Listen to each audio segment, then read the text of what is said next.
Welcome, surf fans, to the famed Sunset Beach, an iconic wave that demands respect. A lot going on and a lot to digest. Crazy things just happened there. I thought I was going to die. There's just so much power and mana to it. You gotta love it. It's a beautiful, big, deep ocean wave. Bouncing back from disappointing endings in 2022, Carissa Moore and Jack Robinson steamrolled the competition at Pipeline for stop number 1. Now surfing in yellow, both have won events here at Sunset Beach. Jack Robinson in 2019 and Carissa Moore 10 years earlier. With early exits at Pipeline, for those at the bottom of the rankings, the mid-season cut is fast approaching. It's time to start winning. This is the Hurley Pro Sunset Beach.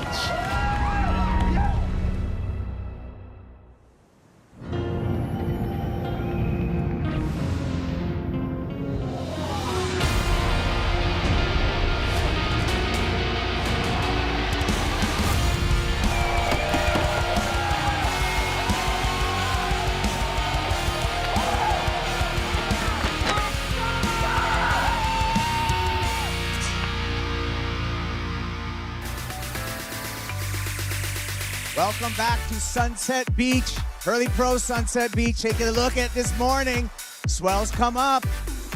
Red Bull Athlete Zone in preparation. Griffin Colapinto had an early surf out there. Emrod, a little bit bigger equipment for him. Carlos Munoz getting ready in the parking lot. Sal. Jack Robinson finds a barrel in the warm-ups. We're going to see him first thing this morning. Leo Fioravanti. Bravo. For Italy, inside bowl, barrel for Fioravanti, and gosh, I gotta just tell everyone, good morning, aloha kakahiaka kako. I'm Kaipo, along with former world number 2, Megan Abubo, and big wave charger, Laura Enever, and I'm gonna start with you, Laura. Wow, I was surprised on how much the surf has risen throughout the evening and what showed up this morning. Yeah, there is so much excitement down here this morning, you know, turning up. We heard the waves coming in last night. We knew today was going to be the best day on the forecast, and it has definitely delivered. It is over-delivered, I would say. The waves are absolutely cooking out there, and it's going to be a really fun day to watch. Megs? Yeah, exciting sunset. This is the kind of sunset that we're going to see high-performance surfing. The swells out of the north, and honestly, it's extremely rippable. We're seeing great barrels. Can't wait. And it is solid out there. Yeah, we already saw a great warm-up session this morning. Let's find out what's on the schedule today. For that, I'm going to throw it to AJ with Tours and Competitions, Renato Hickel. That's right, Renato. This is one of those days you can't wipe the smile off of your face, seeing the free surf already underway. Walk us through what we can expect for the action. Yes, AJ, I'm excited. Woke up to a surprise today. We're expecting the surf on a 6 to 8 foot range, and it's actually 6 to 10, 12 foot sets, maybe bigger. Absolutely pumping Sunset Beach. And after the hot day in the office yesterday with the onshore winds, the good news as well is that we're going to have offshore winds all day, light right now, but it should turn to trades today. And we're going to have a full day, overlapping main round of 32 and main round of 16, 24 hits, huge schedule, 40-minute hits. I can't wait. Don't go anywhere. It's going to be a good show. It's going to be a great show, and Kaipo, you're calling it, so we'll send it back to you. All right, so let's open up the day right now with our first matchup. In the round of 32, Jack Robinson in the yellow leader's jersey, along with Carlos Munoz, who is a WSL injury replacement this year. Big matchup here between these two. Jack Robinson, of course, would be the favorite on paper, Megan. He is the 2019 champ out here at Sunset, but what we've learned, and just even coming off of yesterday's competition, nothing is predictable here. No, nothing is predictable. Even waking up to this wonderful lineup that we're seeing, we're blessed with today. Jack Robinson, he feels right at home here on the North Shore. And as we saw earlier, absolutely getting barreled this morning. So he's going to be one to watch today. Yeah, obviously Jack going into getting pushed into the elimination round, that was scary, nervous times for him, you know, in a territory that he's not used to, especially coming off that win as we see some sets pushing through the lineup. But like you said, Megan, anything is possible. And look, Carlos is Carlos already caught inside. Yeah, that one Kali, the Costa Rican's going to have to take a couple of these on the head to start off his heat. To bail his board on the previous wave. And look at more on the way. Yeah, one thing to note, Kaipo, Laura, this morning, as we have some live action here with Jack. Jack Robinson, just a nice carve to open up. Frothy face on this one because it was the third wave of the set. Jack found the corner and is able to squeeze out a score. Meanwhile, Carlos Munoz is taking a bunch of waves on the head to start his heat. Jack gonna ride right up on the back of the Red Bull jet ski there. What a coordinated effort, Laura. Well, he had to, practice that before they signed him on Red Bull, I think I saw him do that the other day as well, so he's getting really good at doing it. Here's a replay. Talk us through this, Megs. Yeah, so on this kind of north swell, sometimes you'll take off in the whitewash like Jack did here. It's really forgiving to take off on a day like today. He sets up for this frothy section.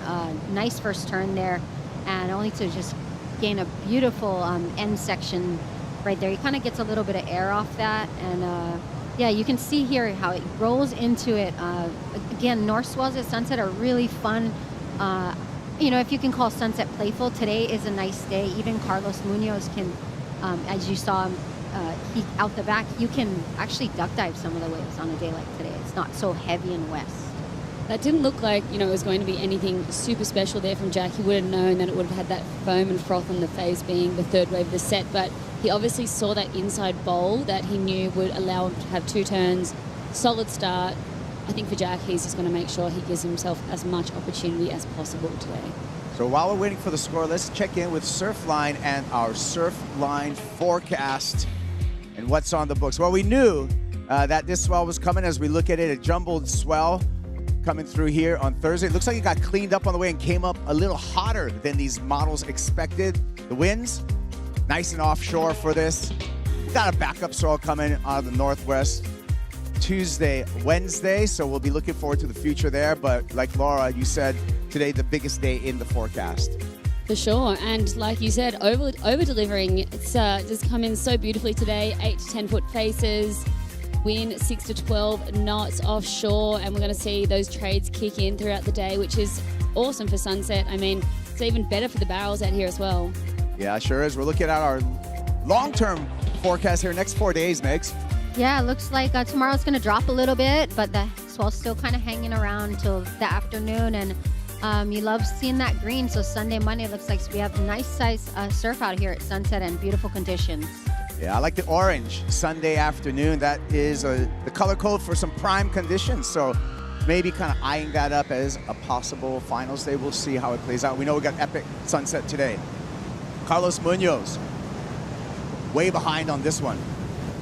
So frustrating start for the Costa Rican. First he got cleaned up in the opening minutes of this heat and then catches a closeout. Opening ride for Jack Robinson, a 5.33. So nice start for Robinson, Laura. Yeah, I mean, that'll be annoying there for Carlos. A lot of time spent there, like you said, sets in the head and then obviously too deep there, but he'll have to wipe that off and try to get back out there and really identify what sort of waves he can get some scores on. Let's unravel all of the numbers from the judges, Megs. Yeah, it looks like we've got a pair of 5s there, and then 3 judges actually coming in with 5-5s. So as you can see, you throw away the lowest score and the highest score, so that averages out to the 5.33 there. Well scored, I think. As you said, Laura, he started off with a nice first turn, but all the money was in that last closeout turn, I'd say, into the lip there. Yeah, for sure. And just a really solid wave to kick off with. I mean, there are a lot of sets coming through, but, they're all over the place. So I think, like I said before, Jack wanting to just start off peak, and he's going to feel good about that. Yeah, Laura, back when I was surfing heats out here, I remember 5's a keeper at sunset. 5s are better. You really, it's not one of those places where you're all constantly throwing down high scores, excellent scores every heat. So if you can have a 5 in your backup line, you're happy with that. And I love watching Jack compete. He could go out there and search for the barrels. We saw him get barreled this morning. We have seen some really good, excellent scoring waves out there. But I just love that he is, not pulling that out or not even just I guess, banking on those waves. He just wants to get it done on his surfing and turns and make it happen. Yeah, Jack Robinson, you know, the 2019 champ out here, rode a number of barrels through the entire event in 2019 for that title. Last year, made it to the quarterfinals here. And reckoning back all the way to Jack's, you know, young teenagers, Jack 25 now. 10 years ago, Jack as a 15-year-old surfed the Pro Junior out here at Sunset. And we were worried about sending the juniors out. It was all of 12 foot, barely keeping the channel open. Jack Robinson visited Hawaii, came into the junior event, and took out a win. And right there, you know, I thought, okay, this kid is something special at this wave, Laura.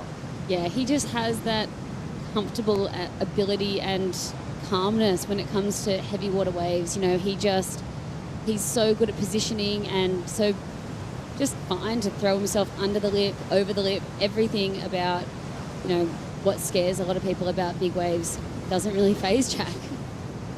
Oh boy. Yeah, and definitely feeling at home. You know, Western Australia is so similar to the waves in Hawaii. The only difference being that you're not wearing a full suit here, but definitely like this, you know, on a day like today, this could look resemble Margaret River main break, you know, on a day like today. Yeah, well, I got a, you know, my ocean scientist friend of mine, Peter Mell, and so I'm going to go for, like, I want to dig deeper into the data, Peter. Thank you, Kaipo. And of course, hanging out here in the Red Bull Athlete Zone, most everybody's attention peeled on the lineup, checking out the conditions and what conditions we have today. You had touched on how this came in a little hotter than forecast. Today, with the buoys, last night, 11 p.m., hit over 20 feet, which was unexpected, and it lasted that way for about 6 hours. So we've got plenty of swell on tap for today. East winds on that buoy, which is great conditions. So like everyone was mentioning today, exciting times. Yeah, Pete, you know, you said the 20-foot buoy, and Glenn Micro Hall, his face just lit up right there.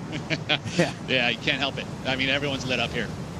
Well, what a great day for competition. And again, we got a full day of competition here. We're going to get 24 heats in the books with this overlapping heat format. Next up will be Samuel Pupo against Leonardo Fioravanti. A reminder again for the viewers, 40-minute heats, overlapping heat format, 20-minute non-priority, 20-minute priority, and big brother Miguel is keeping an eye on the ocean for his little bro, Samuel. That must be so comforting, you know, to be able to travel with your brother, your sibling, and just, especially your big brother, you know, there's nothing like having a big brother alongside you and really kind of supporting you. Yeah, and we've touched on it a few times, but just seeing the way Miguel's performances have risen, you know, over the years that Sammy has been around and competing, as we see Jack Robinson. Nava with a nice carve, ease through that first turn. Another easy turn for Robbo, oncoming section, and shows some restraint on this wave, playing the game, I feel. Getting another number on the board. You know, it's not going to be an excellent score, Megan, but just chipping away at it and being very consistent out there, laying some groundwork. Yeah, Kaipo, it looks like he's building his house. He's being patient. He's not doing over surfing. He's trying to get those scores on the board. And now we're going to see a different Jack. We're going to see a Jack that has 2 scores under his belt, and he has the ability to now try to search for that really good wave out there and really go for it, because Carlos Munoz doesn't have much under on his scoreline right now. Beautiful conditions that we're viewing on the Red Bull ride back out, Laura. Yeah, look at these conditions. They're, you know, turning up here this morning, have that really cool ocean mist about it, and then through the mist you could just see these beautiful big lumps of ocean coming through the lineup, and straight away you could just feel the energy in the Red Bull Athlete area. Just, it was going through the roof. Yeah, Laura, waking up on the North Shore, when you hear, oh, we're going to have east-southeast winds, it's butter. Everywhere is butter. This is a dream come true for any surfer living on the North Shore. You wake up to absolute perfection everywhere with the calm conditions and wind. It was meant to rain today as well. So, I mean, it was meant to rain the last 3 days. So we've had, you know, blue skies, and there might be some storm coming through later, but... Don't say that. We're good. Can we save ourselves? I think we can. I think we No, can. but Laura, to your credit, hey, in Hawaii, you usually wake up to rain, go to bed Yeah. to rain. I mean that we're used to it here. That's why we have so many rainbows. Takes a little bit of rain and sunshine to make a rainbow. The rainbows yesterday were absolutely nuts. Well, 2.83 guys coming for Jack Robinson on his backup, like we saw and we kind of forecasted. He showed some restraint on that wave just to get the number there. He is in the lead. It looks like his boards are working great. I mean, he's on Sharp Eye surfboards, which he's switched over to a couple of years ago from his Arakawas that he was previously on. Eric Arakawa, one of our master shapers here on the North Shore. And the news is coming through that Jack Robinson's on a 6.6 Sharp Eye shaped by Marcio Zuvi. Sharp Eye currently number 1 after one event on the CT Shaper rankings. Here we go with Carlos Munoz. This is a better looking wave for the Costa Rican. Figure 8 to start off, banks off the whitewater, and the whitewater just grabs his board and pulls it out from under his feet. Frustrating start for Munoz. That was tough, Laura. Yeah, that was a bigger set, and it looked like it just sort of ran into the deep part of Sunset here. As you can see, Jack taking up on the way behind. The boys look like they're actually pushed a bit further down the point right now. I feel like they're going to want to try get back up the point where the Bolia waves are, but yeah, that set not really connecting, obviously being that bit too north and missing the bank. Yeah, sometimes, Laura, when you're having a free surf, right, out there with a bunch of surfers, all of a sudden you're in a heat with one other person. The lineup is so expansive that it's kind of tough it takes a little while to get into the groove out there with no one else in the lineup. For sure. I mean, it's such a big playing field, and when you're out there alone, you're just looking at these gorgeous big mountains going, which is the tree that I am lining up with in the house, and this and that. Robinson with priority right now and the lead. He's on the inside of Carlos Munoz. We do have a set coming through. Like Laura alluded to, the surfers are moving further up the point, deeper on the reef. They were a little bit on the West Bowl now, looking for more of the northerly aspect waves breaking. 25 minutes, 35 seconds, plenty of time in this opening heat for both surfers.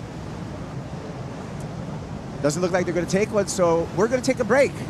Here, this is the opening heat, day 3 of the Hurley Sunset Pro. We'll be back in 60.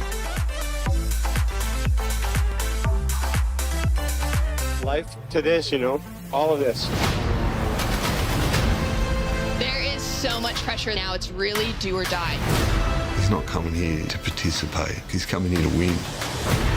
Her career is at stake. You want to perform in the big stage? This is the biggest stage you can have. Oh my goodness.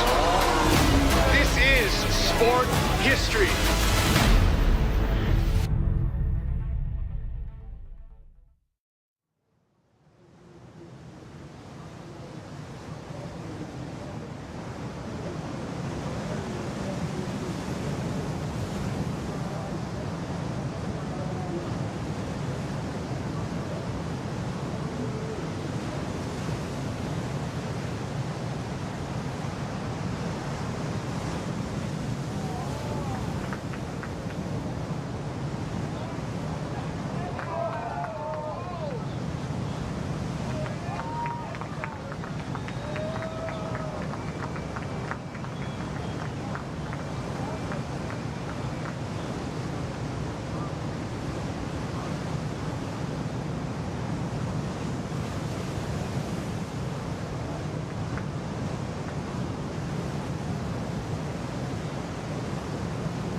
Hurley Pro, Sunset Beach.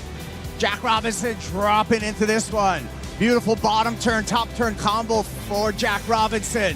One more time up in the lip. Air drops into that section. Lip glide to finish and score that for Jack Robinson. Fist pump from the Western Australian, and deservedly so. Carlos Munoz, Kali, right behind him. Costa Rican swinging around some step-up equipment with a couple of carves. Make it 3 for Carlos Munoz before he kicks out and rushes back into position. This is the opening heat, day number 3 of the Hurley Pro Sunset Beach. Stop number 2 on the championship tour. I'm Kaipo along with Megan Abubo and Laura Enever. Laura, I'm going to go to you first. What a wave for Jack Robinson, turning up the heat. He just turned up the volume quite a few decimals there, and he probably saw that 2.83 come through on his last wave and goes, what am I doing? Let's go bigger. Time to go. Look, he's loving that. You can see the energy there. He's kicking and scratching to get back out the back. 22 minutes remaining. Absolutely love this wave by Jack. Came off the bottom in a huge, big wrapping turn in the pocket. Had that beautiful bowl. He just hit the backwash, just threw him up, but he held on, and just a beautiful finish there. We heard the beach erupt. His family and friends there, but absolutely so well surfed by Jack Robinson here. Yeah, huge carving turn there, just all rail.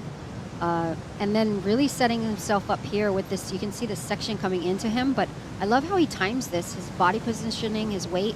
He goes weightless because if he would have forced that, and then coming down almost straight-legged, both feet off the board, incredible balance that Jack had on this wave. Here's a score of 7.67. A couple of judges went excellent with those 8-point rides.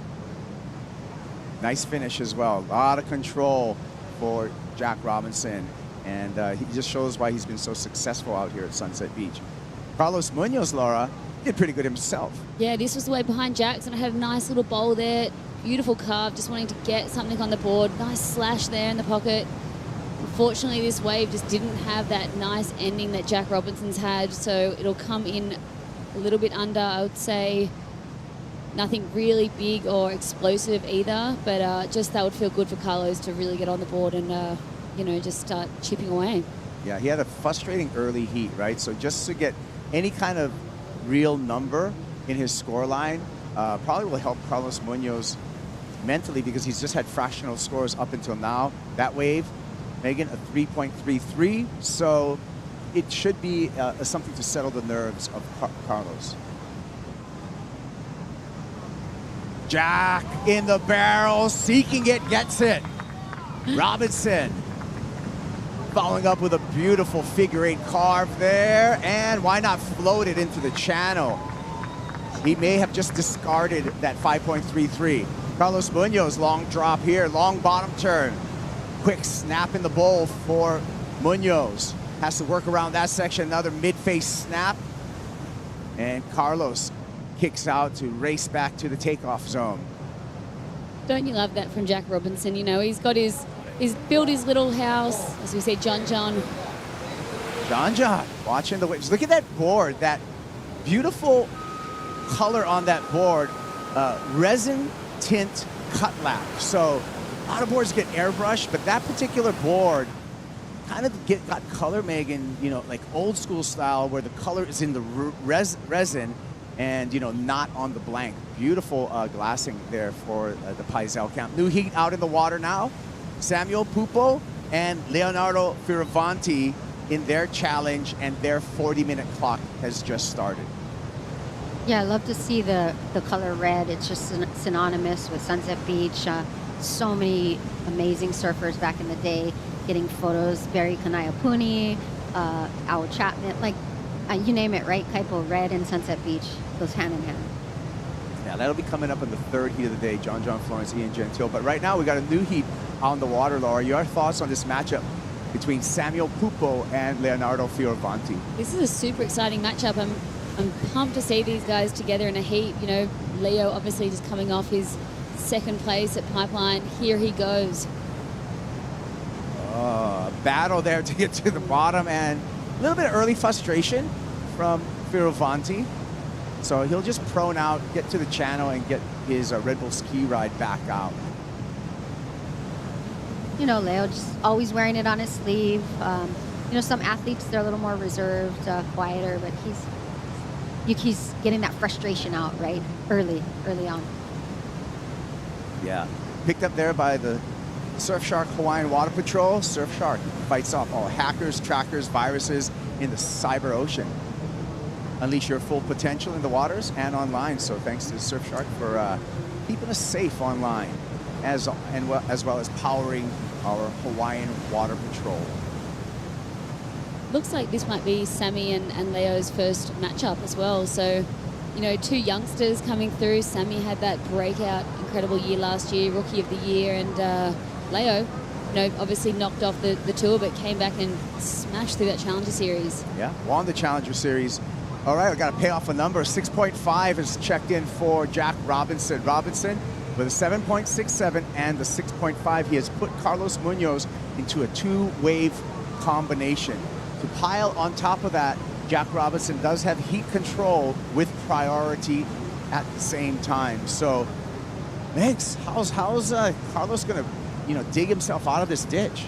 I think Carlos just really needs to find himself a good wave, a wave that stands up, that gives him opportunity to do more than a couple of softer turns. He really needs to hone in. He looks like he's riding a little longer board.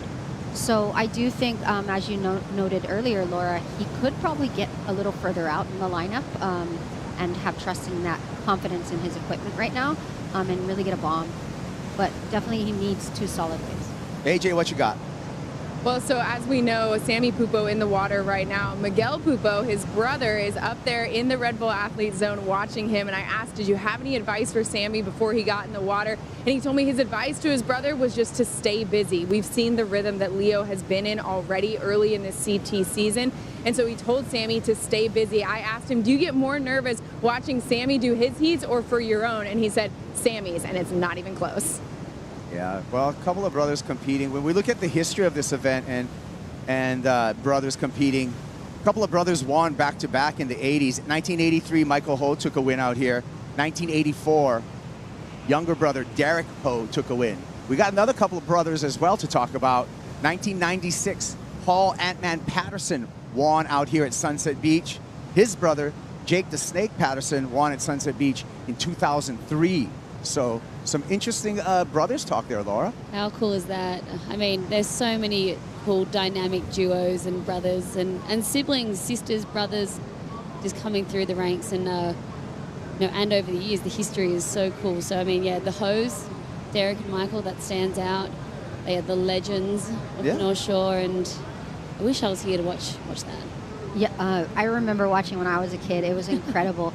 And they just surfed Sunset Beach like nobody else. And what I loved about it was they would surf the outside and then they'd come all the way in, and Mike and Derek would seriously like surf Val's Reef just as good as anybody. And they would stop and they'd paddle all the way back out. And you know, you see it in the next generation with Mason, with Coco, the way they surf out here, and really just walking out of their backyard, just stepping straight onto the sand and paddling out in front of their house. Yeah, the kids basically grew up at Val's Reef. Quick up and out, maybe a little repositioning for Carlos Munoz in the priority heat at the moment. They got 14 minutes and 55 seconds on the countdown. A couple of favorite brothers, you know, CJ Hopgood, the twin, and his twin brother were on tour at the same time. If you look at Bruce and Andy Irons, was great. The Wrights had two brothers and a sister on tour at one point. Yeah, for sure. You've got the Florence brothers. You know, you can just, that family dynamic and the way, you know, you push yourself with your siblings. I remember growing up with my older brother. We've got Joao and Lucas Chianca. You know, there's just so many. They are. Yeah. So a couple of dynamic brothers, right? We got Miggy and Samuel Pupo. Miggy on the left, and then Joao Chianca and his big brother Lucas Chianca. Some great surfers. Leo in the barrel. Quick exit. Nice carve.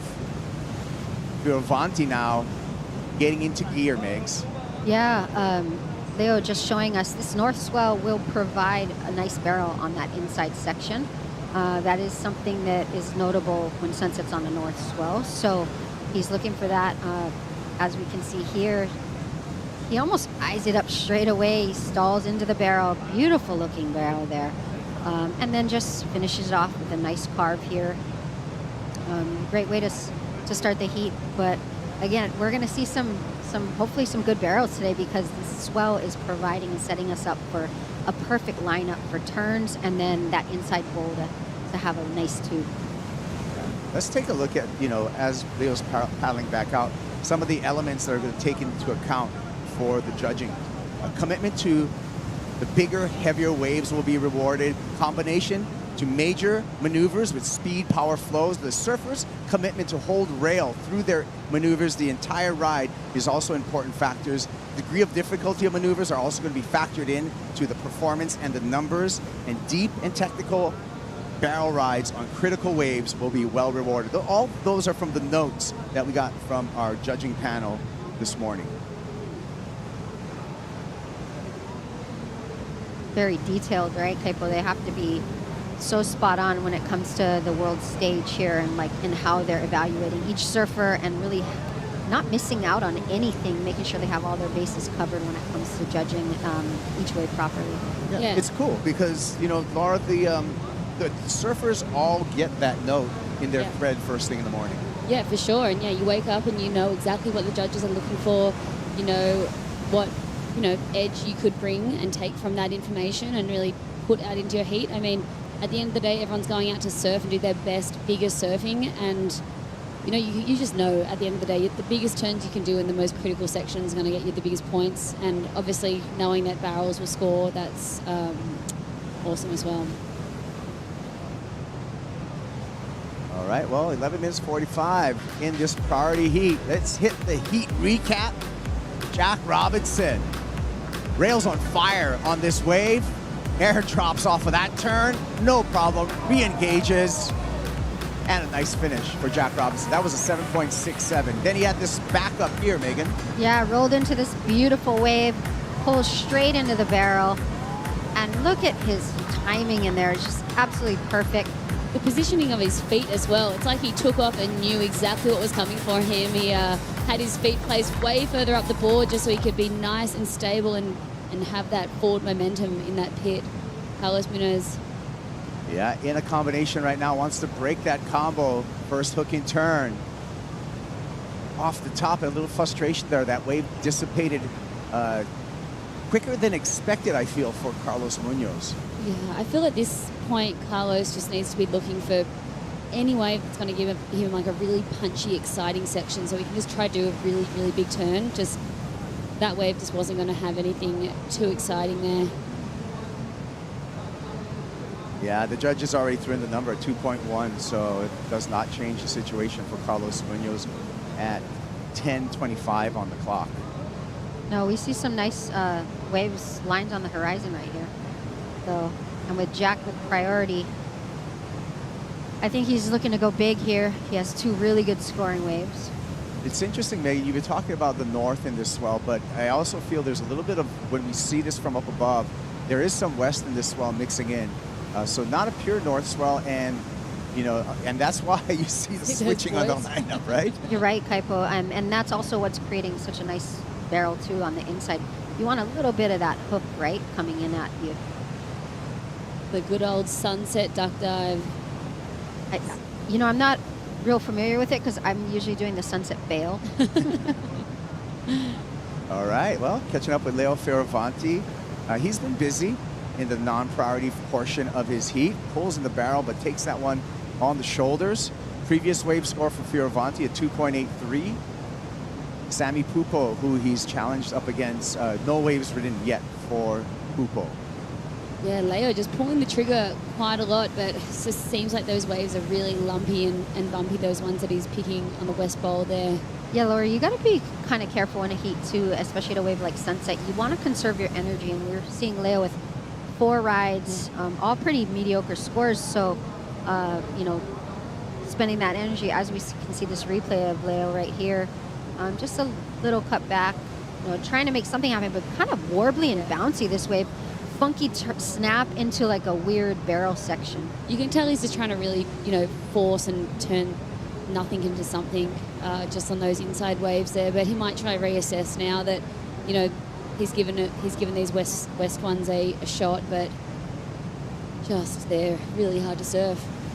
We noticed Leo on that replay having to kind of prone in on that takeoff, Laura. How many times have you had to prone in on a takeoff at Sunset? And what's the challenge of that? prone in, like the whitewater? Just you boogie board into Oh, it. You yeah. take Oh the my drop gosh, on your that- stomach and then stand up. Sorry, that's, on the bottom. That's a new term. That's called a nightmare. Whitewater takeoff. I hate those things. You need like a 2-point ride and you're doing a whitewater takeoff at Sunset Beach and you're like, just get to And your you feet. lose all your speed right at the bottom. It's like the worst, and then the mountain of Like waves. sometimes just you want to get to your lands knees first just to make sure you like get there, but there's bumps and wobbles and everything, and you're like, okay, there's some amazing whitewater takeoff fails over the years, and I think every single surfer has had one. Yeah, and it's interesting too because every once in a while you'll see someone do that, the whitewater takeoff on the bucking bronco down there, and get to their feet on the bottom and actually like pull it off at the same time, which is really impressive, right? Yeah. Super impressive. If you can do, sometimes they're the most satisfying, makes because they're just so you just have no idea what's going to happen. It's kind of funny. I dread the whitewater takeoff more than anything because I really hate looking dumb in front of everyone, and then I like go to take off and I just totally flail. Most of the time, I'd say 90% of the time. Yeah, so it gives me anxiety seeing the whitewater take off. Should be so easy because it's like a beginner's move, but if everyone face plants. This is true. Well, here we go with overlooking our lineup for day number 3 here of competition at the Hurley Pro Sunset Beach. Jack Robinson still in command in his matchup against Carlos Munoz as we fly by the lineup, Megan. Yeah, it's a beautiful shot there. You can really see where the caddies are sitting, kind of see what the surfers are kind of looking at here. They're on the tail end of the whitewash there, so that's that like triangular peak there where they want to try to be right on the edge because that's where the waves are peaking and breaking. And the cool thing about Sunset, really, when you're a caddy in the lineup and you're watching your surfer and supporting them, we see some live action here. Oh, no. All right. Well, that's not good at all for the start for Sammy Pupo. Miguel just realized what happened. Samuel Pupo in the non-priority heat. That's going to be a situation right there because Jack Robinson, in these overlapping heats, Jack Robinson had priority over the entire lineup. So even though Samuel Pupo had priority within his non-priority heat, he would have had to yield it to Jack Robinson. Maybe he just didn't see Robinson, but that is going to be a situation. We'll wait to hear from our judges, Laura. Yeah, we'll wait to hear for the call, but this will sting so much. Look, Jack is so much further out than Sammy. He must have just thought, no chance he's going to get into this. He didn't even really see or look. Look, he's worked it out there. Oh, gosh, there's a surf behind me, and that is going to sting really, really hard. Yeah, Laura, he doesn't even look back, actually. He just goes for it.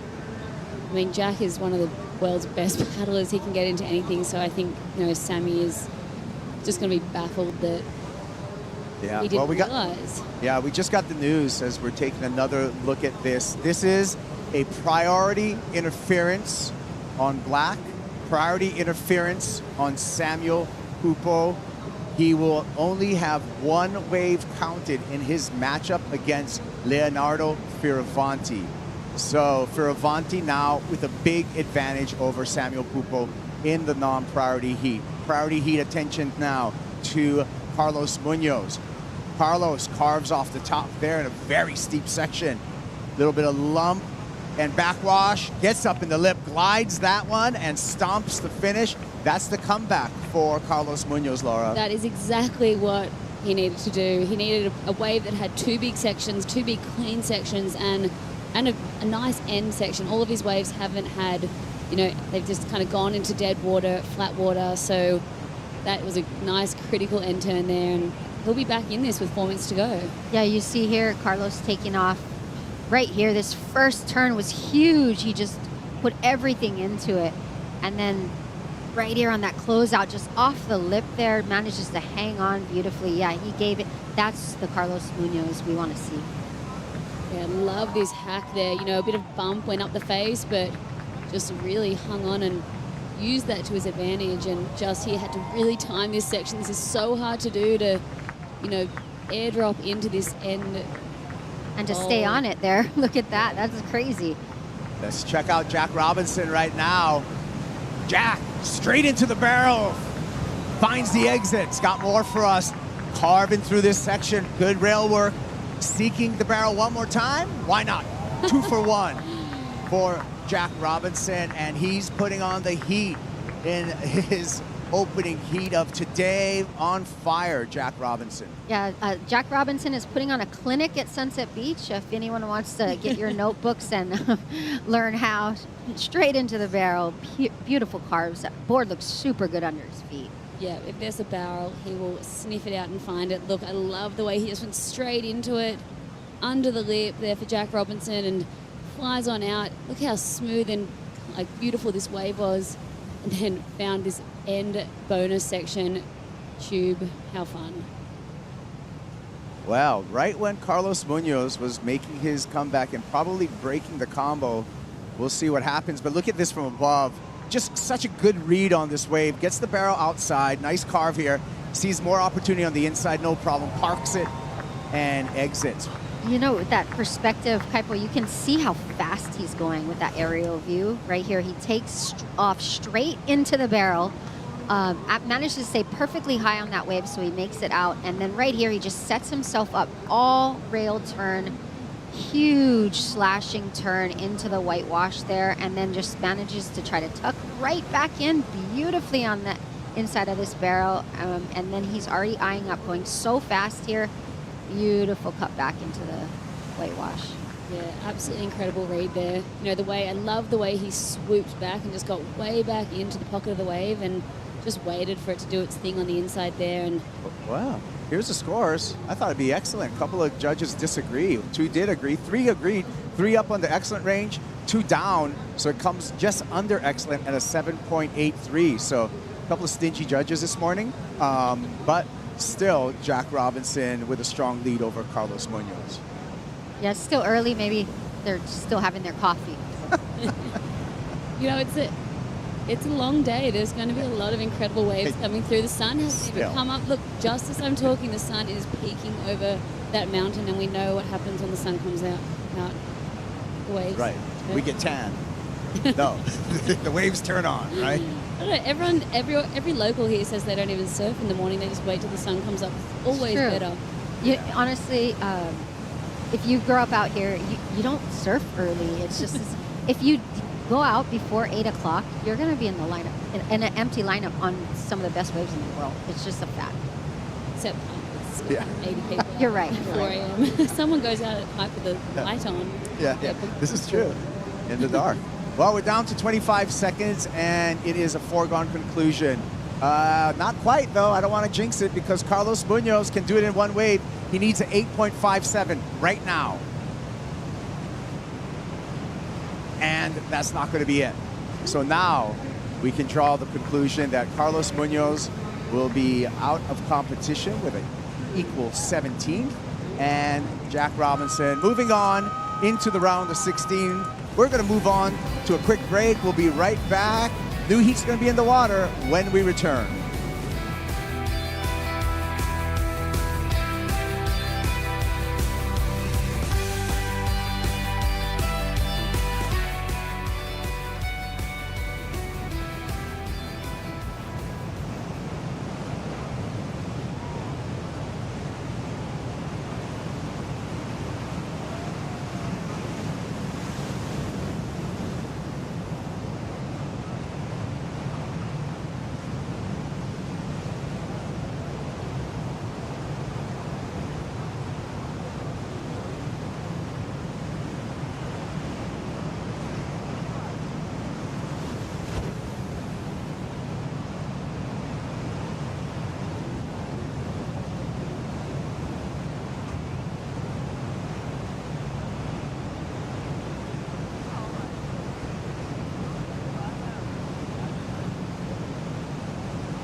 John Florence looking spooky on his Paizel Ghost, disappearing and reappearing on the barrel. What about a hack there, bending his fins in the layback hack? And John, live action here in his matchup against Ian Gentile. Florence swivels through that first turn, glides off the bottom, hack right under the lip, and a great start for the two-time world champ, Megan. What was that, Kaipo? What an incredible way to start this heat. John looking like he's just at a skate park and absolutely putting his rail to Also, where did he find that wave under priority? Yeah. He must have been in his own little John world somewhere on the reef, and he's just zen.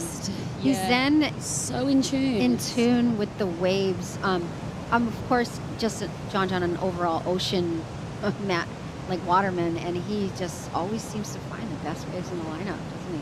Yeah, John against Ian Gentile. We'll be waiting for that score for John. Let's dig into the equipment, though, and some specifics on what John's riding. It's a 6'2" Ghost shaped by John Peisel. It's 18 3/4, a little over 2.5 inches thick, and a little over 29 in the volume. And you can just see how well this worked. Old school color on this one, a resin tint cut lap.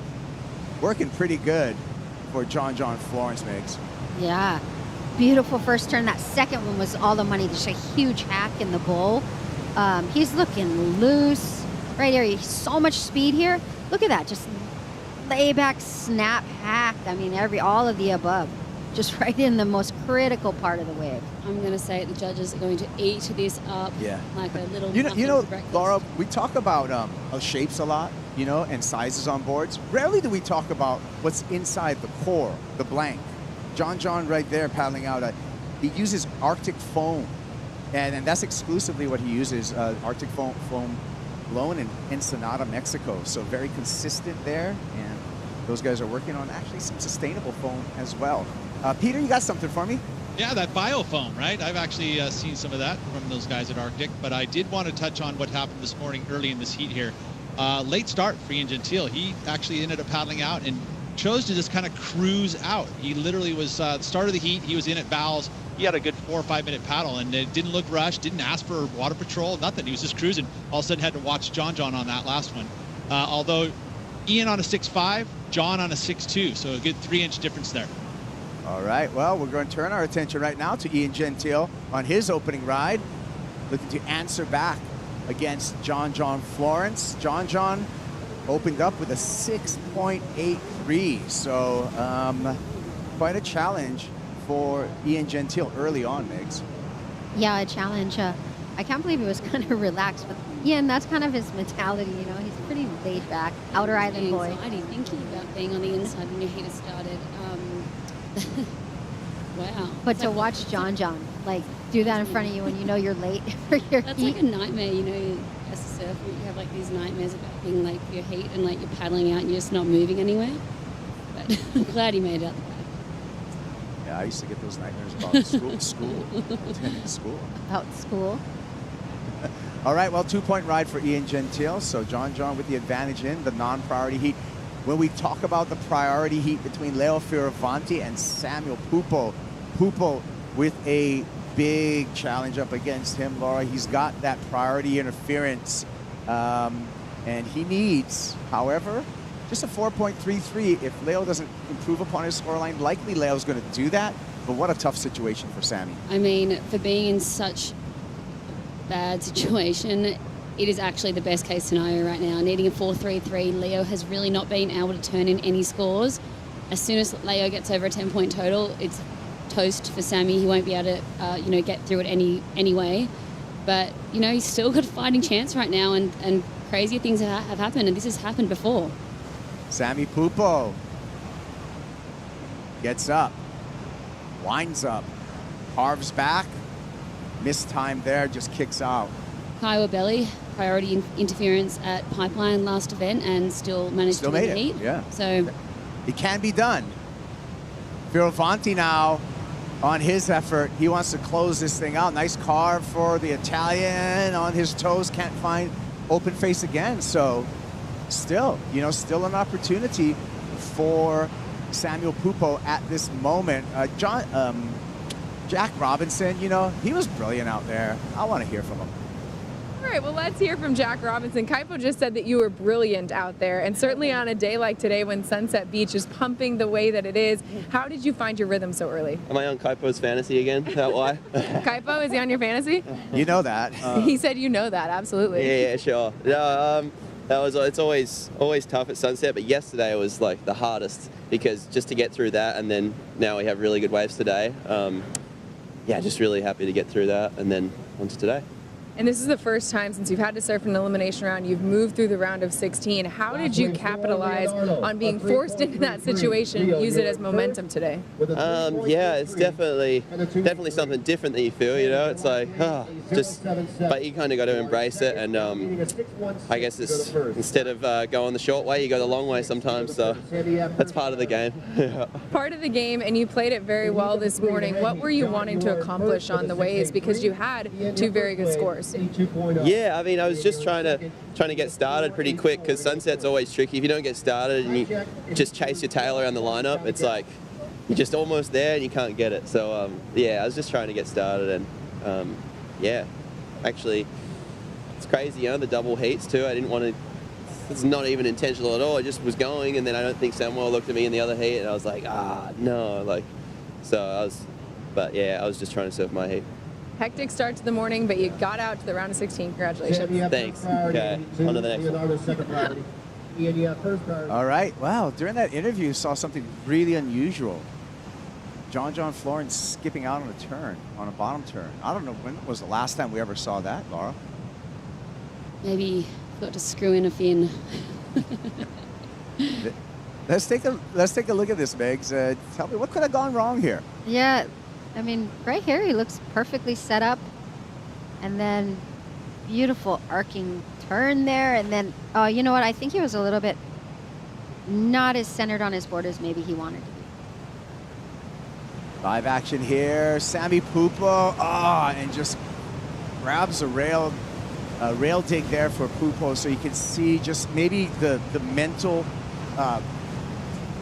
weight on Samuel Pupo right now, pressing down on him with that interference. And now, you know, just even worse, Laura, he's caught inside. He's going to take a lot of white water on the head. Yeah, this is not a very nice situation being for Sammy here, but you know, the best thing he can do is try get on, as we say, John insider here. John down carve with the speed and power and flow, so much better. He's going to back up his 6.83 with that effort. Yeah, looks like he found his footing on that one. You know, he was going so fast too on that previous wave, so maybe he was just almost going too fast. I think it was like the wave kind of just backed off. It didn't really have that bowl in it, so when he went to push into the wave, it kind of just flattened out. But, you know, obviously just wanting to find these big bowls and love this steep takeoff here, and you can just tell this west bowl just went hello, and he just jammed that, held the rail all the way around. That'll be a really nice backup for him there. I'm so impressed. You can see from this point of view, I'm just so impressed with how small his board is and how in control he is. And you can see it right here. Like, I mean, he's riding a 6.2, and the amount of speed that he has to control to not slide his fins out, to not, like, you know, to really just lay and stay on rail that entire turn.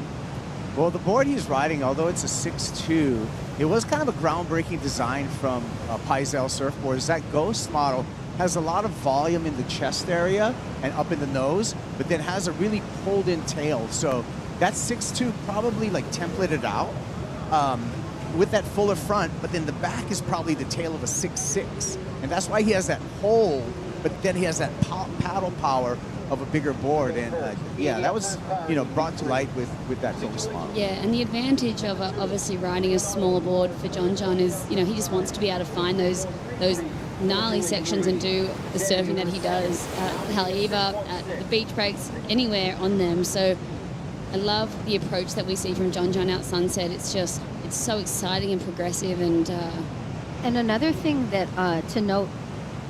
John's paddle power is so impressive.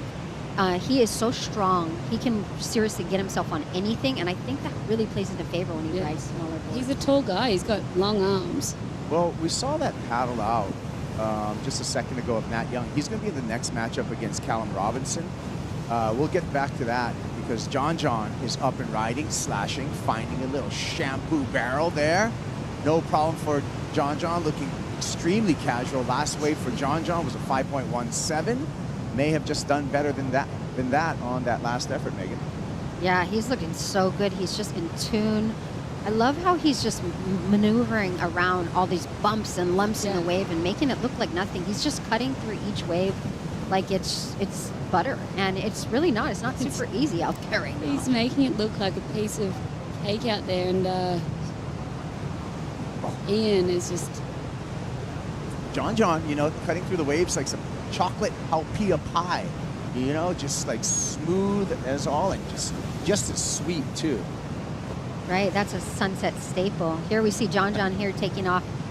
Beautiful drop there, and then into huge snap under the lip barrel. And just maneuvers this, again, that section, that barrel was not easy. You can see it here. He's setting himself up. But this is textbook right here, how he does this beautiful snap under the lip. This is a la Michael Ho, the snap to barrel combo. Pops invented that. There we go, Uncle Mike, an ode right there. Yep, he's still doing that today, right? It's so cool. I thought it was cool. It looks cool in slow motion. Judges didn't think it improved upon his scoreline, just a 4.33 for that. They must just think it's a bit... I really loved it, but I guess we are in a contest and was snap into a mediocre barrel, so would have felt nice though. I'll take it. Take it? Yeah, anyone would take it. Little insight from the Red Bull Athlete Zone with Peter Mel. That's right, Kaipo. It's the best part about sitting in the Red Bull Athlete Zone. You get to see everybody. And this is one of those event sites where everybody comes to this zone to get their jerseys, but also to hang out. And I was just mentioning in this one earlier, the two coolest guys on tour that literally walk up and don't look like they're going to do anything except for hang out together and talk story. Ian Gentile, John Florence. Their demeanor is so easygoing. Like I mentioned before about Ian, didn't even stress being a little bit late for his heat. He's like, I got 40 minutes. Like John, same thing. Like watching him show up when we're going out at the Eddie this year, closing out, and he's cruising like it's another day at Haleiwa. Same thing here, man. The guy, just his demeanor is just even keel. So it's a pretty fun matchup to watch because these guys are just so cool hand Lukes. Yeah, we're just watching you creeping right now, Pete, and catching up with John as he checks in earlier before the heat. John getting his Apple Watch all dialed in before the paddle out. Yeah, John, to that point, I watched John when he won his first QS over at Pipeline, and in between heats, the young John was on the sand building sand castles. It's a true story. Yeah, I believe it. I mean, he still checks the pipe lineup from his treehouse. All right, well, 5 minutes remaining for Fioravanti, who's still yet to close this out against Sammy Pupo. Leo has to hang on here, wants to better a 2.83 to make the job harder for Pupo. Remember, Sammy Pupo at this moment with the priority interference, but still has a ray of hope. 6.16, if Pupo's able to do that, he can regain the lead at this moment. Right, but this far into the heat and Sammy Pupo still only needing one score, not a combination of scores. That's something to note for him. I mean, he's, say for instance, if he gets like an 8 or something, I mean, he's looking not too bad. Laura pointed out the math earlier, which was brilliant, is that a 10 closes him out. 2 5s from Fioravanti closes Sammy. Actually, it would be a 5.01 and a 5. That would close it out. And look, you can see the urgency from Leo right now. He's just like, how is there still a chance for Sammy right now? He should have so much advantage over him. So I think that last wave, a 3.6 came in for him. It just bettered his scoreline. So Sammy needs a 6.93 now. So totally doable if Sammy can pull all of his energy together and just be ready to go and calm and collected on his next wave. He just needs 2 big turns. Yeah. Pupo can do it with a 7-point ride. Sammy Pupo, 3 minutes 45 seconds, counting down on the clock. Needs to keep a calm demeanor amongst them and activate when a wave comes through, still within his grasp. he himself is probably just like, wow, I still got a shot here. You know, that's pretty amazing Yeah. considering he got that interference in the first couple of If minutes. if he can just think ahead and not just think back to what's unfolded in the last 37 minutes and just forget that, wipe it clean, he has every fighting chance to try and make this happen right now, but you just can't go back in time. Laura, interesting that you said that because I almost feel like at this moment it's better for Sammy to think, oh, I just need a 6.93 and not even think for a minute that he has an interference. Play the game, and to win the game, you got to play the game. Under 3 minutes on the countdown here in the priority heat. Fioravanti with the advantage. Sammy Pupo with a chance with priority, and basically needs a 7-point ride. Non? We'll take a look one more time at what happened earlier in this heat between Leonardo Fioravanti and Sammy Pupo and how that interference occurred. Jack Robinson with priority in the priority heat. Sammy Pupo unaware of Robinson behind him. That's how he got it. It's going to haunt him for a while. Yeah, these are the kind of situations, though, as a surfer, you learn from your mistakes. You know, you don't learn from winning. You do learn from making priority mistakes. Also learn from like different wave selections. So this is something that, win or lose, Sammy Pupo is going to definitely learn from this situation. 2 minutes. Some lines look like they're starting to formulate on the outer reefs there. Miguel Pupo with anxious eye on little brother, Laura. Yeah, I mean, so much love and emotion attached when you're competing and on tour with a sibling, and you know, you see it in his body language right now. He's just saying, I can't believe this is happening right now, but also anything can happen. Expect the unexpected when it comes to surfing, because the X factor is the natural playing field, and it looks like the field is about to change, Megan. We got some waves on the way. We got 1 minute and 8 seconds on the clock. Yeah, we got some lines on the horizon, and Sammy Pupo has priority. He needs that 6.93, so right now is when he's starting to feel those little jittery nerves that hopefully can catapult him onto a good wave. The 6.93 is no easy task. We think back to Carlos Muniz, his 6.9. He did one big hack and then a critical end turn. So he just needs two turns. Looks like Sammy might be having a paddle. Doesn't want that first one. He's going to let Leonardo Fioravanti is going to have an advantage right now and an opportunity to up his score line. So there goes Leo. We'll see how much that increases the scoreline for the surfer representing Italy. Meanwhile, Sammy Pupo needs to go. And he's got 15 seconds. He got to go on this one. And that just made his job a little harder. Here we go. Too deep on this one. And that's the end for Samuel Pupo. 17th out of Sunset Beach. And Leonardo Fioravanti will go into the round of 16. John Florence with a searing turn coming into frame there. Gets bounced after that knifing turn. But John still in the lead against Ian Gentile. We'll take a look at the numbers. Fioravanti onto the round of 16. Sammy Pupo, tough one out there with the interference. We'll be back right after this. New heat in the water, new people in the booth.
The Hurley Pro Sunset Beach is brought to you by Hurley, official apparel brand of the Hurley Pro Sunset Beach.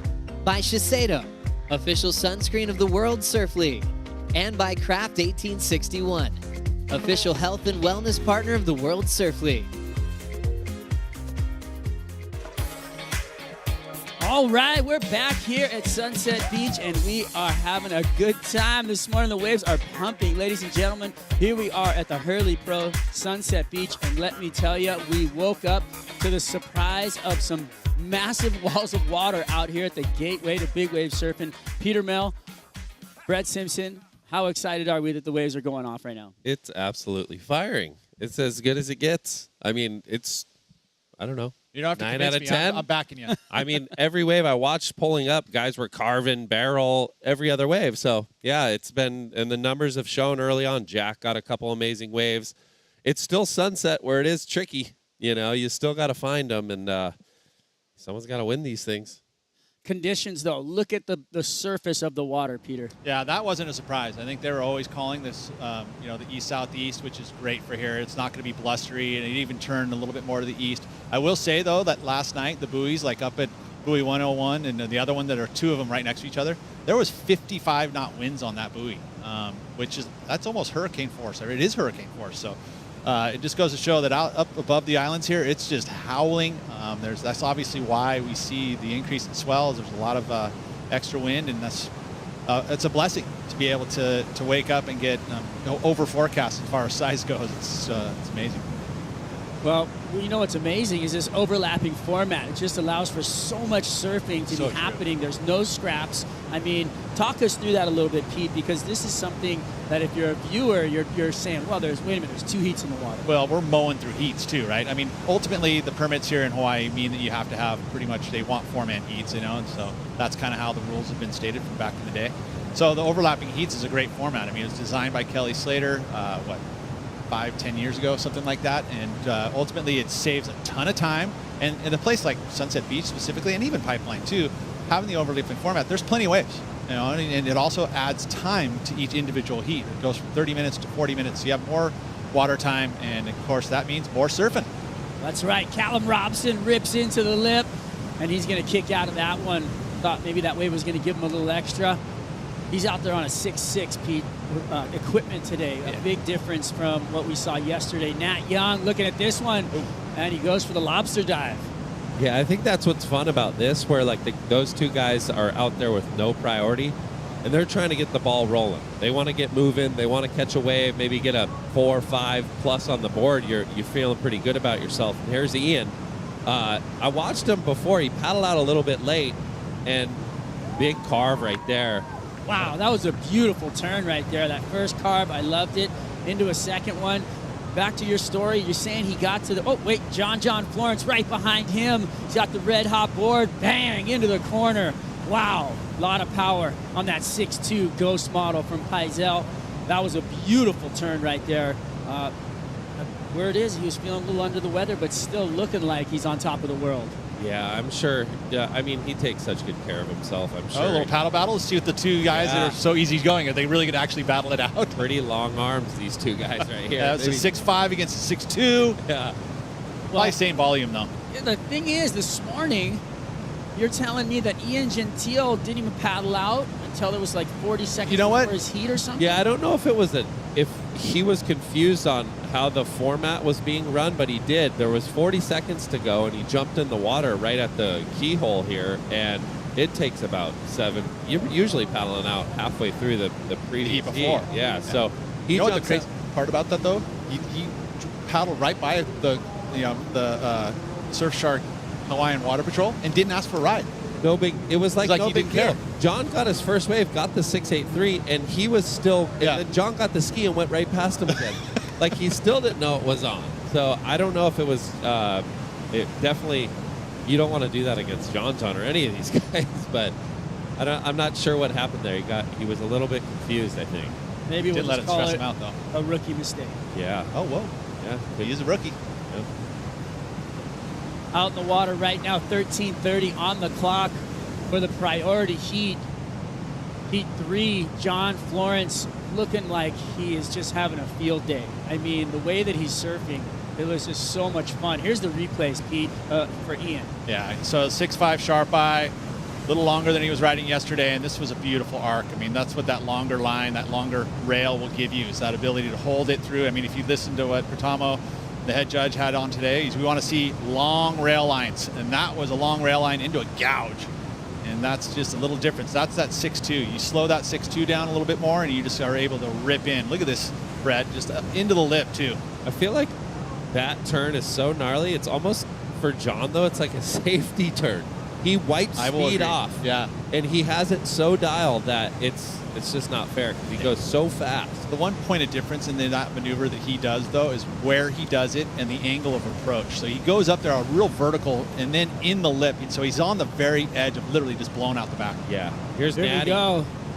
Matt Young coming around. He's got a nice bowly section. Can he get in the lip? Bang! Right up into the corner. Buckets are flying. Another one. Christmas trees are lighting up on Nat Young's wave. I like it.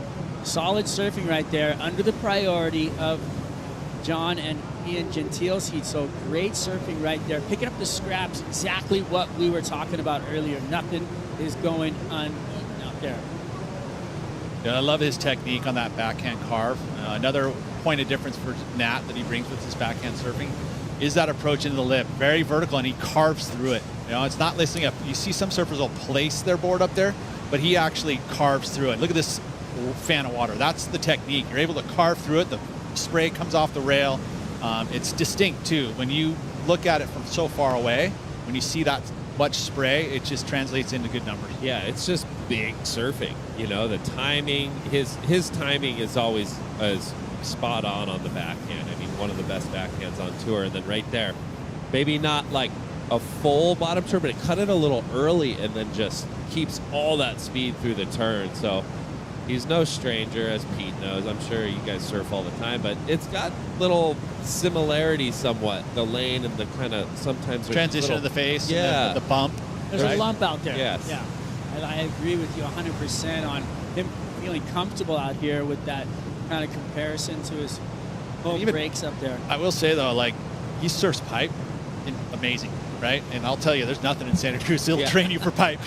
You know, maybe some of the beach breaks you'll get kind of it, but the steepness of pipe, like, and he he transitions to that, and that always has surprised me about Nat. That he has a really good read, and I think that's really what it's about. When you're a world-class surfer, you have a good read on the ocean, and you make adjustments. I mean, everybody's got a pen and paper, but it's the author that's actually going to kick out the knowledge, and it's all about that's so poetic. Who's behind the pen. There's some sneaky spots. Very poetic. There's I some love that. sneaky spots an hour each way we can't talk about. But you talking about for training for pipe? Yeah. I don't know what you're talking about. Or at least no, there isn't. Standing up in some tubes. Nat looking at one. He's not going to get into that one, unfortunately. We got 10 minutes. We're winding down the clock here for the Ian Gentile and John Florence heat out in the water with priority. Those guys are really looking for, those big sets, and Ian needing to play catch up in this heat, unfortunately, as this thing winds down on the glass right now. Looks like we got the winner, Leo Fioravanti, along with AJ. Leo, an exciting first heat for you of the day. You see Sammy Pupo get the interference very early in your heat. How does that affect the way you surfed it? I tried to kind of forget about it and act as if he didn't have the interference.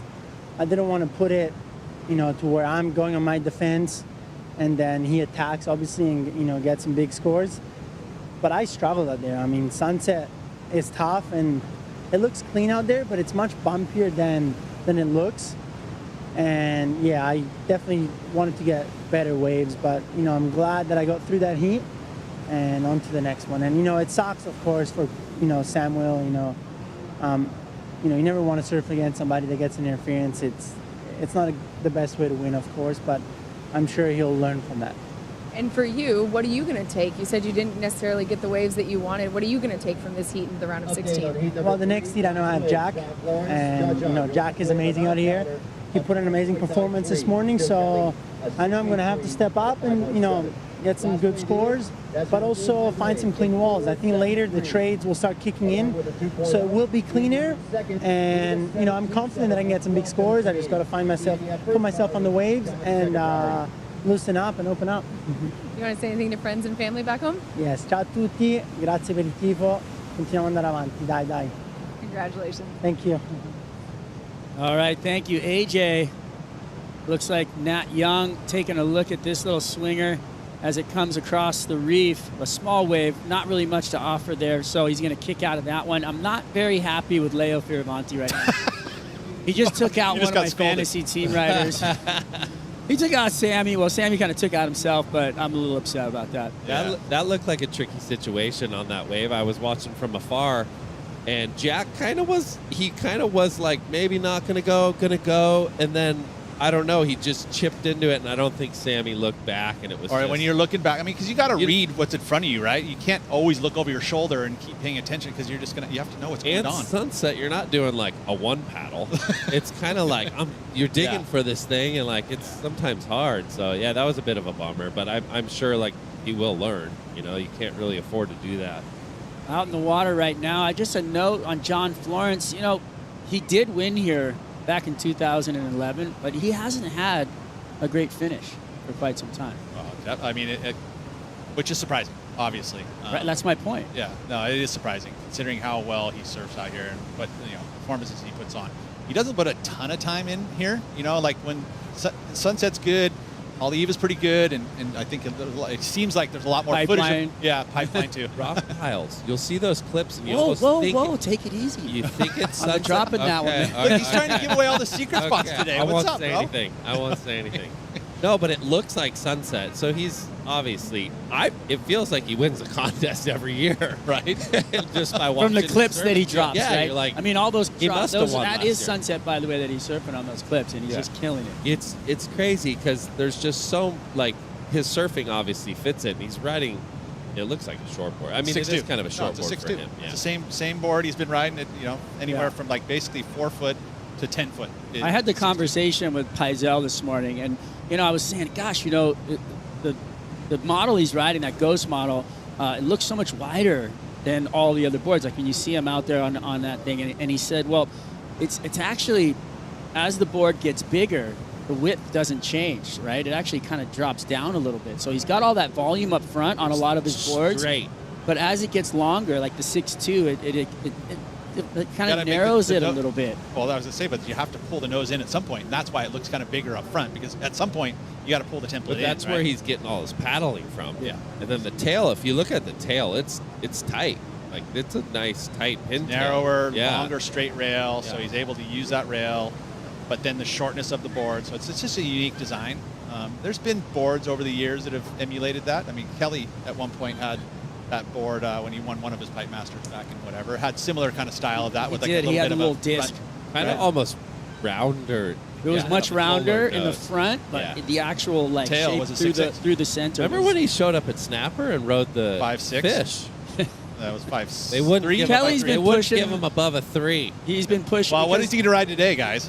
Let's see what's riding right here. Callum up and riding under the hood, into the tube, just driving through that thing.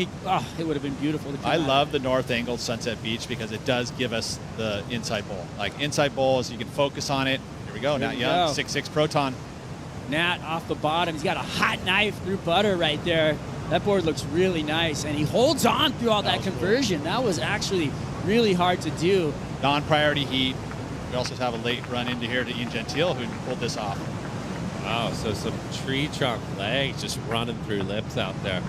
Oof. This might be a good wave. He looked pretty, he looked confident kind of coming out of that. It was a comeback wave. Yeah. I mean, he has a 4.73. It's not like John's running away with it. He's a 7.27. Let's see what goes on here.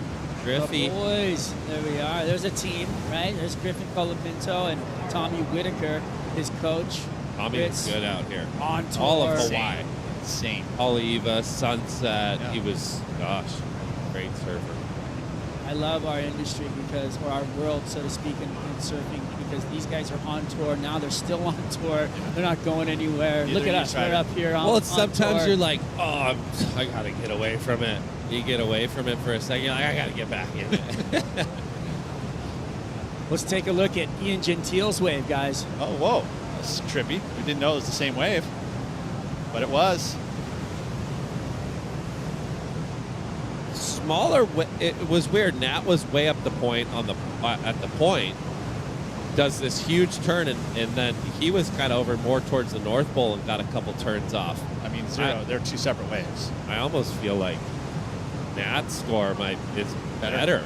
It's going to eclipse. Big, more meaty turn. Yeah, and the section was just much taller and more vertical. That view from that corner, and you can see the height of the wave as they're coming off the bottom. It's such a great look at it. I mean, it's so deceiving. The waves today are so much bigger and heavier than what you're like feeling and seeing on the screen. For sure.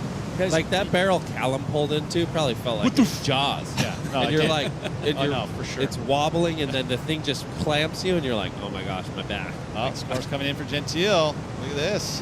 They liked it. Yeah. Two-turn combo. Two-turn combo is going to get him a little bit closer. We'll see. Got to drop. Let's see what happens, and we'll get to a place a 5.60 for Ian Gentile. We got 2 minutes 15 on the clock coming down. Here's a little recap, boys. Take us through this, Pete. Well, this was right out of the gates, and this is when Ian was paddling out, and he had to watch this happen right in front of his face. Just an annihilation of an inside bowl section by John Florence. I'm surprised actually we haven't seen him in the barrel yet. I think you will. As he carves through the lip line right there. Smaller board, more intense action I'm calling on those smaller boards, making him feel good. Ian Gentile, this is his last wave. Yeah, we're still waiting on Nat Young's. I think there's a little bit of a space, like some people probably really liked it, although here's the number here and it's pretty consistent. 5.17 for Nat Young. Yeah, drops in.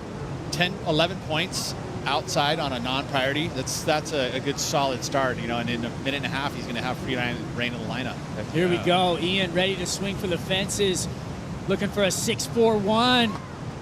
Little hung up on the lip line, not exactly what he wanted, but then bang! That was insane. Throws the tail on the inside corner. That was a beautiful turn. Yeah, if the first turn would have been a little bit more in control and committed, I think the number could have easily been there, but well, we'll see. But that was a mental last turn. Man down, man down. That thing was a beauty.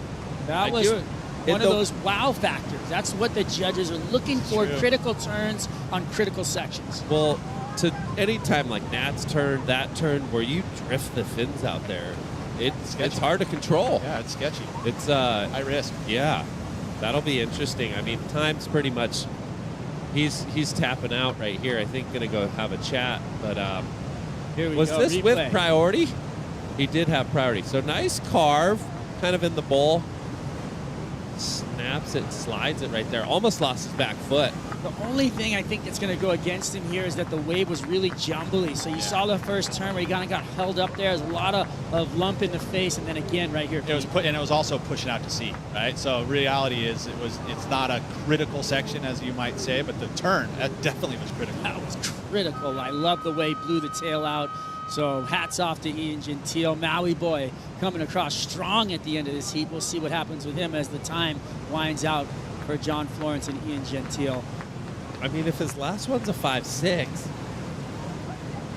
all right. Good comparison right here is a 6.83. And I guess this is the thing. Like, in hindsight, this wave could almost been maybe more. Look at this big turn, tall. Yeah, two turns. It had the big arc outside. It was high speed. So, half the size of the wave, right? Yeah, that's what I want to look at, right? Yeah. It's the wave quality and then where the turns were placed. So, and a meteor section for John's last section, right? I mean, overall, you'd say that is there a 0.4 difference in those waves? It's really what's going to be. Ian's just had that sunset, like towards the channel where it looks like it's going to die out. Scores dropped in. Unfortunately, not enough for Ian. Feels right. So he got a 5.87 on that.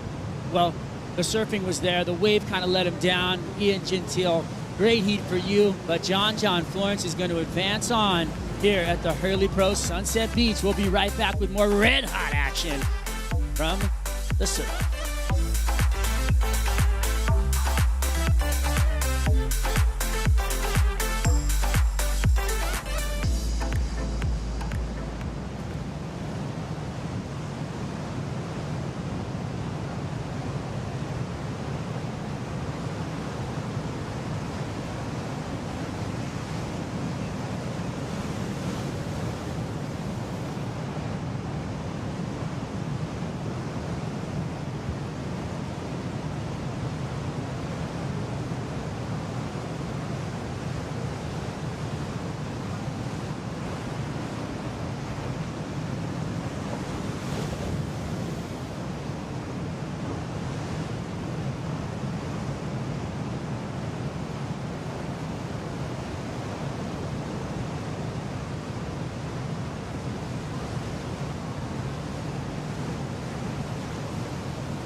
And we're back.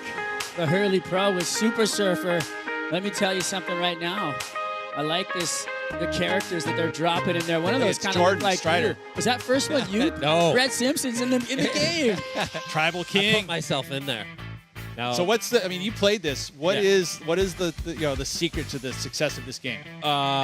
you got to be a quick tapper if you're if you're on your mobile. Yeah. You gotta avoid all those rocks and the hazards. And It was all regular foots. Where was the goofy no, there is a foots? goofy. It is your game. There is a goofy. I promise there's a goofy. You can flip it up. Speaking of super surfers, look that's at a this super guy. surfer right there. He's a super surfer. He came in. He's red hot. He's just all red, lined up, color coordinated, and what a performance from John Florence. Yeah, that was cool. Good job, John. Way to entertain. I mean, you obviously see the waves and anticipate what the day is going to unfold, and man, he performed. Out here on this next heat, Heat 5, Ethan Ewing coming up against Keanu Asing. So Asing, a local boy from here in Hawaii. He was the second place highest Hawaiian on the CS. So he jumped into this event. And then you got Ethan Ewing, who has just been on a tear out here at Sunset. You know, it was 2018, he got 81st, and all of a sudden he jumps up into 2019, gets a third. Then he gets a third last year. So he's figured something out here at Sunset, and you can see it in his surfing. I would agree. I mean, again, you think about quickness, some of the fastest surfers on tour, he is right up there. And when you translate that type of speed and transitions to Sunset Beach, it's a point of difference. I think you got to, in my eyes, maybe one of the favorites in these waves. If the waves stay up and it's clean and his rail game and the combinations. I think that on the forehand, he's 100% my favorite Australian. I mean, the way that he surfs. You see how he looks like unbelievable. His favorite Australian. Yeah. Well, I mean, Yeah, okay. That's right there. That's pretty high up in the list of Striderisms. You got Hawaiians, you got, Italians, you got guys all over the place. There's a lot of Aussies on tour, so yeah. Indonesians, I mean, come on, this is a got diverse 15 group. favorites. So we got a lot of favorite surfers. Yeah. You know? I think he's just put on a lot of muscle in the last few years. And like his first year on tour, the confidence wasn't there. Surfing was. I mean, his first, remember that very rookie year, his very first wave on tour was a 9. Yeah. At the Gold Coast, yeah. Right? He literally come on like, oh, he's going to, and then from that point on, it was a learning experience. Another interesting note here for Ethan Ewing is that he's not over here in the competition area. No, he's not. He's got a house right here on the beach. So he worked on this event way before he got to this event. Yeah, I would say he's like the most social person, not like a social butterfly trying to talk to everyone in the contest site. He's kind of like really focused in, and you're going to have to ask him questions to get some words out, unless maybe you're his coach. But I mean, it's showing. He's darn fun to watch when he's out there. Keanu was saying as he paddles through the lineup there, he does have a career CT win in France against Gabriel Medina. And Giant killer. I mean, this kid went through the had field, to go. That's what I'm saying. knocked everybody down. Sick. Beautiful. Yeah, I think that's such a huge accolade. And I think one of the things that that was on a French beach break, little left. It was shoulder high lefts, and we all Keanu know sitting on his backhand. backhand. He's nuts. Yeah. Here we go. Callum Robson now with the priority heat, ready to do some work. Pushes into the lip there, coming off the bottom. Bang! Beautiful. A lot of power and speed coming out of that lip. I like that. I like that surfing. Really strong fundamentals, Pete. Yeah, and he's so focused. I mean, you see it. He's actually hanging out in the area. He's there all day long, like literally putting in. He's parked. He's got his warm-up routine there dialed in. Here we go.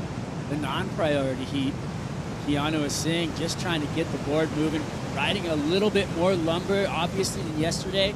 So it's nice to get out there and move that board around as he's doing.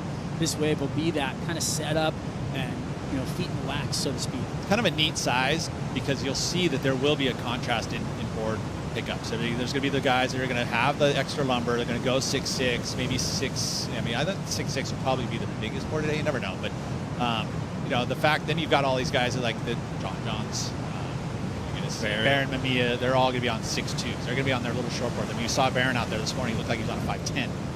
Replay right here, Pete. On the 6'6" for sure, on a bigger board. That's what he's going to do. And that's his power base. He's so compressed in there. loves it.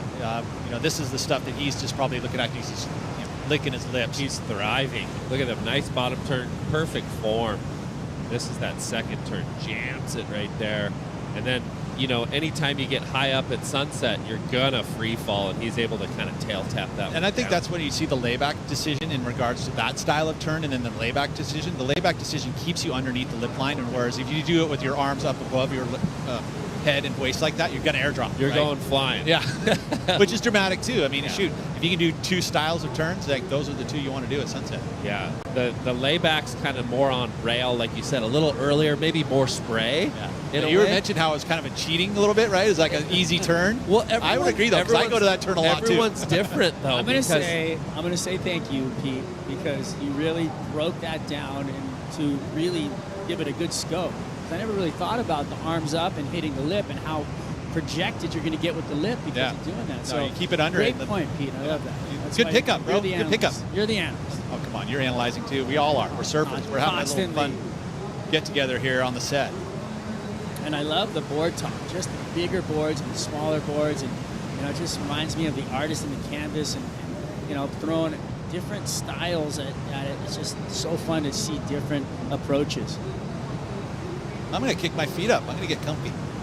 Got a good hour of amazing surf, and there's going to be lots of action. Got the overlapping heats. Here we go. Speaking of action, E-double. Big gouge in the face. Wow, beautiful hook. Going for another one. Staying on that rail into the lip line to finish. Easy E. Ethan Ewing. Easy E, I like that. Good one. Easy on the eyes. I mean, he goes fast and everything's just like, he looks real grippy on the wave. And that's, I think his boards are narrower. Yeah. Right? He looks like he rides narrow boards, right? I mean, if he's one of the more, he could easily add a 1/4 inch and you wouldn't even, but that's why that easy rail-to-rail transition that just slides through easily. Good Here control. we go, replay. What do you think, Pete? Well, I mean, we talked about it. The transition in the rail, it holds in when you have that narrow rail, right? I mean, obviously cuts into the volume, so you have to kind of work harder to catch your waves, but once you're on them, it's just slicey and dicey. Yeah, you might think, like, there wasn't anything major through the lip, but that's a major maneuver right there. That is... Well, especially the speed he carries through it, right? Yeah. I mean, it's a substantial difference in the speed and then the transition, too. Doesn't shoot his arm too early, stays real coiled, and then here he opens it up through it. You see a lot of guys will get release doing an arc that tight, right? But he, with that narrow board, it grips through it. And that's what you had mentioned. So a tight arc, usually he'll get a little release of some sort, but not with him. He bites through it.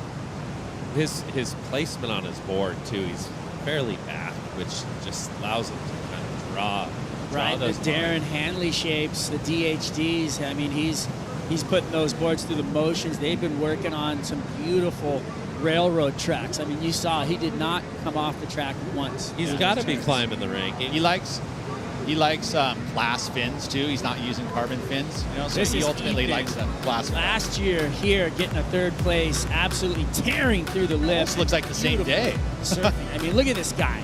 Bang, huge lip line cracks and just carving his way, just like he's doing today. He was well on his way. I remember watching all last year as well, and he was on his way to winning this thing. And the waves got a little bit trickier. It was in between Sunset and the bowl, and remember he got outweighed. Downside of the swell, yeah. Yeah.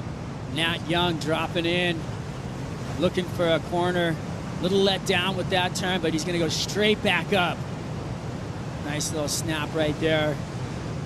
And he has the priority heat, 8:40 on the clock, in first place. Out the back of him, Callum Robson looking for something. Wow, that wave was hucking out, but didn't give him the opportunity to get into the tube. You saw him trying to ID that corner. Keanu was saying more action. Woo! Here we go. Let's see what he's got up in the corner.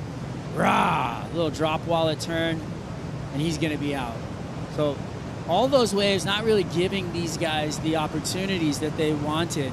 But, time winding down, you see some water moving, you're thinking, I got to get busy. Yeah, I think on that Callum wave, sometimes you look down the line, there's a couple different style waves out here, obviously, but you look down the line and maybe this thing's running, maybe I can get in the tube, but those waves don't allow you to turn. So I think he saw that, got out. I'm probably going to hang on to that priority. Natty's looking to better a 5.17. So it's going to come down to the wire right here. Hey, Pete, looking at the lineup shot right there, you can see how there's like different lumps. You know, where traditionally you see a lot of lines coming in. Why is that? Oh, it's the swell. I mean, you've got a really funky ocean going on, dude. I mean, considering we're trying to forecast it, today was supposed to be, forecast at 6 feet. It's 8 to 10, right? There's a lot of swells out there. There's a bunch of wind. So we got a really short interval. I mean, we talked about the buoys. It was 20 feet at like 10:50 last night. It stayed over 20 feet all the way till 3:50 this morning, which is basically what we're seeing right now. It will kind of back off slightly, but it's really short interval. 13, 14 seconds, which means that it's averaging out of all the swells in the water. It's just a mixed up swell. You've got probably 3 solid different swells running right now. I mean, look at all the crisscrosses. Yeah, that's like you would die for that at a beach break. just crisscrosses coming in. This is the right? HB boy. I'm used to straight handers. It's gonna make it harder for these guys to make decisions. That's for a challenging line. I mean, waterman. That's why I love Sunset Beach on tour, because it is such a waterman style of wave, waterwoman style of wave, where you have to know how to read the ocean and read the conditions, because there's such differences in just a little bit of angle of swell, energy in swell. It's your big lineups. It's like it challenges all of those skills to be able to find waves. I love that you said water woman, because I saw them in the area this morning and they were a little chipped that they weren't going out. Yeah. They were like, "What? We want out there too," you Right. know. But I they bet did there get was, blessed with yeah. that first day of waves, which was just amazing. Right, They so got they're the like, hey, we opener. gave you the first day of waves, had so the now make it opener. the second day. I mean, And, hey, it's all even. It works out, and I love that it's set up that way, right? It's give it equal opportunity. I turns. think that's the beauty too. Like, you just don't know what we're going to get served through an event, So we got to pick the eyes out of it. Today it's got to be a massive This day. is the bonus. And the men's have right now have more rounds to get through as well. We are trying to get through this 32, then into the 16. I mean, I feel like we're just swinging, getting this thing done. But we were blessed by Mother Nature today. I mean, this was a huge favor from her. Up and riding, Callum looking down the line. His back's against the wall. Needs a 6.27. Nice turn, really solid. That wave's going to let him down though. So he's searching. You can see he's hastily looking for something. I saw Nat was there. Nat had priority and deeper. Nat couldn't get into it. And Nat probably would have went, ooh, wow, this might have potential, but it didn't. Just I think one turn. A little bit of a sales job there too, because if you watch where he's catching it, he might have chipped in, but Cal was on this little weird wedge and he barely got into it, and kind of had to come around the corner right here. Does a nice turn, nice jam in the pocket, but then this thing goes into that channel water. Yeah, you need to get 2 solid turns in order to get upwards of the 6 zone into a good range. On that kick out, that's when you need the foil to come out and you can just hop back out the back. Oh my gosh, it's true. Don't give anyone any ideas. Right.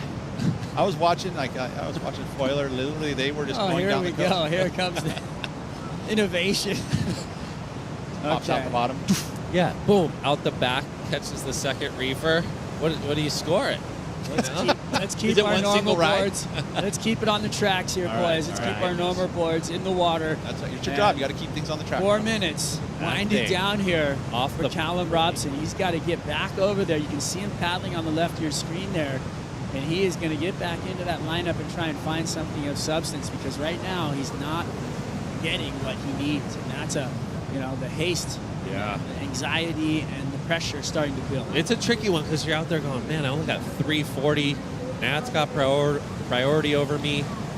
You either got to, there's nowhere to really run. Like, you can maybe paddle up the point to the point where red is, but if Nat's going to stay with him. He's not he's not going to let him go too far. So it's a tricky situation. You need a 2-3 wave set. Hopefully he goes, doesn't better his score. You get the next one. It's a beauty. This was a big matchup for both these guys. I mean, Callum's had a really good run on the championship tour since his inception. We call Nat a veteran, but they're both journeymen, right? They're both trying to find the top 10. Yeah, they're both trying to find. Yeah. Callum's still here. So they've had a similar, in a way, like Nat's first couple years on tour were crazy. Right? Finished top making 5. finals at Bell's, Kinda right? Same with Callum. Yeah. There's a lot of similarities. The only real difference is goofy and regular. Yeah. So currently Callum sitting 9th, after Pipeline, and You know, he had a 17th out here last year, so, you know, he had a little bit of a run. It is. And, I feel like he's got. Sometimes it happens on tour, but you get results where you didn't think you were going to get them, and then you don't get results where you thought you were going to get them. It's probably in his mind going, it's happening, but when will it turn? When those waves, like, because, yeah, you think Callum, Sunset Beach, wow, like, nice combo. But Nat as well. Nat's had great results out here. All the heats are stacked. Yeah, it's really hard to pick a winner, you know, to really just go, that guy's going to win that heat. You just can't do that anymore on tour. Here it is. Ooh, there's a cell job. So cell, these foamy ones can sometimes kind of clean off through this inside. Nat Young going to the lip and throwing up a little floater again, but it wasn't a big, you know, it's not going to change the situation. Behind him, Keanu Singh's going to come off the bottom, find the lip, boom, straight up into it. Nice throw. And turn the board back up into the corner and try to get something else out of it. But this way is not going to give him anything. He's just getting over to the Red Bull ski. Yeah, I think yesterday, you know, we had that half day, and a lot of guys, I felt like some of the guys weren't using the ski, and I think it's important still. It was obviously smaller, but I think it's important for rhythm to kind of just get that flow. Out the back. Look at this wave. Ethan Ewing. Raw. Love that turn right there. He's just got such a heavy foot. Even on a wave that's kind of subpar, he's looking like, you know, he's going to get a score. I feel like when he stands up. Well, he is the second wave, so he's already picked one up. And now Callum with a minute to go. I mean, he doesn't need much. I don't think there's going to be a change for Nat, even though we're waiting on this score. Feels like it's probably right around that same number of the 517-ish. Might be some north sets coming. You never know. Well, the positioning in the lineup was interesting. You know, Ethan Ewing was sitting way outside of everybody. Remember we saw that wide screenshot. So, you know, I mean, everybody's got a different game plan in the water right now. Which I think is smart in this situation for him to get away from the people with priority, because you're probably not going to get the good one off a 2-3 wave set from them. So maybe risk it. He's got himself 2 scores with 20 seconds. There's a kind of a northerly, but he's paddling. Look, he's kind of confused. He's going, where's that thing going? He's trying to hunt it down. Man, the lineup at Sunset is probably one of the hardest to read out of any tour stuff. Well, especially when you got 3 different swells running, and it's just a big lumpy mess out there. You see these things coming in, you're like, where is it going? Yeah, the north ones are breaking like way out to the right of you, but then they focus on the bowl. Inside bowl. You're like, it wasn't even close. Well, you're like Callum Robinson is going to fall out of this one with an 8.33. Nat Young, he's got an 11-point total that's going to take him through to the next round. We'll be right back here at Sunset with more action right after this.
I'm Kelly Slater. I committed my life to this, you know, all of this. There is so much pressure now. It's really do or die. He's not coming here to participate. He's coming here to win. Her career is at stake. You want to perform in the big stage? This is the biggest stage you can have. Oh my goodness. This is sport history.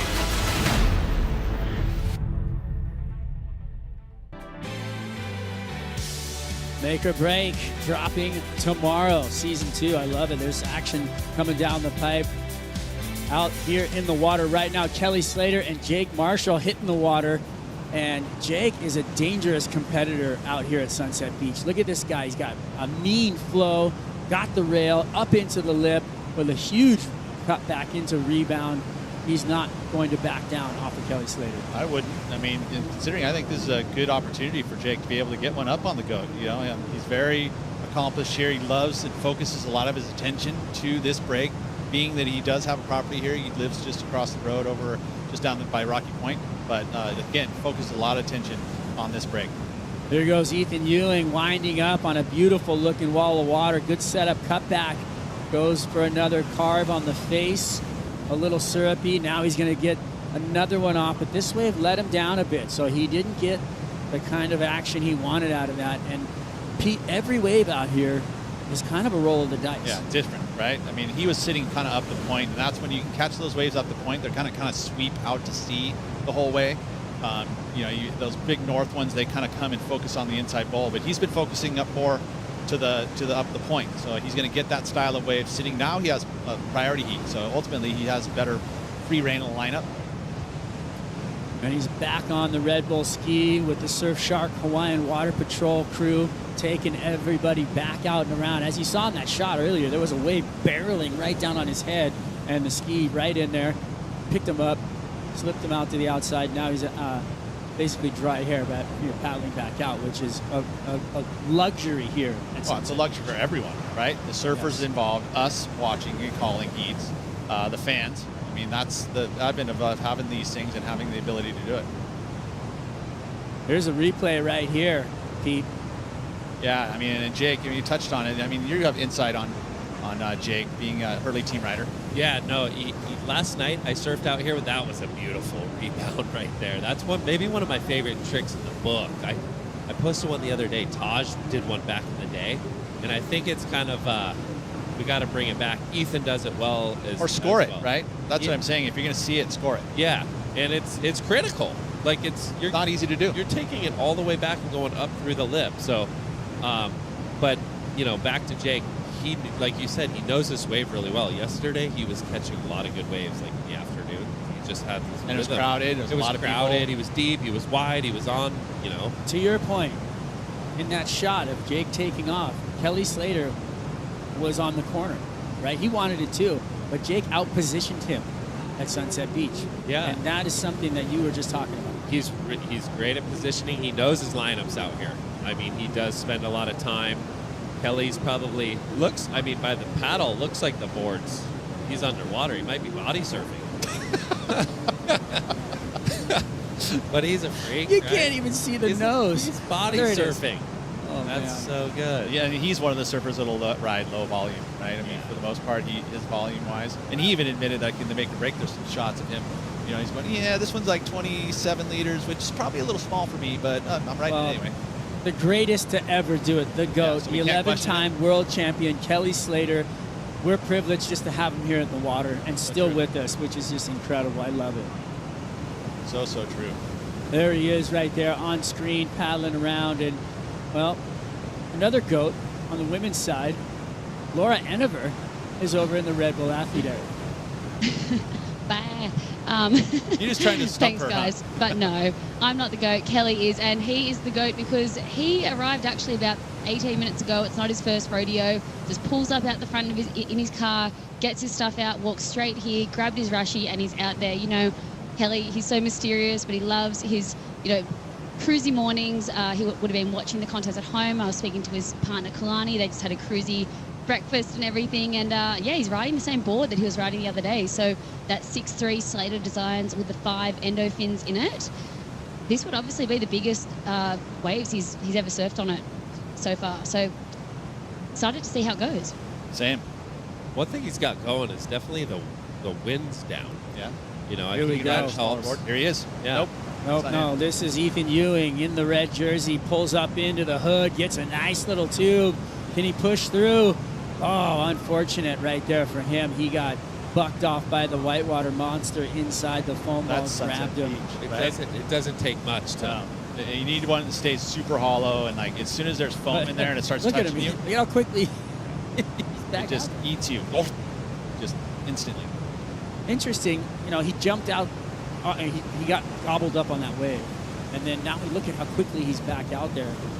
That's the inside ball. Falling off in the tube, you just pop out the back sometimes, no, or it you does. get completely throttled. Sometimes. You're going to get throttled, but you're not going to go anywhere. It just holds you there. I love the setup for it. Like, there's the kick stall. That's the whole timing, where you're going to find yourself underneath. And then that was the chandelier. I mean, that was a gigantic chandelier. That was a full opera style. It just took him out. It's like the reef. I mean, it does have like the shelves go from like, it just makes it warbly, like shallow, deep, shallow. It's not a flat bottom. Yeah, right? shallow, it's got deep, a little shallow. undulations in it. Well, let me tell you, this man was not making shallow cuts. He's got his hot knife, Almeric, right next to him, and he was on fire, cutting through the butter. Nat Young is with AJ.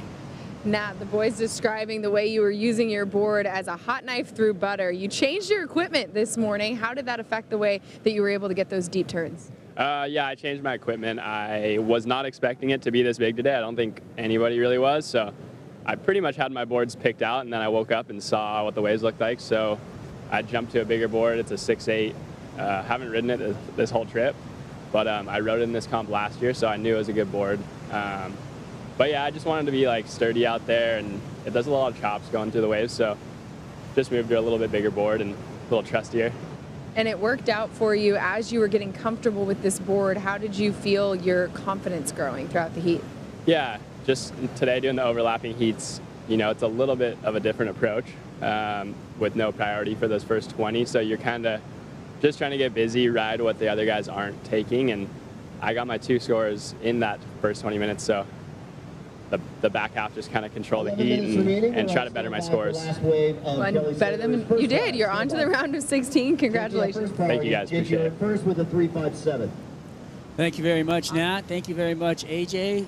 He's cruising. And he's happy. He's on the glass. He's got so serious. Advancing through. He's got his partner. He's staying right up the road right here too. 4 houses up at the CI house, and he's got Tia here, and his daughter Rocky. So he's cruising. Oh, well, unreal. He looked comfortable, that's for sure. And in the water, he felt good. And he's staying.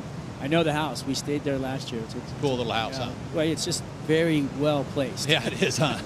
Like if you're talking about a house that's on the shoreline, that you're able to watch the lineup, it's definitely there for you. Out in the water, Kelly Slater jumping around on that spacecraft, he called it. That board is interesting, to say the least. When you get into that surfboard, did you take a look at it, Pete? I hadn't gotten close to it yet, no. Man, it's got a double hull, deep V, and it's got like a boat bottom. Yeah, it's got a boat. And a ton of rocker too, right? It's like that jet ski right there. And the jet ski bottom. And the fins setup is just wild because it's got 4 fins with a little trailer. But then you've got these. Ooh, here we go. There's a replay that we didn't see. Pete, what do you think? Well, quick in and out, little bubble. I mean, he is a bit of a tube hound. He loves a barrel. He'll be surfing inside bowl, too. That's the whole thing. He probably identified, he's like, hey, when I'm on non-priority heat, I'm just going to sit right on the inside bowl and not even go outside for it. Because there is those opportunities. There's a lot of waves that'll move in, that'll focus that energy on that inside bowl, and it'll be way too far towards the channel side for the surfers that are in the previous heat to catch them. The priority heat keeps going out and over. Yeah. And so you can kind of just sniff around there. Not a bad idea. Yeah, really. I mean, he is the GOAT. Nat did that, right? He got his 2 scores kind of on the inside bowl section. It was just 2 turns. He didn't have to go too far outside to grab them. And back to Kelly, just really quick on those fins. These fins he's riding are super flexible, so they're Weber designed fins, and it's just wild to see how they whip through turns. I mean, he looks like to me a 6'3". He's trying to control it. It's got so much curve in it. This thing will just turn on a dime. And that score actually came in better. It looks like it'd probably come in better than the barrel. So bigger section, bigger turn. All that was commitment. I believe that was his first wave. Yeah, it was. Which is the 4-point ride. There he the is barrel on came screen. in as a 3, like a quick little bubble. So trying to sell it. You figure a barrel would be good, but it needs to be on a bigger, more critical wave to really get scored high. On the paddle, Ethan Ewing taking a look. Little wind in the hair right there. Looks like it's picked up a bit. Wow. Oh, wow. Oh. That was unfortunate. That was Sunset Beach right there reaching up. Just a little flick of the rail, and all of a sudden you're stumbling. That first turn, though, just so good. Just like you talk about hot knives and all that stuff. That's the epitome of it. Take us through it, Pete. Just, again, so smooth. I mean, look how bumpy that face was to be able to do all those turns, and all of a sudden just a little bit of a tension, away from what he was doing to finish up that one. But again, vertical as the approach and the arc through it. I mean, holding the rail all the way through the maneuvers. That's what the judges asked this morning. Hold the rail, and then just a bump, probably looking down the line, not quite paying attention right in front of him, and unfortunately grabbing nose on the board. Yeah, that's a bummer. It looked like he was resetting. He was just about to reset to coil up, and the thing kind of bumped him off. And, that happened to John earlier, too. He got grabbed the board and right up under his feet, so it happens. How's the judges, dude? If you can't pull it all the way off, they're not going to give you a score. They gave him a 1 for that. Yeah. I mean, it was like pulled. To me, it was like he was resetting, but it was kind of still in transition. Like it was still in transition. Yeah. I mean, again, you can't fool him. 6:42 on the clock for Ethan Ewing and Keanu Asing. Keanu looking for a 7.04. That's a big score. He's got it in him, but we haven't seen him on a real waves of substance yet, Pete. No, we haven't.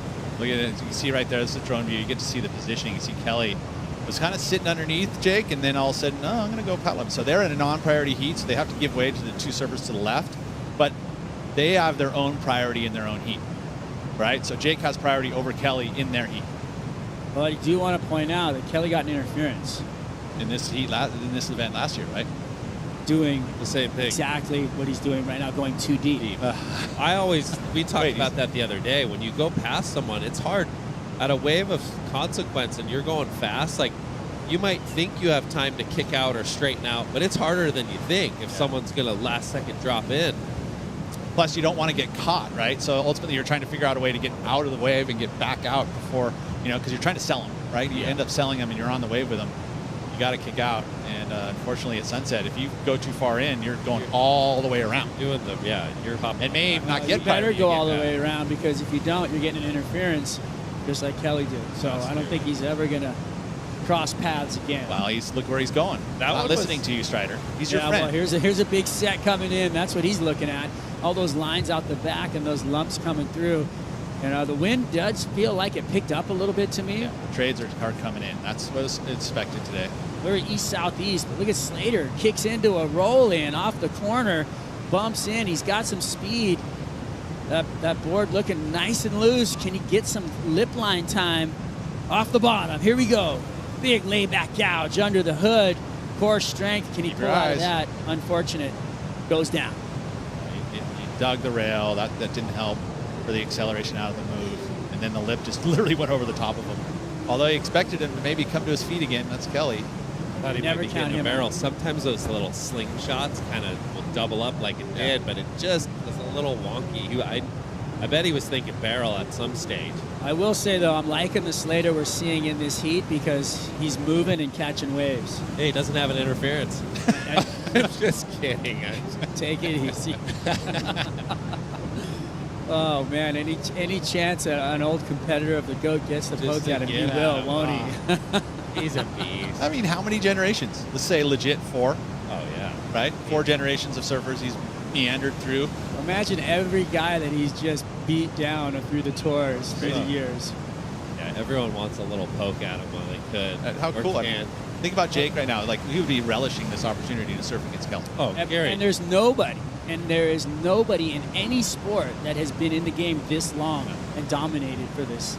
In golf, you can say golf guys, but they go into the senior league. There's nobody. It's psycho. Been on the same tour, dominating. It's psycho. And if he thinks someone's really going to get 11 titles, it's crazy. Because I don't think it's possible.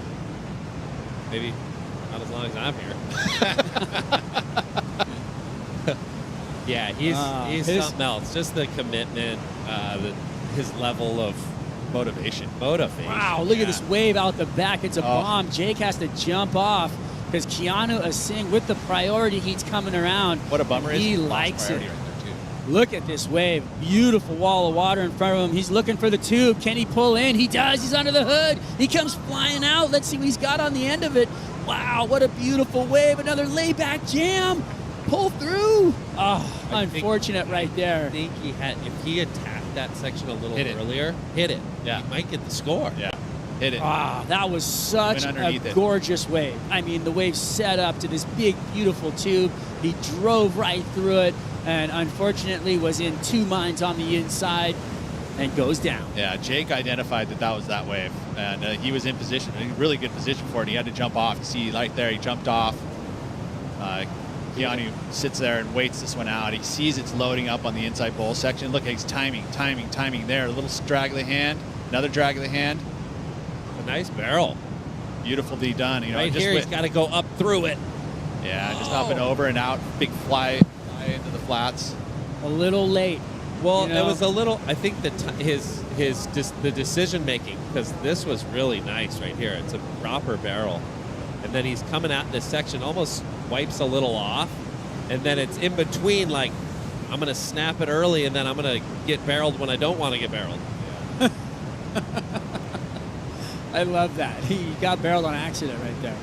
You never know what that thing's gonna do in there, but it would have been a big section to hit. It would have been probably a wild. Would have been gnarly.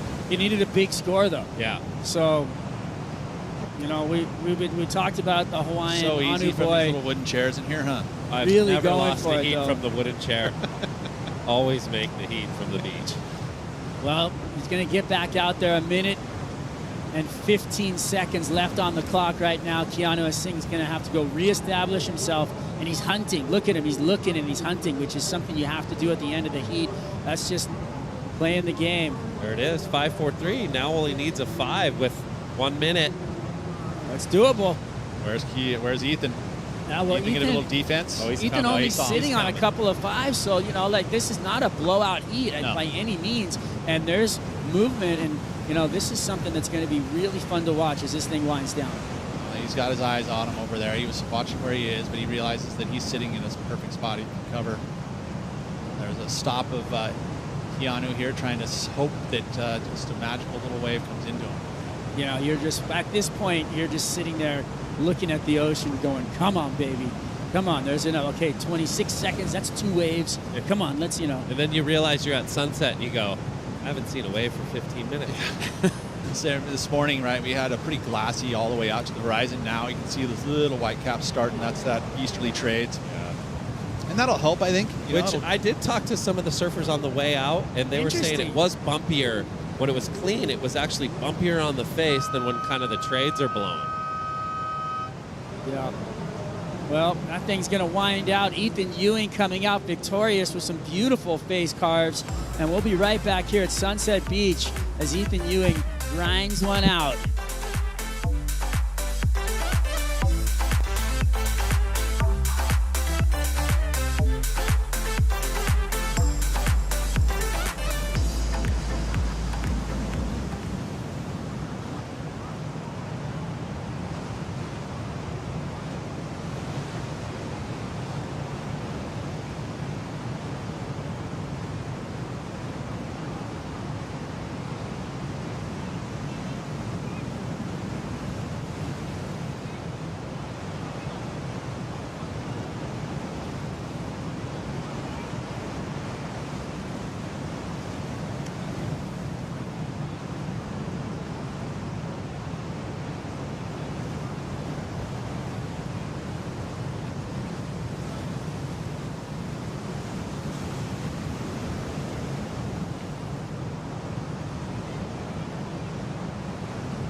I'm Rio Waida. I'm from Bali and I'm 23 years old. I got into surfing, I think, from my parents. I'm really grateful for my mom and my dad. When I make to the tour, they just cry and they're just happy and they just say congrats and you did amazing. I'm proud of myself that I work hard and then reaching my goals. I hope I inspire more kids and then I hope just more Indonesians make to the tour. When I put the jersey, I'll be like, wow, it's happening. Probably I will get humble a little bit, but you know, I will slap myself and Rio, I'm here to win, so I'm gonna give everything to beat these guys.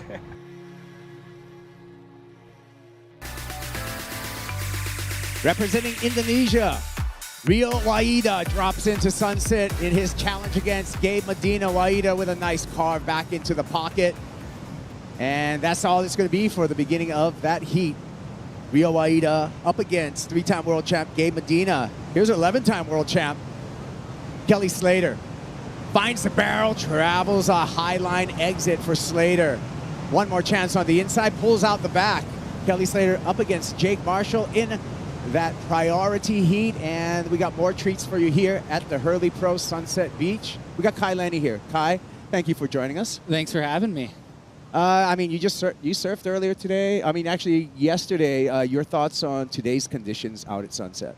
I paddled out in the morning, and it was just, I'd say more of my conditions, a little bit bigger. There was like that new swell, I think, surprised everybody. Everyone was like reaching for a little bit longer boards, but the waves were great. And you know, it was like, as perfect as this looked from the beach, it's actually a little bit bumpy out there. If we had a little bit of trade wind, I think it would smooth out the faces just a bit. Yeah, just a little more trades. I mean, Kai, you're a superstar. Actually, you're a superhero in my book, riding giant waves, flying across inter-island channels, and just the other day you saved me putting a chain back on my bike. Oh, yeah. Yeah, you know, all in a day's work. Yeah, superhero, Kai Lenny. Well, let's get into this heat, Kai, because we got plenty to talk about when we have a 3-time world champ out there, Gabe Medina versus the tour rookie, Rio Waida. Megs, your thoughts on this heat? Yeah, this is going to be a great heat. You know, Gabe is really impressing me out there on his backhand. We were talking earlier, he's not really a favorite Kai out at Sunset, but just looking really fast and just always taking to that next gear in his heats. Yeah, I think the trick today, at least when I was out there, it's really going to be about positioning and your lineup. You know, you're only as good as wave allows you to be, and all these guys can put the big scores down. But I really think it's going to be about where they are in the lineup. Medina, a little too deep on that one, so he's going to have to reset. Plenty of time on the non-priority heat clock. 35 minutes, 30 seconds counting down for Gabe Medina. Take another look at the replay. This time, Kelly Slater got the barrel. Yeah, Kelly setting himself up for a beautiful barrel here. That's beautiful offshore, just really allowing for a nice tube time for him, but kicks out. You can see him setting up. See that mist off the top there. It's just perfect conditions at Sunset Beach. High line, he has to duck himself up pretty high, actually. It wasn't a perfect barrel, so Kelly just being the master. And kick out. Just a 5.17 for Kelly Slater. He is in the lead against Jake Marshall. Jake Marshall still in the game with priority, needs a 5.67. And I wanted to have a question for Kai. I mean, what was your motive? Actually, I'm going to get back to that because Kelly Slater's going to keep on surfing if he can get into this one. Did not get the chip. Oh, Gabriel. Gabe Medina says, yes, please. And Medina. Long wall, pulls it to the barrel, no grab. Grabs on the way out. 3-time world champ, nice. Gabe Medina. Oh, Kai. That just goes to show that, you know, there's a lot you can scoop on the way out. And the guys out the back might not even see it. And Jake Marshall backing up a wave under Kelly. It's really interesting out there because there is so much opportunity in like 4 different spaces. And Gabriel being under is pretty smart. There's a lot of barrels, but you just got to be like willing to get lucky, or you got to like commit to that way inside. Yeah, and that's the advantage of having that that second heat priority, right? You can just kind of stay busy. And Gabe, he's really notorious for that. He's good at staying busy, manages to find a gem there. I think this is like the one spot where this overlapping heats are the best, because the more time you can have out at Sunset, you can either come back from something or you can like extend and, you know, play with it. Yeah. I call this place the Time Bandit, Sunset Beach. And so 40 minutes in the heat, those extra 10 minutes are good. Kai, talk us through this replay. Gabe Medina doing it. Well, it seems like Gabe, you know, he just was sitting wide, and I mean, obviously he saw what was going to line up, but that end can get really clampy and bumpy. So if you can be casual, but you see he kind of like hunkers down right at the end there, because really easy to skip out, especially if you're too far forward on the board. Yeah, we can see it in slow motion first, and then it gets cash right here for the pump. Then gets all casual, no hand behind, and then he's like, you know what, I better make sure I get this. So gets back into the grab rail position, tripod stance. Megan, and gets the completion. We're still waiting for that score. Yeah, I really noticed how he had to go super high to make it out of that barrel. And that's the reason why he got out of that thing. It's so easy to get dropped down. Here we see a little replay action of Jake Marshall. Beautiful swooping turns there. He's looking so strong, right? Yeah, so that was a 4.5 for Jake. Not enough to get into the lead versus Kelly Slater, but he did reduce his need. Jake Marshall needs a 4.75 at the moment, and a big number drops in for Gabe Medina. It went excellent, Kai. No way. 8.17. Let's take a look at all the numbers and how it got there. Yeah, look, I mean, it's really interesting. I mean, everyone else outside probably had no idea unless they were really watching that wave fold over, but that's like inside wide, probably kicking out by the caddies. And normally the caddies seem like they're a mile away. So, I mean, that's just the trick with Sunset. I think you can't get stuck in one spot. You got to be willing to adapt constantly. And, you know, with Kelly, I guess he just missed that wave right there, and he probably would have been just rolled into that thing, but it's hard out there because it does back off a lot. But Gabe is such a master of being patient, you know? He just really waited when he stood up and negotiated that bump, and difficult to do out there. Yeah, look how clean this wall is. I just love that pump, no hand pump, standing pretty straight up on his backhand on the inside pull at Sunset. Like, that's beautiful stress. Back to live action for Gabe Medina. Wants to make quick work of it and wants to back up that excellent score. Gabe Medina, when you talk about just raw talent, but then combine that with surfing such smart heats, Kai, in that he did exactly what he needed strategy-wise. Yeah, Gabriel is obviously a master, but I like that he's staying busy, especially at Sunset. And it seems like just with some tide changes, the swell, it's not as consistent as the first beginning of the day. And, you know, I think as long as you can have some scores under you, then you can kind of go out and look for the better ones. But nothing worse than needing like a 2 and you can't buy one. Yeah, this is true. Well, Ethan Ewing's on to the round of 16. He won his last heat against Keanu Singh. Let's hear from Ethan. Ethan, congratulations. On to the next round. You just seem very calm, cool, collected out there. What was your strategy? My strategy out there was just to catch a lot of waves, and didn't have the best free surf this morning, so I was kind of just didn't get a lot of waves. So I just wanted to try and catch a lot more waves than that and see where the scale was with the judging, and yeah, it was fun heat. How did what you learned as you started catching those waves and seeing the scores pop in, how did that change the approach towards the back half of the heat? Yeah, it was good just to see kind of like the scores that I got and kind of just knew what I needed to do to get better scores. So then at the end, I kind of just, just tried to choose better ways. And yeah, it was fun to just have a heat with Keanu. He's always been so nice to me when I've come over here and such a good surfer. So yeah, it's fun to have a heat with him, and yeah, excited for the next round. On to the next one. Congratulations. Thank you. Ethan Ewing on to the round of 16. And Rio Waida getting away during that interview, Megs. Yeah, just trying to stay busy here, Rio. Taking off on this wave. Nice wall in front of him. I love he times, I think, perfectly because he has to do like a high line snap kind of turn. And then he just finishes up with a beautiful gouge there. Nice ride for Rio, you know. He's only got a 1.73, so definitely showing us what he can do on these beautiful big turns. You know, again, with so much speed and super controlled. Look at that beautiful pocket gouge there. I'm liking that he's throwing a lot of sprays, going really high, getting that fin out, and his board looks really good. It looks light on the water. It doesn't look like it's sticking to the bumps. He seems really fast. There's like a spice to him, and you know, a lot of guys kind of look like they're surviving some of the turns, and he was able to lay it down. Must have been like a second wave of the set. Really critical, but here we go, Jake Marshall. He's looking for the barrel, and it just sometimes it just doesn't want to do it. And Gabriel too, straightening out. So a couple of swings with no contact for both Jake Marshall and Gabe Medina. They're in different heats in this overlapping heat format. Marshall set against Kelly Slater. He's a 4.75 at the moment. Jake Marshall with number 4 on his jersey. That's because he's got 4 family members. The last digit in his zip code 92024 for Encinitas. And He also just wanted a single-digit number. No explanation needed for the 11 on Kelly Slater's jersey, Kai. Yeah, you know, it's, I mean, the numbers, I think these guys can create a cool number.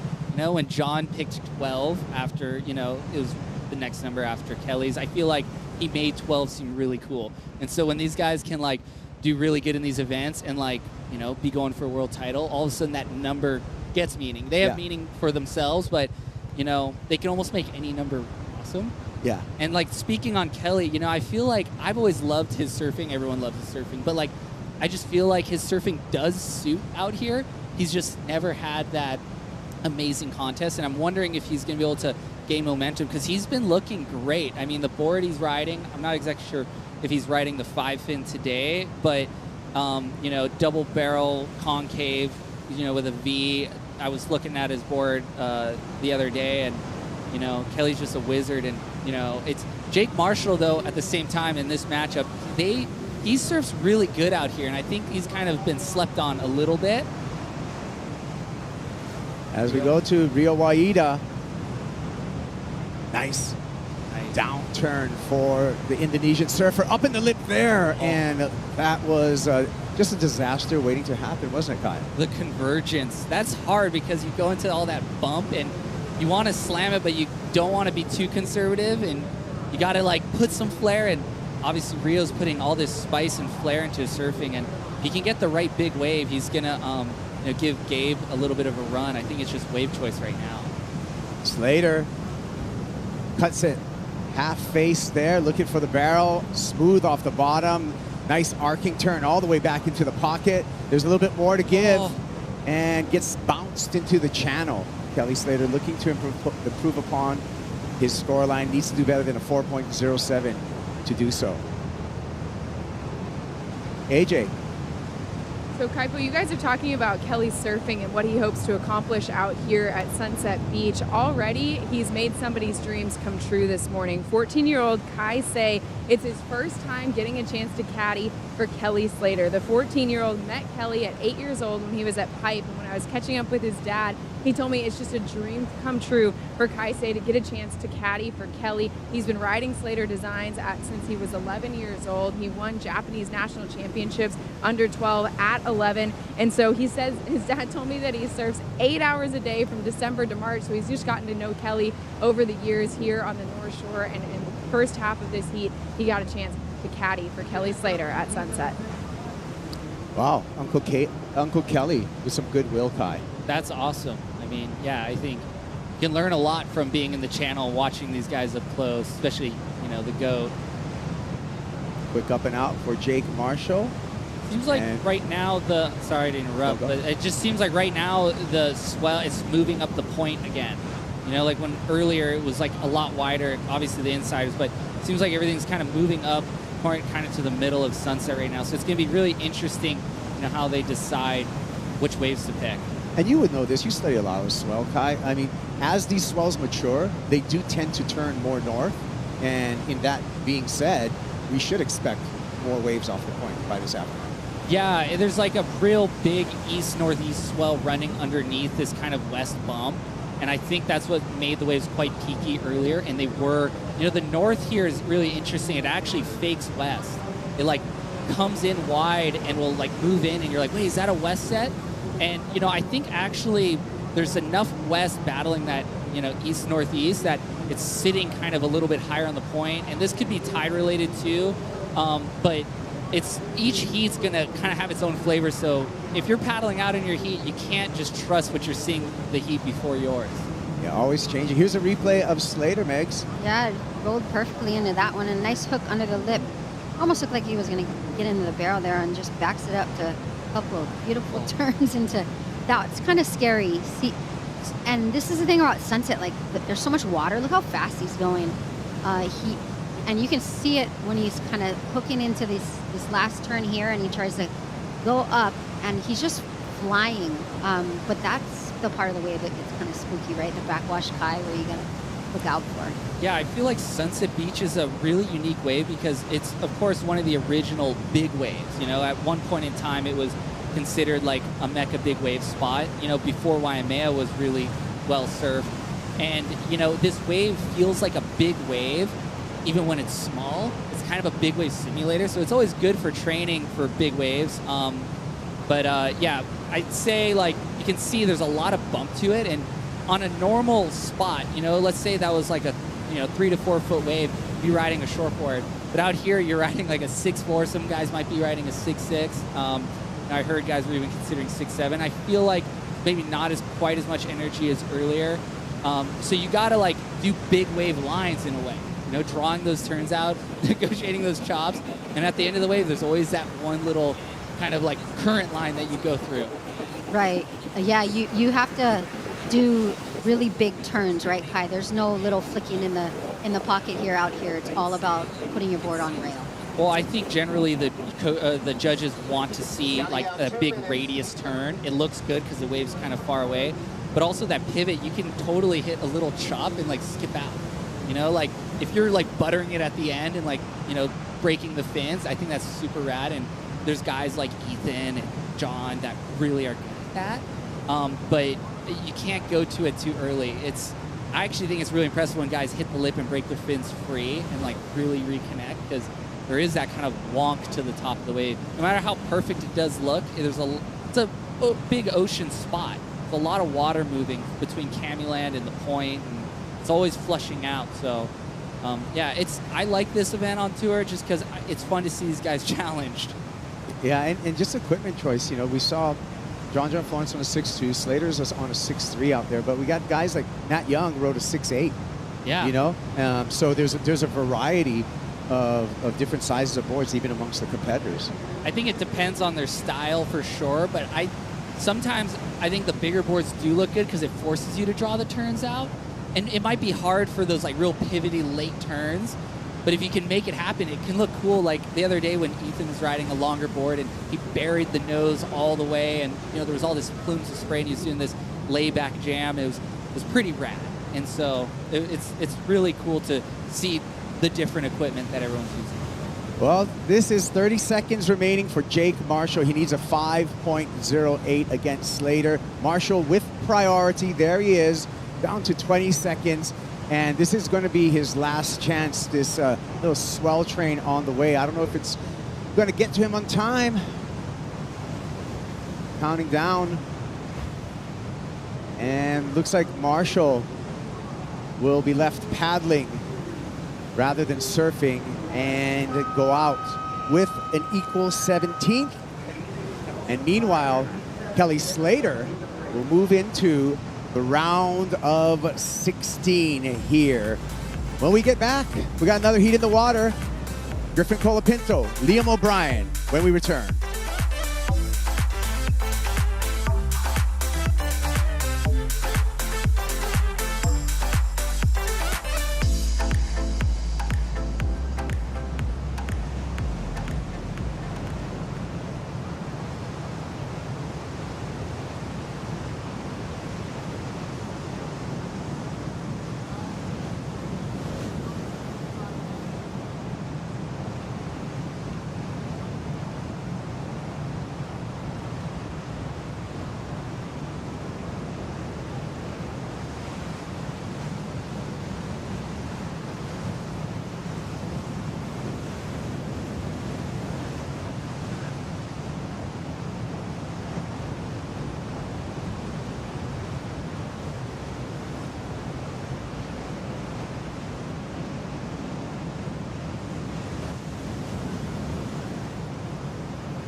Hurley Pro, Sunset Beach, Gabe Medina standing tall in the barrel. And this was an 8.17 to kick off his match against Rio Waida, three-time world champ. Makes sure he gets the exit. And another stunning wave by Gabe Medina.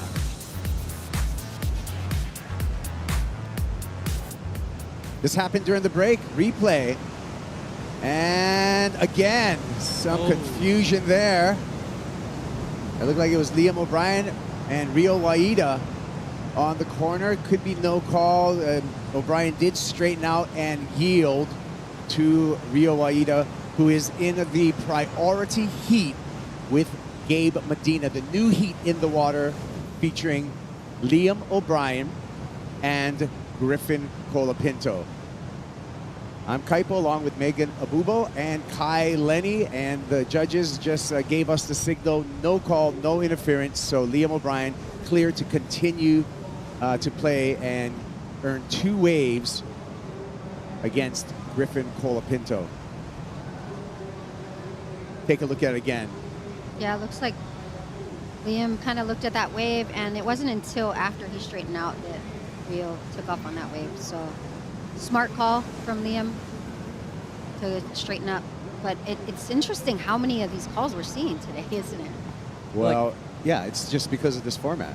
You know, it's the overlapping heat. You got to be head on the swivel the whole time. And Sunset's such a big playing field. It's really easy to be like, I'm going to create some space.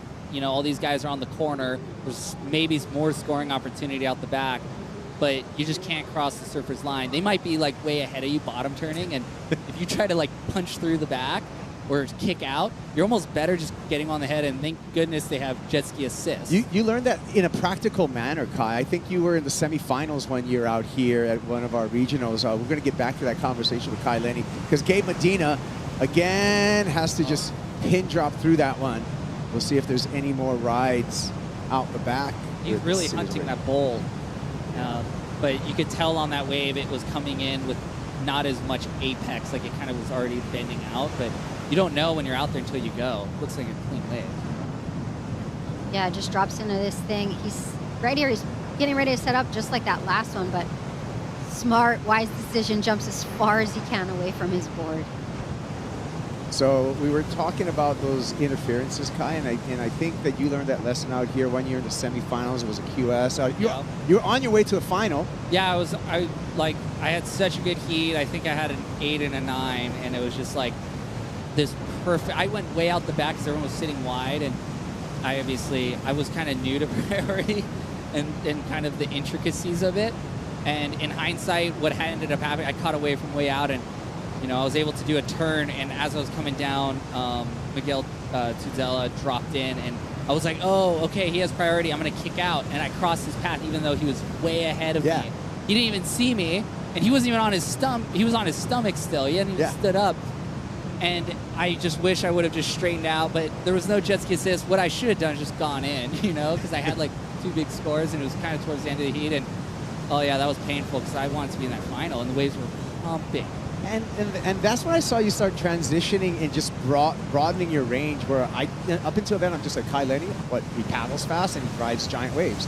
And then I just saw you competitively start putting on a jersey and, doing really well. Yeah, this is a mountain to climb for sure. Surfing is one of the hardest sports. You have to learn how to become lucky, and that's by understanding the lineup, being in the right place at the right time, and here goes Griffin. Colapinto. Pretty inside wave. Be curious what the judges will give that. If this thing can line up, you could get a good ending hit. And that wave dissipates. So non-priority heat for Griffin Colapinto. Probably just, get a couple turns in, see what happens. Never know. I mean, Meg Sunset, it's like I described it before. It's like a box of assorted chocolates. You never know what you're going to get until you bite into it. No, you never know. You're always going to be searching for that mint chocolate. There's the man himself.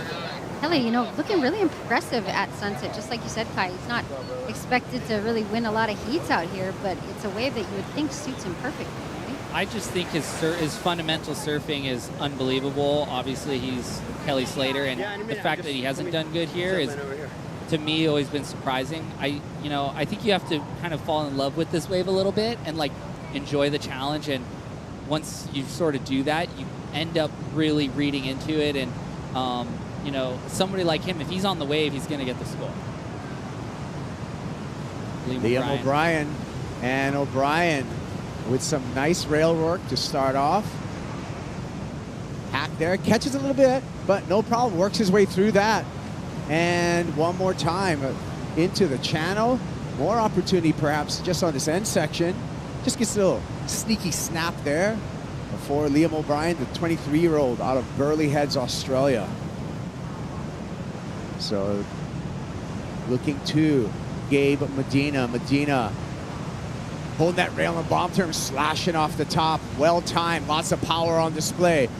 Another hook on the backhand and a sneaky float to finish. Gabe Medina will extend his lead over Rio Waida. He's going to replace that 2.67. He's got 2.67 in his scoreline. That thing's long gone after that last wave, Kai. Yeah, I mean, you know, it's I like the game he's playing right now. You know, just staying really busy. It's super important in conditions like this. It does seem like everything's settling down a little bit, but it seems like this getting cleaner too. You know, Griffin here, he's like picking a wide one. I wonder if this thing's going to stay open. Like, oh yeah, he's got it. Yeah, he is. Griffin Colapinto in the barrel, on the barrel, and a big hack there. So that's going to heat things up between Liam O'Brien, Griffin Colapinto. The judges owe us scores for each of those surfers in the non-priority heat, Megs. Yeah, that was a nice little exchange there. Griffin just kind of picking up where he left off this morning. We saw him get some nice rides this morning as well. And you can see him taking off onto this wave. There's a beautiful wall ahead of him, just driving through that barrel. That barrel was really going fast, and he managed to stay inside that thing as long as he could, and a huge hack after it. Seemed like once it was hitting that channel, it had that wonk, and it was like, it's kind of good though, because it made it seem difficult to make. Like right there, you know, he could have easily gone clipped in the head, but he's so good, he was able to kind of take the low road out of that and not just come shooting out. So, I mean, these seem like to be the best scoring waves right now. Probably the hardest to ride, and you know, these are on the inside wide waves. The guys out the back have no idea that, you know, between him and Gabe are getting barreled. Yeah, so I'm expecting a big number for Griffin Colapinto. And Liam O'Brien, though, Megs, did some handy work on the rail on this wave. Yeah, he did. He managed to, this wave was kind of a roller, but gets a beautiful snap there. And then he's trying to set himself up. Does some great rail work. You know, he looks like his board's a little longer, and I like it, though. He's executing his turns well, milking this thing all the way to the inside chop.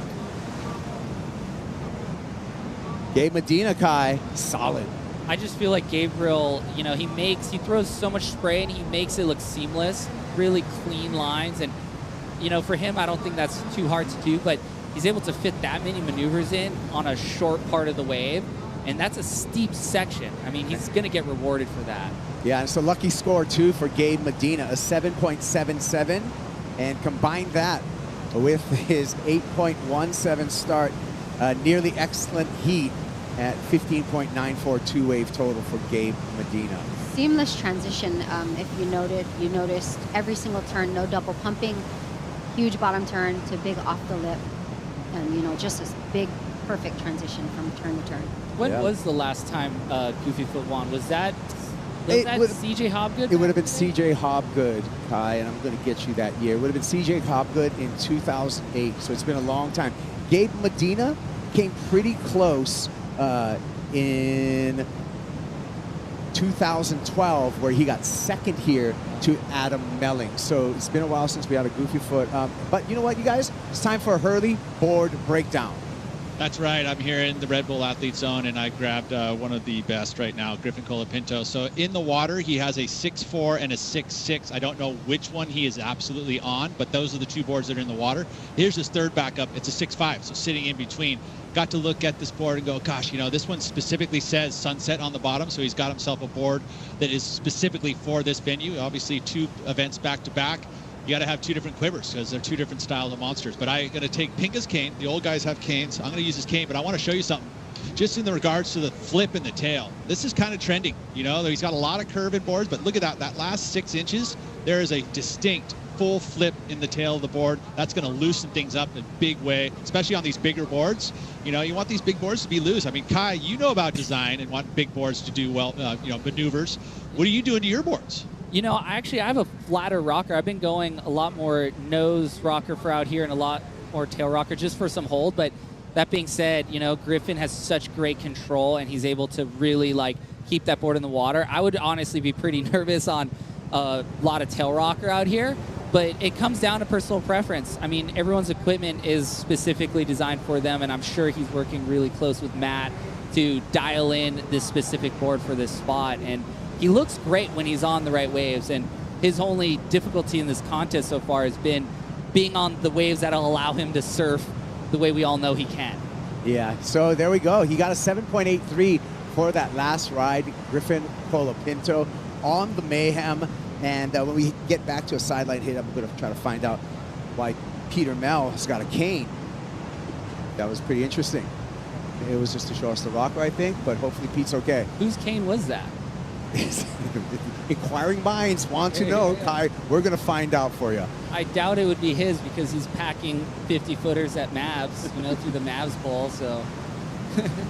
Yeah, he's getting old, though. 7 minutes on the countdown here between, oh, Peter. Guys, come on, man. You don't have to make fun of me with a cane. That was Pinga's cane. I was using it as a nice straight edge. I couldn't find anything else. I had to show you the curve in the board. So ultimately, yeah, that's why. Thank you, Although Peter. I am old and I do have back pain. Rio Aida needs to come back right now. I'm sorry. Ooh. Oh, and Waida actually needs a couple of waves to come back. He needs 2 waves of a 15.94 or better, Kai, right now in his matchup against Gabe Medina, because Medina's just been on fire. Medina's got, you know, some high scores and has ridden 7 waves. Oh, Liam O'Brien here. I feel like the trick right now is if you're not in tempo or your timing's not perfect with the wave, one missed turn will set you wrong the whole way. And it seemed like with Rio's wave just before Liam's here, it really was tricky for him to find that pacing, and he was just either a little behind or maybe a little early, and you could just see it on his face. He was like, oh, that's probably one of his last opportunities since he needs 2 big scores. But yeah, that's sunset, you know? It's like you almost have to have a trigger when you're dropping into the wave to get yourself into the timing of it. You know, if you feel a little loose in the beginning, it can set you off. Megs, this is a replay of Liam O'Brien. Yeah, Liam, nice first turn there, but huge gouge at the end. Almost lays back on that one. Liam really putting a good rail display on for us. You're right, Kai. You can see it. They're almost the guys that are really setting up for really good turns are the ones that almost getting like a hop on it, like Totally. getting that extra speed on the top of the wave and then kind of setting themselves up instead of just straight into the big bottom turn, right? Almost getting that little jump on the wave. Yeah, I wonder what the trigger might be. You know, it could be like, for me, it's like placing my hands where I could see both my hands. You know, it's like, how do you engage your core, whatever. And it's like, what's going to like get you into the tempo of the wave immediately? Is it like that little stall at the top? You know, and talking about Liam O'Brien, I think his timing's amazing. I think what he's just lacking here is just a really good wave to really show his surfing. The waves seem a little bit soft, short interval, bending out to sea a little bit. He's making it work, but if he can get on a really like nice bold wave, especially at this kind of mid peak at sunset, I think his surfing's really going to flare a lot because he seems to have found that tempo. Well, Kelly Slater is in the round of 16. The GOAT's on the glass right now. Kelly, back-to-back heats, you find yourself here on the glass on a wave that you've said in the past, not your favorite, but what is working for you with Sunset right now? You know, you're just out there against the elements and the other person or two making the right choice at the right time. Even, you know, it's such a big zone out there, it's hard to cover everything, but if you're just kind of staying in contact with the person you're surfing against, you guys are kind of in your own place. And under priority, you can be a little busier. With priority, you want to make sure if you do paddle or take a wave, it's a good one. You know, just kind of play that game and make sure you just don't make any big mistakes that cost you like 2-3 minutes of paddle time or being out of position. Or I got caught inside a couple times in that heat, right out on the peak, and I got lucky. It was only like one wave that got me. But it seemed like Jake never really found his rhythm. He knows the wave really well. I was not underestimating him at all. He's really good out here. He rides a longer board. He surfs out here a lot, so he finds the lineup, and I think he knows it on different direction swells and sizes and stuff. And he had Gally out there caddying for him, who, you know, Gally's really aware of everything that's going on in the water. So it was you know, the heat never eventuated into anything really competitive, I think, for either of us. I just got ahead, and he never kind of caught up, but I didn't even have, like, even close to an excellent score. So it was a little bit of a slow heat for us. And then at the end of our heat, Gabriel and Rio both were sitting inside, and the good waves came underneath us, and they got barrels. So we did sort of mess up, but with priority, you're going to sit out on the peak and wait for the big ones. Which makes sense. Now, for you, you said that you're constantly checking in on that competitive flame. We talked about it at Pipe. You're finding yourself here on the glass again. How's that flame today?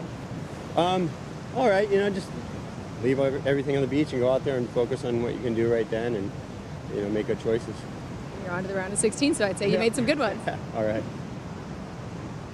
All right, well, we saw a couple of rides go down during that interview. Griffin Colapinto here, just seeking something and just finding a carve, but not much more than that for Griff. So we'll see if that changes the situation. He is leading against Liam O'Brien. O'Brien needs a 6.41 to turn the heat, and he finds the barrel and the exit. 6.41 is the number for Liam O'Brien, and we'll see if that was enough for him. We'll see it in slow motion, Kai, but it was not. This was a 5.17 for Liam O'Brien.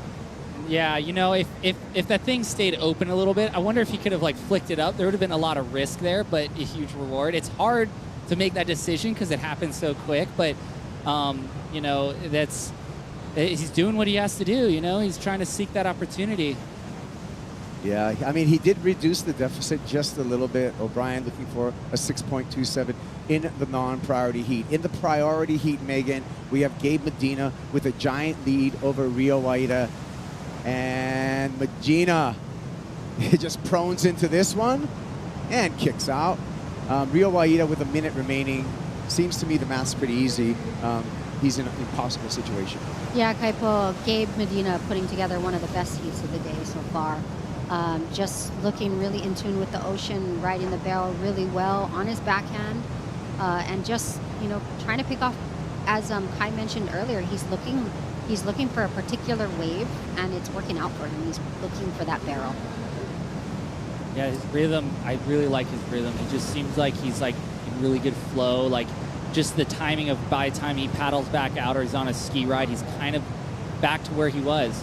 And, you know, it seems like the swell is kind of dipped down a little bit and everything's moved, and he's been adapting, and looks like Rio's going to try to, like, manufacture something. You know, 13 seconds left. I think this is just a ride in. Well, the rookie is going to be eliminated in this round, the 32. And so that's going to be it for Rio Waida. Meanwhile, three-time world champ Gabe Medina dominant out here at Sunset. When we return, Felipe Toledo, Eli Hanneman out in the lineup.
The Hurley Pro Sunset Beach is brought to you by Hurley, official apparel brand of the Hurley Pro Sunset Beach, and by Yeti, built for the wild. Hurley Sunset Beach, stop number 2 on the championship tour, and a new heat in the water. Defending world champ Felipe Toledo up against the local wild card in the way of Eli Hanneman. 38 minutes on the clock for that heat. I'm in the booth with Megan Abubo and Kai Lenny. And Kai, people who want to know more about you, I think you have a series out called Life of Kai. Yeah, we've been doing a series for 2 seasons now, and it's been cool because it's like being able to give people an insight to what I'm doing, a lot of big wave antics, and just the behind the scenes that goes into it. And, you know, it's really been made to hopefully inspire some kids, you know, to do whatever they love to do, kind of like through perseverance and just training really hard, and what comes down to working hard. And season 3 is going to come out on the 24th of this month, so if anyone's interested, check it out. We got some great stuff coming out this month. So 24th of this month, season 3, Life of Kai. Tomorrow, February 17th, Apple TV Plus, it's going to be season number 2 of Make or Break. You want to check that out, and check out this barrel for Griffin Colapinto. And that one just stayed hollow, but went so fast, and little spit at the end, Megs. Oh my gosh, he just had so much barrel ahead of him. You were mind surfing that wave, but nearly impossible on the inside sunset to make it out of a barrel that long. I mean, if he made that, that would have been a 10. I loved it. Looked good. It's just it has that kind of like breathing kind of wonk to it, like towards the channel. And if he could make it past that, I would almost like write him in as making it. But you know, he's one of the best barrel riders of the planet, and look at him go. He's flying. That if it just held up a little bit longer, we would have seen maybe the first, 10 of the entire event, because that's hard to find. Yeah. Live action here. Looks like Eli. Eli in the barrel, high line, and nearly makes it out. Just gets clipped on the head there. So would have been a great score. Instead, he's going to get a 1-point ride to start off his challenge against Felipe Toledo. I feel like, at Peahi, when we surf big waves, we call that, it's just on a smaller scale, of course, so we call that a phantom chop. You're on the wave and you can't see it, and it kind of lifts you without you knowing you've moved. And you'll see, like, he's in the barrel. He's probably thinking, oh, this is going to be an easy one. And there's that little phantom chop headed up the face, and it clips him on the back, and then it lifts him, and he hits his head, and he's like, where did that even come from? And, he weighs 140 pounds, so maybe if he was like 155 or 160, he just stuck down a little more. But that's a hard one for anyone to negotiate, because you don't know what happens till it hits you in the face. Yeah, Eli Hanneman from the south side, Lahaina, Maui, 20 years old, just had a good run at the World Junior Championships, finishing 3rd there at Seaside Reef, and now he has a chance on the big stage, the world's biggest stage in surfing, the Championship Tour. Gabe Medina was brilliant out there, 15.94 two-wave total. AJ, you got Medina. Do the highest heat total of the day so far, Gabby. It seemed like you knew exactly the waves that you were looking for, and you found them. What were you looking for? Yeah, I was just trying to keep busy. In the morning it was really hard to get a good wave, and I just I want not to sit there and wait for a good one, and I'm happy with that wave. The barrel was really fun, and yeah, I'm stoked to be in the next round. Take us inside that barrel, because it's one of those ones, again, where everyone's holding their breath, wondering if you're going to make it out. Take us inside that wave. Yeah, that was a really good wave, and I was on my backhand, which is a little harder. But I don't know, Kelly and Rio paddle for that wave. Kelly couldn't catch it, and then Rio didn't want to go. And then I was like, I'm going to take it. And then, yeah, it was a nice barrel. I was inside. I pulled with no hands. And then in the end section is always hard because I always pinch in the end. But yeah, I could ride out, and that was a good score. You didn't make it look challenging. You certainly looked like you were in rhythm out there. You're on to the round of 16. Before we let you go, você quer mandar mensagem para o Brasil? There we go. Muito obrigado a todos do Brasil que estão assistindo o campeonato. Feliz de ter passado essa bateria, e agora próximo round, né? Continuar achando as ondas boas, e que Deus nos abençoe aí. Tamo junto. Parabéns. Obrigado. Yeah, Gabriel seems to be just, in rhythm right now. I think he could be like a real threat to taking the whole thing out, first goofy footer in a while. If conditions stay the way they are and he stays in rhythm, he's looking confident. Yeah, I call him the machine because he's got freakish natural ability, but then his read and his heat IQ and the way he's able to just be a competitor when he needs to. He can just be a brilliant surfer when he has that opportunity, but he can be a super smart competitor when he needs to. I think it's a testament to his world titles, but, you know, most of the time it's, you know, talent doesn't work hard and hard work usually prevails, and he has both of them. Yeah. And so that's what makes him that kind of Terminator-like, you know, just machine. He's obviously so focused on the tour, and you're not seeing him putting out parts. He's really training everything for this, and yeah, I mean, what more can you say? He's a machine. Kaipo, to note, you said heat IQ. You know, if you look at his scoreline for the last couple of heats he surfed, his average at Sunset is pretty high. When you're going out at Sunset and you're almost getting 7s every single heat, that's a good heat score average. Yeah, that's you know, it's just that consistently, you know, when at bat basically performing, you know. So when you got that chance, you rarely see him make mistakes. So he's going to be one to pay attention to. Another person to pay attention to right now is Felipe Toledo in the non-priority heat. He's sitting there, you know, without a wave being ridden. He's our defending world champ. Kai, do you think he can do it again? Back-to-back world titles?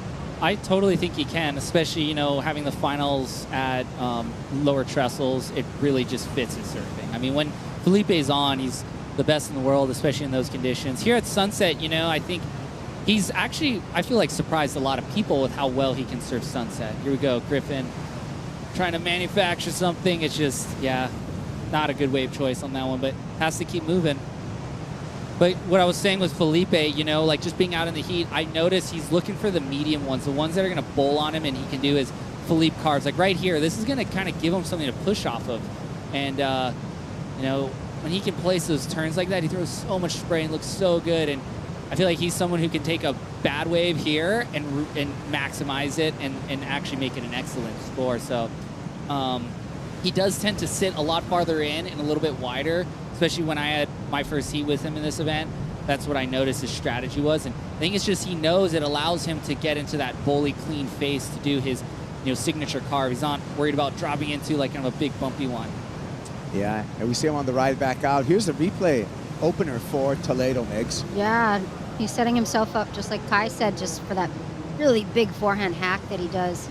And just total rail turn. His rail game has really stepped up over the years. And, you know, of course, everyone knows he's the complete package. As you can see here, just stepping on that gas right there and knows exactly where to displace that water. And this isn't an easy wave to surf. It's really frothy. So the fact that he can do these tight arcs and maintain that speed in those sections with all that whitewash, that's a testament to his rail game. Yeah, you know, Felipe Toledo, he was able to get that world title because throughout the season he was able to perform, and sometimes he got some massive scores. 10-point ride in Rio. Let's take a look back in 2022 in the final. Toledo corked out, puts it down, stomps the landing. That's a 10. Wow. He says, hey, write it down. That's a 10. The crowd went wild. 2023 season, anybody who gets a 10 on this year's tour, men and women, gets also a bonus of a Yeti 110 Tundra cooler. That's good stuff. Pretty awesome. You know, one thought on Felipe that, you know, I got to see firsthand when he did 2 sweeping moves in my heat in the first round. You know, he's really good at negotiating the flat spot on the second turn. There is this like kind of invisible flat section, and if you're not on it, you're board's going to go flat, right hand's going to go in the air, and it's going to look like a bad turn. It's going to look like you kind of like bobbled. You know, I'm one that suffers from that from time to time, but he's really good about cutting his bottom turn off, staying really tight in the pocket, sweeping it around, but also having the patience to let his board in the rail curve kind of sweep him around. Like we're going to see right here, he's staying like, he's not going super low on the wave. He's actually staying kind of high. And right here, the wave's going to go a little flatter. And somehow he makes it look like it was a steep turn. And I just think he's really good about wrapping it in, not cutting it off, pivoting, but like doing a tight wrap. And you can see he's using the entire length of his board. And it's really impressive because that wave should be like a one turn with like a cutback. And he somehow was able to really do 2 full wraps. And that's why he got the score that he did. Yeah, great insight from Kai Lenny as we turn our attention to Eli Hanneman against Felipe Toledo. Hanneman looking down the line. Go, Eli, go. A little off when he pulled into that barrel, so he's not going to come out of that one, Migs. No. Live action here. Griffin falls into that one, catches the rail just in time, and follows up with a nice carve. Griffin Colapinto in the lead against Liam O'Brien in their matchup in the priority heat. The frequency of barrels right now is pretty impressive, actually. Right? You know, like, it's like not all of them are good, but like there's a lot on that bowl. And I mean, these guys have obviously clicked in. They know they exist, and cool. You know, the north swell that comes in, it does create that inside barrel. I remember back in the day, there were like 3 guys that would just live for Sunset to be in these conditions. Poncho, Miles, and Love. And they really like brought the inside bowl barrel like on the map, you know, and these are those perfect conditions lined up with that high you mentioned earlier. Once those trades pick up a little, it's really going to open it up, and it seems to have done that. Yeah, I think there's a little bit of a wind change. It's not much, but it's maybe enough to kind of give that nice texture and get rid of that little wonk. And, you know, that north swell, like you said, I mean, those guys were the masters back in the day out here and still would be if they were out. But like that north swell, unlike most breaks in the world, you know, if a north set would come in, it might break at the top, but you can see it's hitting down low here. Drops into the barrel, Griffin Colapinto, and just catches that rail just in time. The rail gets a little bit of purchase. That was a 4.83 for Colapinto. We'll take another look at this, Megs, in slow motion. Yeah, he's already eyeing it, going straight into the barrel there. Just perfect line for him, but look how fast he's going here. And I think that's why he had that little bobble there, is just the amount of speed he was generating coming out of the barrel there. Seth Moniz versus Baron Mamiya coming up next. It's going to be an all-Hawaiian battle at Paumalu, Sunset Beach. That's going to be one to stick around for, Kai. You know, it's going to be really interesting because these 2 guys are incredible in the barrel. I mean, they look so at home, obviously, at their home break of Pipeline. But, you know, it's going to be interesting what they're riding, too. I feel like Seth's going to be on a longer board than Baron. Baron rides, like, short boards out here, even when it's big. And, you know, Seth, though, the other day, he found a barrel at the peak. That's really hard to do. And, you know, he's going to be sniffing out these tubes. I wouldn't doubt that he actually goes out the back, gets a turn before the barrel, and lines it up. And with Baron, I'm looking at those 2 layback kind of hacks that ended up winning him this event last year. Yeah. I feel like that's going to be his go-to, and of course, he's going to be tube hunting. Yeah, last year he rode a 6'3" sharp eye through the entire event, even on the big days. Never got off that 6'3", Baron Mamiya. Liam O'Brien, 7.5 is what he needs right now. Oh, that was Chucks sick. it on that first turn. Needs another one. Chucks it on that turn number 2. On his way, wave hits some sleepy deep water in the channel. 7.5 is a requirement. Your initial thoughts, Megan? Wow, that was incredible. That was a good size wave, and Liam executed those huge snaps in the most critical part of that wave. That is gonna, in my opinion, that's gonna come pretty close. Colapinto lining up here and decides that wave is just gonna run off.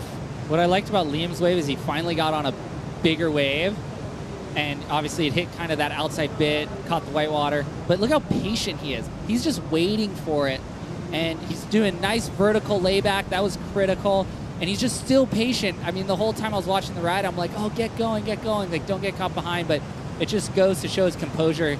He really looks comfortable, and that was a choppy wave too. And, you know, he could have easily poked on that first turn. But this drone view is, like, going to give a good insight to it, you know. That's the key with Sunset, you know, you got to be really patient. You know, he actually hung down low for a while, did a couple double pumps to get himself back up, but you know, I'd be pretty stoked with that. Yeah, Liam O'Brien. This DHD under his feet looks sharp, Meg. Yeah, and, you know, being able to get that first turn, and this is something that you learn early on. Judges score that first massive turn really well, and he executed it and backs it up with his next. You know, I do want to correct myself. Liam does ride for Darren Handling Designs, but that board right there when I get a second look at it, is actually a Town and Country Glen Pang. So Liam actually going to a local shaper for his Sunset board. You know, a lot of guys do that when they come to the North Shore. They got their main shaper they use probably for the whole tour, but Hawaii's so unique and specific, and Sunset especially, and there's only a few guys that probably will ride the same board at Pipe, at Haleiwa, you know, at Sunset. But, you know, I think these guys are smart, getting some local knowledge. I mean, Glen Pang's been making boards here for a long time, and there's, you know, a lot of local guys that, you know, prefer those boards and have been basically perfecting the design. And I actually have been surprised at how many people have had them. So it's a testament to how good the boards are. Yeah, and, you know, you have a great shaper-surfer relationship with Keith over there at KT. Yeah, so, I mean, I'm so fortunate to work with somebody like Keith Sabul on Maui KT. Imai was riding his boards last year when he was on tour for the first half. And, you know, I feel like Keith can make anything. He literally, wow, that was kind of an interesting exchange right there. Got gripping going. Liam over the falls. We're going to get a big snap. Ooh, that was pretty nice. Get one more in there, squeak it in before it goes flat. Milked it for sure. It was a really interesting beginning exchange. Yeah, that takeoff, what was going on right there? Looks like Liam got caught up in the whitewater.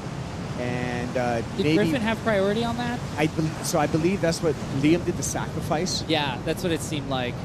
We'll take a look at it right here. Look at Liam. Oh, yeah, he's like, don't go, and he just got sucked over. I'm so impressed that Griffin managed to stay on that wave, actually. He looked like he crawled over the back. Nice turn. Waves hitting the channel. So remember, you guys, as we watch this replay, Liam O'Brien, we still are owed a score for Liam, and Liam had those two giant gouges on that wave. Needs a 7.5 to flip the heat, and Liam looks like, yeah, he cost it on that sacrifice, right? That paddle in. That's crazy. Oh, wow. That. Yeah, he's going to come under. 7.33, not enough for Liam O'Brien. Heartbreak right there. It's hard when it's that close, you know? It was right there, right? It was right on the bubble. But, I mean, at least he did whatever he could. You know, that's if he could come up with his head up high, you know, the fact that he gave it his all and he was consistent in the heat. And, you know, maybe it came down to the beginning being on just a little bit better waves. It's easy to say from here. You know, it's a lot harder out there because some waves look good and they just turn into nothing. And then other times, bad waves, you let a bad wave go and it turns into something exceptional. So it's hard to say from here, but, like, you know, these guys are obviously putting everything they can into it. So I say good surfing from both those guys. Yeah, and we're down to just 5 seconds. Judges owe us a score for Griffin Colapinto, but it's not going to matter because Colapinto is on to the round of 16. Liam O'Brien put up a great effort, but was eliminated from competition. Thank you, Megan Abubo. Thank you, Kai Lenny. And we're going to take a break. We'll be back with more from Sunset after this.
Welcome back to the 2023 Hurley Pro Sunset Beach. We have the 2022 winner, Baron Mamiya, in the water right now in the round of 32 in Strider. This was a special moment. 100% local boy bringing it home, and just in North Shore fashion, the crew on the beach supporting, and what a beautiful moment for him. That was his ticket onto the tour, and let me tell you, it was worth it. He's here, and he's crushing it, and he's out in the water right now. Just got into the water going against Seth Moniz in this round of 32. Welcome in to live action, shall we? Right now we have Up and Riding, a beautiful, nice carve to get into this one, trying to find some more power here. Doesn't have much left into it. So we have overlapping heats right now. Felipe Toledo, Eli Hanneman, the ones with priority. Seth Moniz and Baron Mamiya just starting their heat. They have 37 minutes left. AJ McCord in the booth alongside Strider Wazlewski, Peter Mel. We just get right back into it today, you guys. Quick, love it. I love this quick format. It's a lot of surfing going on, a lot of waves to be had, 4 surfers in the water. A little insight in regards to Baron Mamiya, which generally we were calling it all the event long. He's on a step up, isn't he? He's on his 6'6". Literally, Chris Gallagher. Yeah. It's funny because Chris Gallagher is a major influence in his camp, and he's been pushing him to ride a little bit more board. He's so strong. It's not going to hinder him as far as performance goes. We saw him out there earlier, and he was on a shorter board, but I think that was something that Galley noticed. Said, hey, just make sure you get your waves. You get your waves, you're going to win heats. Is it 6'6"? Is that what he? 6'6". It's a lot bigger. That's a lot more than he usually rides. 3 inches bigger. It is going to be an adjustment for him. Yeah. For sure. We'll see how he does that. Yeah. There's a few guys who've been stepping up today. They just say there's a little bit more chop on the face of the waves than they sort of anticipated from the outside. Want to make sure they get their waves. So Baron Mamiya against Seth Moniz in this round of 32 with 36 minutes left to go. Up and riding already. Looks like Baron, yeah. No, it was Baron, but doesn't make it out of that barrel. Now, this is an interesting heat from a setup perspective, too, because last year, Seth Moniz got 5th here at Sunset, and he lost to Baron Mamiya. So this is a little bit of a rematch. Seth Moniz would like to come out on the opposite end of this matchup with Baron Mamiya. And in the heat that has 15 minutes left, is Felipe Toledo in the lead over Eli Hanneman. Felipe with a very strong start. His first wave, the only one right now, at a 6.17. Pretty solid. You know, I really like what we have as far as a playing field, too, because, you know, we're blessed with the extra waves that we didn't think we were going to have. We got great winds, and we were supposed to be crazy rainy today, and look at it, the sun's actually popping out and gracing the lineup. So very, very fortunate right now. This just goes to show how dynamic the weather patterns have been in the Pacific. It's just been really odd. You got the split jet stream, and it just creates all sorts of havoc. We've got literally 50-knot winds out on the upper buoy, which is crazy. That's hurricane force winds up at the top of the buoy up there, and that's something that's very unique. Right now, it's a spinner over the top of us, and that's the weather that's coming. So it's on its way. But just hopefully, fingers crossed, we don't see it until after 4 o'clock. I mean, predictions-wise, look at where we are in the ocean. There's a little tiny dot on this massive body of water. So, and just like that, massive wall of water coming down on Baron Mamiya's head right there. Look, Did he he's get still through? under. No, he didn't. I mean, I think landed directly on him. He's on that bigger board, harder to duck through. Are you saying it's not a good call? I don't know. I'm just saying. It kind of felt that way. Well, even Kelly was telling me after his heat that he and Jake were a little bit in a position that maybe they weren't as excited to be in. Gabby said he saw that when he came in too. So this is a challenging spot for the guys to figure out exactly where they want to be. But up and riding, here we go. Looks like Eli trying to find something with this wave, find an open face to work with, and he does. Hits the lip line once and then has to bail out of that one. So a little bit of something for Eli Hanneman, but he just trying to maybe find his rhythm, which 14 minutes left, you kind of want to find that. Thinking about, look at, had to bail out again. Look at that technique. Get yourself underneath. It'll stand up on the board. You actually get a little extra depth when you go underneath it. But, you know, this heat with Felipe and Eli, you've got, like, Felipe, world title, veteran, Hurley team rider, and then the youngster trying to come in. I mean, what a better matchup as a team rider to be able to come up against the best of the best on your company and give it a run. Yeah, a couple of Hurley team riders that just they both want it really bad. You know, Eli, he's young, but he's a super strong-headed competitor. I mean, he has been nothing but focused on the CS series and, you know, to get on this tour. And he got the nod as the highest ranked Challenger Series surfer from Hawaii, so that's how he got into this. Yeah, and one of the things about getting even on the Challenger Series, especially nowadays with the way that things have changed up, you've got this regional QS Tour, which you have to qualify in. You have to make the cut there just to get onto the Challenger Series. So, like, even if you get there onto the Challenger Series, it doesn't mean you get to keep your spot. I mean, they're only going to keep 10 surfers. There's 10 that go into the championship, and then 10 below that that get reseed for next season. But below that, you got to requalify through your region. So that's tough. And in this region, you think about Hawaii as a region, how much talent pool is there? I mean, it's really tough to keep your spot. Just a little bit of time. Yeah. It's come out of Hawaii over the past however many years. So Eli Hanneman getting just a 1.73 on that last wave. He's working with a 1.17 and a 1.73 for a 2.9 total. Felipe still in the lead with just one score. Yeah, and Felipe, when you say one score, I mean, just going to say it, last heat, Griffin Colapinto had like 10 waves racked up on the wave count. And then you look at Felipe, he's on one wave. It's just an interesting juxtaposition to heat of what's happening out there. And people pulling the trigger on catching waves and just keeping the ball rolling. I think maybe Griffin did win his heat, so his theory's working because he's rolling through heats right now, whereas he had a breakdown at Pipeline and just was giving away waves.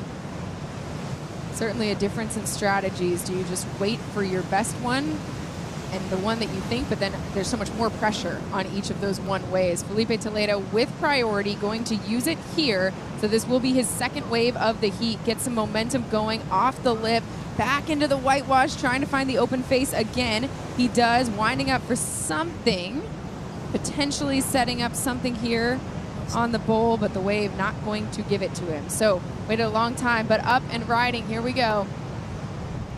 Trying to find the barrel. Does he come out of it? No. No. So that's another thing that we've seen is trying to find those barrels because they are out there today, Pete. Yes, but they are. You have to. Look at this. Here we go. Another barrel riding on the inside. Again, swooping carve back into the whitewash, trying to get something going on the closeout section. Just a little turn to finish it off. So a lot happened in the last 30 seconds, but that's certainly the barrel ride that you want to try and find. That everybody was looking for. Exactly. Seth Moniz, though, he did it in his first heat. He was the Houdini act from out the back, though, an uncharacteristic type of a wave here at Sunset where he got tubed way outside. So now look at him. He's just sliding right in. And again, finding the tube. I mean, beautiful positioning behind it. Slipped right up under the lip line and then comes in for the finish. So I think, Seth means business and he wants one back. Obviously, you were stating that this was a rematch with Ben Mamiya. He identified that barrel right off the takeoff, and that's where that technique where he dragged his arm. When you're slower, you can drag that arm and almost stall the takeoff. And that's that timing aspect of where he's going to get behind it. Did it perfectly. He was a little sketchy because he had to duck underneath and get to it. Look at there's that arm drag. And again, just stalling bottom turn, not a projection bottom turn. It was almost like just put it underneath, time it, and then they skirt up underneath it. Quick barrel, look at the spit right there. That's always happy for the judges to see is when it gets spit out. When you said stalling bottom turn, he's actually just waiting all of, everything on the back of that rail and just pushing it into the water. Switcheroo. And you see Seth Moniz, despite that great ride on the last one, switching boards with his caddy, so wonder what happened there. I would say he's going shorter. I think same. I'm going to back you on that because I felt like the board did look a little tinge long. He's like, oh wait, no, I could ride a shorter board out here. So ultimately, and it would have slowed him down on a shorter board. He probably would have gotten more barrel. There you go. Glad we agree, Pete, because we don't always agree. I know. We've got to keep the peace up here in the booth, okay? Don't worry, we're going to get at it. We're going to keep the peace There'll in be the a moment when we'll disagree. Don't worry. By bringing in Laura Enniver. She is standing by with our last heat winner, Laura. Yes, guys, down here with a happy and relieved Griffin Colapinto. Nervous moments at the end of that heat.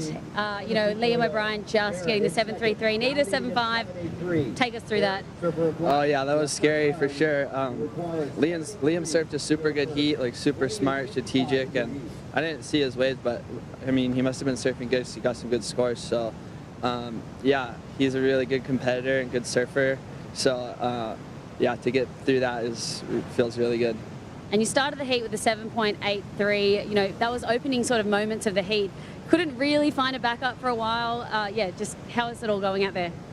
Yeah, it's weird when that happens because then you're just like, okay, I just got to get a backup, and then for some reason I felt like the ocean just kind of died and there wasn't many waves, and I was only needing a better 3, and it was getting down to the end. 8 minutes left, I hadn't embedded it, and it was kind of nerve-wracking. But yeah, the barrel felt really good.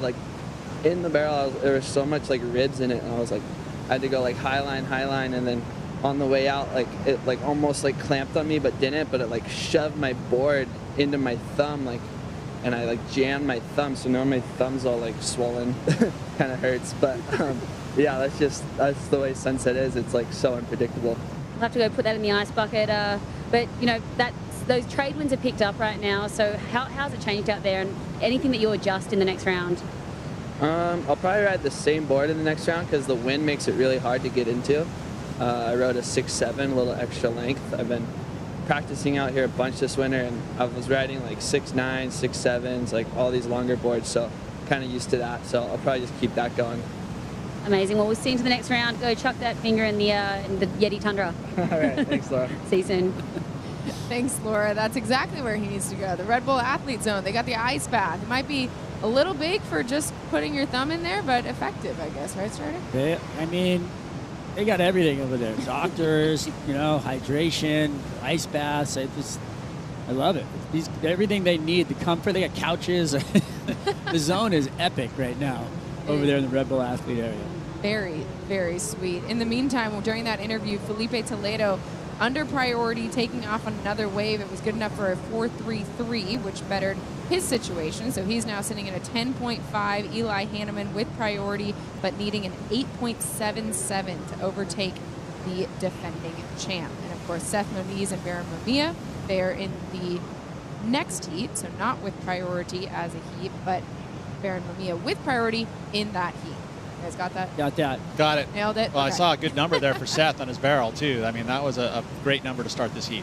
Yep, Seth with a 6.83 for that wave that we all really liked. We did see him change boards with his caddy, so we will see how that rides for him. But he's another one sort of like Felipe. In fact, this heat between Baron and Seth, Strider goes into sort of what you were talking about, which is just 2 waves apiece. Just kind of taking it easy. Yeah, well, they are under priority, right? So they don't have the right-of-way, but they do have a lot more time on the clock. So they have to give way to Felipe and Eli, which you can see them sitting underneath them, and then now they're going to take their waves. So Baron Mamiya on this one. Nice job off the lip. Finds another piece of open face to work with. Swooping car back into the whitewash. Trying to find one more maneuver. Wave, though, ends up sliding out at the champ. Baron has that ability to not be scared of the lip at Sunset Beach. I mean, he'll go and attack it, not afraid. Again, I guess that's just a lot of time spent in the water here, but ultimately he doesn't. He just goes straight out. I mean, this first section here was awesome. Was it 2019 when he was doing that? Yeah. And he was just that was 10 foot. It was huge, and he was just attacking right here. Glides in, Seth has to give way, and he looks right at that lip line. And you know what? The 6.6 looks great. It makes his surfing look big. Yeah. And I like that because that's, you got a big playing field. You got those big drawn out walls. You got a bunch of chops in the face. Why not ride a board that you can get up in that lip line, still throw the tail, yet look solid and you drive through. So I'm really impressed with the way that he's riding this board. Beautiful carve on the face, turns the shoulders and contorts, wraps around, the pole, so to speak. It's almost like when you take a swing back for a golf shot and you just have to have everything wrapped around and the core stays tight. When you do that on a surfboard, you can whip that board right around and it gets that same swing path. It's a beautiful thing. Certainly something Baron Mamiya under priority of this first heat, just wanting to get some things done early on in the heat so that he can, once they have priority, sort of make any moves that he needs to. Got to pay attention to a lot of stuff, right? When you're thinking about that, you've got the other heat with priority, right? So you got to pay attention to that. Plus you have priority in your own heat. So all of those times making adjustments in the lineup of where you're going to sit in order to get an opportunity. And strategically, it's always you're engaged the entire heat. Got to pay attention. And we saw that already earlier today with the interference with Samuel Pupo. Yeah, he wasn't paying attention, obviously, right? That was a pretty big error. A lot to keep track of in these overlapping heats. Felipe Toledo taking a look at this one, defending world champ, looking for the open face, bangs it off the top, swoops back into the whitewash. Another swooping carve to see if this wave will have something else to offer him on the inside, moving all the way back to try and find something. But no, nothing for Felipe Toledo. Behind him, Eli Hanneman. He has to watch this wave for him take off. nothing doing for Eli Hanneman. Looked like he was maybe looking for get inside the barrel or something, but that wave just not what Eli was looking for. Oh, straight shocker for Eli. Look at that score line. I mean, are you kidding every me? wave he's been a little bit deep. He hasn't gotten over a 2. Yeah, I mean, basically it's because every wave it's just been you're just looking for that one that's all full of water. It's going to go and hopefully barrel through the inside, and they really haven't. They've all kind of had chandeliers in them. But you look at the choice of waves for Felipe Toledo up against Eli. They've been inside a little bit, but had enough open face for him to do a couple of turns. And I think, there's a difference there of strategy, which I feel like has obviously paid off for Felipe. His last wave was, that first carve was beautiful, had enough open face for him to go and lay down a track. And that's something that, is going to get you through heats. And the judges agree that was one of Felipe's better waves, a 5.0, bettering his 4.33. So now Eli, with 2 minutes and 15 seconds left, not technically needing a combo, but needing the best wave of the day, needing a 9.44 if he wants to overtake the defending champ, and just 2 minutes to do it, Strider. Well, I'm not counting him out. I mean, the reality of Sunset is you can get back out there pretty quick with the jet ski, and there's waves out there you can get a 10 on. We can see that. The only thing that's hard, and we saw Eli having to deal with it, was that bump on the face in the tube. Right? Even Kelly was saying, Slater was saying that, he was really surprised, and I've heard this from actually pretty much everybody in the water, how bumpy the faces are out there right now. Leo told me the same thing after he got out of the water earlier today. So it's something that, from our perspective here, you sort of can see it, but it's nothing like feeling it under your feet and having to make those adjustments. Well, you remember yesterday, right? We had onshore breezes, there's a lot of wind, there's a couple swells running, so the ocean surface, even though it's smooth as it looks by the eye, it's still got some bumps and lumps, and when you're taking off, it's obviously, and Sunset's always known for that anyway. It's a deep water break, so it doesn't have the ability with that shallow reef to be able to pull it clean, as like Strider likes to say. Pull the sheets clean. Yeah, pull the sheets tight. Reefs, it doesn't happen as much at Sunset. Them in nice, Isn't there something we can flip a coin off of the sheets? That's how you know that they're very tight. You've made the bed right. You've made the bed right if you can flip a coin off the top of it. That's some tight sheets.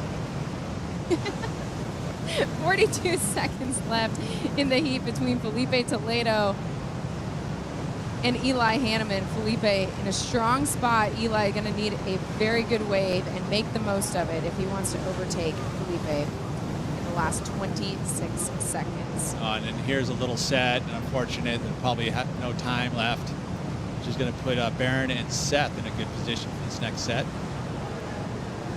They're just waiting, right? For 20 minutes, they've been going, okay, I can't take the wave I want yet. I have to wait and see. And now they're like, okay, as soon as this horn goes off, it's showtime for Seth Moniz and Barron Mamiya. Felipe Toledo making it out of that heat against Eli Hanneman. We'll be right back with more on the Hurley Pro Sunset Beach.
Welcome back to the 2023 Hurley Pro Sunset Beach, but you're taking a look at Pupo winning Tahiti last year, Strider. This was absolutely one of those dream runs that you will, think about forever. And Miguel Pupo the way that he attacked this inside bowl and the way that he was reading these waves to win this contest, to outdo somebody like Paoli Voss, a local boy who was just unbelievable. He was threading these waves, and let me tell you, identifying a good wave on this day was hard. It foiled even the greatest Kelly Slater, and you know what? Miguel Pupo, hats off to one of the most beautiful wins I've seen out at Chopu, because it was so fun to watch him thread those needles. And to think about like a win to hold in the bank of memories, it's winning at Chopo. It's just like no other. It's one of the heaviest and gnarliest waves in the world. So congratulations to him for that big win. And with brother watching on, you love to see it. In the break, a Shortboard wave. change. Oh. Back Attempted. drift. Remember, he traded boards. That didn't feel good. Well, he was pushing the envelope right here with Barron and went for the cell, but then the wave actually let him down. He was actually pulling through the back right there. I felt Get like. out. That's that bump. The That bump chop. on the face, man. His fins broke out. That There's shorter so board will much do that bump. too, as well. When you start pushing it, you think, oh, I'm on the 6.6, I'll just kick right out of this thing, and then all of a sudden he pushes the fins. Oops, short board skips out. I don't know. I think it's just the bump. Okay. Now we're gonna start. Really Okay, boys, strider. before we get into it, let's set up the next heat, shall we? Miguel Pupo, who we just saw with the epic run in Tahiti last year, going up against Kolohe and Dino. Kolohe San Clemente finished a 17th at Pipe, coming off a 17th at Pipe for Kolohe and Dino. So that is the heat that just got in the water, but now Seth Moniz and Barron Mamiya with priority here in this overlapping round of 32, heat number 10.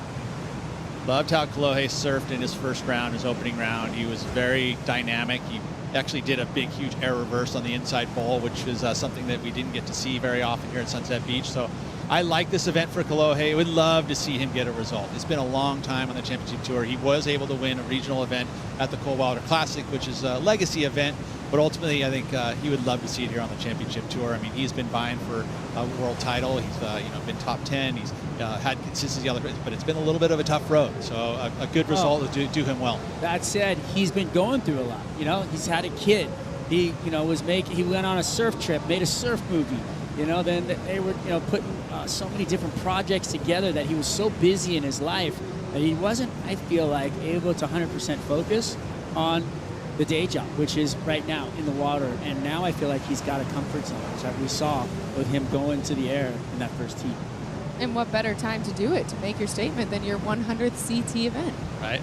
This would be a good one for Kolohe. It's crazy that it's do. been 100 events already. I mean, shoot, last time blink of an eye, we saw him running around Little Towhead with his dad.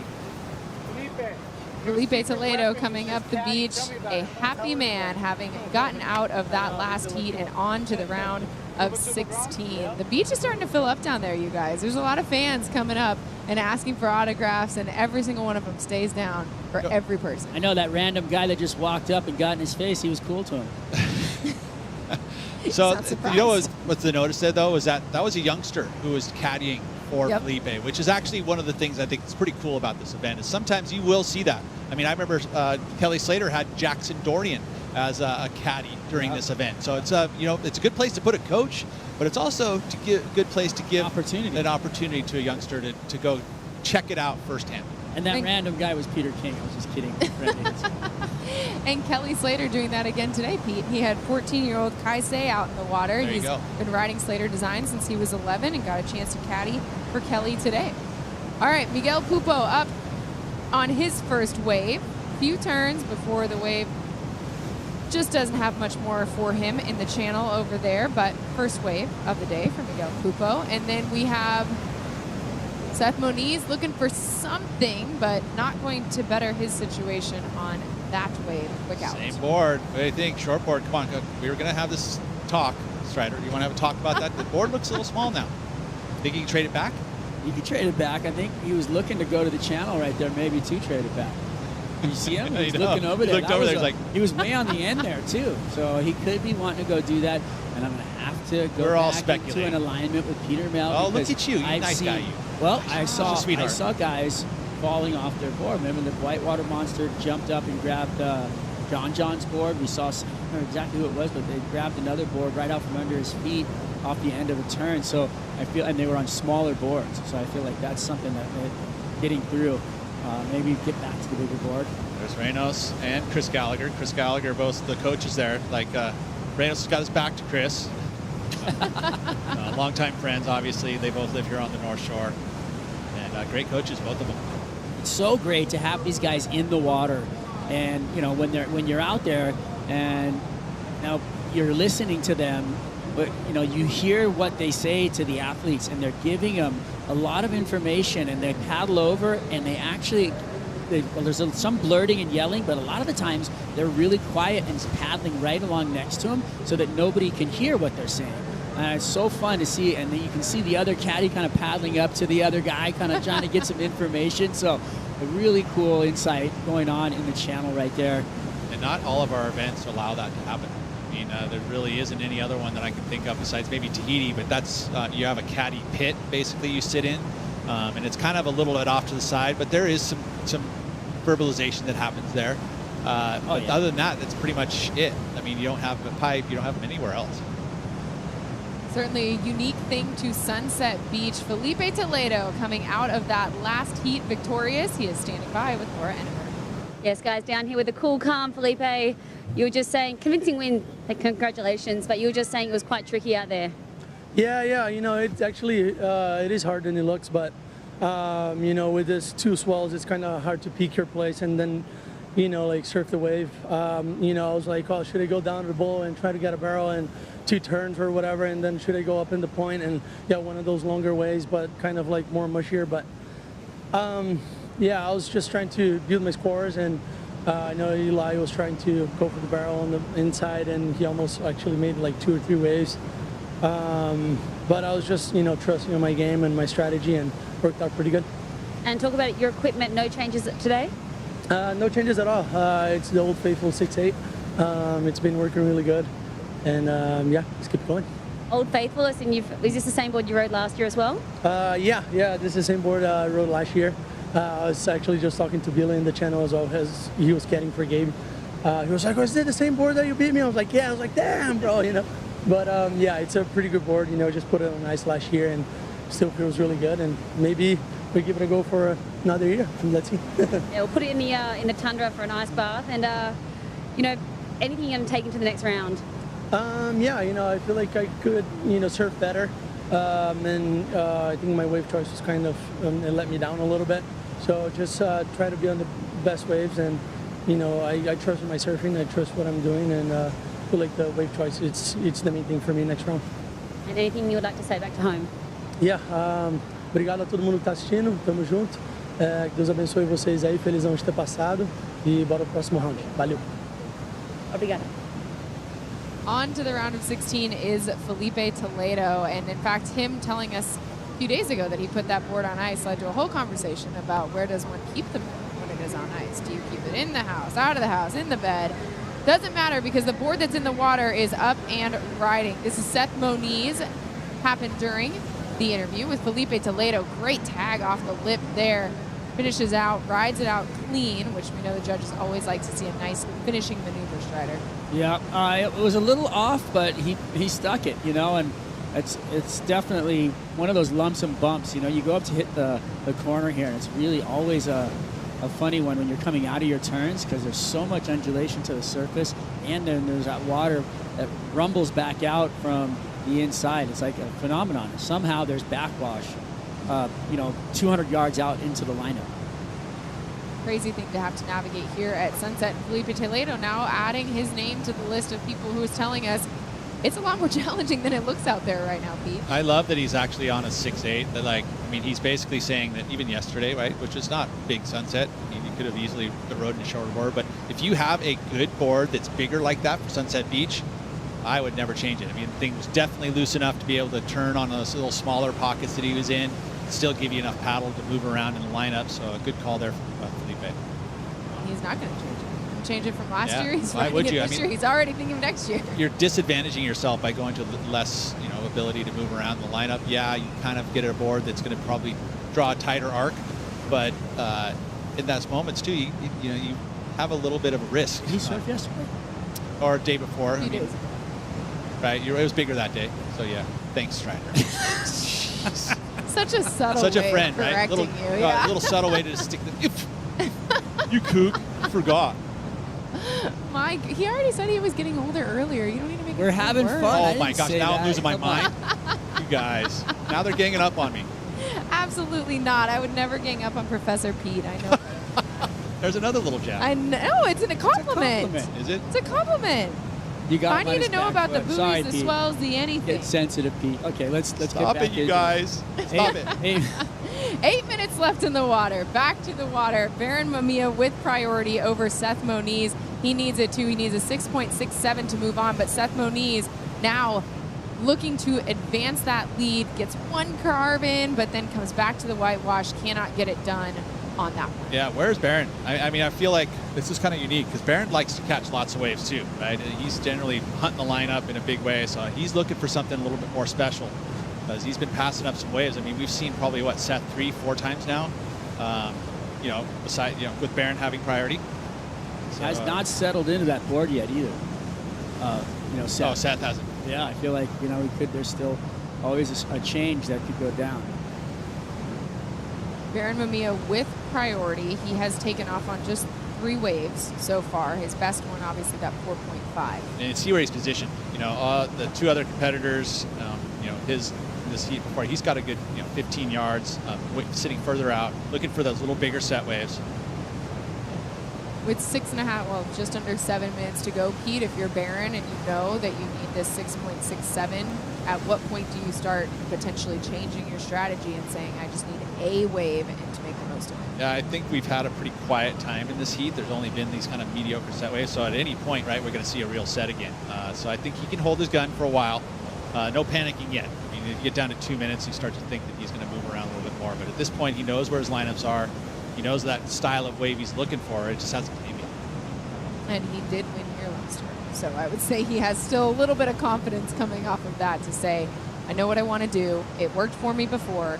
I'm going to stick with it. With 6 minutes just over to go, he's looking for a 6.67. And that's it, right? He's looking for a 6.67. So it's a special kind of wave. It's not something he can just kind of hunt on the inside. And it's not like he can go find a closeout and do an air, right? This is Sunset Beach. You got to have a wave that's going to be, it's going to peel along the reef.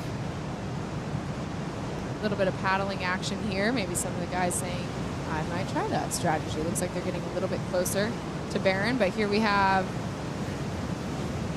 Clohan Dino taking off with priority on his first wave. Nice move up into the lip, takes the fall there, trying to find another piece of open face to work with, but cannot, Strider. Yeah, you know what, though? I like that he's getting going because he needed to. He has been sitting for 5 minutes, not catching any waves, and for, I don't like that. I don't like that Baron's sitting on the back waiting, and I feel like you got to find a rhythm of some sort to get things happening. Baron, he's such an amazing surfer once he catches a wave. So just keeping those rails going. Yeah, it hasn't been a ton of waves, right? It's been a little bit of a sleepier point of the day, really. I mean, we will see. I mean, the swell popped up quick. On the outside buoys, there was about 6 hours of swell. 14-second interval. Let's do some Professor Pete math here. We've got a north angled swell, which generally gets here quicker than the buoys are set out right now, because you get a west-northwest, it takes between probably 6 to 8 hours, more like 8 hours. Whereas if it gets more north, it's going to be here quicker. So ultimately, we're already seeing that those decrease in buoys are probably starting to affect the lineup here. It didn't drop quickly. I mean, there was still an 18-foot kind of mark out there, so there was definitely still a lot of energy. But right now, it seems to have slowed up. And with 4.5 minutes to go, you just have to wonder, is the energy going to be here in that 4.5 minutes, right? Because that's what Baron That's the ocean. That's surfing. It's really, you don't get that. Go to the surf ranch, 30 seconds, it's coming for you. Whole different level of pressure. They don't time them out here like that? Yeah, I wish. How would that be if you were in the lineup and you had somebody just, 30 seconds. Coming. Gonna get yourself a set. It looks like there's waves coming, though. You can see them moving around out in the Technology's lineup. there. Technology's there. There's smart buoys that we could actually put in this lineup at some point. But we don't want to give that away because I feel like that would take away from the magic of Sunset Beach. Backing you on that.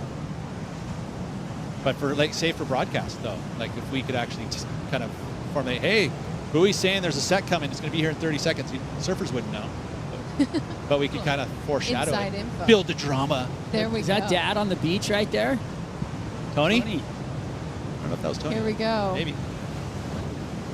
Seth Moniz with a nice carve to start, but gets caught up in the whitewash again. So like you guys are saying, that board seems like it's not really settling under his feet. Yeah, we haven't seen him really. Seth, go to the channel, switch the board out. You gotta almost. At 3 minutes though, no, ride you don't want already. to do that. 3 minutes at this point, it's like kind of like just live by the sword. Yeah, you got to ride it out. But he's had the opportunity to absolutely win in the heat. Absolutely, yeah. But he had the opportunity to absolutely dominate this heat, which he's leaving. The door is still open. It's a door that Baron Mamiya is grateful for it still being open. Look at that whitewater triangle. I mean, that wave broke a good. You look where Baron is. He had to get probably punched through that set, so he was positioned and had to move around and didn't get it. A lot of lines on the horizon, though, man. You can see those waves coming. They're moving through. I love the drone for that. Yeah, right to see it. So telling, which is awesome. Not a fan of the action with the drone as much, but I definitely like the positioning and the setup for it. I mean, it's hard to gauge the size of the wave, but when you see that angle from above and you watch the arc of a turn and the way that the spray throws and how beautiful it is from the top, I think I'm a fan.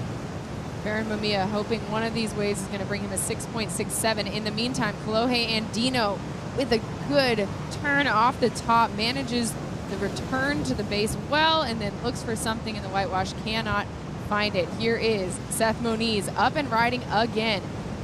Swooping curve to start, tags the top, floats it on down, sticks the landing. That's the kind of finishing move that the judges will remember. I like it. I like it. That was some sure-footed surfing right there. Right back into it, and he's probably, hopefully, for him, he's going to better his score line, because that's what he needs to do to make that gap bigger for his opponent Baron Mamiya to catch in and to catch him. I mean, even a half point, right? Like he goes 4.83, it's going to make that needed score by Baron, upwards of a 7, and it changes again. It changes what kind of wave he's going to be able to have to catch to get it done. Look at those lines on the horizon. Oh, here it is. Builds a pressure. Baron Mamiya is salivating right now. Okay, but where do you go? How do you paddle? Do you go too far out? Where do you go into it? Like, is it going to hit the bowl? These are all the questions that are running through Baron Mamiya's mind as we speak. With 60 seconds left on the clock, he needs a 6.67. Is one of these waves going to be the one that gets it for him? Setting it up here with priority. All alone, needing a 6.67, screaming down the line, and dips out. It moved to the bowl. That's that inside bowl section. It'll just split in two. There's a deep spot there. 30 seconds. Does he get a second chance? Yes. In the meantime, Miguel Pupo has to give way. Has to give way because Baron Mamiya decided he wanted that wave. Tries to find swooping curve here, carve there, and then hunting for the barrel, gets a little bit under it. Needs a 6.67 though. Well, even more now actually. Is that going to be, he needs a 7.56 now after Seth Moniz's last wave dropped. Yeah, there it was. I mean, that's a whole different thing. So Tony very happy, although he's still digesting and going, okay. There's another Tony next to him from the East Coast. That's right, Tony. The Tonys are hanging tough. So Seth Moniz gets his revenge on Baron Mamiya after losing to what became the champion last year. It is Seth Moniz moving on to the round of 16.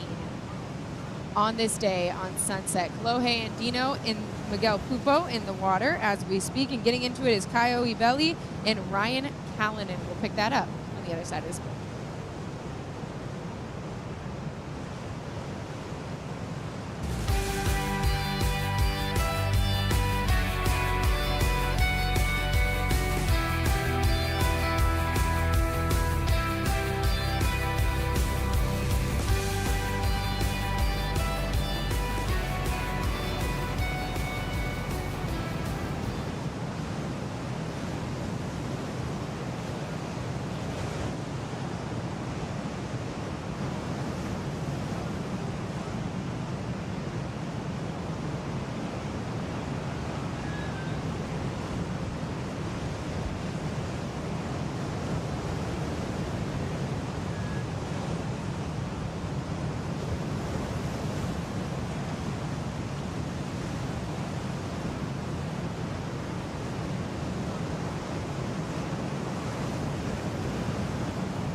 Caio Belli with a pretty magical run here at Sunset Beach and Pipeline. Last year, a pair of thirds, Strider.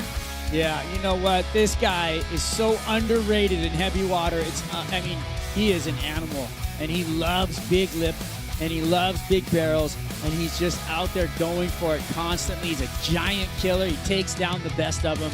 Caio, no slouch out here at Sunset Beach. Look at this inside section. Beautiful line through that. Comes to the beach, got the fans. Nice work. One of the best tube riders in the world. He literally has such a great eye. He's got the speed control. He's not afraid. He'll put it down at Tahiti. He'll put it down, even in Brazil, getting perfect 10s in the barrel. Pick that up in a second because Miguel Pupo finding a little bit of a barrel out there and then going into the swooping car back into the whitewash to finish that wave off.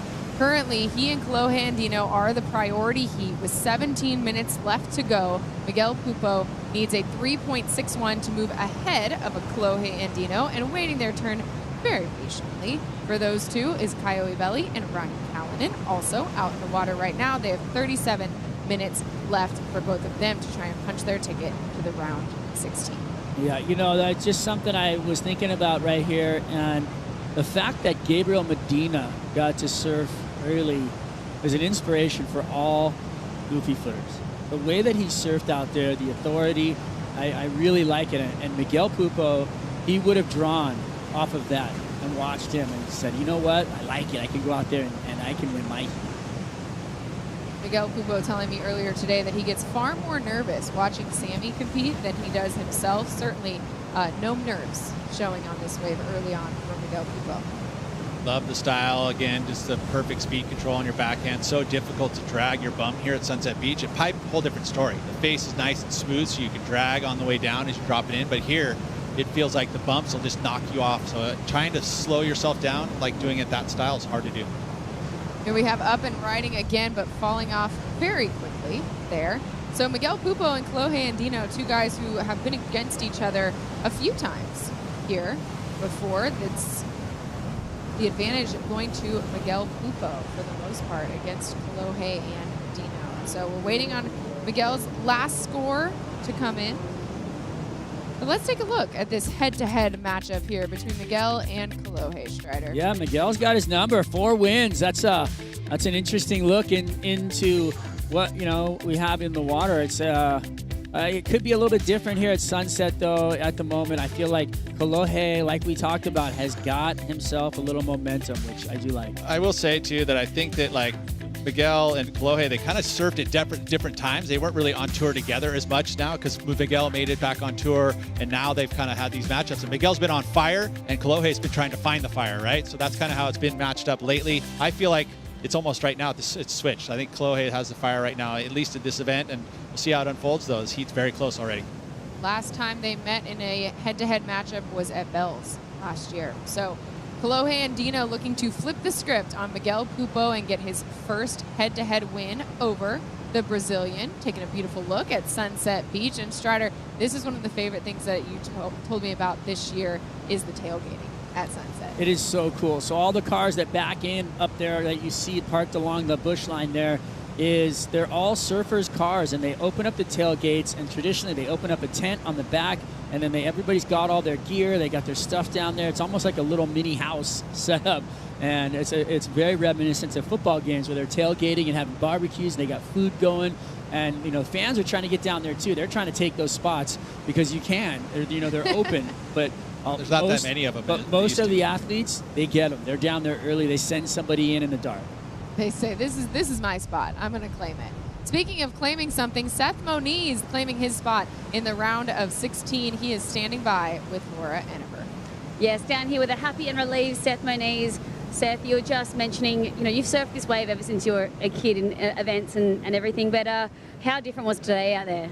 Yeah, it's very tricky. I mean, it looks pleasing to the eye. It's good conditions offshore, but Sunset is always hard, but today is just like another added factor. It's like a weird wind swell kind of type, and I know the waves seem like it's pumping, but there's like a lot of peaky waves that don't have much wall.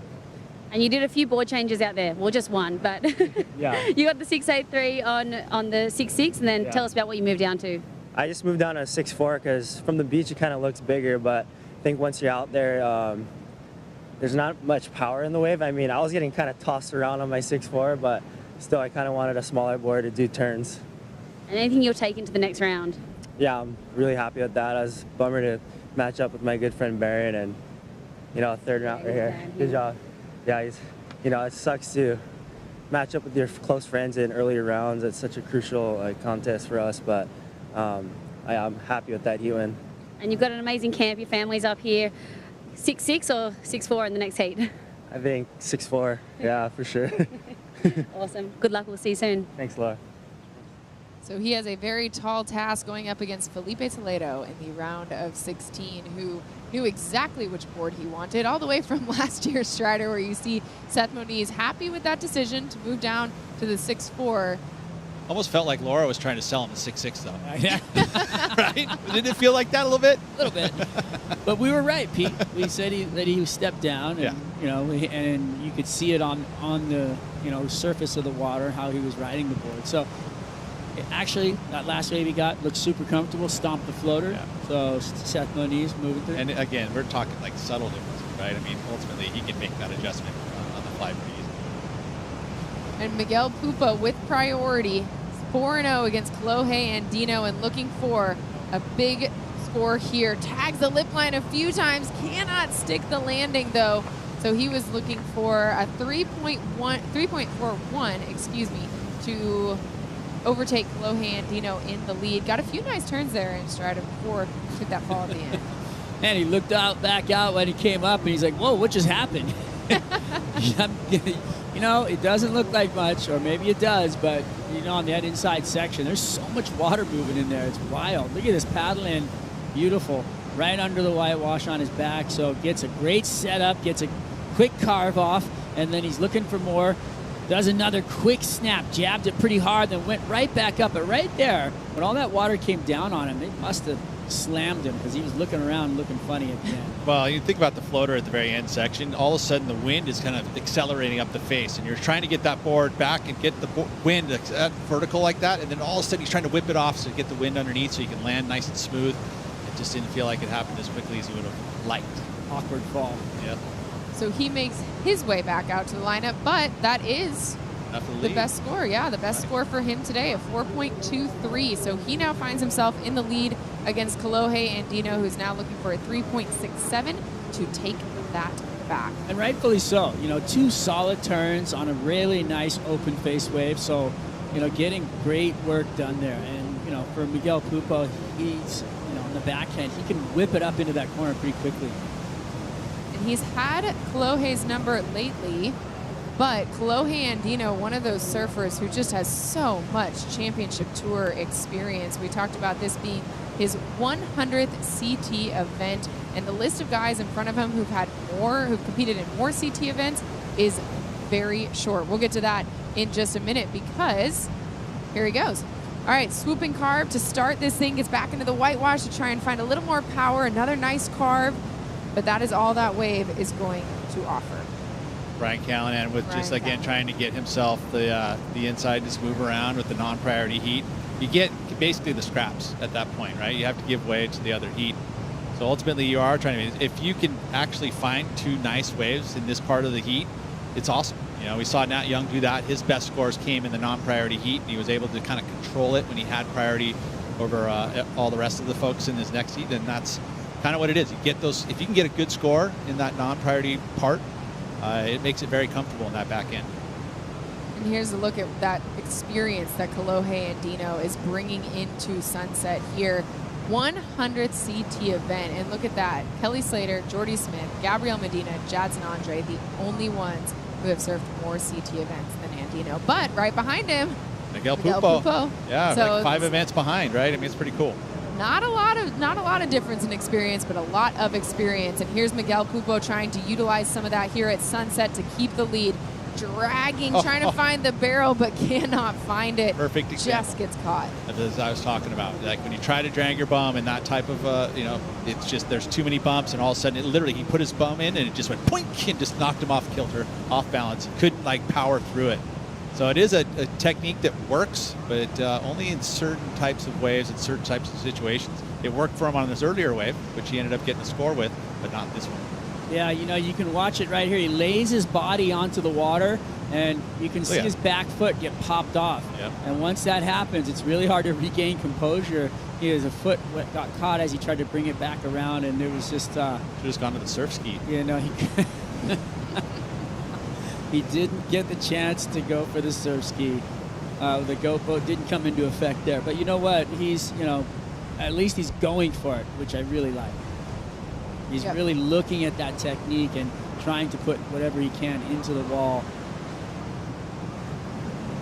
And here we go. Kaio Ibeli coming in, getting something started. Swooping carve to start, spraying it back, getting into the whitewash, but then just the one turn for Kaio to get his heat started.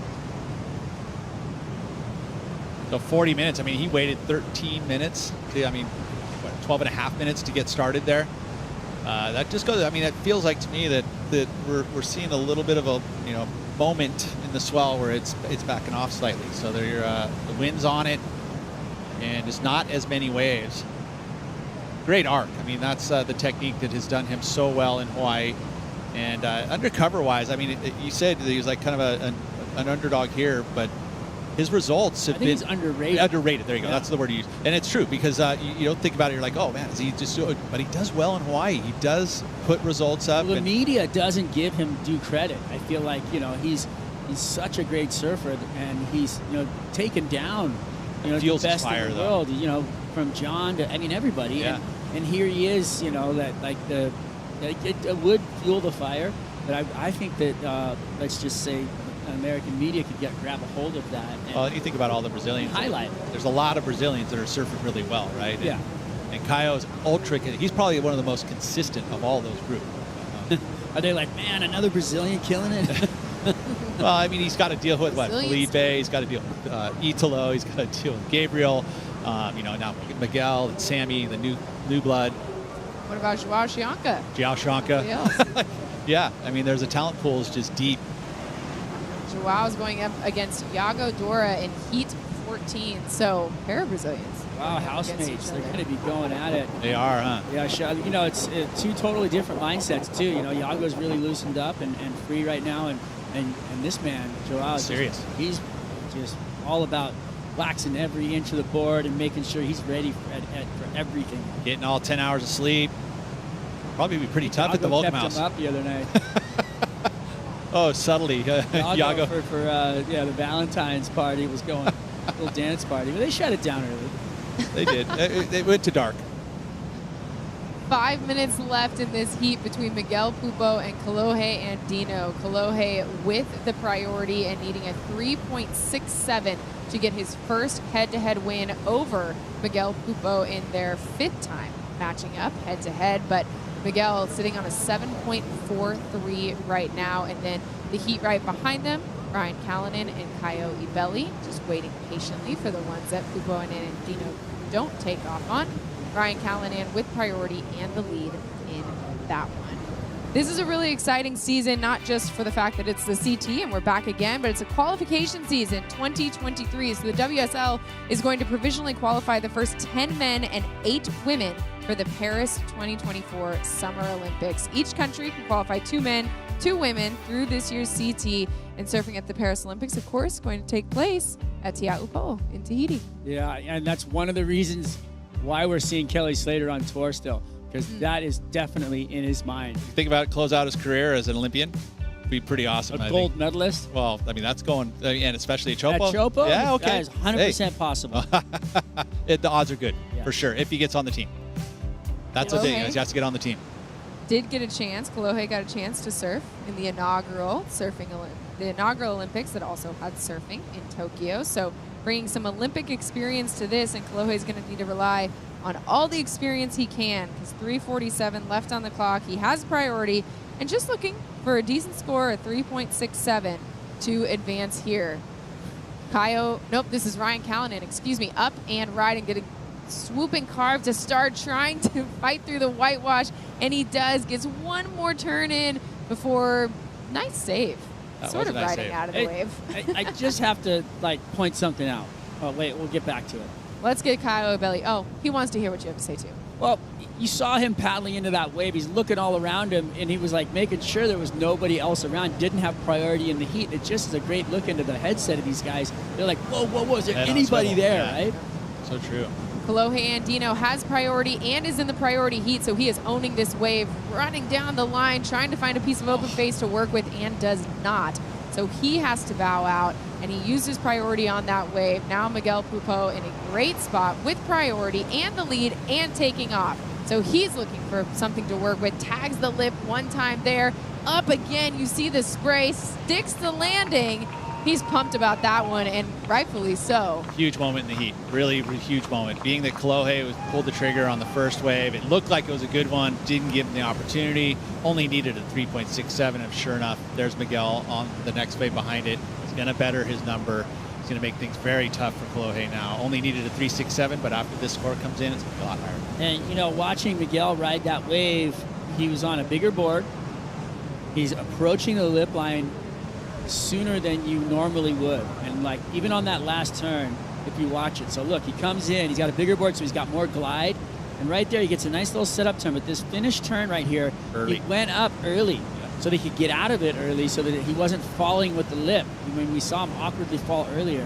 So that's something that he has recognized, and that's something Sunset, it demands from you. To get up into that lip early and get away from it, because otherwise you're falling with that lip and it's so hard to ride out.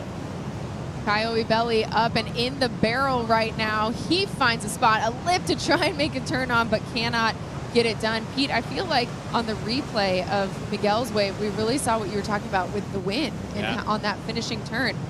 Up and riding. Again, we have Answer. Kolohe Andino trying to answer. You saw him in that barrel, swooping carve to finish that wave. So we caught the tail end of that wave, but we did see him get a little bit of a barrel there. He needed a 7.46 after Miguel's last wave was worth a 7.0. Big number right there for Big Miguel. number. And it wasn't like it was a difficult wave that he had to turn that one on. It was just a nice two-turn combo. The finish move was good with the water flying out the back, and always the judges see that clear as day right there on that inside bowl section. Really big number. I mean, the first turn was okay, but then he lost some speed in it. Yeah, and then that, you know, was a great turn too, but that was a big score. So here goes Kolohe's wave into the tube, threads the needle, disappears for a second. The judges will like that, and then kind of has a soft cutback off the end there. Feels like it's going to be not quite there yet, right? Needed a 7.46 to make his And he's up and riding there too. front. Yeah. So we'll catch up with that one, but in the meantime, let's take a look at Ryan Callanan. Finds his way into the barrel, comes out of it. Talk about threading the needle. He did that there. Up into the lip line, back into the whitewash to try and find some more power. Another little carb to finish this thing off, but altogether, well-surfed wave under priority of the first heat for Ryan Callanan. Just lost another horse, Strider. Yeah. Oh well. Sorry, buddy. So Miguel Pupo looks like he's coming out of that heat over Kolohe Andino. We'll be right back at the Hurley Pro.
I'm here at the gateway to the North Shore for another great experience. I'm at Turtle Bay Golf, and I'm going to learn to golf today. Hey Travis, I'm Kaipo and I'm ready to learn how to golf today. Right on, Kaipo. Well, welcome to Turtle Bay Golf. We're gonna head out to the Palmer course and teach you a few things. Are you a golfer? I'm ready to become one. Awesome, great. I think whether you're a beginner or experienced player, you're gonna have a blast out there. Let's go get it. Pretty epic. Nice little surf spot out there too, right? Yeah, and even on the other side of that. All right, Kaipo, so we're just gonna give you a couple quick swing tips. Make sure you're on the right track. Stand back just a little bit away from the ball. All right, you've got potential. Let's see you do the real thing. Stand back, you guys.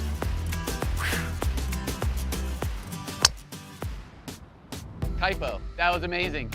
Ah, the ball's in the sand, but that's okay because I grew up on the beach. Good shot, Kaipo. One of the best things about being up here on the North Shore is when the waves are good, you're out there surfing, but when they're not so hot, come out and play golf just like all the pros do.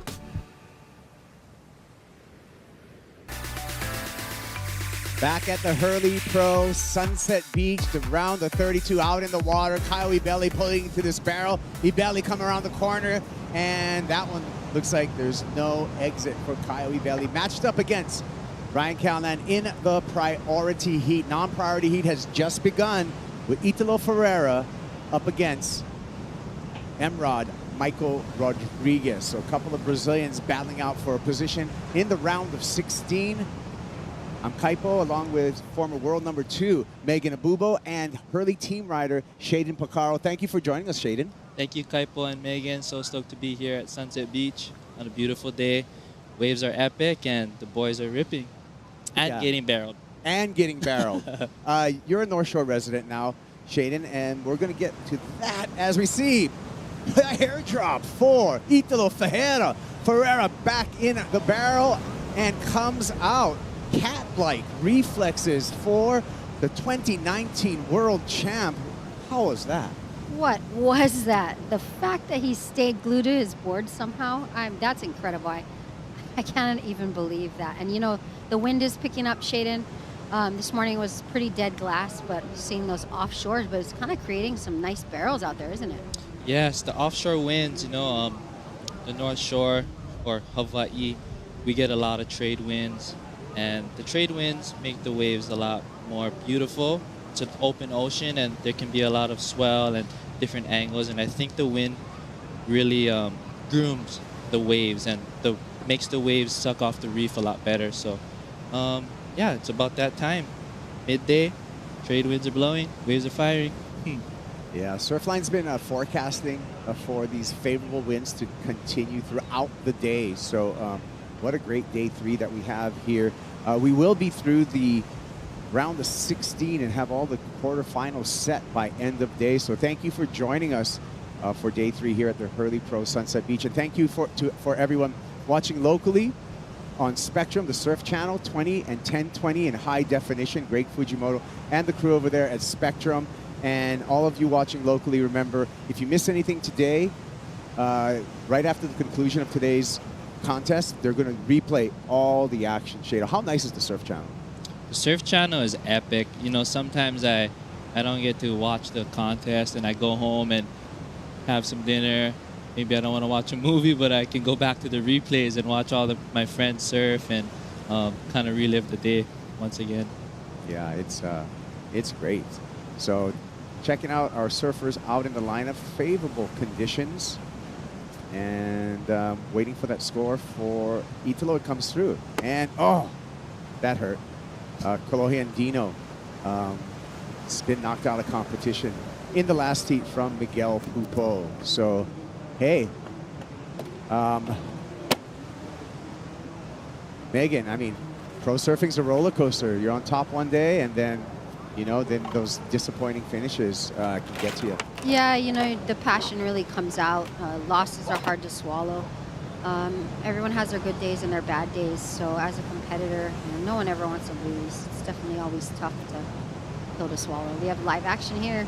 Yeah, Arcal just finishing off his ride. Nice couple of swings on the backhand. Kyle Ebeli, who he's up against right behind him. Ebeli, layback, hack there, and a little late. And gets axed on that second maneuver. So we'll be waiting for numbers for both of our surfers. Ryan Callahan with the advantage over Kyle Ebeli at the moment. We'll see how those numbers change that situation, or if it does change that situation, because Arcal looked like he got a pretty good wave. Let's watch this drop, though, Shado. Italo Ferreira. Oh my God, Italo Ferreira, one of the best guys in the air, and he just showed right there. He had so much control when he lost connection from the water, and he stuck that landing, squeezed into the barrel. Here we go. Yeah, that offshore wind makes just holding him up, but he's able to reconnect. Yeah, interesting how Shaden said because of his air expertise, like the way that he stayed on his board while he was literally mid-flight, I'd like to call it, and then goes stuck straight into a barrel like that. Incredible how he could actually position his body to, he was pretty much under the lip the entire wave while he was in the air and then got barreled. That was a 6-point ride for Italo Ferreira. Still waiting for scores for Ryan Calnan as well as Kyle Ebeli in the priority heat. Calnan out in the lead, and it looks like Ryan's lead will get extended when that number drops. Before the number drops, let's get to the last heat winner, Miguel Pupos with Laura. Yes, down here with a happy and stoked but bleeding Miguel Pupo. Got a bit of an injury to the leg, some blood shed. Talk us through that heat. It was quite slow at the start, but that 7-point ride really closed the door. Yeah, it was tricky in the beginning because Seth and Baron was trying to get scores, and they kept getting our waves under priority, and I just knew I need 2-turn wave, and kind of fell on my first good wave. I think it would have been a bigger score if I made the last turn, but I'm pretty happy to make the heat, and I think this is the first result I ever got at Sunset, so let's keep going. And how'd you cut your leg? That last turn, I kind of hit the lip, and my feet went together, and my knee went through the rail. I kind of felt I broke the board, but I kind of found a rhythm on that, so I just kept riding waves until I found the 7-point ride, so I was pretty happy for sure. And you just said this is going to be your best result at Sunset. What does that mean to you, and what are you going to take into the next round? It means a lot, just because I didn't get a really good result at Pipe, which is my main event. So right now I'm just trying to get some points and go a little more relaxed to Portugal. Awesome. We'll see you later on. Yeah, Miggy Pupo coming off his best year on the Championship Tour in 2022 and wants to have that momentum in 2023 as Sunset into Portugal. This happened during the interview, Megs, and look at Kyle Ebeli hacking a turn. Yeah, Kyle, so much speed on that bottom turn and just a huge gash right there into another beautiful floater. The way that he timed those 2 turns were impeccable, and he's happy with it. Here, you can see it right here. Just so much rail, and he actually extends his turn even further than what you thought and comes down with the foam ball, kind of, straight into another one. He's got to be stoked on that, right? It's what you call bury the rail. So he needs a 6.3 on this wave. We're waiting for that number if he wants to turn the heat against Ryan Calnan. Italo Ferreira. Aggressive top turn, just smooth on the cutback there. Ferreira with an early start against Emrod, Michael Rodriguez. That's his second wave. It'll back up his opening 6-point ride. Here's Emrod coming back. Michael Rodriguez on his first wave. And that's all that's going to happen for Rodriguez. Shado, you're moved from Pohoiki on Hawaii Island. Now you've been on the North Shore for a long time. You do some surfing out here at Sunset. We've got a couple goofy foots out here. What's some of the good things about being on the backhand out here, and what's some of the challenges at Sunset on the backhand? Okay, challenges of being on your backside at Sunset is, first of all, you have your back facing the wave, so you can't really see what's happening. And with Sunset, being able to see what's happening, it's like so important because it's always changing. You take off on a wave and you think it's going to do something, but it'll just change up on you so quickly. So it's that's really hard being on your backside. The good thing about being on your backside is when you do link up on a wave and the wave does what you think it's going to do, and it allows you that top to bottom surfing, like your backside can really, you can go vertical and you can lean into it, and it's really fun. It's a different approach. We always see frontsiders doing well, so I think when you get to see a backsider tee off on a 6 to 8 foot wave, maybe even 10 foot, then it's very impressive. And yeah, it's rewarding. As being a backsider, it feels good when you get that happening. Yeah, on the championship tour level, we haven't had a goofy foot win out here since 2008, and CJ Hobgood taking that win. The matchup here between Kyle Belly, who just took the lead off of Ryan Callanan. We can take a look at their previous head-to-head matchups. Kyle Belly with 3 wins against Ryan Callanan, Megs. Yeah, nice matchup. Pretty good average heat scores, but I love seeing the max heat score versus each other. You know, that means there's plenty potential to go head with these two.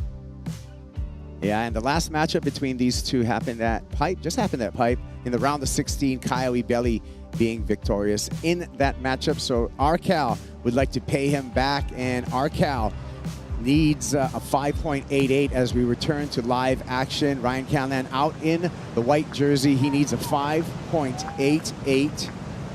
He does have priority ahead of the entire field out there in this overlapping heat format. And we can see all 4 surfers in the water, both man-on-man against each other, but 4 in the water in these overlapping heats. Again, 40-minute heats we're running today. First 20 minutes, you're in the non-priority position of your heat. Last 20 minutes, you are in the priority position in your heat. And Kaipo, as we've seen today, you really got to be aware of your surroundings, right? And who's in your heat. And real simple, but always look back, right? We've had a lot of interferences, unusually high amount of interferences so far, Shado. Yeah, it's been it's radical. I've been seeing that happen, and it's a bummer when that happens for these surfers. But I mean, these guys are the best in the world. They've done this hundreds and hundreds of times. When they're not in the contest, they're practicing. So, you know, they should get it down. And when it doesn't, it's just because they're so in the moment, and sometimes you're looking for something to achieve and it's hard. So this right here is a 6.17, Megs, for Ryan Callanan. Yeah, he did a beautiful straight under the lip and then backs it up with 2 really nice turns there. So we're going to compare this. This is an 8.17 for Kyle Belly. So, I mean, right there is the point of differentiation for me. That first huge turn that Kyle does in the most aggressive part of the wave. Full 2 points higher, and that flipped the heat for Kyle Belly. Kyle is just one of those guys, Shado, that, you know, he's flown under the radar, but he's had impressive results in the last couple of years on the championship tour. Yeah, he's one of those guys, you know, maybe not being the most consistent overall, but when you think about Kyle's victories, it's always been pretty big victories. So he has a lot of highlight moments. He's an amazing surfer. So here we go. Let's up and out. Just that sunset for you. I feel like Kyle is one of those surfers that really rises to the occasion, and the better surfer he goes up against really brings out the best of him. And that's true competitor for you. But when you say he just really rises, like no matter what the venue is, and it can be from Pipe to Margaret River, any kind of wave, right, Shay? He just really, he turns it on in a heat. Yeah, he's amazing, you know.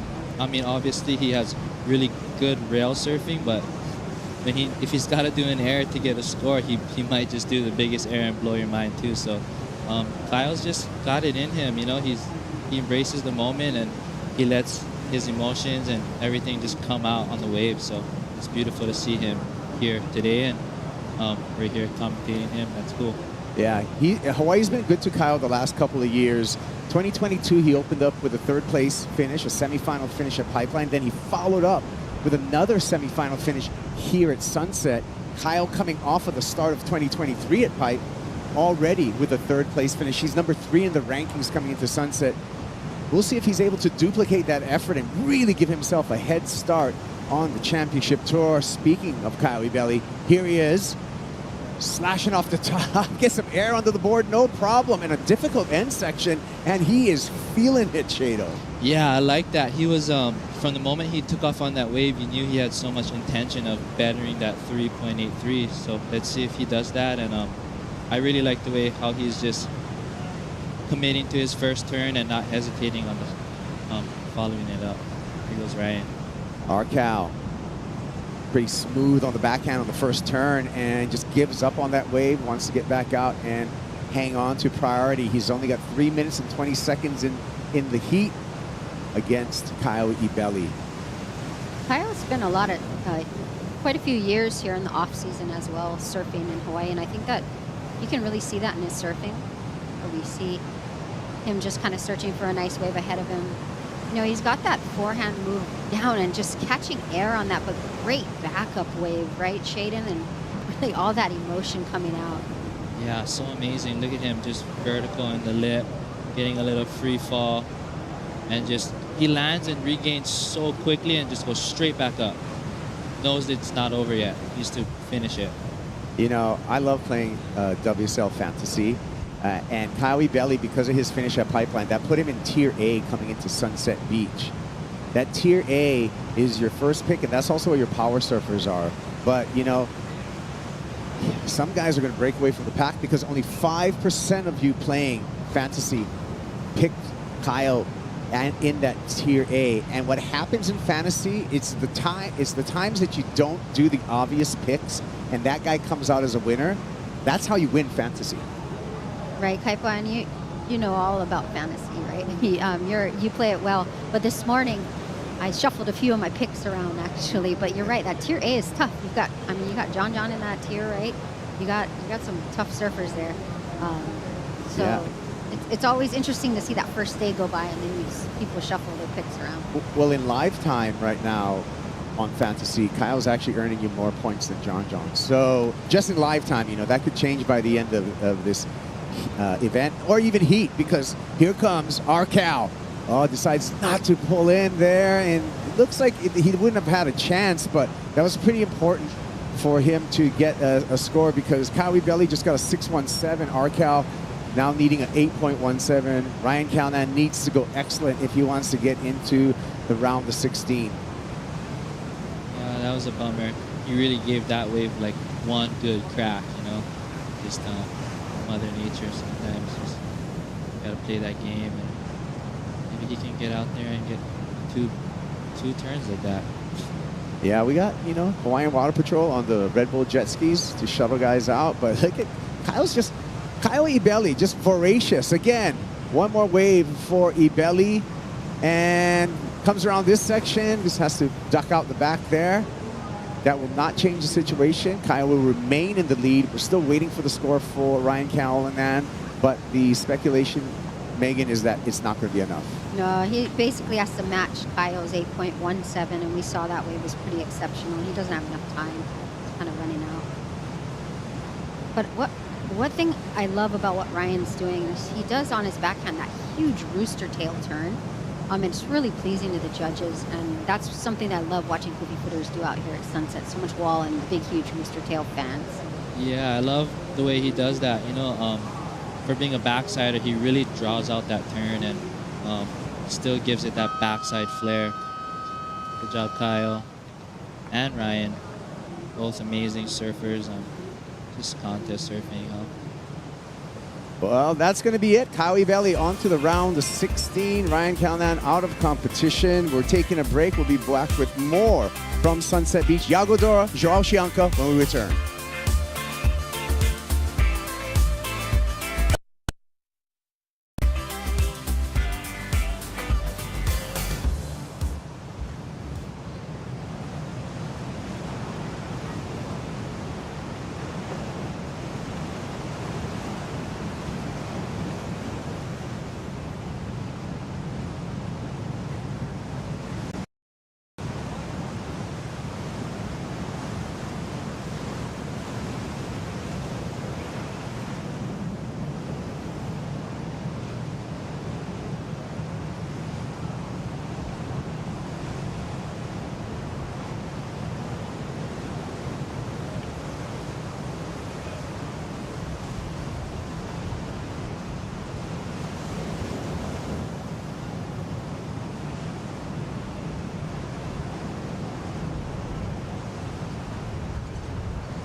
The Hawaiian name for sunset is Paumalu. Sunset, it's a gateway to big wave surfing here on the North Shore. Mystery and beauty and terror, everything all wrapped into one. I started surfing when I was 18. I began by bodyboarding sunset. I had the crash course on all the currents and all the vortexes of doom. It's the fastest way to learn a wave is to basically swim it.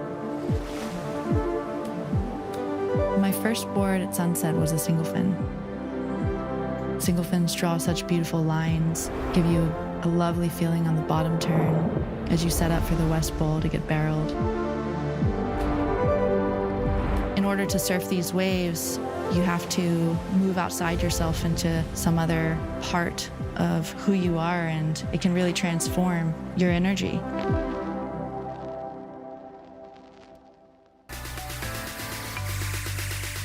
Italo Ferreira scratching into this one.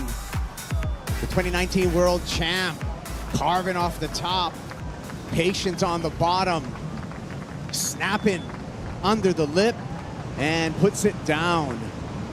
Complete and outruns the avalanche of whitewater. Italo Ferreira up against Michael Rodriguez, now in the priority portion of their heat. Here's a roll in for Iago Dora.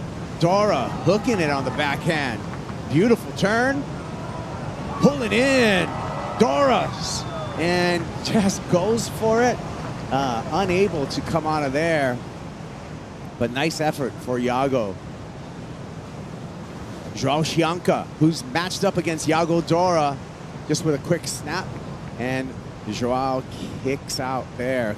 Kaipo along with Megan Abubo and Shaden Pacaro calling the action here. We got a new heat in the water. A Brazilian matchup in the way of Iago Dora and Joao Chianca. Actually, with these overlapping heats, all four surfers in the water hailing from Brazil. But the new one and a new clock to Iago Dora and Joao Chianca. Shade, I'm going to go to you first. What do you think about this heat? This is going to be a fun heat to watch. You know, Sunset Beach, this is obviously not their backyard, and they come from totally different sides of the world with different types of waves. But as we just seen right here, the boys are ripping and they've got it dialed. So I'm excited to see the blows that go down in this heat. Yeah, Kaipo, I'm excited to watch this because they're both showmen to me. Both of them just super electrifying when they surf, all their turns, as we can see, they're looking for barrels. So this is a great matchup. It's a sick matchup. So this happened during the break. This is Michael Rodriguez, Megs. Yeah, it looks like Michael here. Nice start to that wave. Beautiful little lip line turn, and kind of does a nice layback right in front of someone. And then we have, looks like Italo on this wave. Beautiful, nice first turn there. Carving, as we were talking about backhand surfing, then beautifully placed into the lip there, Shaden. Not easy to do in that frothy section, right? Yeah, that end section is so hard. Here goes Iago, just slamming that first section. This was almost a dream wave, man. Look at that barrel. Just perfect wave to all of a sudden, no go. Yeah, you can see that last section, right? There was nowhere to go for an exit, but Iago Dora did earn a 5.33 for that turn and for pulling in, so he's got the early advantage against Joao Chianca. Chianca, the judges owe us a score. A 4.1 just comes in. Chianca still in second in that matchup. Yeah, Iago had an A for effort on that end section there. Not every day you see, you know, them not making out of the barrel and still getting a pretty good score on the board. Italo Ferreira, he's in the lead against Michael Rodriguez. He's looking down the line, lip glide, and just glue foots the landing there, pulling into the barrel. And again, we hope that Timmy Patterson board survives the clampage that just happened there, Shado. Yeah, these boards nowadays, they're glassed so lightly. Oh, he's up and he's back out there. Wow, that was fast. That was quick. Fast, one of the fastest surfers out, just even on land. So he'll be right back out there. Fast surfer, fast paddler, everything, right? He's just got so much energy. He's fast. So we'll wait for that score for Italo Ferreira. We'll see if it helps his cause and further distances himself away from Michael Rodriguez, who now has priority. 13 minutes and some change on their clock.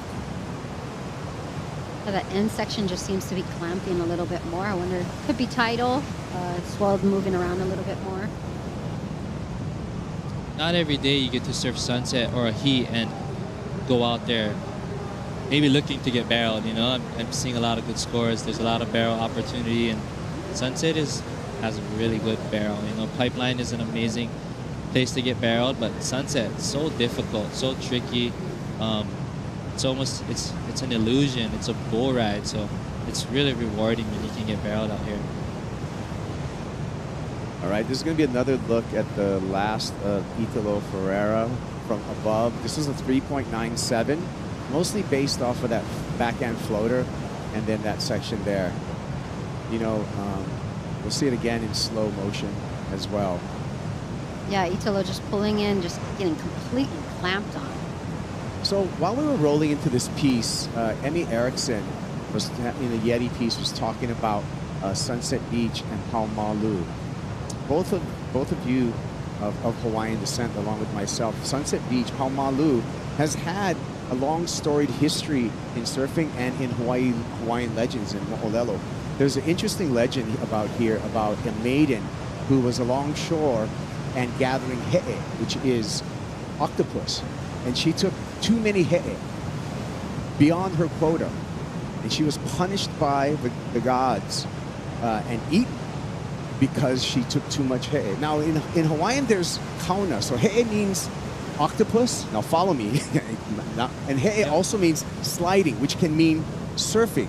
So maybe the analogy was maybe she was taking too many waves. Maybe she was a grabber, and then that's how she got punished.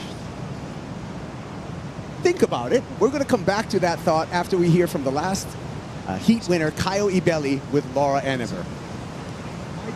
Kaio in sizzling form, but actually a little bit out of breath. It's hard work out there, isn't it? Talk us through it. Yeah, it's so much work. It looks so perfect, so you set your expectations really high. The first half of the heat, I was trying to look for the barrel. I saw everybody getting barreled this morning, and I'm like, oh, I can't wait for my turn. So I got out there, I was looking for the barrel, and then at some point I'm like, hey, look, just gonna try to find a wave to do a couple of turns. It was perfect, but then at the same time it was really hard. Like, it felt like the wave had a little corner always against you, so like not enough time to go hit the lid for the second time. But yeah, I'm psyched. I got through it. A very important heat for me. You want to get those heats done like in the first couple events of the year. You don't want to leave the pressure towards the end. So just surfing. I broke my magic board in the first round, and I was a little bit First score of black, Yago Dora. not really, I don't know, the feeling I had on that board, like couldn't really catch any waves this morning. So I, for sure right now, have more confidence going into the next round. So yeah, psyched. And anything you'll take from this heat into the next round? Anything you'll change up? I'm not gonna change anything. I'm gonna just drink a lot of water, go in an ice bath for a little bit, and yeah, I'm ready for next round. Let's go. We'll see you soon. Yeah, straight into the ice bath. That's a motivated Kaio Ibeli. You like ice baths, Jado? Yeah, I do. Ice baths, they help out a lot. It's really cold. I don't know if I would be doing it right now if I was like surfing in the heat, but everybody's got their own theory, and Kyle's doing amazing. So let's keep him in the ice. Keep Kaio on ice, right? Let's keep him on ice. Yeah, I like that. Hey, let's go to Peter Mel. I think he's on goat watch right now. I am. I'm a fly on the wall, sitting over the top here, checking it. He's got his eye on the lineup. Kelly, one of the few that will stick it out in the Red Bull Athlete Zone when there's waves and he has a heat coming up. He doesn't go home, doesn't chill. He comes and he watches, eyes it like a hawk. A lot of surfers actually do here. But I did want to ask Kaipo, hey, how can that mean sliding and octopus as the same word? It's an interesting Hawaiian language. Well, yeah, in Hawaiian we have a concept called kauna, and in kauna, words, the same word can have different meanings depending upon the context of that word. But that is an excellent question, Pete. It is Hawaiian Language Month, by the way. Kaipo, Hawaiian word of the day. We're ready My for hope, it. my simple one today. Oh yeah, and the other word today is nalu, wave. And right now, up on the nalu is Yago Dora. Dora comes around the corner and throws it out the back. Yeah, cool shot though to see Kelly just so dedicated after all these years, just really wanting to, study sunset. He's a student of the game, I love it. I love seeing his passion down here. Yeah, Slater, there he is. His best result over here was just a quarterfinal finish. So Kelly Slater, I mean, when we talk about, we're going to talk about it again. He's had 56 career CT wins, but never won at Sunset. So could this year be the year that Kelly slays Sunset for that victory, Shado? Yeah, Kelly, anywhere he surfs, you always want to watch him. He's amazing. But I just love the way he draws his lines on the waves. Like from the moment he stands up to when he kicks out, it's not really the maneuvers that he does for me, but the way he sets things up, just the way he reads the water and where he puts himself on the wave. And Sunset's so tricky. I'm like so excited to see him surf Sunset, and just maybe I'll learn a few new lines about this wave with Kelly out there. So I want to see him keep going. Yeah, next round, Megan, Kelly's going to be up against Ethan Ewing, who's been in spectacular form here at Sunset. So that's going to be a great matchup. That's heat 3 of the round of 16. Wow, that's just a firecracker matchup. And Ethan Ewing is surfing as on rail as anyone. And Kelly looks great. His equipment looks really good. I love seeing Kelly on traditional equipment, and he's doing that out here. So that's going to be a good matchup. Yep. Semi-traditional in the plane shape, little untraditional in the fin setup that Kelly has on that 5-fin design raked out quad with that extra kind of toothpick trailer. Oh, yeah. Guitar pick trailer, yeah, half moon trailer. Right, he couldn't go all the way traditional, right? To put a little tweak in there. He's an artist. Yeah, he's an artist, right? Artist, he's groundbreaking. He's Kelly Slater. groundbreaking. Yeah. Shado, you're married to an artist, and I've been seeing some beautiful work by your wife, and you got a young family here on the North Shore. What's North Shore life to raise a family? North Shore, raising a family here, it's a dream. North Shore has its ups and downs. I've been here for a long time, and there was a moment in time where I was almost getting burnt out, coming from the Big Island. I really wanted to go back, and then I was blessed with a beautiful child, and now he's opening up these new little corner pockets of the North Shore that I'm seeing, and I'm like, oh my God, like how have I never seen this little corner of the North Shore? It's right in front of a million of people, and yeah, it's a true blessing being here. You got dad eyes now, Shado. Really proud of you. And another thing I did want to bring up is I work with WSL Pure, and we do a lot of environmental activities. I know very early on, I would see you, and you had this young pro surfing career, but you would still show up and support causes like Sustainable Coastlines Hawaii. I would see you at events and stuff. Talk about giving back to your community, because some people say it, but I've seen you do it. Yeah, giving back to the community, it's a huge thing. Just growing up, that was always the dream of mine. That was one of the dreams of why I wanted to even be a pro surfer, is because I told myself when I make it and when I can give back to the people of my hometown, that was like a dream of mine. I was like, I can't wait to come back and just give to the next generation. So that kind of motivated me to keep going further, because I wanted to open new doors for the next generation. And yeah, it feels good. You gotta give if you want some. You give what you get. So giving back is so important. And we all live on this land, Kikyo, Ka'aina, and the land will take care of us if we take care of her. So let's keep taking care of the Aina. Yeah, I love it. Here we go with Pinoy Garashi taking some time to himself in the Red Bull athlete zone to just focus on the task at hand. He was a runner-up last year here. Shaden, something to note. I remember when you first moved out here, you were just doing the surf thing, trying to get good waves, but to watch your work ethic over the years, really treat surfing like a job and really train hard, surf all types of waves, no matter, we got live action. Yago Dora trying to make a comeback. Actually, he's in the lead right now with his with his opening ride of 5.33. He's going to ditch his fractional score that he has in his score line. So Yago Dora in the non-priority heat with 23 minutes ahead of him, and Joao Chianca just adding to the score line. It looks like, oh, I'm sorry. No, go ahead. It looks like him and his surfboard are sharing the same brain. They're like so connected, and it's so hard to do that here at Sunset. And I just kind of noticed that. I'm like, him and his board, they're just so connected. They're thinking spot on, you know? Yeah, here's the replay. He's on Matt Viola's shapes, Megs. Yeah, he's a nice section here. He eyes it up. Beautiful swooping turn there. He's just got so much style whenever he stands up on a board, Yago. That's just what stands out to me. I mean, just epic style, you know, in this day and age. And that's a great way for him to stand out to the judges as well. Yeah, such a cool guy on land, in the water. He's unique. Yeah, look at his paddles. Little just cruising through, Just right? cruising. He got a wild card for this season because he injured himself last year, 2022, breaking his foot. So decided to give Yago a wild card and another swing at it, and he's come back and then some. So great to see Yago Dora. This is Emrod, Michael Rodriguez. 6.27 is what he needs on this wave.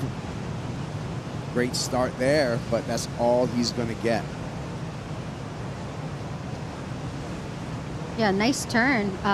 Spent most of the wave, though, kind of setting up for that turn. I think he could have maybe squeezed a turn out prior to that, but easier said than done, you know, just flying down the line, trying to look for that pocket to hit.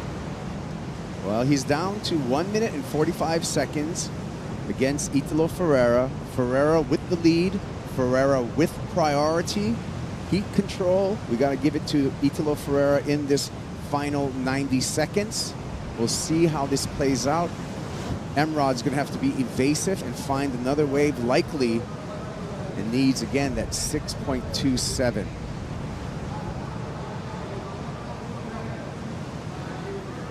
Yeah, that last wave is not even going to come close. So now it's a game of kind of, you know, hiding in the bushes, whatever, for Emrod, and he's able to find one. Here he goes, under priority. Let's see what he's got. It's for the barrel, and that one was too far in the channel, Shado, for the barrel to form. Yeah, I was just too far in the channel and not enough energy. But he's working with what he has in front of him, so he's a fighter. Look at him, he's trying to get back out there, and you never know. Could just sneak a nice little drainer here on this end hole. He'll be all alone. So 40 seconds seems like a little bit of time, but for these guys, they're really good at you know, like, that's what makes a champion, is when you can slow that 30 seconds down and make the right decisions and try to find that wave. That's what's going to separate you from being good to being the best, I would say. It's the best in the world on the championship tour, both for men and women. 15 seconds here. Michael Rodriguez may just have a chance. Hands need to leave the rail. It's not going to happen. Michael Rodriguez eliminated, and the camp enjoys the performance from Italo Ferreira. We'll be back with a new heat in the water when we return. It'll be Jordy Smith versus Matthew McGillivray.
Looking back to 2016 at the World Cup here at Sunset Beach. And Jordy Smith carved the long, powerful walls of Sunset. The big South African matched power with power. Impressive performance, clean lines, big, powerful surfing by Jordy Smith. And a victory here at Sunset Beach.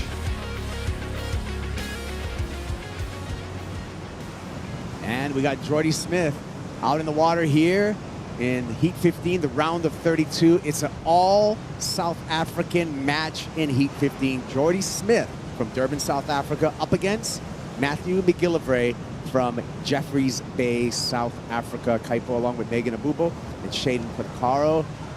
I'm going to go to you, Shaden. What do you think about the all-African heat? Oh, wait. You're going to have to wait because Yago Dora with a slash off the top in his matchup against Joao Chianca. But what do you think about the new heat in the water, Shado? I just think this is a perfect wave for them to display their big rail surfing. Think of J-Bay, just think of big, long arcs and some tubes. So I want to see the boys go out here and give their flair to Sunset Beach. Yeah, what do you think, Megs? Yeah, this is going to be a good matchup. I love the way that Matthew McGillivray is surfing. Really calm and collective, but Jordy is one of my favorites out here. The way he just gets his big frame into the positioning. Oh, we got some live action here. Live action. This is Chumbinho, Joao Chianca. Chianca with some great rail game there on a 6'4" Channel Islands.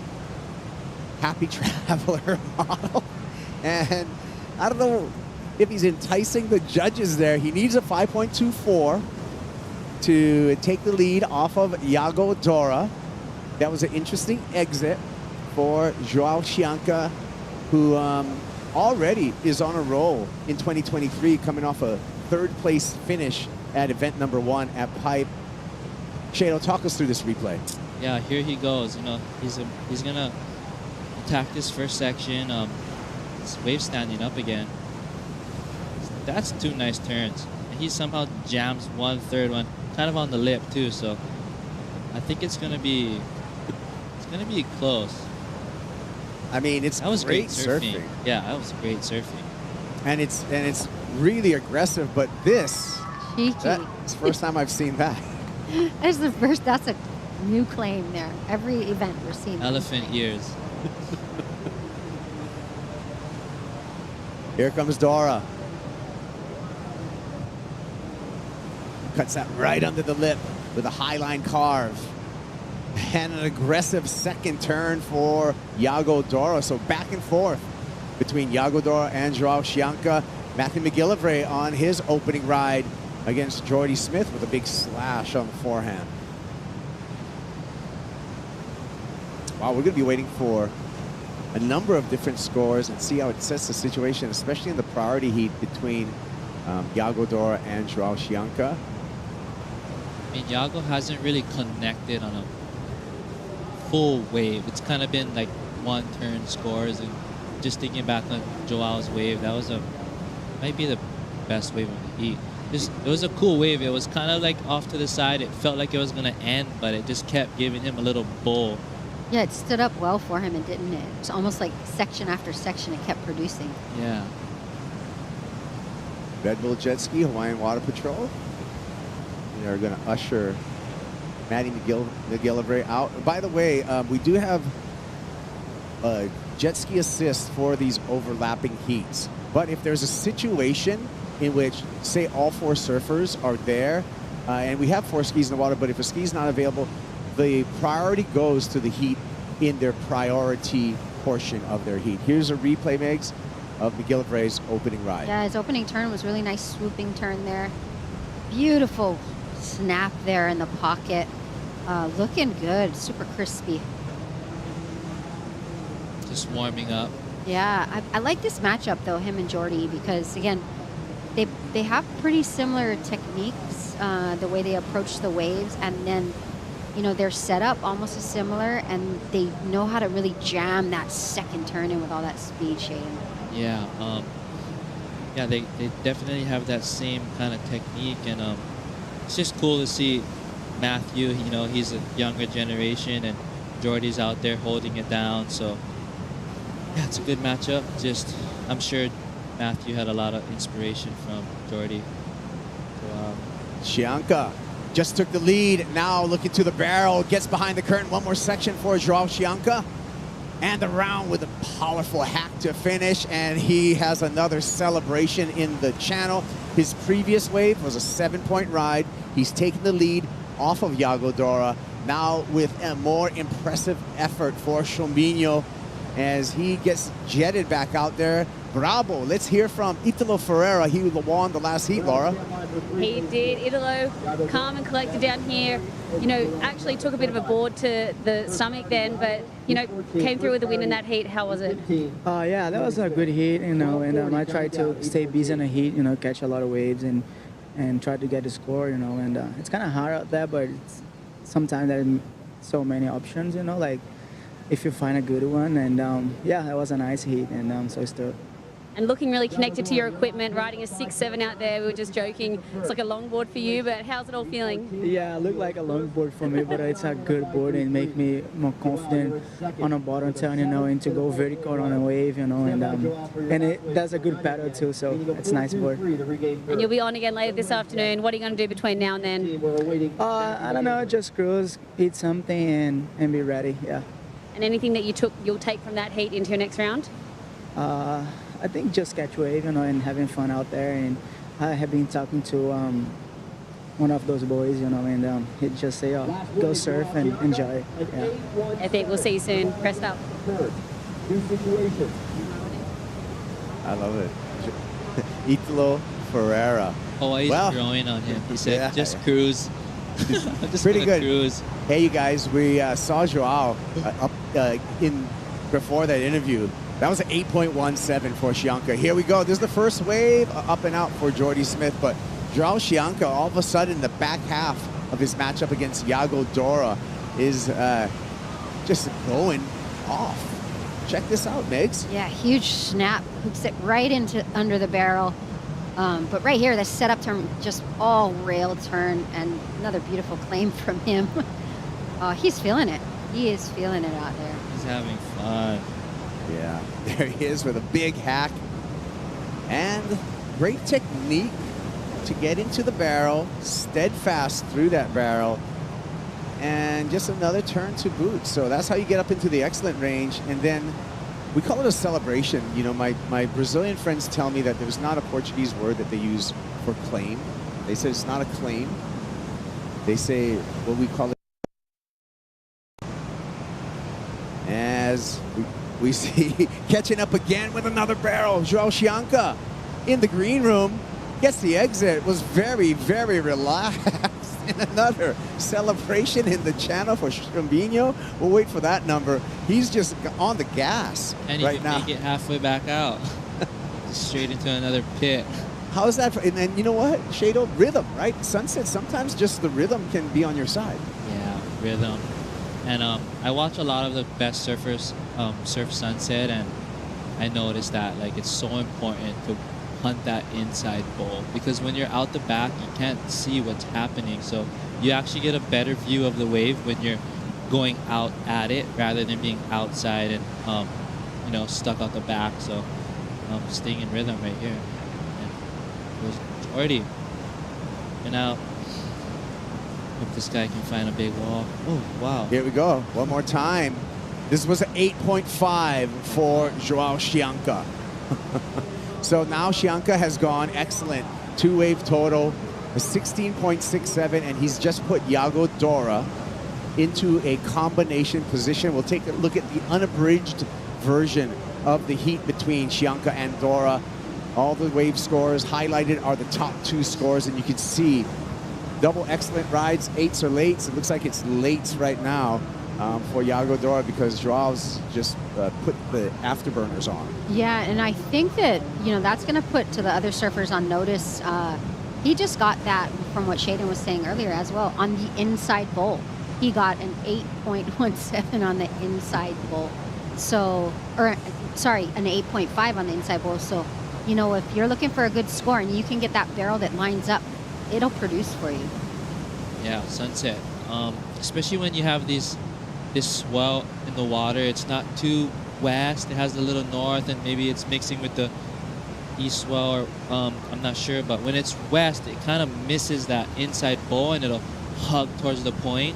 And I like surfing Sunset when it has a little extra north in it, because it does that. It comes across the whole reef. It gives you more peaks to kind of hunt your waves down, and yeah, you get to find those barrels. Yeah, let's go quickly to Peter Mel on some insight on Jordy's equipment. Yeah, every year I think that as a surfer, one place you can kind of refine your equipment or refine your surfing for the judges each and every season, which is always something that this guy over my shoulder always seems to do.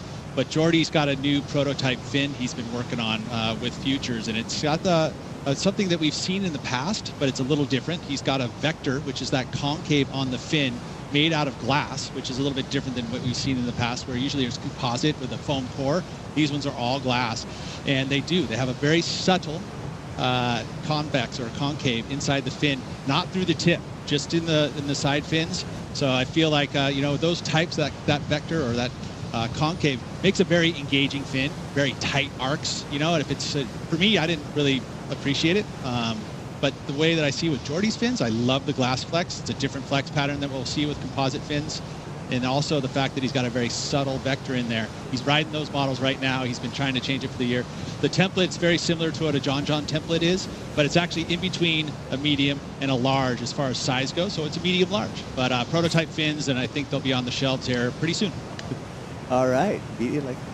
And you can get this medium too if you want some of the smaller fins. Easy, Kaipo.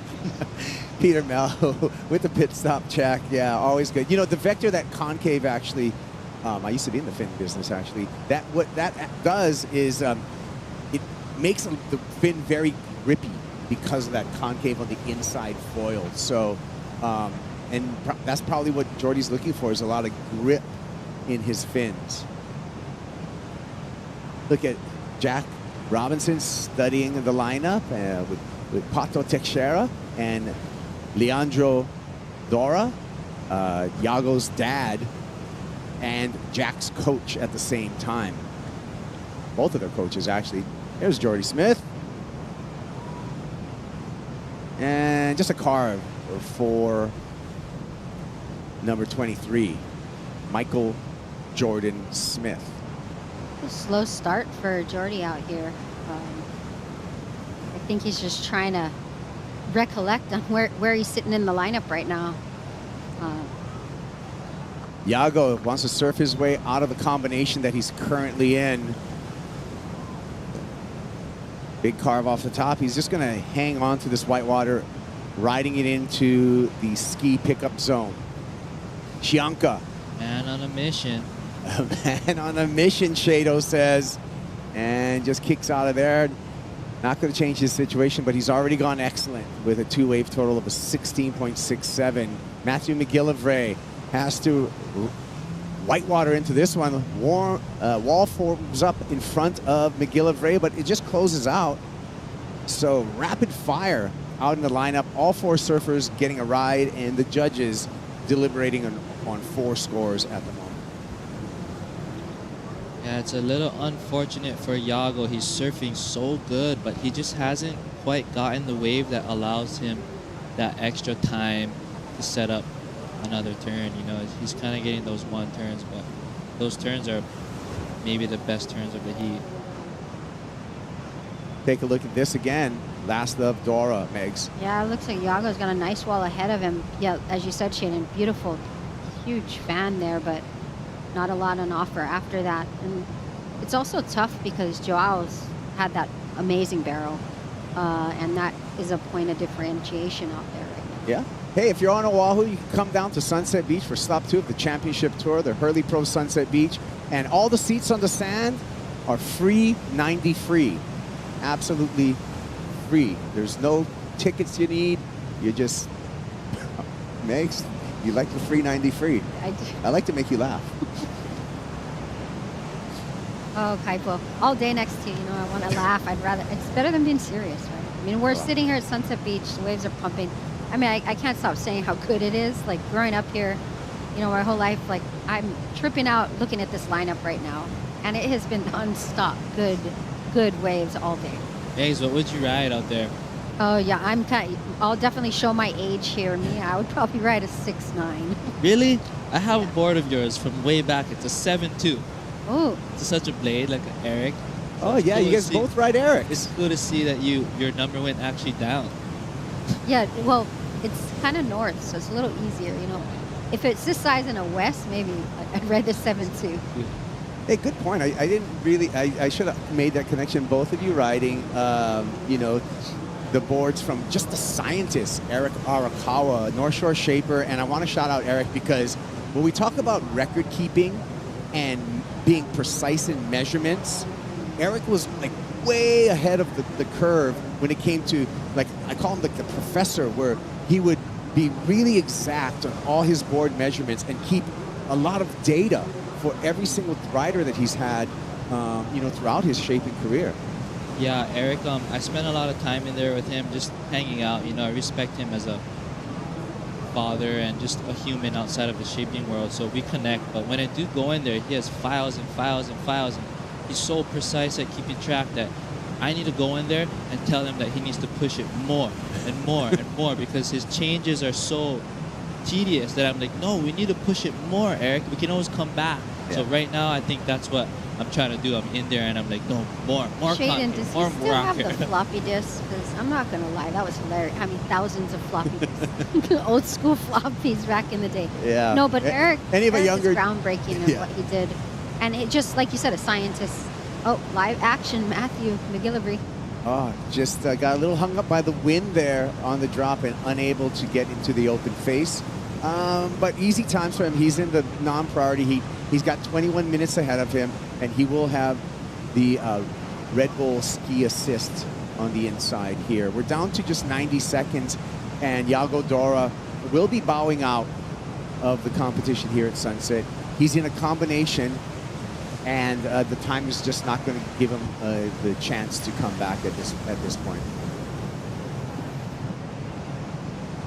Smith, patient, slashing, ooh, and that was going to be a little bit of an adjustment under the water for Jordy Smith. Yeah, that was a meaty section that he went after.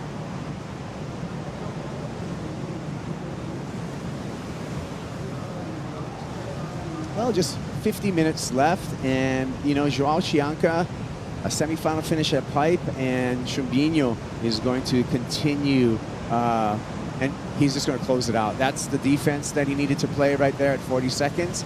He's going to continue his momentum here at stop number 2, and going to come to the beach and prepare for his matchup in the round of 16. Fulcum House, I've had some matchups in the past 2 events. The boys are getting each other, huh? Yeah, both share the same support squad, and so friendly fire for them. But they were guaranteed a winner in this round of 32. We're going to say bye to Yago Dora and Joao Chianca. Moving on. Thank you, Shane Pacaro. Always a pleasure. Megan Abubo. We're going to take a break. And when we come back, another heat's going to be in the water. It'll be the last heat. Hanoi Garashi, Jackson Baker in the water when we return.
I'm kind of like glad I lost early last year. I think, you know, it was a great like wake-up call, and I got smoked. You know, Itola was better than me that day. I'm sick and tired of being a great surfer, being a great competitor and all that kind of stuff, but I want to win a world title. Like, it's really plain and simple. I'm here, I'm on tour, and yeah, I want to win.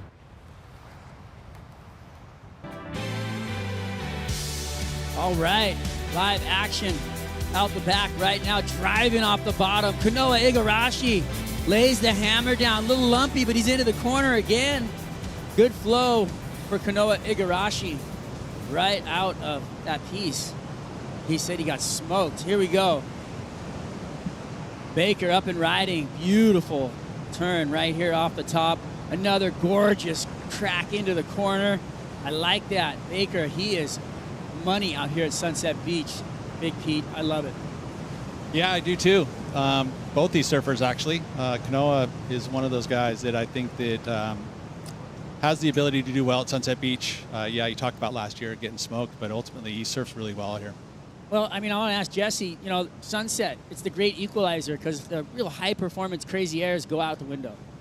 Totally. It's a completely different game out there. I know everyone's capable of doing very well in every condition, but there's definitely a few guys that stand out. And these two heats, actually, Jordy and Matthew, they're both amazing surfers out here, and that's Jordy up and riding.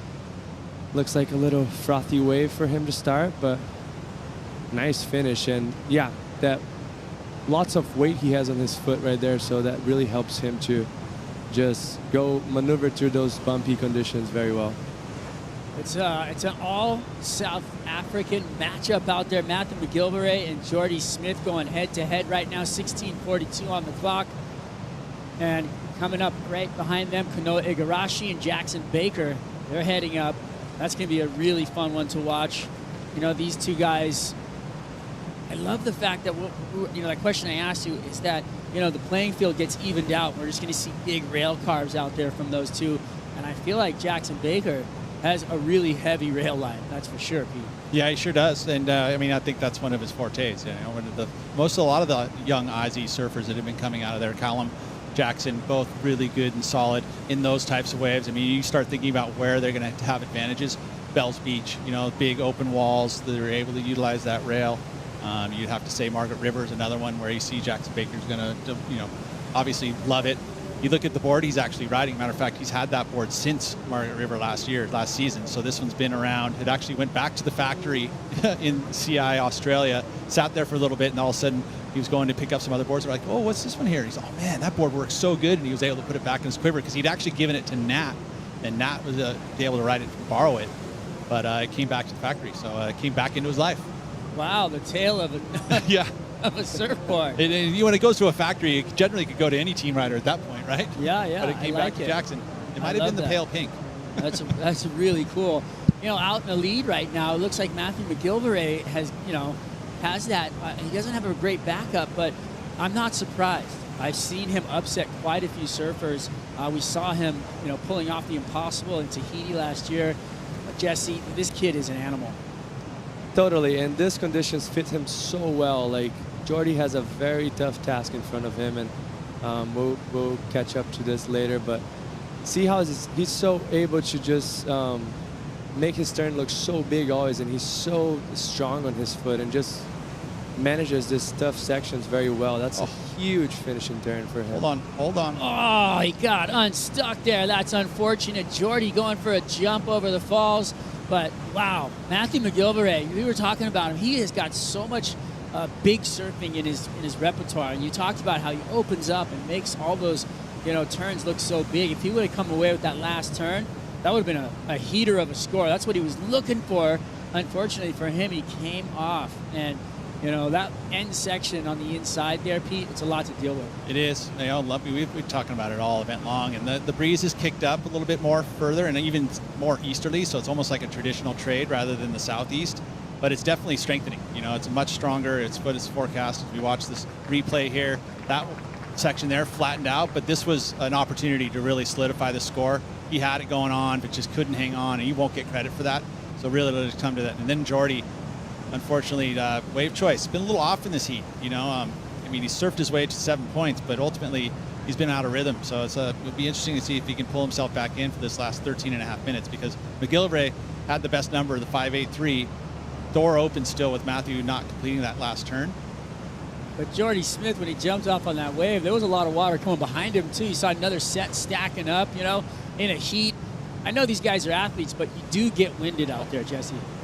Totally. And also right now it's going to be very interesting to see if he's going to come back with priority or not. I can't really see them in the lineup, but that's crucial for this moment of the heat. He has basically only a 4.1.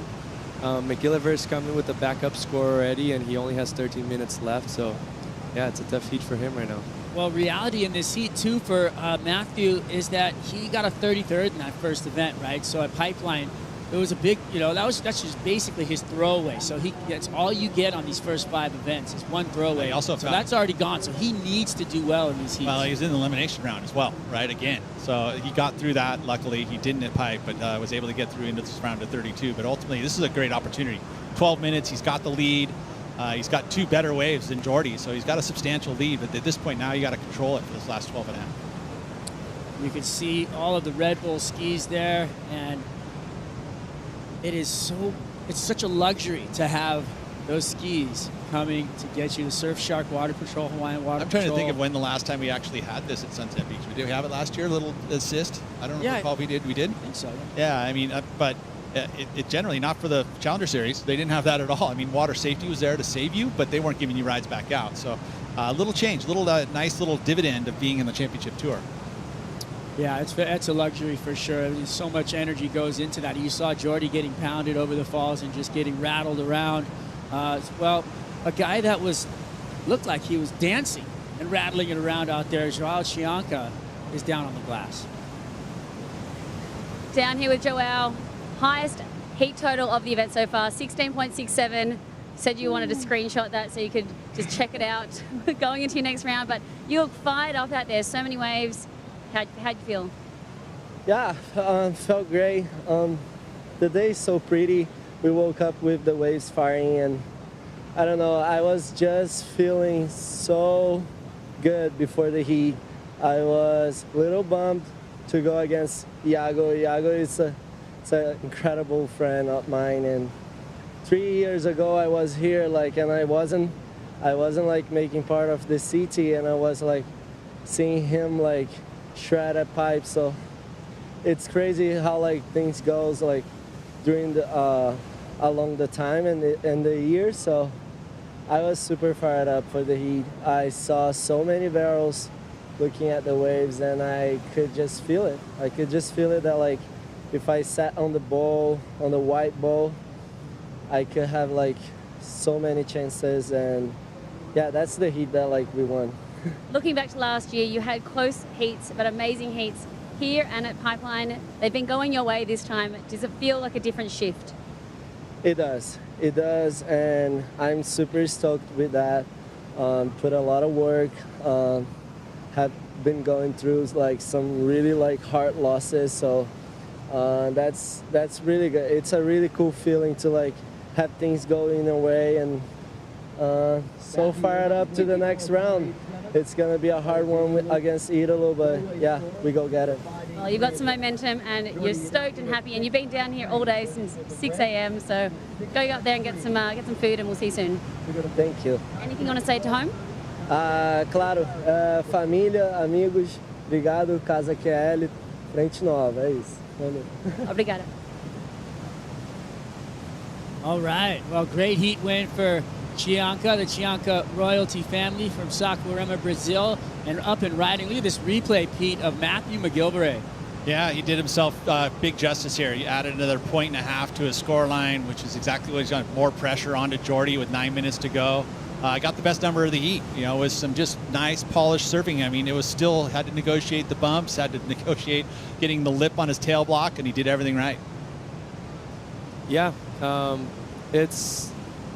now Jordy needs a 7.66, which in some spots that we go on tour, it's not the biggest score ever, but at Sunset, it's so tough to find that wave. It's so tough to manage all the bumps and all the wind coming up the face and all that energy that Sunset has. So, yeah, he's back against the wall right now.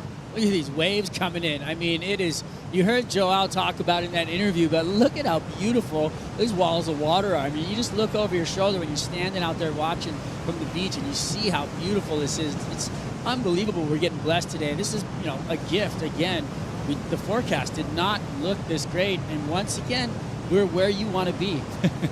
I love the question that Laura asked us for a while, though. It's like, hey, do you feel like there's been a shift this season, you know, to see some of the things going his way? And he's, you know, definitely said yes. You know, like, yeah, no, I'm feeling it now, which is, it's a pretty neat feeling as a competitor to have that kind of shift. I mean, because when you feel like everyone's against you, and all the stuff, you know, because that's kind of what happened in the beginning of the season last year. I mean, he ended up not making the cut, and now pretty darn confident, especially now that he's into this one, that the start of this season, a whole polar opposite from last year.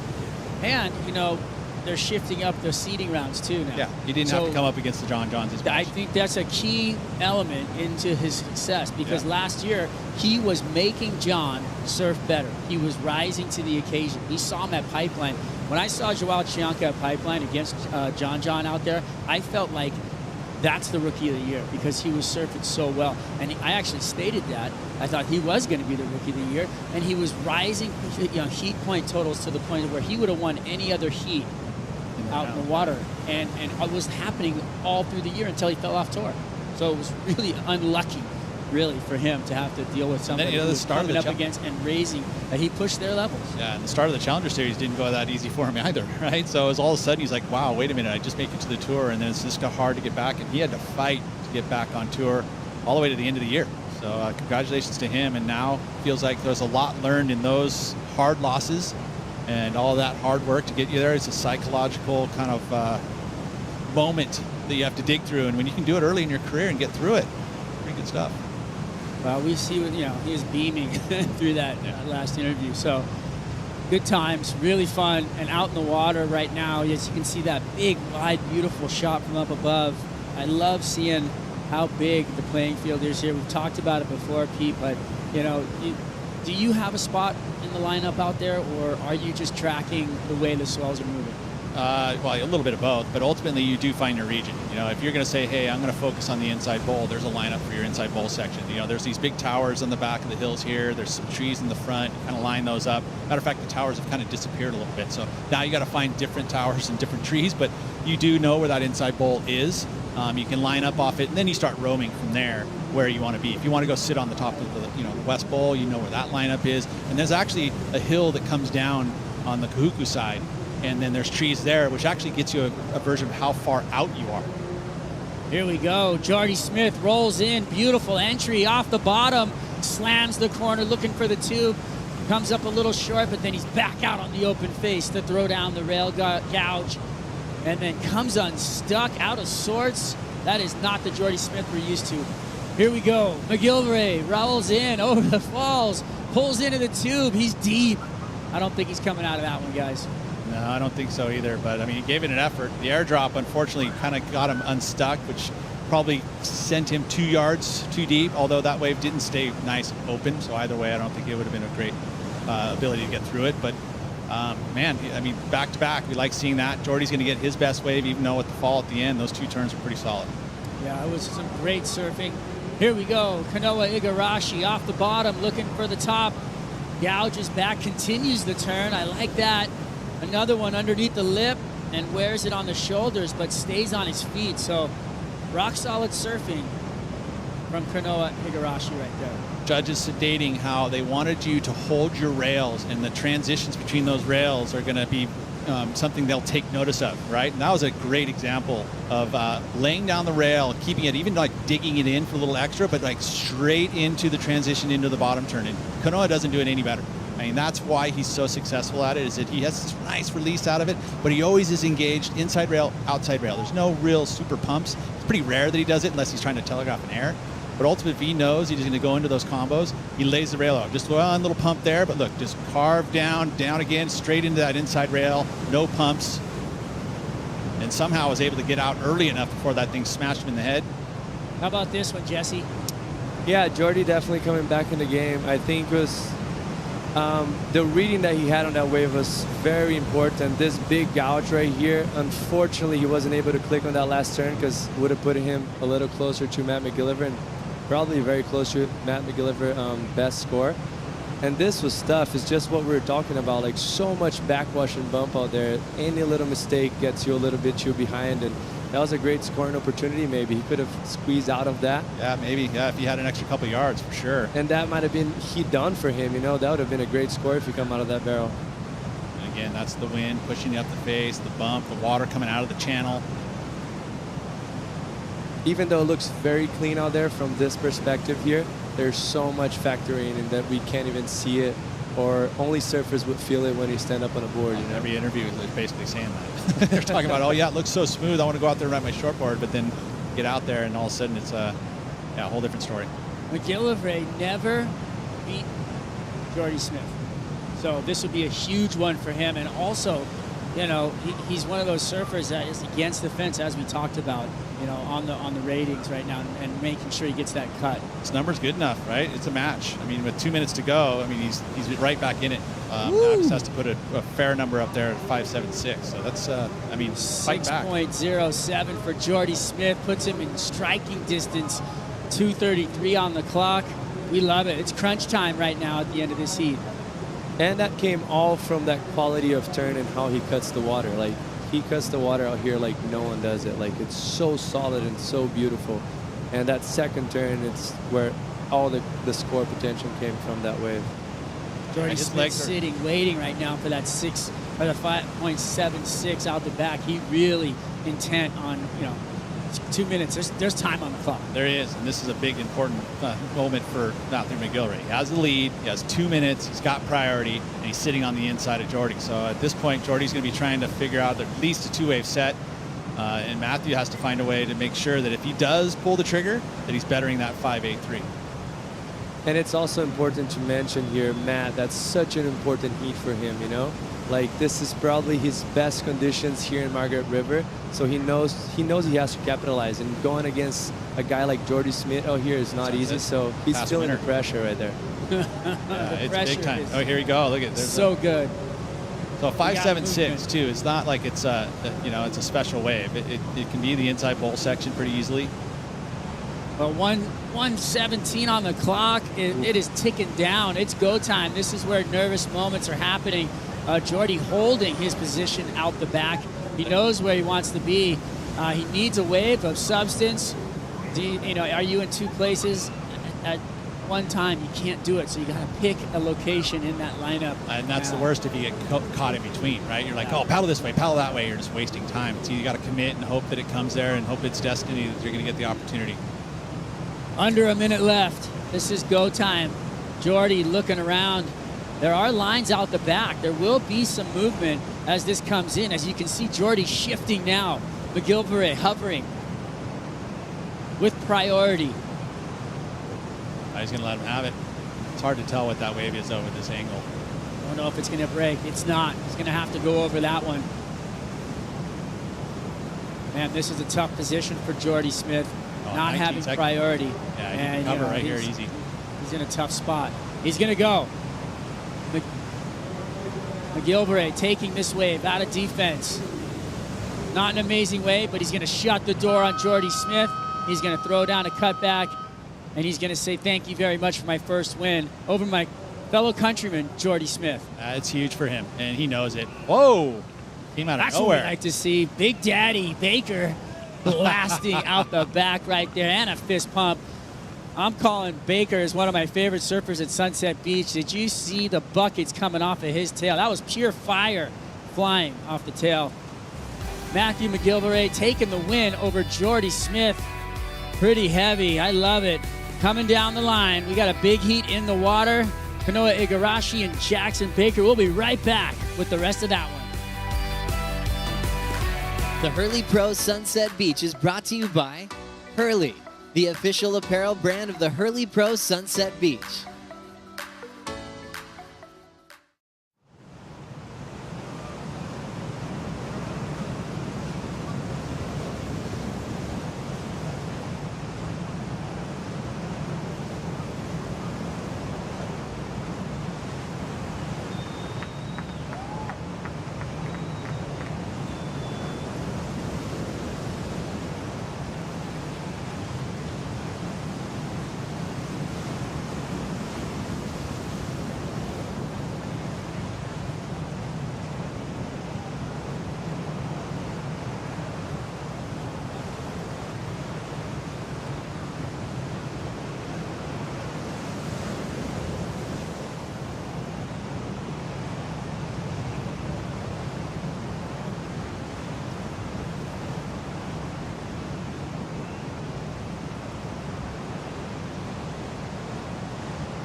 And we're back. Leo Fioravanti and Jack Robinson faced off in the final at the Billabong Pro Pipeline.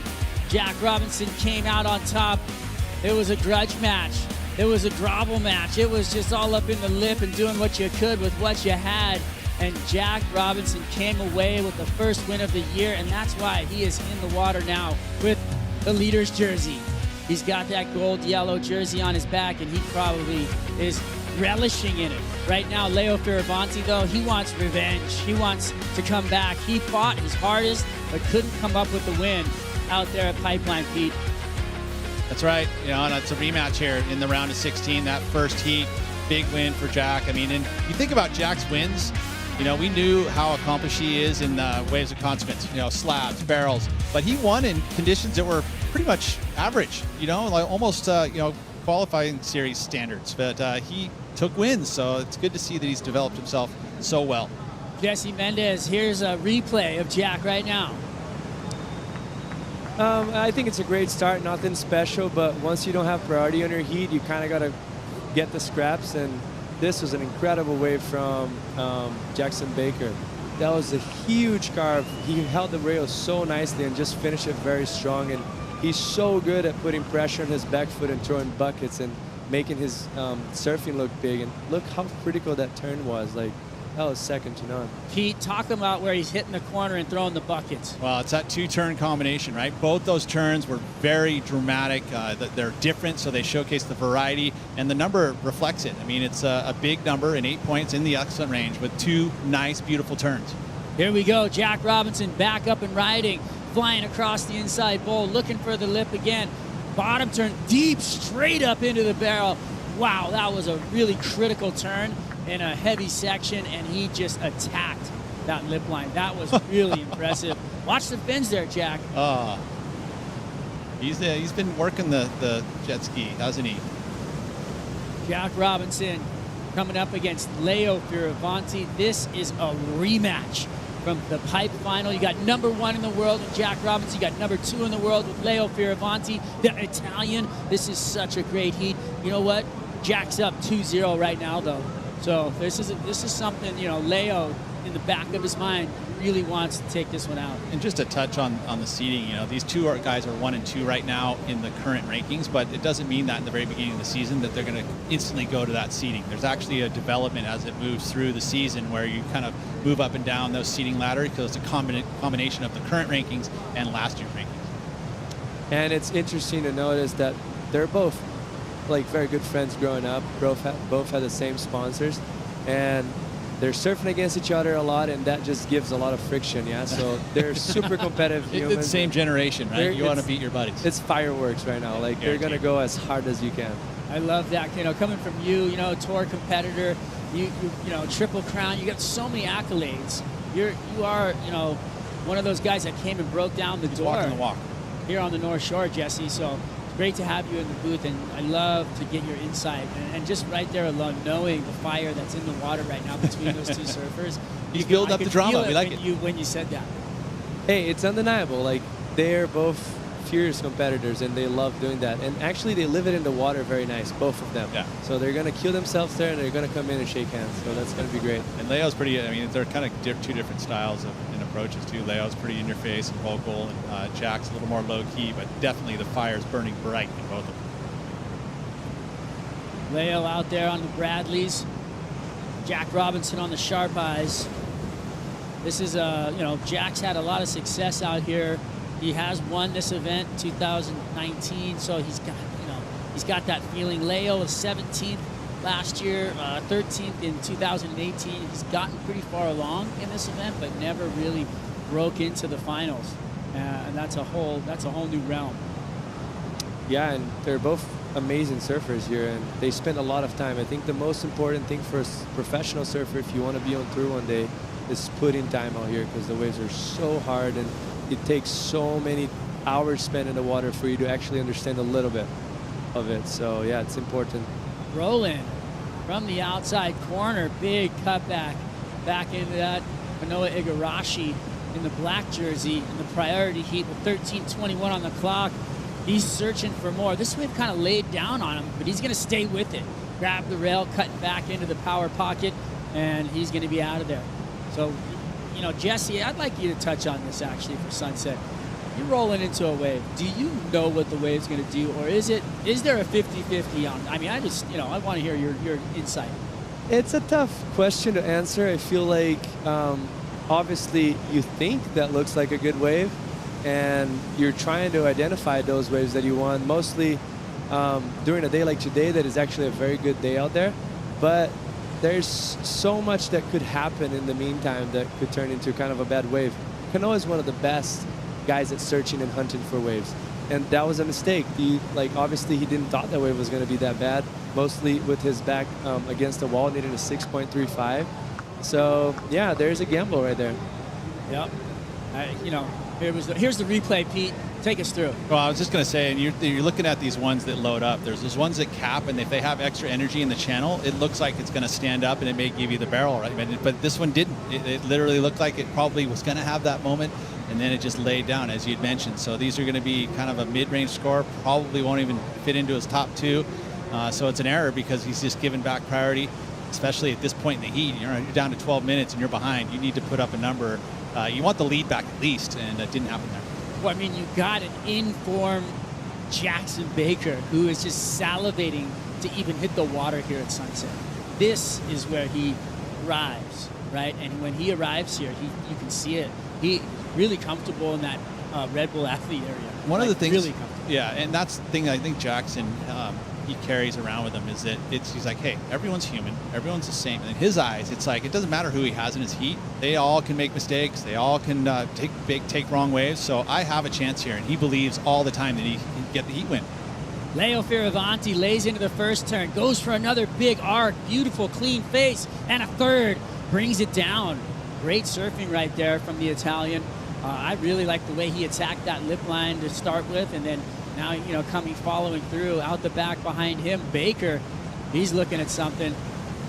Cuts back into the corner. I like that. Setting it up, waiting for it. Nice and patient off the bottom, straight up into the lip line, throwing buckets. One more on the inside, and he'll bring it down. So really solid surfing. He likes it. We were just talking about it. And Jack's up and riding on a beauty. Wow, look at this wave. Just looks like it's a firecracker. Comes flying through the tube, no problem. Big gouge on the open face. That was really fun to watch. Fist pump to boot. And Jack Robinson finding magic up against Leo Fioravanti. That was pretty cool. All those waves. And to cap it off with our current #1, Jack Robinson. Thread the needle. How was the arc at the end of that one after he came out of the barrel? I mean, he was holding a lot of speed, and it's like hard to keep your rail engaged when you're going that fast. And again, just great technique. Kanoa Igarashi live surfing, gouges the top, looking for more, straight up, throws the tail, catches the nose on the way back in, and he falls off. Yeah, Kanoa's not in a good rhythm right now. There's 4 waves, and out of the 4 waves, that was the worst wave that came in that set. And he unfortunately picked that one, or maybe wasn't in position for the other ones because he was paddling back out. But Jack Robinson, talk about just keeping the speed throughout a solid wave. Like, that's as good as it gets. Like, the transition from the first turn into that barrel, being able to carry that speed throughout that wave, it's so tough to do. Here's a replay. Take us through, Pete. Yeah, again, this is Leo, straight into that first turn underneath. That, again, that was probably the smartest move there, was to get underneath that section. You go up and over and hit the lip. You can finally do it on that last end section. So this is a good first wave for Leo. I mean, considering what we saw already in the scoreline for Jack Robinson, but he hadn't seen the next wave of Jack. And then we get to see Jackson Baker, who, again, so sure-footed. Even in just bouncy, stubborn waves, he is able to pull it together, but then the glistening ball of this one. Jack Robinson, Jesse, look at this wave. Yeah, that transition in between the first turn and the barrel and coming out with so much speed, like Pete said, and just holding that rail for that long. It's easy to do on a 3-foot wave. When you're doing out at Sunset, when it's 6 to 8 foot, it's like you need a lot of technique for doing that. Yeah, I mean, again, watch it as he goes in. This is the first turn, right? Just carves it back, but he sets up the barrel, knowing it's going to come down line. Mid-face bottom turn. And this barrel squeezes at the top, and Jack reads it perfectly. Like, he comes out of the hole, and that's going to make that wave special because it carries so much speed. But then look at the technique. Watch the arm stay right there, wide, and then drives it through, keeps it low. And that's why that he's able to drive it low, and it keeps that rail down in the water so it doesn't skip out. Jack Robinson in world #1 form, beautiful surfing, flow part of the criteria, and he's pushing that all the way to the limit. In that last heat, we saw Matthew McGilvray take down countryman Jordy Smith. He's with AJ. Congratulations, you are on to the round of 16, but a hard-fought heat against Jordy Smith, somebody who has so much experience out here. What was your strategy coming into your heat? I was trying to get a quick start and then I guess trying to pick the right waves out there. There's a lot of, I mean, it's coming from a very northeast direction, the swell, so it's hard to like be on the right wave that's going to get you the score you're looking for. So I was just trying to like pick my waves. But it's tricky out there. I mean, stoked to have swell. But yeah, Sunset's a tricky wave. Well, you picked the waves incredibly well. What were you looking for that made you know this is the wave I want to take off on? Just something with a bit of a wall, but not too much wall, because it's closing out on the end bowl. That's where guys are getting great barrels. But you also have to watch out for what the heat's doing before you, so you can decide where to sit if you can go deep or if you have to sit on the end bowl. So there's a lot going on out there. A lot going on, and you have more to do because you're on to the round of 16. What are you going to take from this heat, carry it forward? It's nice to have seen the lineup now, so I just want to make sure I'm not going on the closeouts. I had 1 or 2 mistakes in that heat. It wasn't like I was happy with how my heat began, but it was a bit sloppy towards the end, so I'll try make sure I'm more onto it in the next one. Well, you get another chance. Congratulations. Thank you. I'm happy. All right, well, thank you guys, AJ and Matthew McGillivray. That was an impressive show. And out in the water, we've had just crazy action going down. And once again, Kanoa coming up into the lip, but on the wave quality just a little bit lower than everybody else's, it seems like. You know one thing I will say right now? I would not want to be a judge. There has been so many waves ridden. You've got to get so many scores across, and we're waiting on scores for everybody. And so many important waves too. Like Jack and Leo are in the heat without priority, and they started throwing fireworks to the sky. Like they're having an amazing half of heat already. Leo starting with a 6.83 on that first wave, and then Jack has that amazing wave right after him. So that's tough day for the judges. Yeah, well, there's 2 waves we're waiting on for Jack. Another one for Leo, which is a barrel as well. And now Kanoa's going again. Oh, this is a replay. This is a beautiful replay of that last wave. The first part of it we didn't catch, and here it is. Jesse, 2 nice bangs into the lip. I like it. Yeah, that was great surfing, but once again, like I think it's lacking a little bit of wave quality, which is not his fault sometimes. It's just how the game rolls. And great technique there for Jack, obviously amazing tube rider. Just makes it look so easy. That was just a water bender. It did not look like it was going to barrel like that, and it sure opened up. And he's just doing Robinson inside bowl, right? I mean, he's just kind of slowly cruising on the back out, and then all of a sudden these ones focus on that inside bowl section. That's where the barrel is. And if you're in the right spot, and that's, you know, the very end. I mean, we saw an 8.5 from Josh Janka. Literally, it was like, quarter of the way out, and he was able to find himself an excellent wave number. Good number coming in for Kanoa. This is his fight back wave. Right. Well, I feel like we're waiting for a lot of numbers, right? Because Jack still has 2 tubes to post.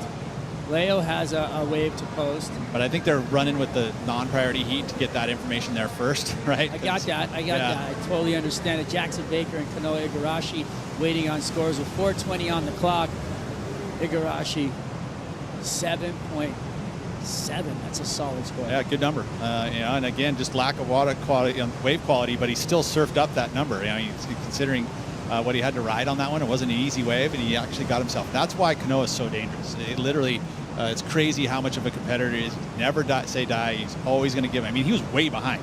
Put it this way. I mean, both Jackson had the best 2 numbers, the 8.17 and a 6.83, and to not just throw the towel in, that's not Kanoa. That's not his style. Well, the body language, Jesse, when he came off of that wave and he was pushing his hands down, that meant it's almost like saying, hey, I'm still here, I'm still fighting, I'm going to give it a go.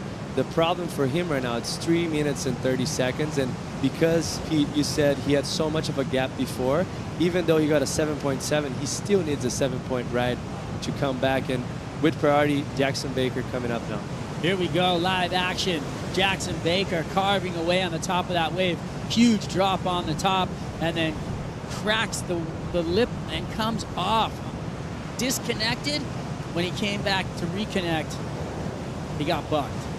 Hey, he left the door open for Kanoa, and Kanoa is one of the best in the business of turning things around. So this is going to be a very sketch ending for Jackson. Felt like a little momentum shift, right? I mean, Kanoa's score came out there. We were kind of looking at it going, oh, where's it going to fit in? And then all of a sudden, Jackson gets his wave. And, you know, Jackson can cover for 2.5 minutes. You know, one of the rules, I mean, you kind of think about it, when you have the lead and you have priority, don't take off on a wave unless you really know, or you're going to, you know, if you have to, right? And at that moment, I don't think Jackson had to take that wave. Right now, we got a couple of heavy heats coming up. You got John Florence against Nat Young, Ethan Ewing against Kelly Slater. That's a blow-up heat. And then to follow that up, round of 16 heat for Gabriel Medina and Griffin Colapinto. Are you kidding me?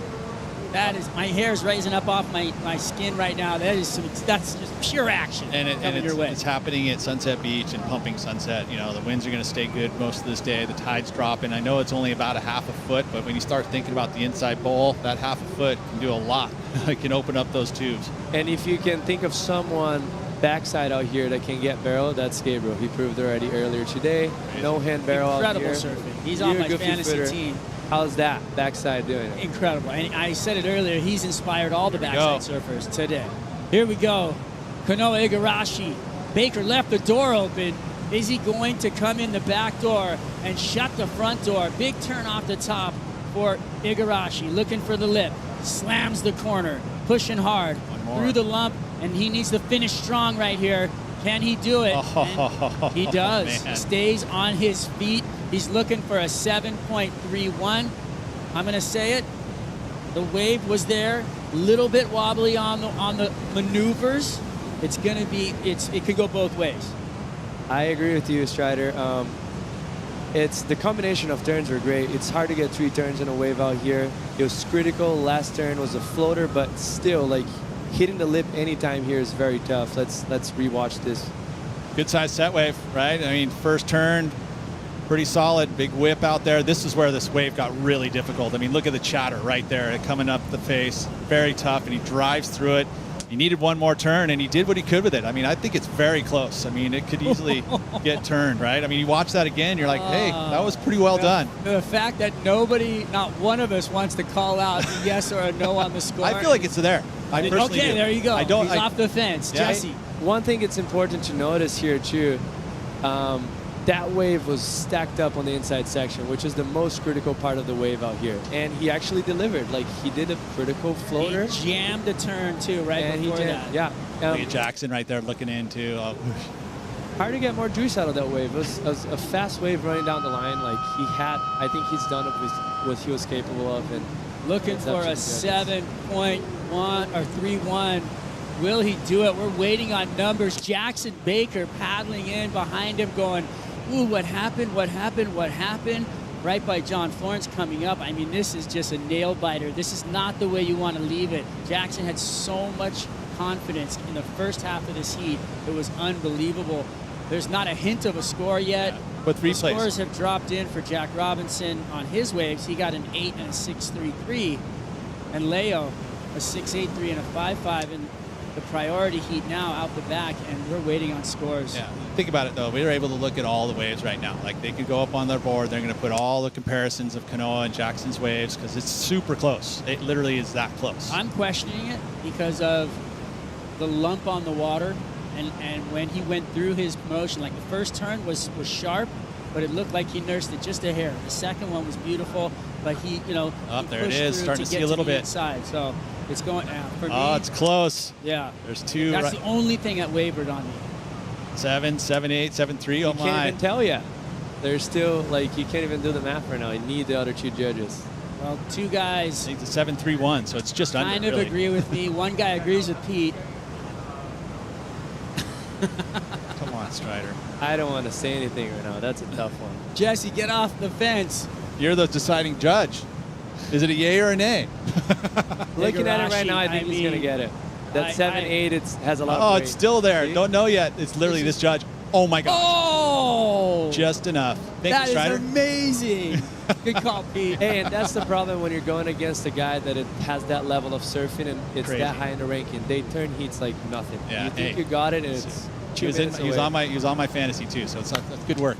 Well, it was better than Jackson's 6.83, where he, finished off and gave it a fist pump. There you go. The judges went through, checked it all out. He is chapped. Not happy Jackson Baker. Kanoa Igarashi coming in victorious in an amazing battle out at Sunset Beach here at the Hurley Pro. We'll be right back with more Down to the Second action.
And we're back here at the Hurley Pro Sunset Beach. Super Surfer is dropping a new Hurley game that they're putting out. That's Brett Simpson, the first character, and these guys are having fun. There's Strider. Hey, I'll do some jumping jacks to get the There's warm-up Kaipo. going. Look at these toe-ins. What? Let's talk me through the replay right here, Jesse. What's happening? That's Fiji. It looks like Fiji. Like, I don't think a wave gets much closer than that in Fiji. Perfect barrel. Who's that Chinese hat guy? That was Tribal King, the character. Paddling, paddling, paddling. Right on. Got into that thing. He worked for that. Leo Fioravanti laying into a nice wrap. First turn, going for something off the lip, and comes down with it. Solid surfing. He's fist pumping it. But he definitely is in search of a solid score. 7.51. He wants That's that not speed. it. I mean, I You don't guys think aren't that's quick a enough. 7.51. Wow, Kanoa, unbelievable. Igarashi, That was so kid. huge too, considering how he did at pipe. This was, he's considered top 5. He wants himself back there again, and to be able to turn around in that last few minutes when you have 15 points posted against you. Well, he came in. I mean, these guys, both he and Jackson Baker, got a 17th at Pipeline. And it's just, it hurts. And Kanoa, second here last year. So, no, slouch at Sunset. And to your point, Jesse Mendez, you said it. Don't leave the door open for Kanoa Igarashi. I think there's a few guys on tour right now. I mean, obviously everyone's capable of, but there's a few guys that tend to do that more often. And it's like Kelly on his prime. Like, you couldn't leave him any door opens because he was, or even a shut door, he would just crank that thing up. You blow it open, And huh? that's what these guys do. They're the best at doing that. And mostly at Sunset, it's so tough for doing that out at Sunset. Yeah, it's probably one of the most difficult venues to be able to turn it around. It's just not enough time. Leo Fioravanti dropping a 7-point ride right there. That was a big score. That was what he needed. He's back in the fight, 7.34 to catch Uncle Jack Robinson. These guys, there's some great photos in social media of those guys together when they were little kids. You were talking about it, Jesse. That little bit of camaraderie yet rivalry is fun to watch. It starts early, yeah. I think. That was a great wave from Leo too. Like, great combination of turns, like back to back, nice critical finish. Just not enough scoring potential on that wave.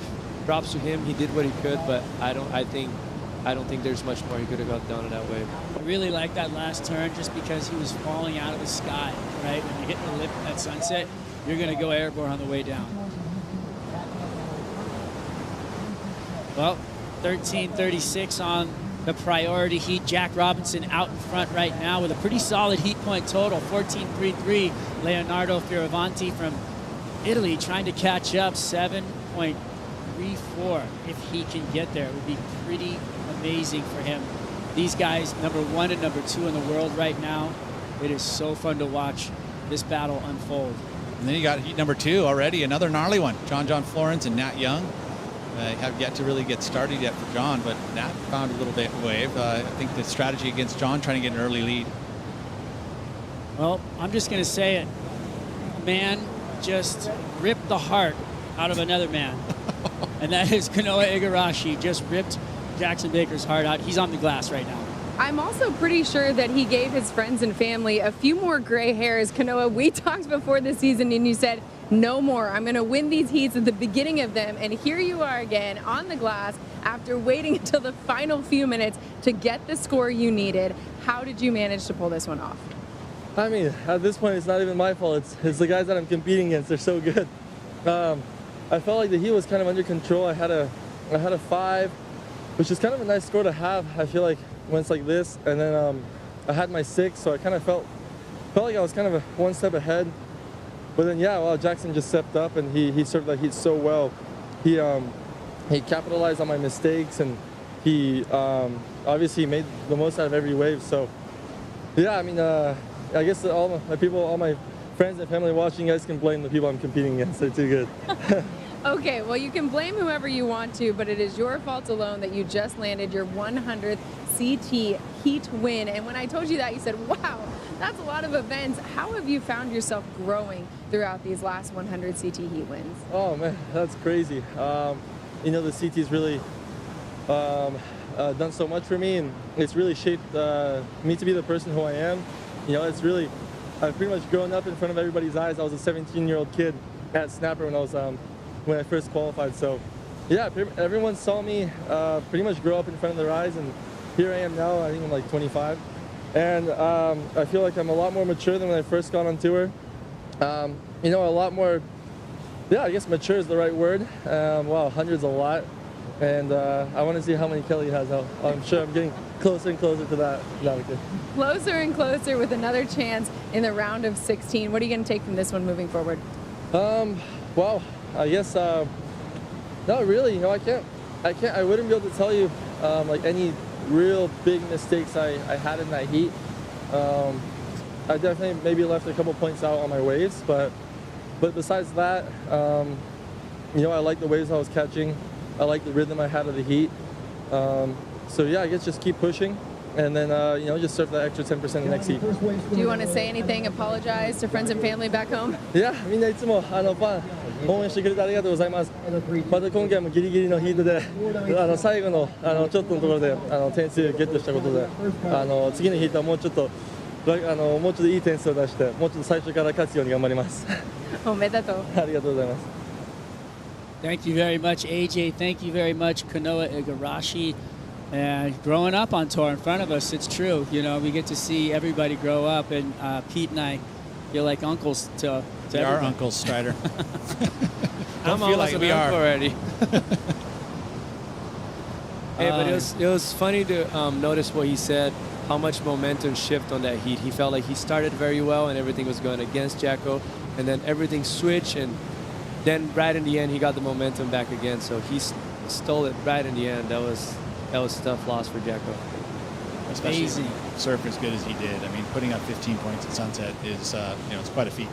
Nat Young on the backhand slices the corner back into the power pocket, pushing some water around out there, back into the turbulence.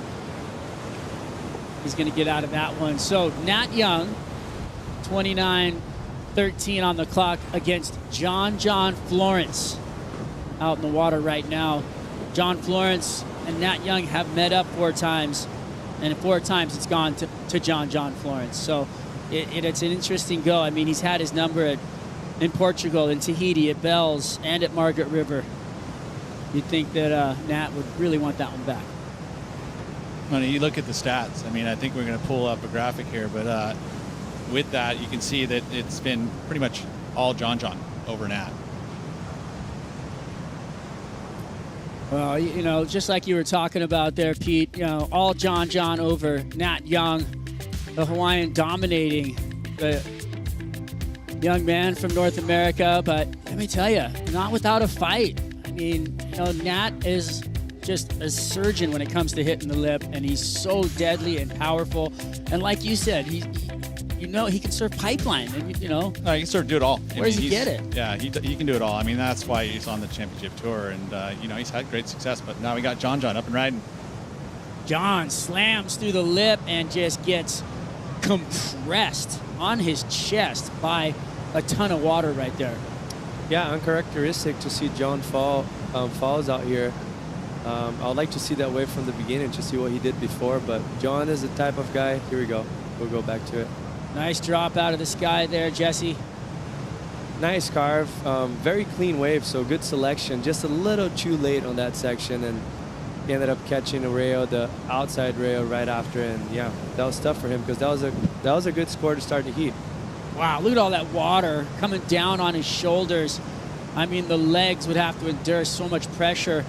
You know, that was not fun for John Florence. Yeah, the transition there on that little last section, not little last section, that section, it gets very tight, even though there's so much volume on that wave. Because it hits that shallow shelf, it really tightens up. So he went for a turn, and halfway through it, it just bottomed down on him and had no room for him to recover it. So that and the lip is, you know, it turns in. It looks like it's like, oh, it's approachable. It's like a 3 foot thick, and then all of a sudden it turns into 6 foot thickness. You know, because all of that, you know, drops out and feeds into the lip and turns it into this gigantic, you know, lip that you're trying to hit, and then it lands on you. To draw a comparison, we've all been to a beautiful waterfall in our life. Yes, we have. And you go and you stand under it, and you're like, oh, you know, I almost get pelted right down onto your face just trying to, you know, enjoy the beauty. This is 10,000 times one of those waterfalls you witnessed it on.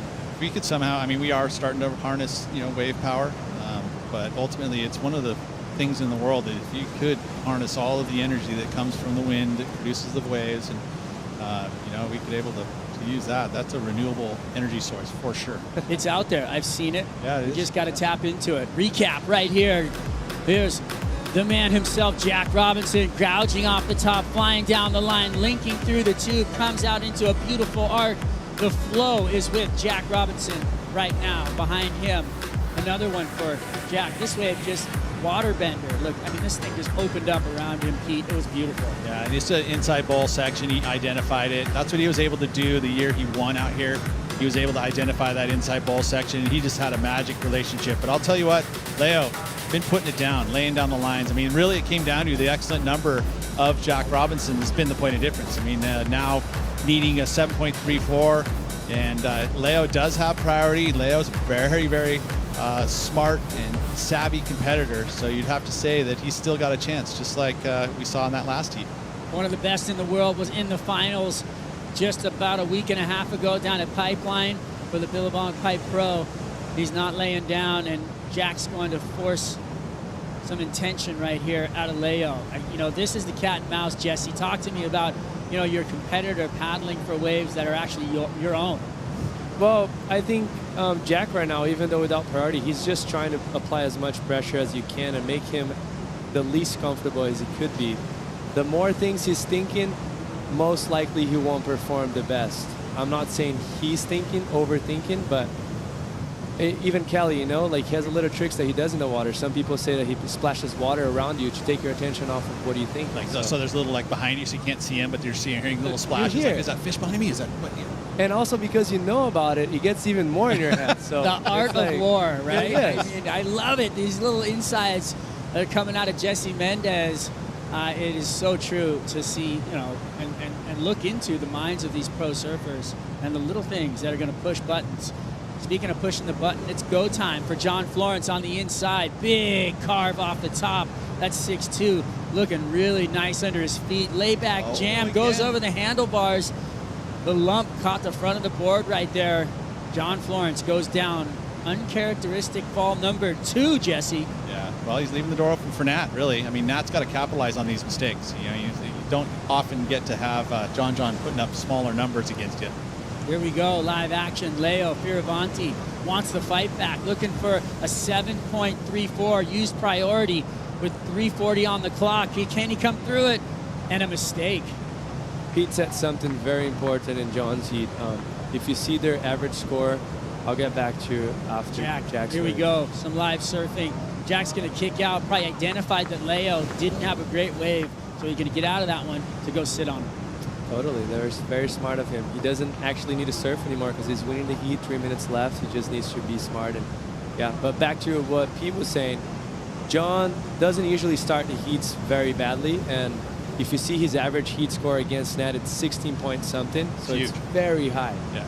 And it's an opportunity for Nat. Yeah. That's 8, yeah. Right. It's excellent heat total. Yeah. And I mean, in those 4 heats, that was the average, right? So that means he's been putting big numbers up against Nat. So he would have to know that and go, hey, I got to capitalize on this.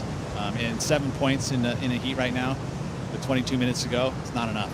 And Nat's a machine, so he knows that. He is a machine, 100%. And just to talk back to the 8s, you know, it was just a common theme that I used to hear. And it was for Mick Fanning, Andy Irons, you know, Joel Parkinson, and Kelly Slater. If you're surfing against them, you got to get 8s or you're lates, or you're out. It's just the simple fact that those guys are going to produce those kind of scores, and you better too. I was talking to Adriano a little bit, doing some coaching with him a little bit ago, and he actually said the exact same thing. I was like, but what do you do when you're going against a guy like Kelly on his prime? He was like, hey, I knew I had to get the best 2 waves, surf my best, and I had to hope that with the average waves he got on the heat, he wasn't going to blow up. Because and he had a great record against Kelly. He did. Right? But it was Kelly's kryptonite for many years. But the first, I think, 10 heats of them going head-to-head, I think Adriano lost the first 10. Yeah. And then after he went back, figured it out. won 11 heats against him. Oh, and you know what's funny is Adriano kind of played a little of the Kelly tricks, you know, little splashes behind him, you know, just like little noise, you know, little chatter. Just like the energy, right? You put your energy in there and make it, you know, a part. You see some whales out the back. It's cool. I mean, because you have to figure out ways to beat the best, you know, and whatever it is, you got to make it happen. Because if not, you're losing heats. There goes Jack Robinson Camp on the beach. The whole crew down there supporting him. Riddler, Ty, Jake, Mackey, everybody.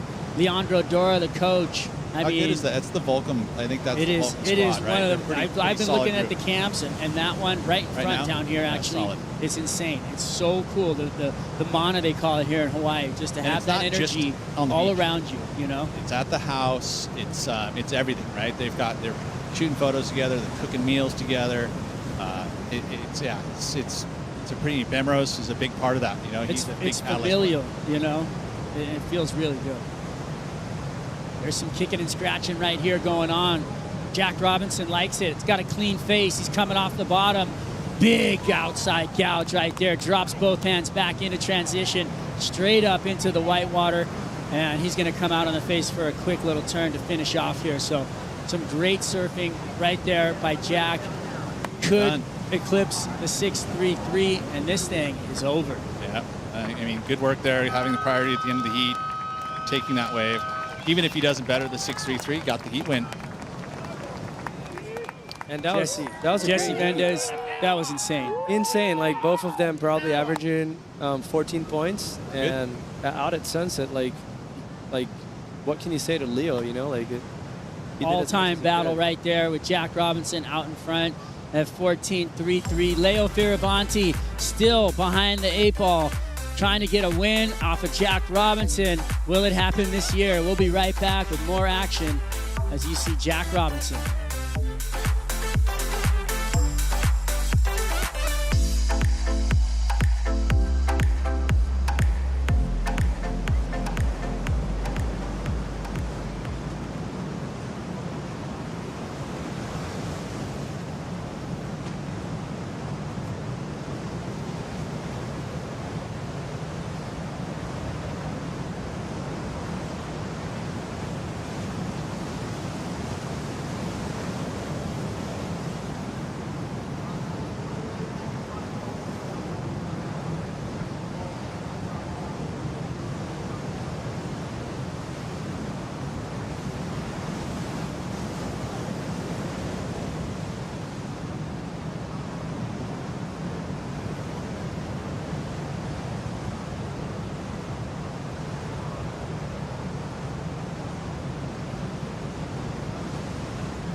I'm Kelly Slater.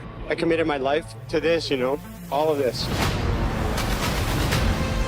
There is so much pressure now. It's really do or die. He's not coming here to participate. He's coming here to win. Her career is at stake. You want to perform in the big stage? This is the biggest stage you can have. Oh my goodness. This is sport history.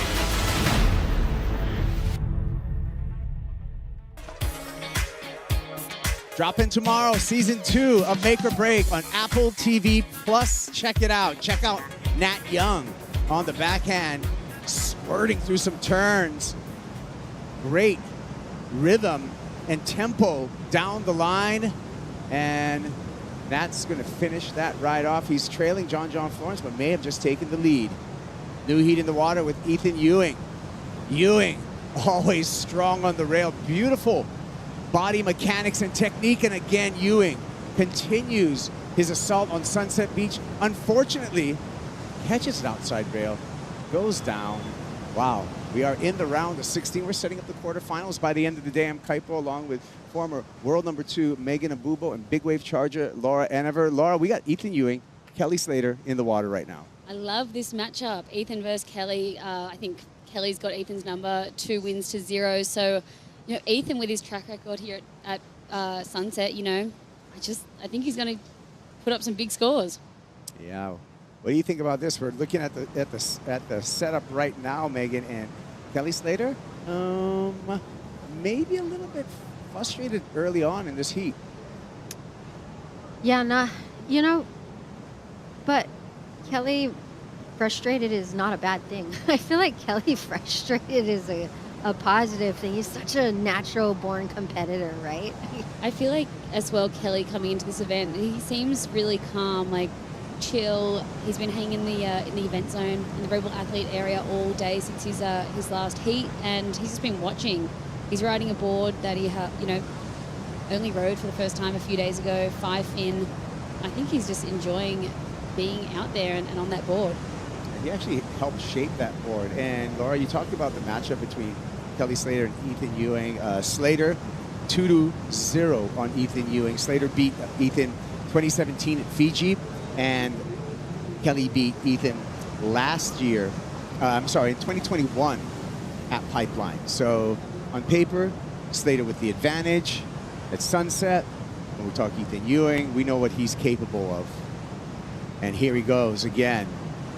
And too deep, and he's going to go over the falls, unable to pull through the back, Megs. Yeah, he timed that not so well.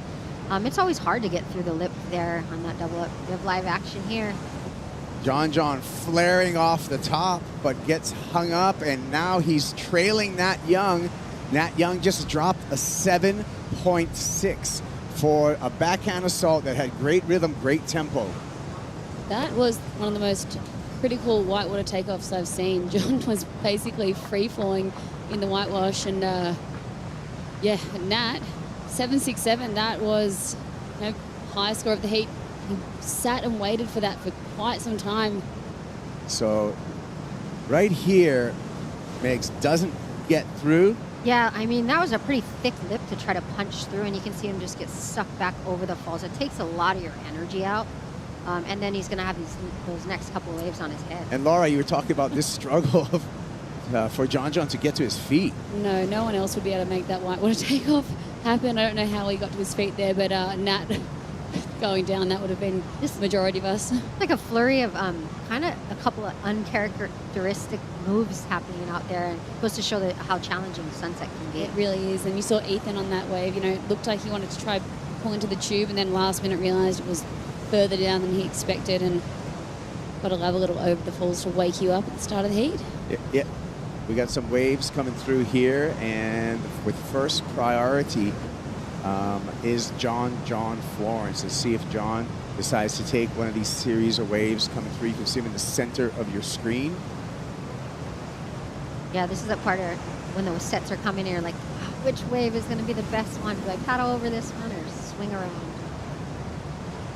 Sunset, so much water in front of you, you can't really completely tell how good the next wave is going to be. You can barely see behind it. And we'll see if John takes this one. Doesn't look interested. Let's hear from John on the challenges of this wave, Sunset Beach. Competing at Sunset Beach is super hard. It just has so many different faces to the wave, whether it's a north swell or a west swell. It kind of picks up both swells but does completely different things. And then as well as it being pretty far out, hard to hear what's going on, and just such a shifting peak in the lineup. It's a challenging wave to kind of like surf a 30-minute heat out there, find the good waves, be on the clean ones, finish the wave, period. You know, you get to that inside bowl and it just has this like warp and bounce and just kind of scary power to it. It's a really challenging wave to compete at. Yeah, evidently in that last set that gave nobody a chance, nobody going complete as those waves came through. It is a challenge, and your take on the challenge of Sunset, Migs? Yeah, just like John mentioned before, the inside bowl just has this warbly bump, almost regurgitates on itself. And you come from the outside where you take off and it's this perfect canvas in front of you. You know, if you can get a great turn in, but then all of a sudden you have so much speed and then you just come to this huge bowl and you really have to time it perfectly. And if you don't, you just get swallowed.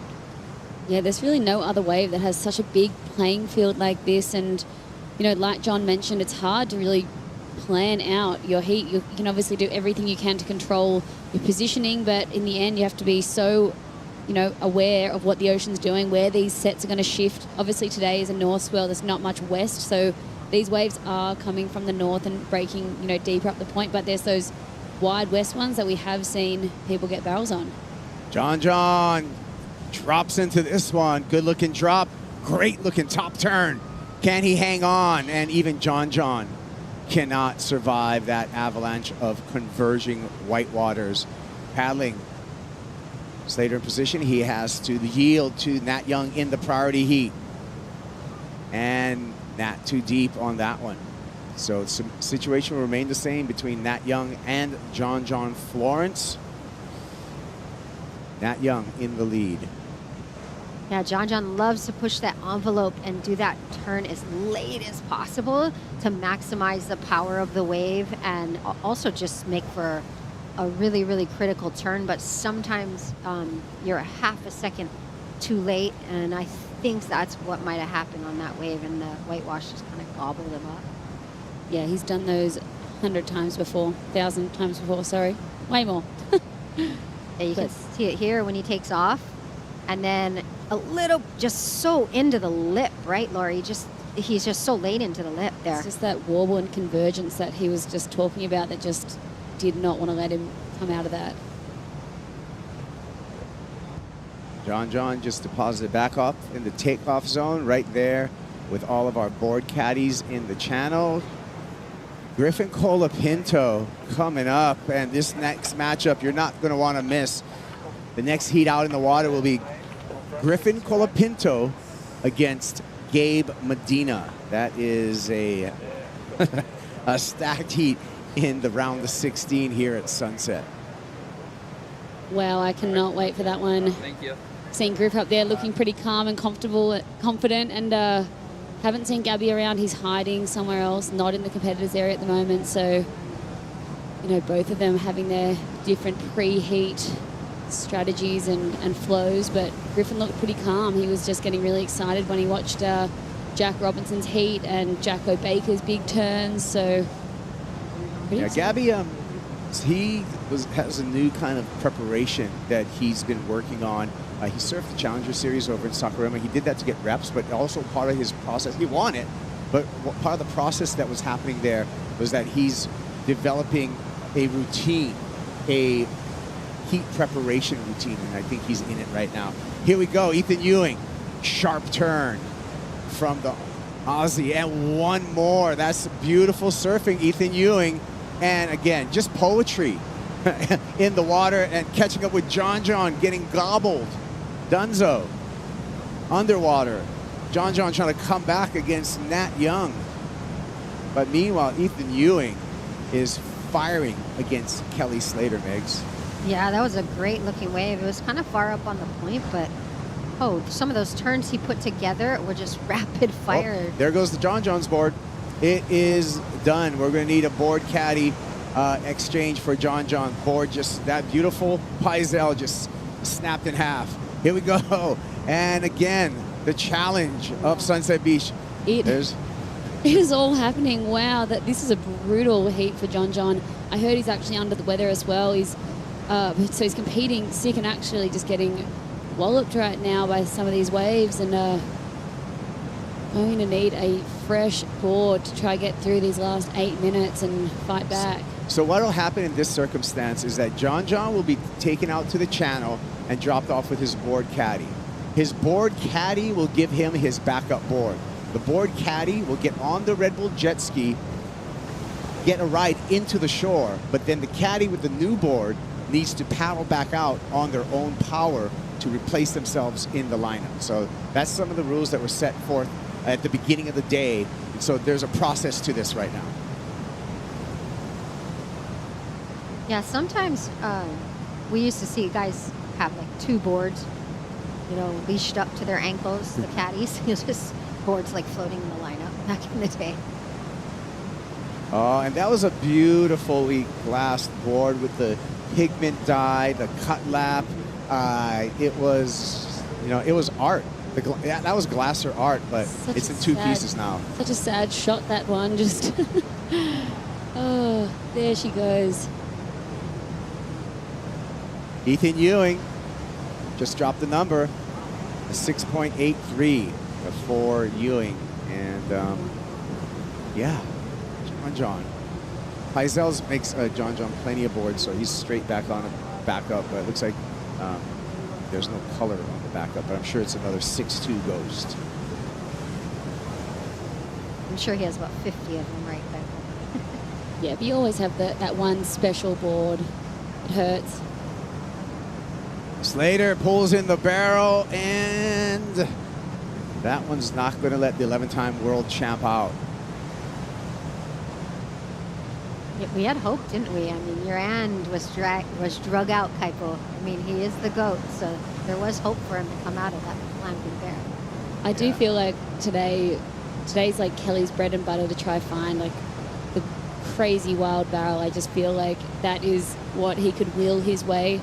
And then out here today, Ethan's bread and butter will just be those slicing turns that he's doing. So I feel like that's going to be, could be the difference between what we'll see from them.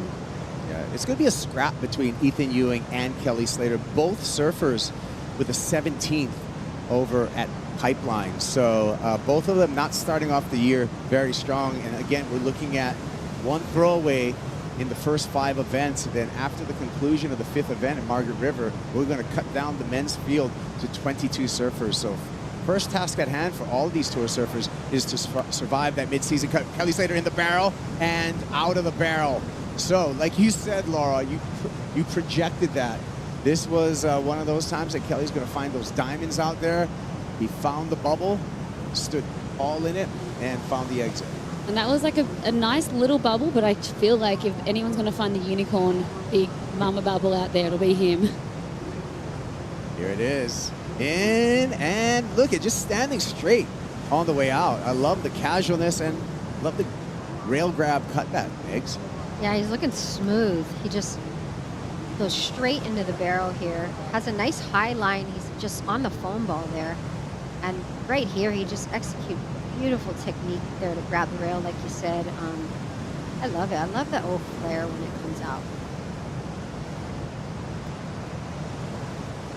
Well, let's hear from the last heat winner. Jack Robinson continues to rip through the draw. We'll see him in the quarterfinals. Jack, second time today you end up on the glass, so it's a pretty good day out of the round of 16. You and Leo, 2 guys who have gone against each other a lot in this early 2023 year. What are the battles like between you two? Yeah, those battles have been since we were like 10 years old.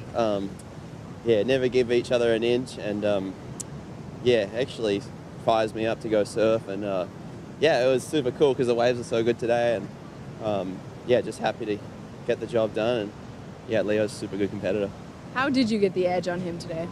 I don't know, when we started, it was elbow to elbow, like I knew it was on. Even from when we walked out on the beach, he walked in front of me, and then I went straight past him and went, phew, like, I was like, okay, I already beat him on the race in the weigh-in. No. But it was a good heat. He came back, and then I just tried to get the best waves, and it was happy I got through. What did you have to adjust or lean into in this second heat of the day for you as opposed to the first one? I think I thought about the first one a bit more. Even it was when I went out there just then and just enjoy. Like the waves are pumping, and everything else comes after that. Like it's so much. I feel like the energy is super high because the waves are so good. So it almost gives you energy to perform, which is good. Well, we love seeing your energy today. Twice on the glass. We'll see you in the next round. Congratulations. Okay, thank you. He's just glowing. Yellow looks good on him. Yellow looks good, and we got some new LED lights on. Yeah, they're pretty on AJ and the interviews too. I had some sweat bubbles on my nose after. I was like, oh, this is hot down here. All right, well, the number came through for Kelly Slater. A 5.67 for the barrel.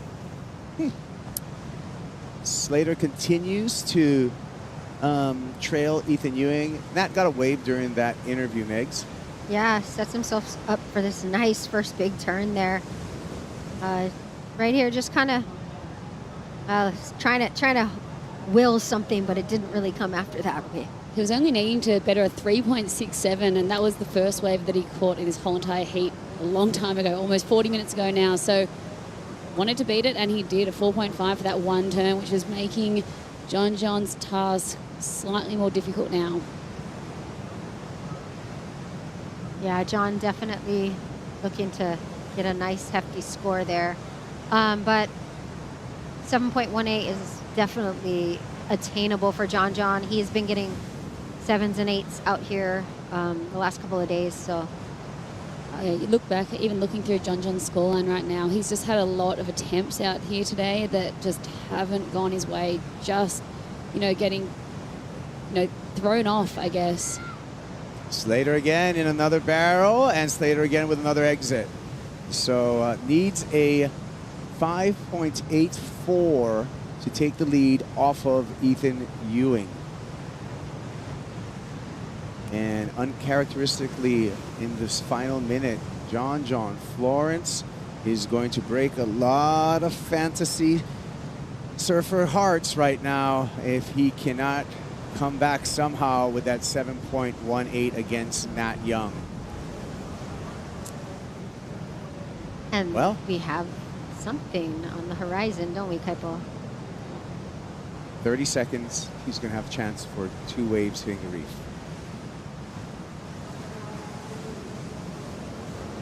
It appears that the wave John wants may be a little too far off. We'll see, down to 20 seconds. Yeah, kind of just disappeared, those lumps. Yep. Might have an opportunity to get into it over here. He's paddling. Not going to happen. Wow, that's huge for Nat Young. Wow, so John unexpectedly out of competition. Ethan Ewing, he's continuing to surf his heat now in the priority phase against Kelly Slater. Nat Young's in the quarterfinals. John's out. Surprises are happening here at Sunset. Stick around. We got more of the Hurley Pro on the way after this.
Welcome, surf fans, to where you would rather be. Beautiful gouging turn from Ethan around the corner again, flawless. Bang! Ooh. Yagodora favoring these lefts and launching into the air. Wow.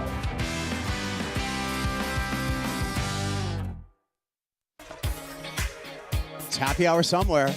Welcome back to the Hurley Pro Sunset Beach. Gabe Medina, Griffin Colapinto facing off and going to battle for a spot in the quarterfinals. Round of 16, heat number 4. Laura, what do you think? I'm gonna put you at the spot because it's what I do. Give me a pick. Gabe Medina, Griffin Colapinto.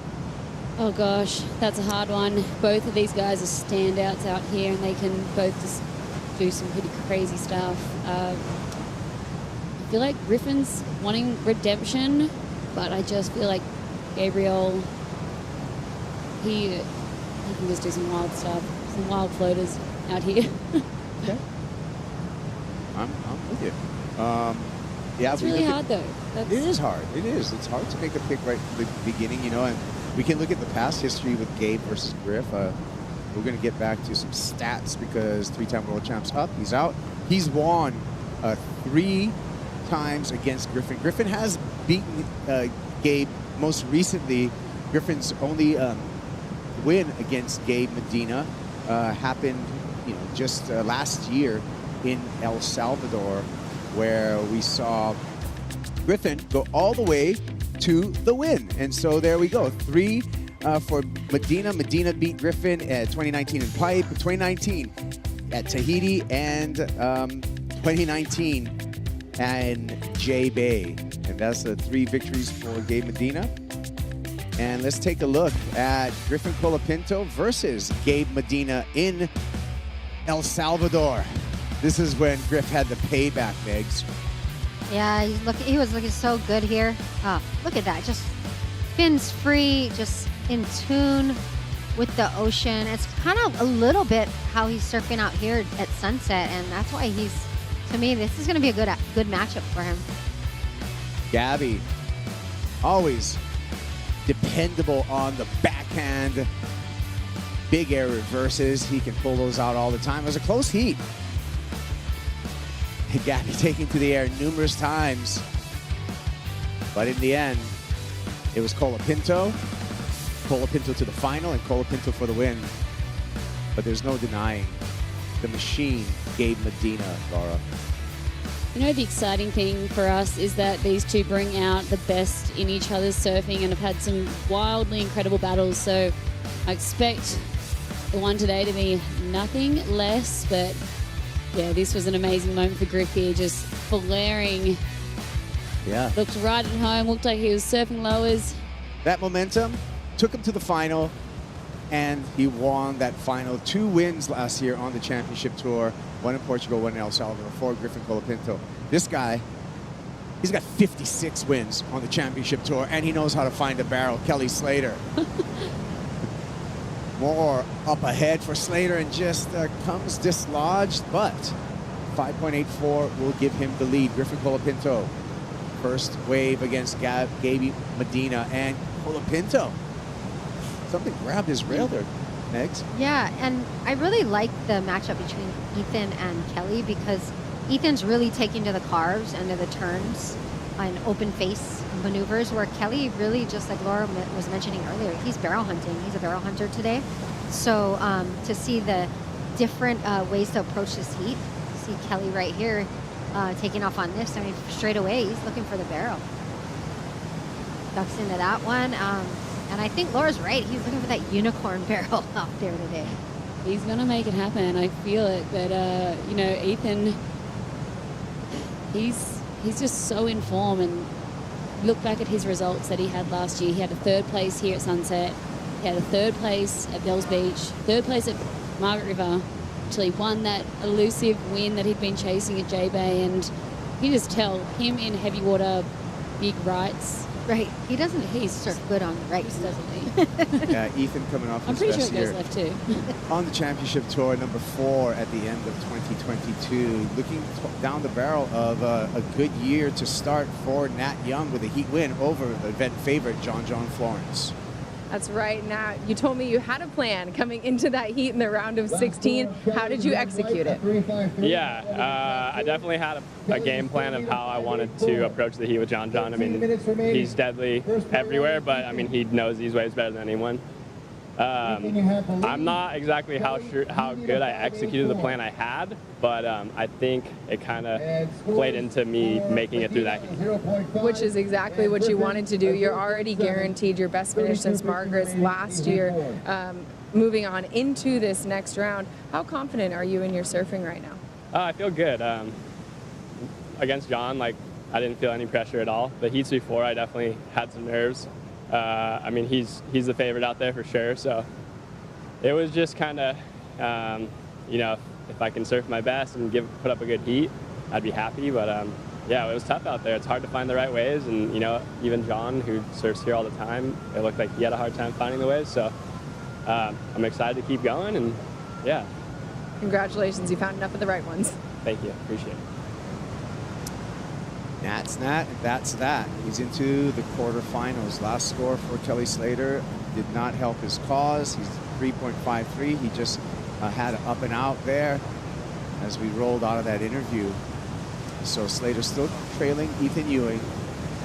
Ewing with the lead, Ewing with priority.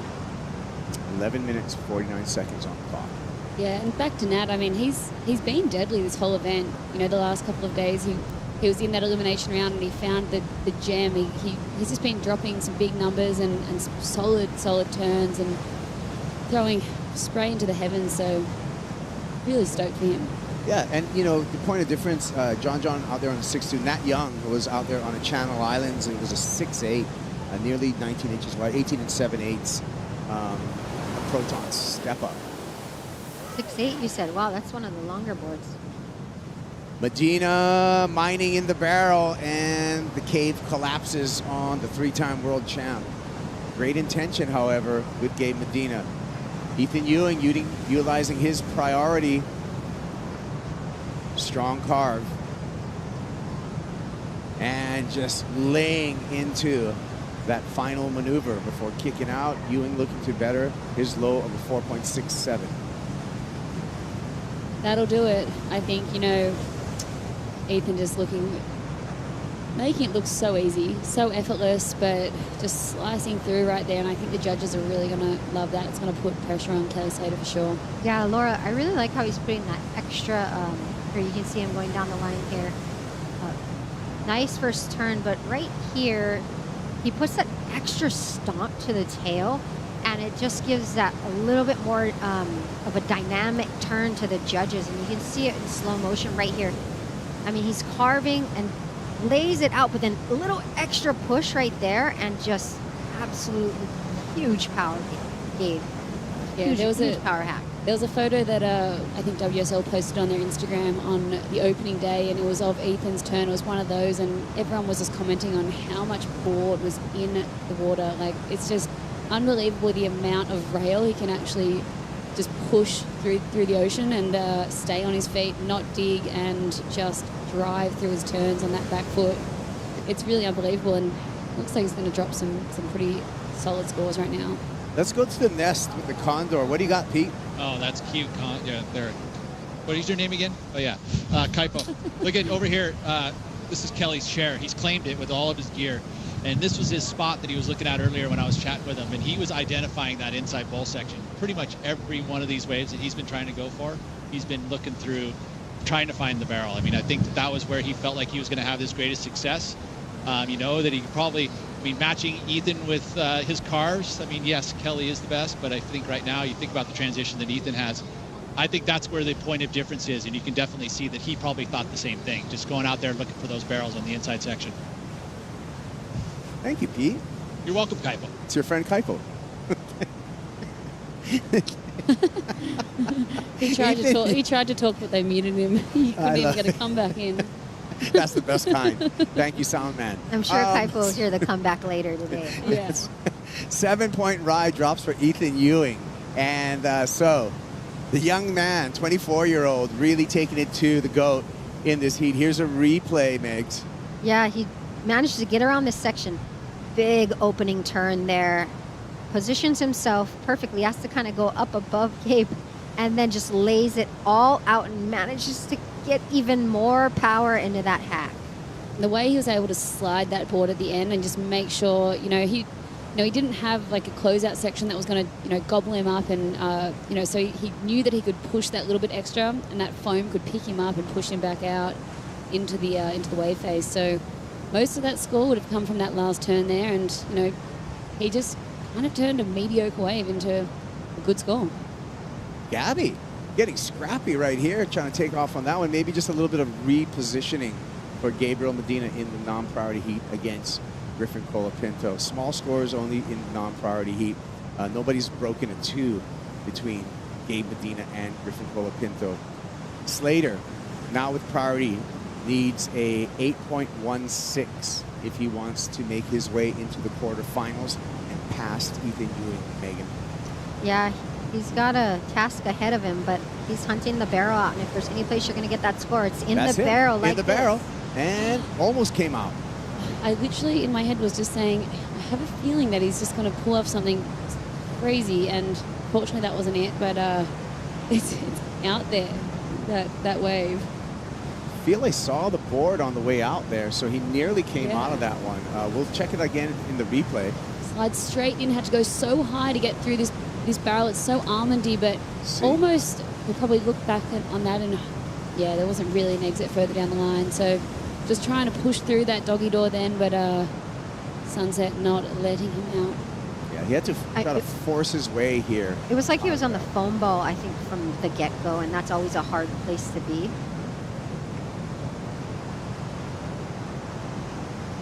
So Slater will continue to search for that 8.16 under the priority of Ethan Ewing.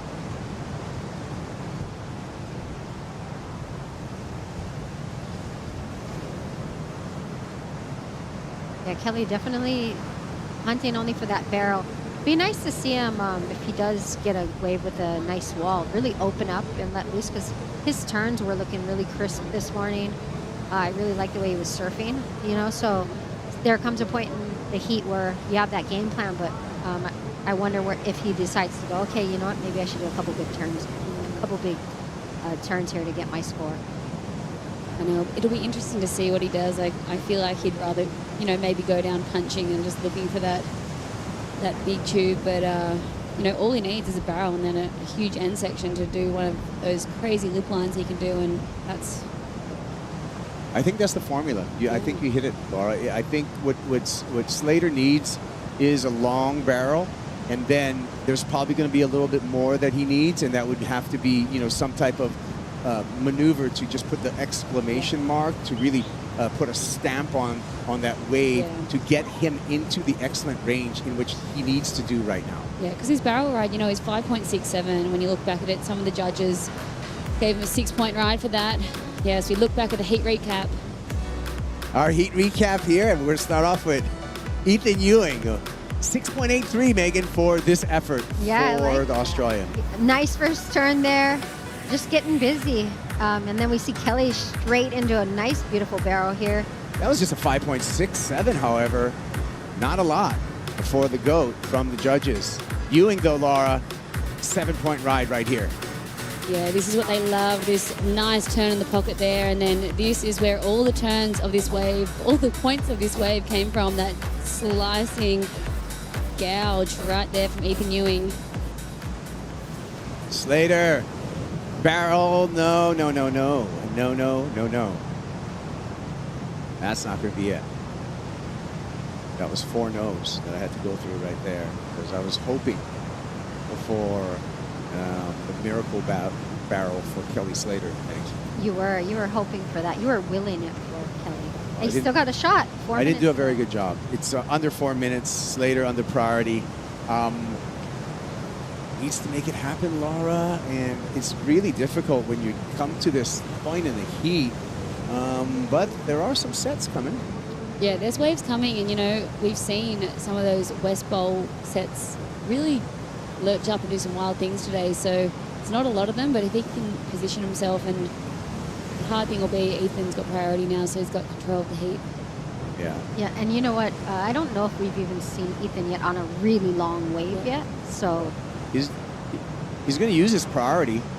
Steering first turn all the way back. That was some torque. Inside here, has to pull out. He's not going to increase his score line. Doors open for Kelly Slater at 3 minutes remaining. Priority to the 11-time world champ.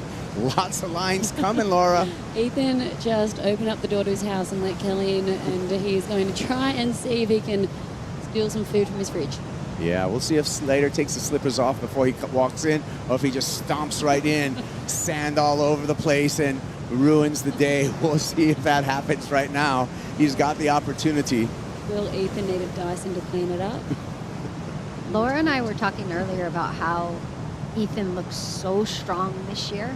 He just looks like he put on like an extra 20 pounds of muscle in each turn that he's doing. And it's really exciting to watch because he's surfing these waves like it's just a small wave board, high performance wave. Yeah, I mean, he always had great technique, even when he was a Grom winning the 2016 World Junior Championships, and he was much lighter, much skinnier, but he had that kind of flawless technique even back then, Laura, but now he added muscle to it, so it's even more impressive. Yeah, he's been getting noticed for his technique in those calves that he's been doing since he was a super Grom, so everyone knew it was a matter of time until Ethan, you know, put that muscle on and that strength, and, you know, it's just in these right-handers. He's tough to beat. Oh, Slater, priority, 2-minute drill right now, needs an 8.16. The 11-time world champ needs to go excellent. He's gone excellent. He surfed 284 events, made 84 finals. He's gone excellent into the triple digits. Let's see if he can do that right now. Look at these beautiful walls of ocean coming in. Let's see if any of these hit the reef and do what Kelly is willing. Yeah, he needs one that has a little bend on it, doesn't he? That's kind of going at him a little more so that it can open up a nice barrel for him. Yeah, it's hard to tell from above. You know, I mean, you can see the whitewater line, you can see the positioning, but looking over my shoulder here, these guys are actually really far up the point. So Kelly's going, way further up. They're super far away from Griffin and Medina right now. So yeah, he's feeling it out. And there's some lumps coming. 48 seconds. Yeah, he's moved off that inside bowl that he's been, you know, toying with in the barrel for most of this heat. The switch in strategy right now for Kelly Slater down to 35 seconds. And it's go time. And cannot catch that wave.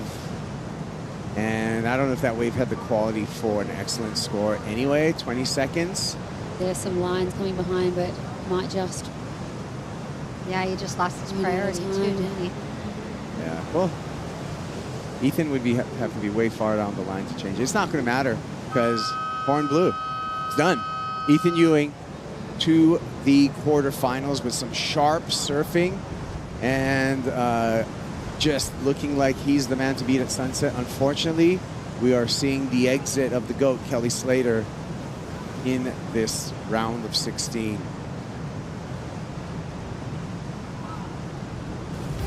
We'll see you after this break. Felipe Toledo, Seth Moniz, they'll be out in the water ripping Ethan Ewing. Check it out.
is our community. This is where we live. This is where I've grown up, and it means a lot for them to be here supporting this and bringing everyone around here back to what it means to be connected to the land.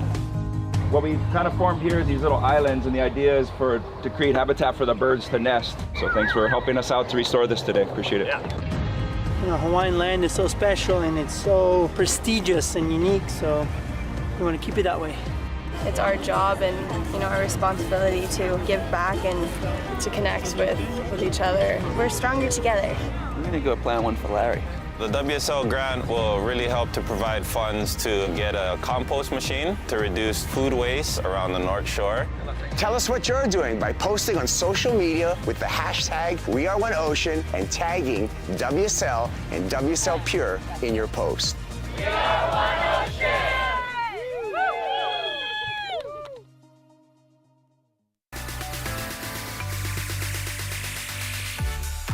Coming back live to the Hurley Pro Sunset Beach, stop number 2 on the championship tour, flying by Paumalu Sunset Beach. It is a beautiful afternoon, and this happened during the break. Ethan Ewing coming in victorious, but this happened during the break. We're going to go with Griffin Colapinto on this ride. This is a 4.5, Megan. Yeah, nice first turn. Backs it up there. Gets a little... loses his traction there. Kelly Slater on a great wave. This is after the horn, gets a turn in there and utilizing his priority. Gabe Medina off the bottom, hooking it off the top. Laura Magines one more time, but gets bounced. Wow, that was on its way to being a huge score. And Ethan, big old drop behind there, but wow, Gabby, 5.33 for the one turn just coming through. That would have gone very excellent if he could have pulled off that second turn, sorry, and that's a missed opportunity. Yeah. New heat in the water with defending world champ Felipe Toledo up against the young Hawaiian Seth Moniz, and Slater and Ethan having a little chat on the beach after their heat, friendly rivals.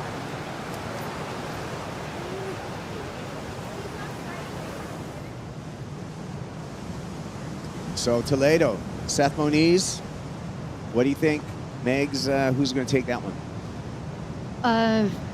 Felipe is on fire, but you know, Hawaiian in me, I gotta save my little boy, Seth. I feel like Seth's advantage will be his barrel riding and his skill to find some pretty incredible waves. He's got so much experience. It is the experience and knowledge he's been surfing out here in Bromcobs Juniors his whole entire life, whereas Felipe, he even said it himself in his interview, he only got out here and surfed the day of the event the other day. Yeah. Great point, Laura. And, you know, we look back at the history for Seth Moniz all the way back in 2015 when he was a junior. He took a win out here at Sunset Beach. So to your point, he's had a lot of reps out here. So he would be the surfer that would be more familiar with the lineup in the matchup. So we'll see how that plays out and how local knowledge plays out, Megan. And it's in his bloodline. You know, I mean, his dad, great surfer out here. Griffin Colapinto, nice layback hack, and that's all he's going to get. Just needs a 2.27 to turn the heat for the moment. Probably got that on that one turn.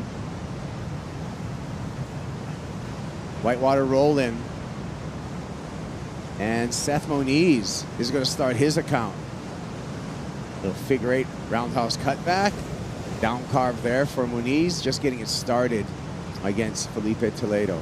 Another thing about Seth is he's not a really big guy, but I feel like he does his best high performance surfing in overhead waves like we're seeing at Sunset right now. And he does some really great turns in conditions like this. Let's hear from Ethan Ewing. He just won his heat and took down the GOAT. He did take down the GOAT for the first time in his career, Ethan. You were 0-2 against Kelly coming into this heat, but you told me beforehand you knew that and you wanted to get one back on him. Yeah, he beat me at Fiji my rookie year and then Pipe, I think 2 years ago. So, yeah, I always love having heats with him. It's always interesting just to see what he does and stuff. And, yeah, it feels good, really good to get one over him finally. And as he's out there in the final minutes just hunting for something that can give him the edge, what's going through your head? Yeah, I knew he needed like an 8, like a low 8 or something. I knew if he got the right wave, he could put out a huge score. So I still wasn't feeling too safe, but I just was trying to like stick close to him and just take a wave off him right at the end. But didn't happen. You did play some very good defense, but the offense is really what got you here. You had some good waves of your own. What did you want to accomplish in this heat? I just wanted to catch a lot more waves. With always, I don't know, the free surf's out here really hard. I was just trying to capitalize on that, and just each heat I just want to surf better and learn something new. And there you go. You're on to the next one where you can take what you learned from this one. Congratulations. Thank you so much. All right, a couple waves being ridden during that interview. Felipe Toledo on his opening wave, getting loose on a turn, and Gabe Medina just chipping away against Griffin Colapinto. All 4 surfers in the water need to get their numbers from our judges so we can set the situation in this heat. But speaking of numbers, Laura, Seth Moniz, the number on his back, number 7. Felipe Toledo, the number on his back, 77. Felipe Toledo wanted that number 7 when he got on tour, but Mick Fanning had the 7. So Felipe said, you know what, I'm going to double it and make it 77, which in the Bible is actually a perfect number and a lucky number. Fanning was off tour by the time Seth Moniz got onto tour, and Seth actually asked Mick, hey, can I use your number? And the 7 on Seth Moniz's back stands for his family, in which he has 7 members. It's such a great story. Yeah, it's absolutely amazing. And there's a lot more than 7 members now, but the original 7. Yeah, true. Uncle Tony, Tammy. They're grandparents Micah, now. Isaiah, Josh, and Seth, and Kaylia, the princess. Yeah, the Moniz clan is growing, isn't it? Yeah, they're multiplying by the event. Well, we're waiting for the numbers to drop, Megs, and see what the situation is going to be between Toledo and Seth Moniz on that opening exchange also. We need some numbers for Gabriel Medina. We got a 5.1 for last of Griffin Colapinto. This is the first of Felipe Toledo, Megan. Yeah, lightning fast, huge snap there. He's so quick, it doesn't matter what kind of wave you put him in, right? And then looks like this wave of Gabe's was interesting. He goes straight up into the lip, and then right here just doesn't have much time to get straight back into another turn, but navigated that really well. Yeah, he really manufactured that there. You know, wasn't a lot of room to move, but he just knew he had to get 2 turns in that short space of time. 5.77 for Gabby, and Philippe, it looks like his 1 turn from some of the judges would be a pretty good score as well. Gabby's been busy, hasn't he, in this heat? Yeah, 7 waves ridden by Gabriel Medina. Last one was a 5.77.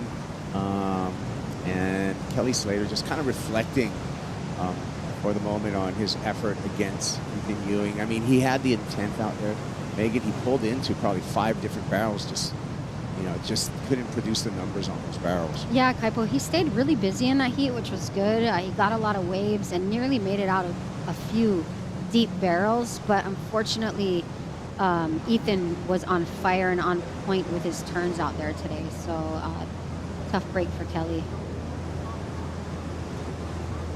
Well, Laura, looks like we got a stacked horizon.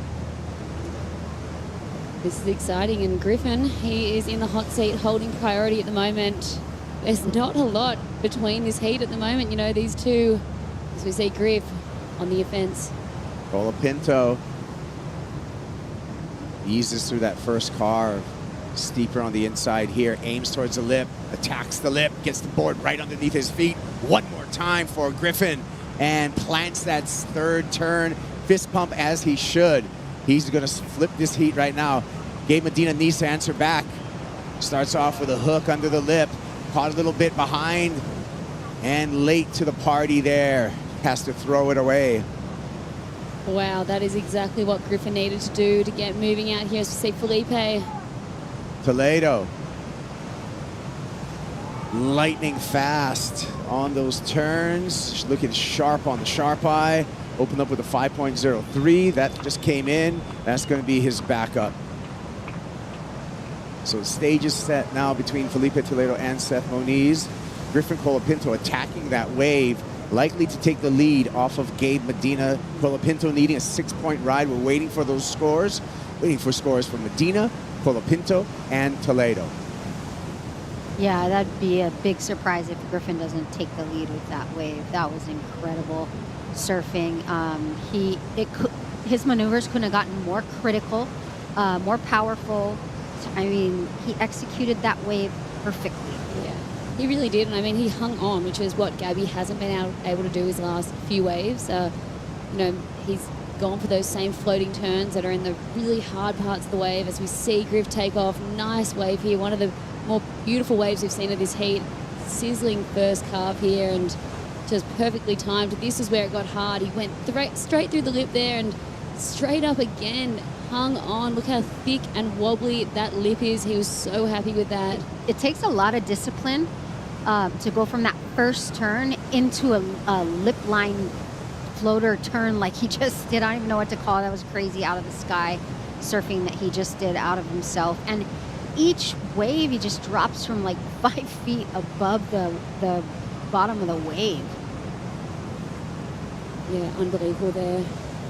And Gabby just here tried to do the same thing. Look how boldly this section went. He was waiting for his opportunity to try strike up and jump into the lip there, and unfortunately tried to float this section. He got on top of it, which was wild that he even could get there, but unfortunately just had to eject. And Felipe now. Yeah, Felipe, nice little wrap there. Sets himself up for this searing turn, like just beautifully done on that end section there. So fast. Coming out of replay and to the news to Griffin Colapinto. He went excellent, an 8.83. There are all the judges' scores. Colapinto takes the lead over Gabe Medina. One judge, a couple of, actually 3 9s in there. Colapinto now putting the 3-time world champ with his back against the wall. Gabe Medina needs an 8.17, and Medina has to surf under the priority of Griffin Colapinto, Laura. Yeah, this would be one of those moments where you look at the advantage and disadvantage of being a goofy footer at sunset. You know, these waves and those lips that these guys are trying to hit and do these gnarly critical turns on. You know, getting up there at the right time is so hard, but I think forehand has the advantage. Seth Moniz on his second wave. He's a 7.86 on this ride if he wants to take the lead. Good job there, keeping the board under his foot, but the wave runs away. Last score for Felipe Toledo came in at 6.83. Toledo with the advantage in the non-priority heat at the moment with 25 minutes, 30 seconds. Yeah, that 6.83 from Felipe just looked effortless as well. You know, he didn't do anything too wild, just wanted to stay on his feet and slice his way to some points, but I love that last wave from Seth. Here comes Toledo. Oh, just hacking and just throwing the board around. You know, that extra length on his board looking good out here. He looks in control. It doesn't look like it's stopping his performance at all, though. Not at all. 6.7 he's riding, which is one of the bigger boards, yeah, of what these guys are on. I know Seth is on a 6.4, so earlier in Seth's heat, he was started a heat on a 6.6, and then he wanted to move down to 6.4. Then he came in and identified that some of the sets are coming through and they look like they're going to be really big, and they back off a bit. And yeah, Seth wanted to move down a little bit this heat. Yeah, thanks for this investigation, Laura. I saw that board did look, long for Felipe Toledo, but it's not hindering him at all, Megan. I mean, he's able to just like swing that sharp eye right here. It's the replay. Watch him do his thing. Yeah, you can see with a little bit of length, but he's able to hold his rail, and right here you can really see him do those arcing turns. And that's the neat thing about Felipe. Oh, we got some live action, Kaipo. Definitely doesn't look like a 6.7, does it? No, but the thing about Felipe is he's so fast, and his positioning on a wave is always in the most critical section. So I don't really think it matters that he has a couple more inches on his board, because it's allowing him to keep that rail engaged the entire time. Hunting Gabe Medina under the priority of Griffin Colapinto, who's got maybe Medina in a little bit of, I wouldn't say a panic, but certainly a concern, because Medina needs to get excellent. He needs an 8.17 because Griffin dropped the bomb out there with an 8.83. And Griffin's just hanging tough with that priority, Laura. Yeah, he is. I mean, look, he's already moving closer to Gabby now. You can see him. He's just going to make sure they are best friends for the next 3.5 minutes. And I think they Gabby's actually are pretty really good familiar friends. with, right? Griffin and Gabby are great friends. They've, you know, traveled so much together on tour and have a great relationship. But yeah, he's not going to, like, you know, looking back at when Gabby did that floater, must have been, I don't know what year it was, but it was many years ago out here, and he turned that heat. He did. It was one of the wildest turns I've ever seen out Sunset, and that's exactly what he could do. Gabby, you could get a mediocre wave out here right now, something that looks like a closeout, and just do something magical like that. So Griffin, it's good that he's best friends with him right now. I remember that. I think that was 2012. He just like ran through the whole. Gabe Medina ran through the whole competition. Ended up being a runner-up that year, but on his way to that final, did some incredible surfing. One of them was, I think, a floater on like an 8-foot inside sunset wave, right? Bowl. It was just, it was unbelievable. Just like, how do you even like take the impact? Well, we're down to 2 minutes and 20 seconds. Colapinto in control over Gabe Medina. Seth Moniz got a wave, Megs. Yeah, Seth with a nice little wave here. Just trying to get busy. Beautiful little lip line snap there. You know, Seth, a lot of time in this heat, he has a couple nice little waves under his feet. Just, you know, shake the cobwebs off, try to put together a couple of big scores. But I really like the surfing that I'm seeing Seth do. His boards look great under his feet. He looks super sharp. And Seth is one of the best barrel riders. So he definitely knows how to put together a great wave out here. And another guy who's been surfing out here since he was just a micro grom, you know, doing amateur contests out here too. So 5.17 for that wave that we saw in the replay of Seth Moniz. Seth trailing Felipe Toledo. Gabby just easing through this, looking behind him. This could be just some cat and mouse, maybe some repositioning from Gabe Medina, trying to get away from Griffin Colapinto and give himself a chance. I think you're on the money with that one, Kaipo. He really is. He just wanted to put some distance there, so I'm sure Griff will get the motorboat arms going. And there's Griffin. You can see him in the left corner of your screen, tracking down Gabe Medina, saying, There's a set coming though, look. Line's approaching. Medina needs an 817. Wave coming through here. It's going to be a couple waves in the set, so Medina needs to get Griffin to his feet so he can have a chance. And Medina is going to utilize his priority. Oh. Double O's because priority may have switched, but it might be a little too little, a little too late for Gabe Medina. Does he get to his feet? It was too late. Yeah, I think it was a second too late, right, Laura? Yeah, it was. All right. Well, it's done and dusted. Griffin Colapinto on to the quarterfinals. Gabe Medina knocked out of competition, taking an equal ninth. We'll be back with more action at the Hurley Pro Sunset Beach.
I'm Kelly Slater. I committed my life to this, all of this.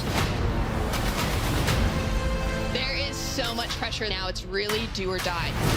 He's not coming here to participate. He's coming here to win. Her career is at stake. You want to perform in the big stage? This is the biggest stage you can have. Oh my goodness. This is sport history.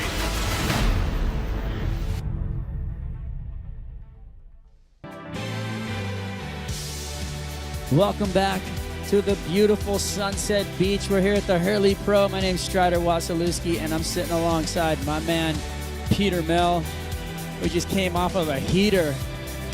Griffin Colapinto takes down probably the apex predator in surfing, Gabriel Medina. I mean, that was a huge feat. That was a huge feat for Gabriel to lose, or for Griffin Colapinto to beat Gabriel Medina. 883. That's what did it. I mean, that was where the momentum shift happened, at least in that heat for me, watching that go down. But I mean, Griffin, we know he's talented enough to be able to do it. And when he has those big wins like that, it's just exactly what he wants to do. He wants to be able to get himself into that final five, competing for a world title at his home break at the end of the year. And every event counts. So this is a big win.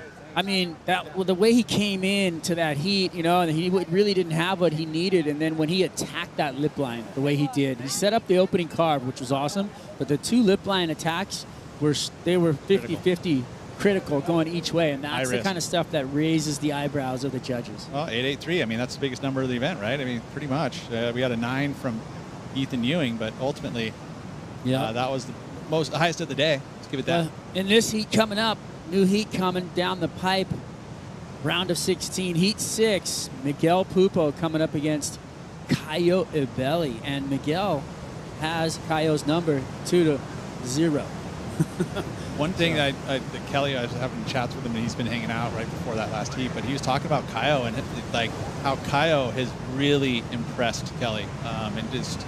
It's true. The guy can do it in all conditions. He's dangerous in every single venue, and he's that guy that's under the radar, but conceivably find himself in the final five. He just consistently puts himself into the quarterfinals and semis through the early part of the season. You could see him there, vying for a world title.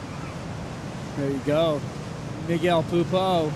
He's getting the rails wet, getting the lip line warmed up as he goes straight through and cracks away. I like the momentum that Miguel carries in his surfing. He's just fundamentally a pleasure to watch. Well, it's neat because he's had to go through the adversity of getting knocked off tour, getting back on.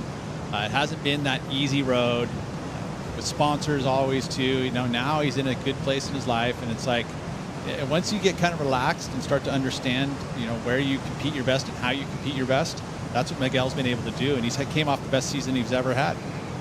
This wave choice here, this wave choice here basically was one of those ones that you knew was going to kind of run down the reef. It wasn't going to be super steep. It didn't have all that extra energy, but he did find the lip. When it did get steep enough, he went for it. That was a nice loose off the top there. It's going to be a pretty good number just to start the heat off. But I think these last few heats, you've been noticing that you still need to get 5s and 5.56s or above in order to turn the heats. It all depends who you're surfing against as well. I think that's something that carries weight. Some of the best surfers are doing bigger surfing and scores are going up higher. Like Griffin threw the excellent ride out there, which meant he put Gabriel Medina on his heels, which is hard to do. So hard to do, especially when the amount of waves that he rides. I mean, you can see what his tactics were for Gabriel. He was out there, he was catching wave after wave, wasn't waiting too long.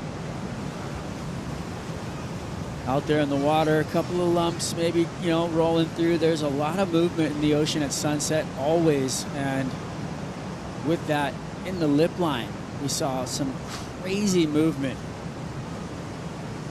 in that last heat. But let me get to this one right here because it looks like we have a surfer up and riding. Caio Ibelli off the bottom. Big snap right there. Beautiful carve. Nice face to this wave. Back up into the lip, and he's going to ride it out. So good little warm-up wave for that, but destroying the lip in that last heat, absolutely compressing and leaving a question in the judge's mind whether he was even going to make it or not, and then riding out of it was Griffin Colapinto. He's down on the glass with AJ.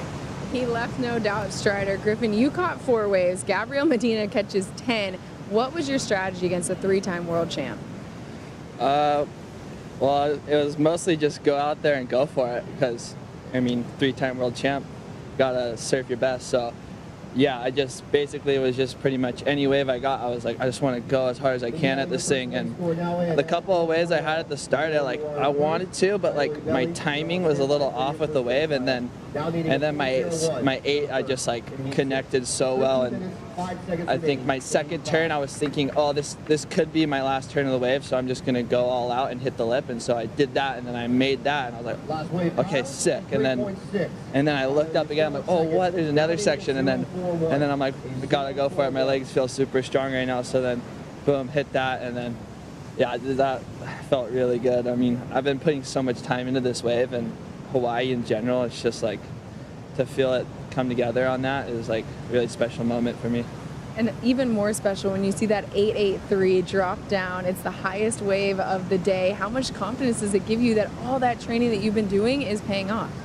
Oh, it feels really good. I mean, I felt like the beginning of the like pipeline and stuff, I was in a really bad headspace mentally, and I feel like it took a lot to get out of that, and it just feels so good to see the hard work pay off. Yeah. We're happy for you. We'll see you in the next round. Thank you.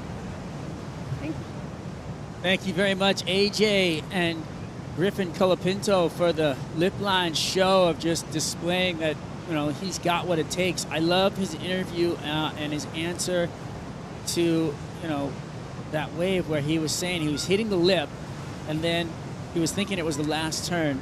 And it just goes to show you that he's completely living in the moment, right? From maneuver to maneuver.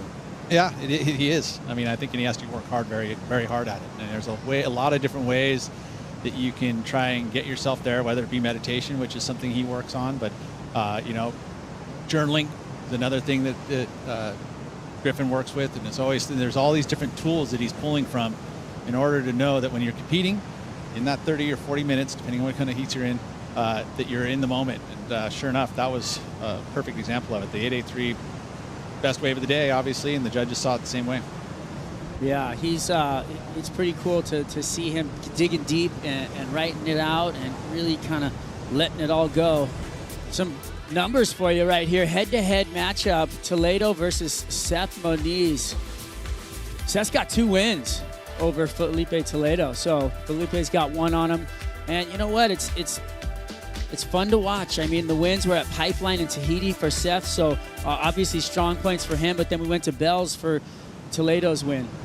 On the backhand, in the lip, slams it twice. Miguel Pupo feeling pretty good out there, under priority. So, you know, these guys don't have first pick, but they're finding ways to find waves. Yeah, same Izzy. I mean, again, we talked about strategy with the non-priority heats. You got to go out there, stay busy, get some opportunities on the inside bowl. Speaking of staying busy, this guy.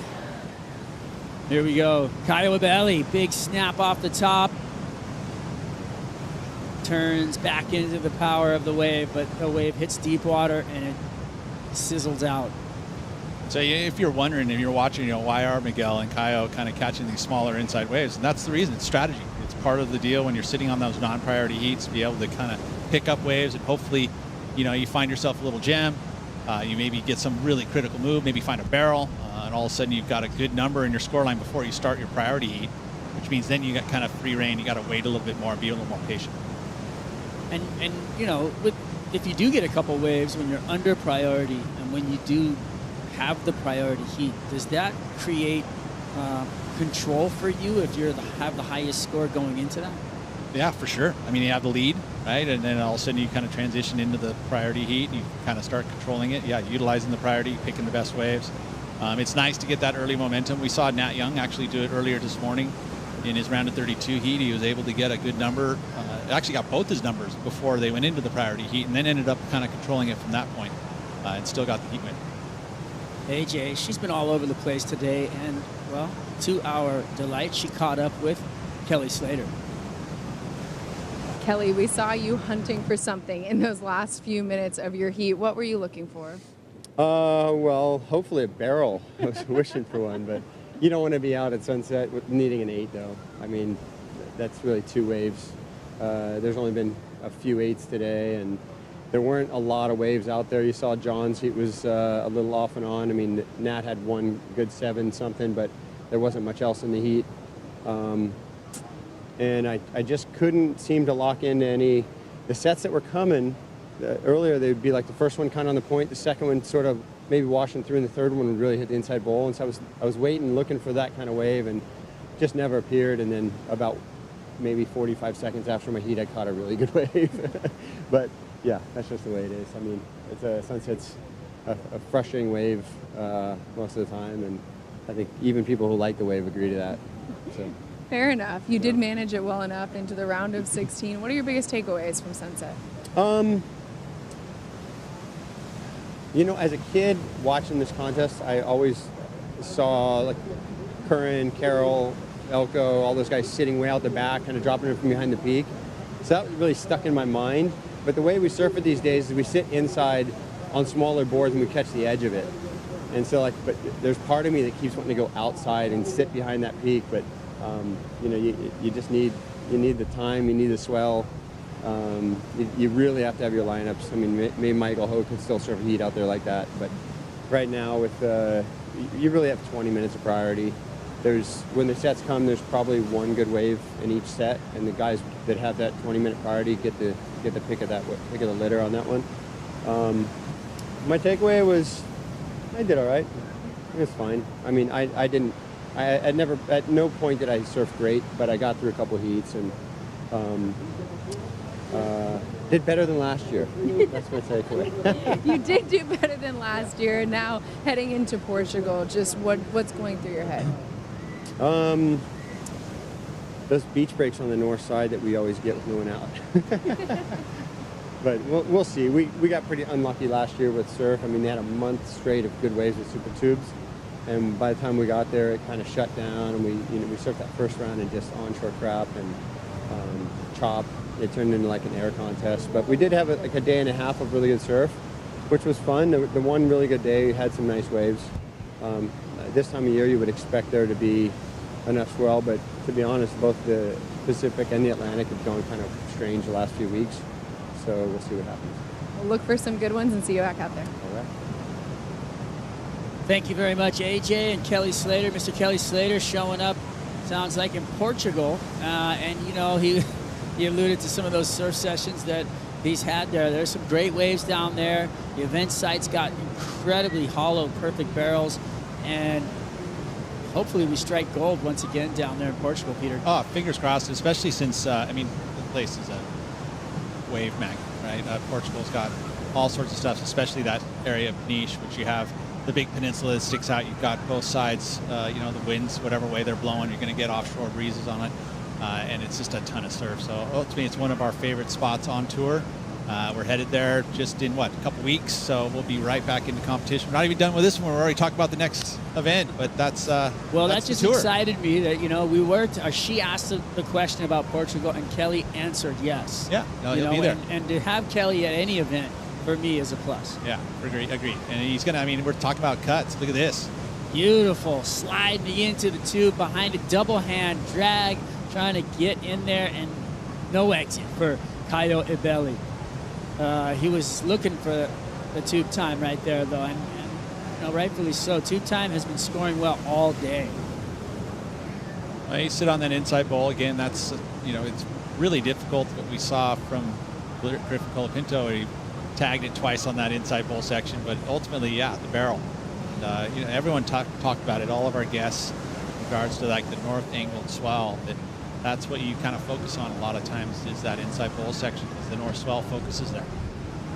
So there's a little bit longer of a wait right now, Pete. I mean, you can see corduroy lines to the horizon in that shot.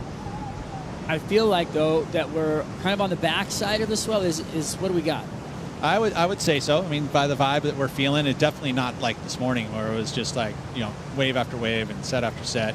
I am doing a quick look here just to see what we have in regards to the buoy readings. I mean, Waimea is our nearest buoy, which is pretty much real-time data. Here we go. It's a surfer up and riding. Felipe Toledo, 2022 world champion. He's in and out of that one. It's interesting. Waimea buoy disappeared off my little thing here. Must be having a little bit of a relaxed time. Nobody can see that, Pete. So find one that's current. Get to work. Come on, Professor. Out the back. Hurley is still 10-11. Watches. That's a drop, big time. So Kawhi's dropped interval-wise, big time. We had 10 and 14 and stuff like that. Now it's 10-11. So it's on the other side. Well, there you have it. Professor Pete has spoken. We are on the backside of the swell, and we are going to see a decline in swell size and most likely consistency as we wrap through the day. So making opportunity out of the best waves that come through is super important. Uncle Kelly Slater's jersey was right there. We've got some signatures, and you know what? The WSLstore.com is always open. Go check out your super soft jersey tees because they're nice and cozy, and you can represent and yell at your buddy on the couch watching Heats just like Peter and I do. WSLstore.com, right? You can get your own one. You can order online. That's right. Only thing is there's a lot of jerseys in there. Who would you you get pick? one of each, put them all on, and just rip them off as they fall off the tour. Still a bit of bumps out there, though, Strider. I mean, yeah, there's going to be a decline in swell, but the quality's still going to be there with the winds. There's still the tides dropping, right? We're going down a minus tide at 4:30 to negative 0.1. So, I mean, ultimately that low tides can be helpful for that inside section, and especially with the declining swell. I mean, the fluctuation of the tides is way less than, say, our next venue, which is going to be around, the coefficient can be anywhere from like 9 to 10 feet. And here it's usually from 1 to 2 feet. Yeah, but there still is. But it does make a difference. Yeah. I mean, Kelly told me, he's like, I don't even look at the tides here. And he's kind of right. We don't really, but it does affect the wave slightly. Right now, I'm looking at the clock, and there's only 1:25 on the clock, and Seth Moniz needs to get busy. Here he is. Beautiful. Glides in off the bottom, looking for lip, and digs a rail. Not at this level. That is not what you want to be doing out there. That hurt right there. Well, especially since he did only need the 6.70. It was a nice size set wave, so opportunity there lost for Seth Moniz. What happens right here? I mean, look at how beautiful this wave is. He has the opportunity. The wave flattens out. He's going and he's trying to dig this rail in. You can see right here, everything flattens out. Rail stuffing. You can't get it to come out. It's steeper on the face. He's able to kind of rip across the top, but he just did it a little early, and it was a bit of a fab. So, hey, he's got one more opportunity, though. Got to do something. Rebate. Gets a rebate on the inside, little tube time. That's not going to get the score for him, though. He's looking for a 6.70, 34 seconds on the clock. Separated himself from his opponent right there, Felipe Toledo. So maybe Seth can find something on the way back out, but I feel like that was a huge missed opportunity right there when he dug rail. Yeah, it's unfortunate, really. Didn't get quite to see what happened with the rest of the wave, but ultimately when you stuff that rail on the takeoff off in the first move, yeah, it's a missed opportunity. This thing's going to wind out. Toledo's going to bring it home. 2022 champion. He's going to come in. Well, he's going to go over the falls. Oops. But we'll be right back with more action here. Felipe Toledo with the win over Seth Moniz. Hurley Pro Sunset Beach.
This Rising Tides is really unique because we've invited 4 of the top local high school surf teams. They keep talking about the next gen, and like this really is that momentum generation for the women. My school, Punahou, actually showed up with 2 or 3 girls, and it's really rad. Just to see how many young girls are in the water who are also pursuing an education. It's really inspiring. It fills my heart, makes me super stoked. I actually remember, being 10 years old, and I wasn't even in the women's division. There was only 10 and under for the boys, and to feel empowered in the ocean is a huge step. It's so cool that Rising Tides is putting this together so that we can all meet the pros. And I met a lot of new people. It was super fun. And the waves were good too. It's super exciting to know that the future of female surfing is super bright, and I just hope that we continue to inspire and, set the right example for these young women. Rising Tides!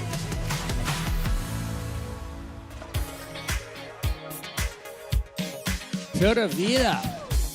Beautiful compilation there of the Rising Tides event over at Turtle Bay. Everybody having a good time.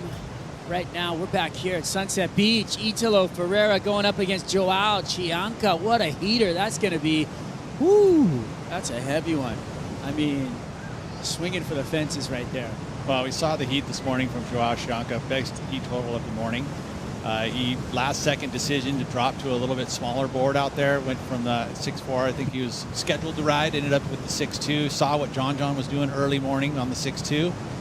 Conditions now probably a notch down, so I think that's a good call for Joao. I like his chances against Italo. Not that Italo doesn't surf good out here, but just the performances that Joao's been putting on this season, let alone here at Sunset Beach, he's the one to beat.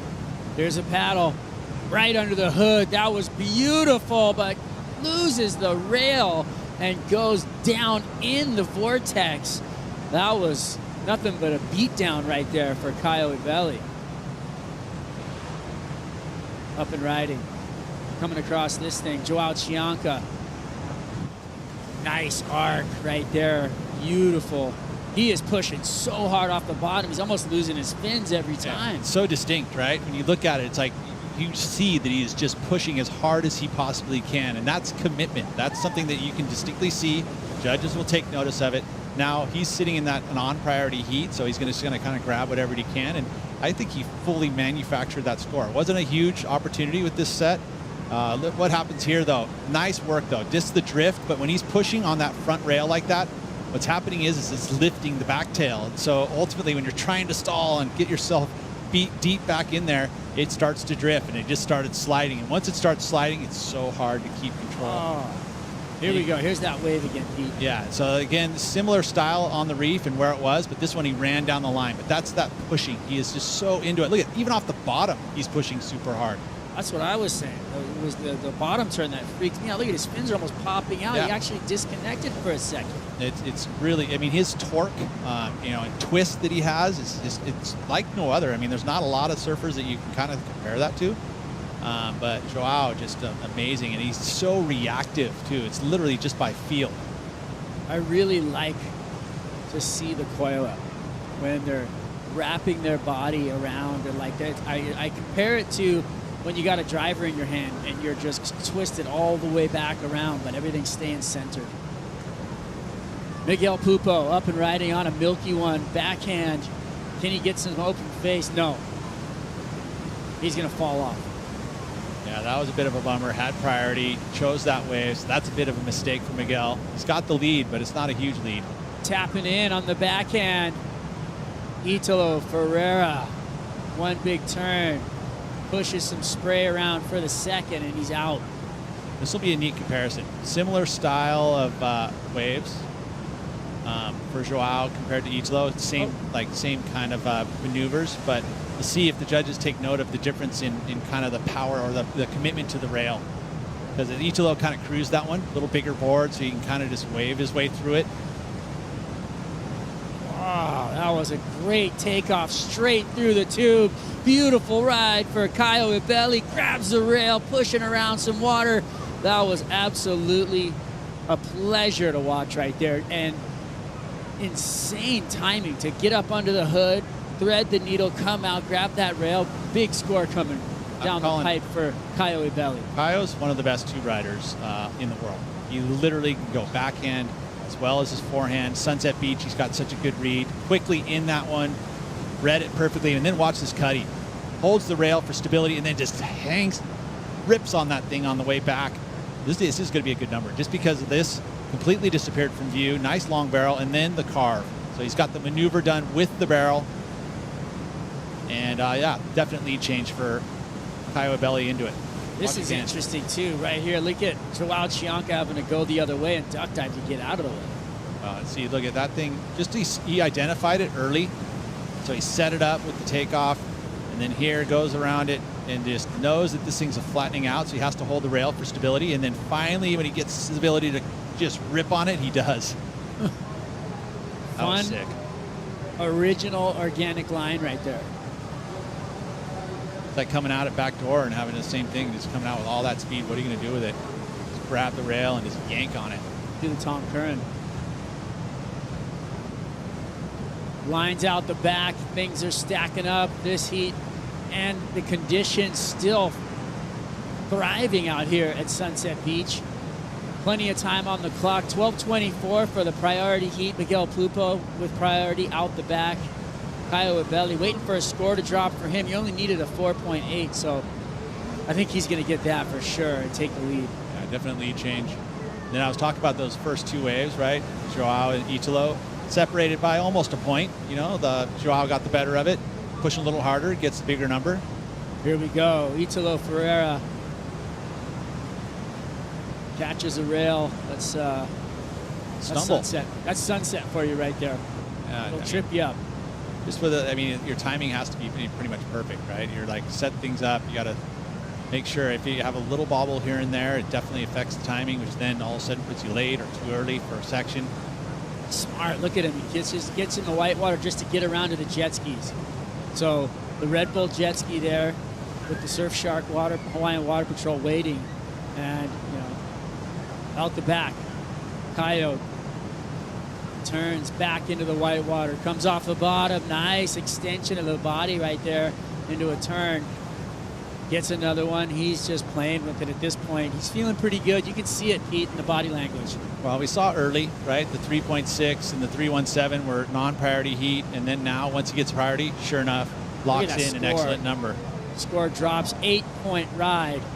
Up and riding Chianca off the bottom, racks into the corner, pushing hard, gets back up, but gets the lip in the head, just pushes him right back down. Joao's been able to work with Britt Merrick really closely on designs specifically for him, which has been kind of nice. Their relationship fairly new, but it's about a year old now. Miguel Pupo off the bottom, snaps, looking for more. Wow, nice whip right up into the corner right there, rides out of it. That was a beautiful turn. He would have perfect timing.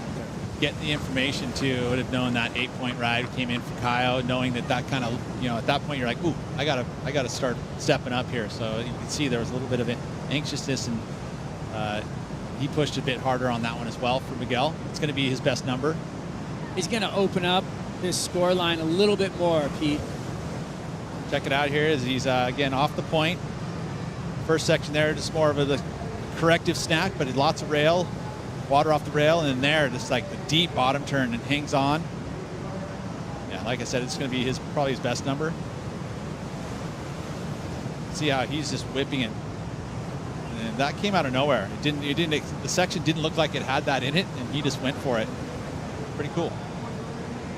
Miguel Pupo producing scores. He's going to get a good number for that. It's going to put him in a better position. Still going to be searching for a number, but it's going to be less than it was. Wow, out of the sky.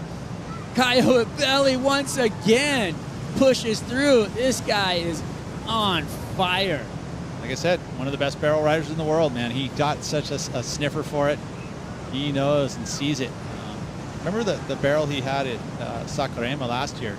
Yeah, he got a 10. Yeah, I mean, but like no one even had a barrel even close, right? That was the unicorn, as we like to call those, the one in a million waves. But he was the one to find it and sniff it out. Look at this drop. Look at how beautiful this is. And he saw it again. See the delayed bottom turn just to time it perfectly so he could slide up underneath behind it. Exit could have been a little cleaner. It would have helped him for that last section if he'd been able to just stay a little tighter out the end of it. But he kind of came out through the white water. See right there, but that put him, he's just kind of, arm up, but that made him late to that section, which then again, he wasn't able to pull it off. So a little mistake there. I mean, if we're going to start analyzing and dissecting, right? But yeah, I agree with you, Pete. And he's still going to get a better number, though. I mean, a barrel's going to get a good number. It was a nice tube, but yeah, it just made him late for all this. Although, look how much bump was on the face there. It wouldn't have been an easy turn if he was going to get it done. But it's definitely a lot easier when you get there at the right time.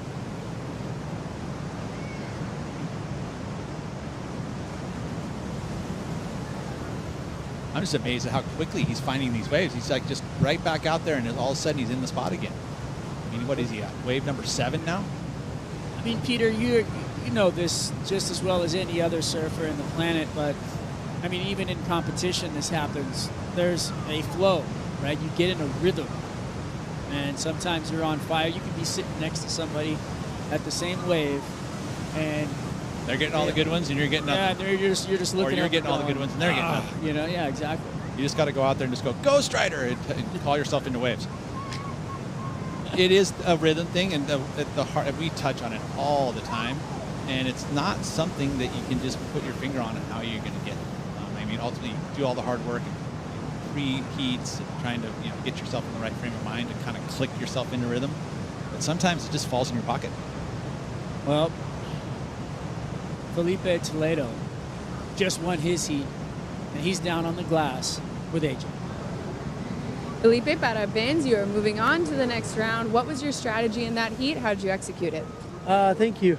I don't know. It was kind of tricky out there again. It was just pumping the heat before. See Griff and Gabriel battle for a really good heat, and then as soon as our heat started, that was that one wave that I got, the 683 and the 5. And that was pretty much heat, the whole heat, and we saw the other heat that had no priority. Miggy and Kyle, they were just like surfing those inside waves and getting 4s and 5s, and I was like, maybe it's not worth, like losing my priority on these kind of waves, and let's get one of the bigger ones and actually get the score. So just like, I'm just gonna sit here with my priority and play my game, and Mother Nature can't control. Sometimes Mother Nature's on your side, or sometimes it's not. So I was blessed enough to have priority on the last 10 minutes, 15 minutes. And I was, just playing with the strategy. With that, what were the waves, what were you proud of the way you were able to handle the waves that Mother Nature did provide? It was only like 2 turns. The 683 was kind of tricky wave. That was the one first turn that I did, and then I was going for the end section, and that was a lump in the middle of the end section, and myself was like, should I hit it or should I do like a big carve? And I was like, I'm just going to go for the carve, and make sure I get, a medium score. And the carve was actually pretty good on the inside, and that's why I got the 683. And I was happy enough, and I felt pretty good. Again, my board's amazing. I've been trusting on my game playing and my surfing, and I'm just, happy to move on. Yeah, that board only comes out at sunset, and now it will come out in the next round. But before we let you go, você quer mandar mensagem para o Brasil? Queria agradecer a todo mundo que está na torcida, a família, meu pai e minha mãe estão na Califórnia, mas estão acompanhando. Todos os meus amigos, Batuba, tamo junto. Forte abraço para todos aí, Deus abençoe. Valeu. Parabéns. Thank you very much, AJ. Thank you very much, Felipe Toledo. Back in the quarterfinals, right? He's solid. Yeah, it's nice. Fifth, 2 in a row. Fifth over at Pipe. Here we go. Off the bottom, Miguel Pupo, live action. Nice. Searing turn right there, right up in that corner pocket where it was just super solid. That wave had a lot of wall on it. It's not going to give him anything else, but I really love the attack that he laid into that. Well, he's behind. At this point, he's got to try and get something done. The score has dropped for Caio Ibelli. And let me tell you, it's a solid. There it is, Pete. Look at him. Off the bottom, up into the bowl, way behind it, deep in the pit, and, comes out. Pretty healthy number, though. I mean, you look at, comparison to some of the barrels today. Not to take anything away from what he did there. It was awesome. Now himself 16 points, got himself an excellent heat, and is on his way to finding himself into the top 5. I mean, he gets himself into the quarter. He's already got a semi. The guy's been on point in Hawaii. Yeah, hats off, and to talk about the point you're making, I feel like each heat is judged on its own merit. And in this heat, those were 2 excellent rides. Got it. In comparison to everything else we've had. I mean, it's been challenging. I mean, we saw it from these earlier heats. It's not easy. We saw it at 883, but that was performance-based, not a barrel. Italo slams it up off the top. He's winding up for more. Rips one through. Airdrop. He's not done. He's just so dynamic and fun to watch. The hair's going, the body's moving, the board's flying. Here we go. Caio Abelli, your current heat leader, jamming across. He's going to have to pull through the back of that one. Even with 16 points, he's still paddling for waves. Joao Chianca, beautiful milky wave right there. Does a nice top turn. Another push for the corner, and he'll kick out. You know what I could compare it to? Michelle Perez. The twist of Joao Chianca, right? There's a little bit of similarities there, right? I like that, yeah.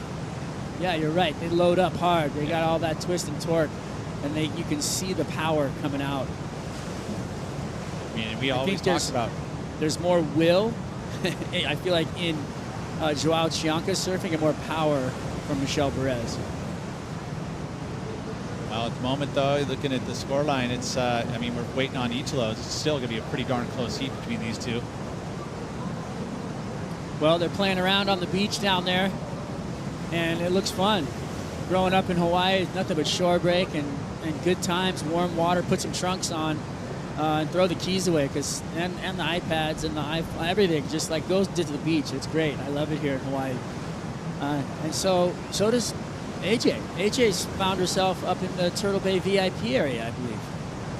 The surf is pumping, and there's no better place to watch it than the Turtle Bay VIP area right here on Sunset Beach. And you can see a whole crew checking it out. You got Brett Simpson, the 2-time U.S. Open winner, who's been doing a great job this entire event. And the heat in the water is going off, and this crowd completely engaged. And no wonder, they got the best seat in the house. They got the cold waters, the Red Bull. So the Turtle Bay VIP area, the spot to be for this 2023 Hurley Pro Sunset Beach.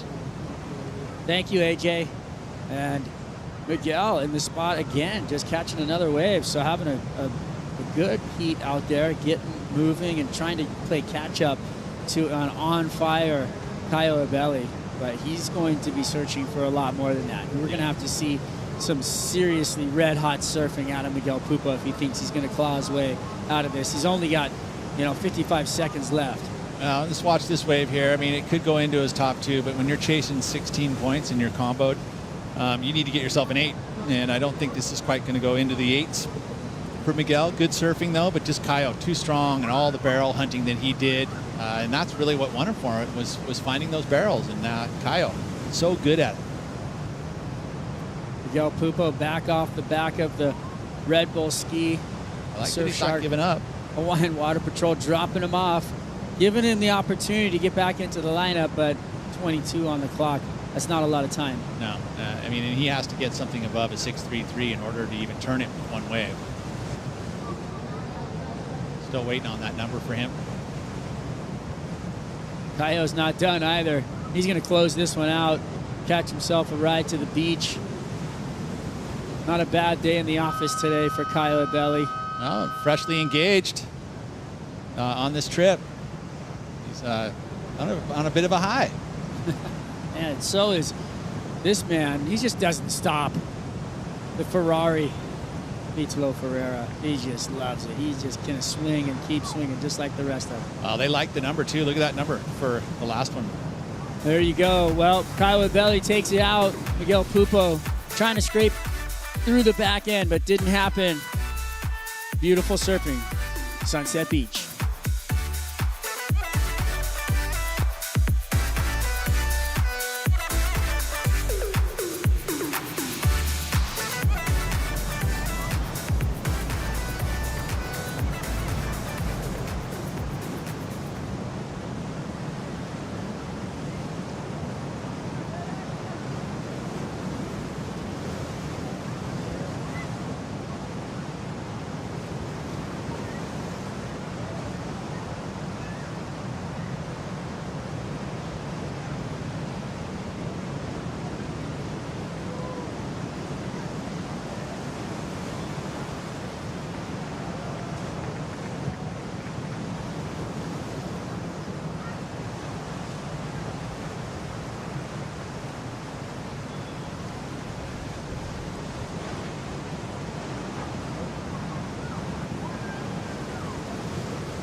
Athlete Pro, Sunset Beach. Beautiful gouging turn from Ethan around the corner again, flawless. Bang! Yagodora favoring these lefts and launching into the air. Wow.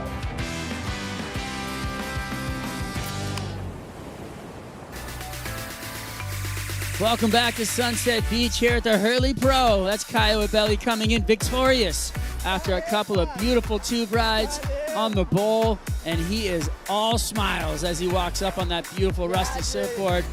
Wow, what a heat for him, going excellent on 2 waves. I mean, yeah, a lot of these guys got through 2 heats today into the quarterfinals. That's a solid result.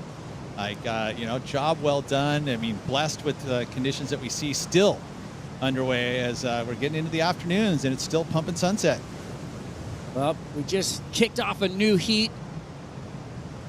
Heat 8, round of 16. You got Matthew McGilvray from South Africa coming in against Kanoa Igarashi representing Japan, and this guy just came back and stole the heat from Jackson Baker. So Kanoa, he's on a heater. Out the back right now, live action. Wow, what a beautiful turn.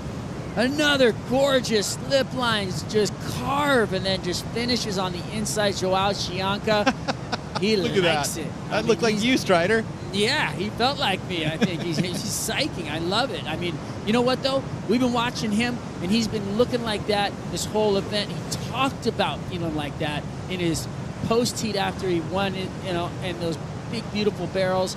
So he's, you know, he's not laying down. He is just going to keep that rhythm. It's kind of cool that he's actually, you know, not trying to sniff out the barrels again. I mean, after you have a heat like you did earlier, you would think that that's where you're going to look for it again. But no, he's actually going out there looking for maneuvers. McGillivray, once again, trying to find position. Unfortunately, getting knocked off his board by the lip line right there as he tried to push through the tube time. So it feels like, I mean, you look at Italo had the 6.83, and where does this factor in comparison to the score? I mean, it felt like to me this was really good surfing. These twists and shout kind of. That's nothing but excellent surfing right there. Okay, you're thinking all the way to the 8s. I mean, I do believe that those were, and then the finish at the end where he tagged it super hard on the lip. Look at these, just all the way up in there as far as he possibly can to do that arc. Cuts it short, but straight to the bottom. The transition of the rails, the judges have been rewarding that in a big way. We saw that from Kanoa earlier today. You know, straight out of a maneuver, right into that bottom turn rail. And you're right, Strider's starting to see those numbers trickling in, and it's going to be upwards of the excellent range. I know excellent surfing when I see it, and that was excellent surfing. Nothing but fire and intent, and the sections were really, you know, presented themselves, and he went and matched it. 8.43, beautiful work right there. And the lead. From Mr. Joao Chianca. And you know what? It's 8s or lates right now, and that's what Mr. Caio Ibelli was saying out there after his tube rides. He's down there with AJ. That's right. Caio coming in with a huge smile on his face because it seemed like you were just in rhythm with the ocean. We saw barrels. We saw great carves. What was working so well for you? Yeah, I was just trying to have fun. I think the most important part that people forget a lot is like when you're out there, it's easy to get pressure, but like it's so fun when you get the pressure, you take it in and you just try to enjoy it. And yeah, I was so psyched with the conditions. Like it's the best day out of the whole season for me so far. And you know, it's one of those days that like you got to take advantage when you can surf out there with no one out. It's one of those things where if you can internalize the pressure and turn it into fun, it's the best thing ever. And we see the smile on your face. How have you worked to make sure you can do that? Yeah, I don't know. It's like I've been on tour for a few years now, and it's like I think I worked so much during the preseason, and it's like it gave me enough mental support to like think that I can do it and I'm gonna do it. So when I get out there, I know that I've done the job off season and I know everything I've done. So when I get out there, it's my chance to show everything I've done. And show it you have. Parabéns. Before we let you go, você quer mandar mensagem para o Brasil? Oh, it's nice, huh? Yeah. Obrigado a todo mundo que estava assistindo, minha família, meus amigos, todo mundo na internet. Cara, altas ondas hoje. Feliz de avançar. Amanhã é Finals Day e pô, amarradão. Obrigado, galera. Valeu. Parabéns. Obrigado. Thank you very much, Kyle and AJ. And up out the back, Kanoa Igarashi getting his heat going. A beautiful wave, multiple turns all the way to the inside. When that wave peaked up, it was large, Pete. That wave was really tall. And behind him, McGillivray just getting into the tube, ladies and gentlemen. That thing hucks him out. Beautiful spitter. Wow, that was a cave right there. Big time. And those if you were Kanoa Igarashi kicking out and looking at that. Oh, yeah, he would be. I mean, he had a good wave, so he'd be pretty happy with it. But, of course, when you see that, especially with the amount of spit that came out of that thing, I mean, look at, there's Keikoa Bacalso. Good friends. Those guys worked together over the years. But Matthew right there, solid. All right, live action. The Ferrari coming around the corner. Italo Ferreira, he's going to grab the rail, hold the wall, coming through, and he makes it. Beautiful tube time. Threaded the needle right there. Hard to do on the backhand. Negotiates it. You almost don't want to touch the wall because if you do get caught up, you'll get flipped right off your board. He just went right through the little puka and popped out the other end. This wave, especially backhand barrel riding, it's the most difficult on tour. It really is. It just undulates, and it's hard to adjust backhand when you're flying through it. But so, yeah, you're right. The best way to technique is just fly through it, which is exactly what Italo did there. Looking for the 6.28. I mean, this was first going to see Kanoa Igarashi's first wave, and you mentioned how big this wave was. First turn, so solid, too. Typical sunset arc. Again, right off the rail again, mixes it up with a little layback where he brings the arm back a little bit differently. And one more time, big swoop.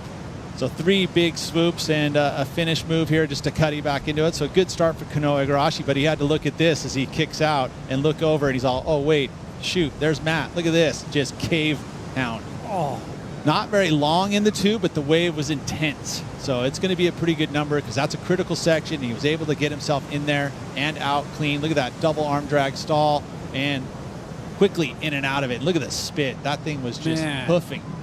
That's a dream boat right there. That's one heck of a photo.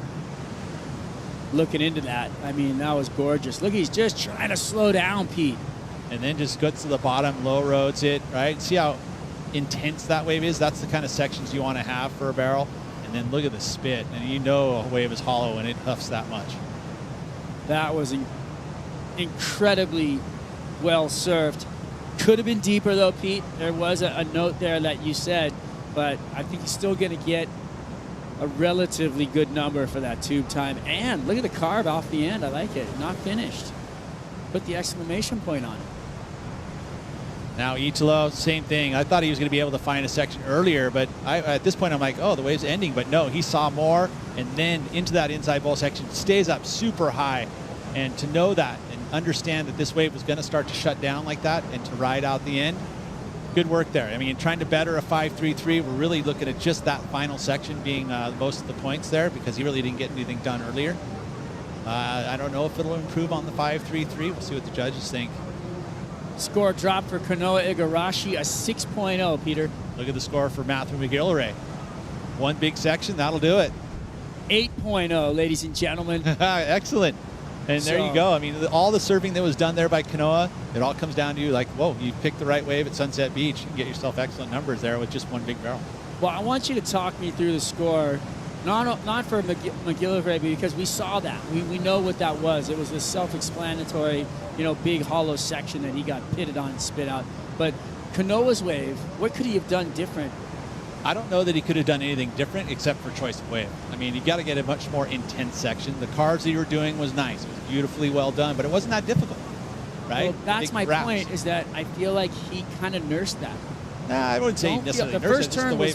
The first turn was awesome, but the next two, they weren't placed in the power pocket of the wave where he was driving into the lip line. Yeah, I would say that he could probably push a little bit harder, but again, the wave wasn't a steep, gnarly section, right? It was something where he kind of had to. So the wave let him down. Yeah, that's why I think wave choice really is what it came down to. But again, you got to get your heat started. He's outside of priority. He had a situation where he's able to get a set wave outside with nobody else there. But look at the face, right? The face is kind of slopey, right? He does nice carve there.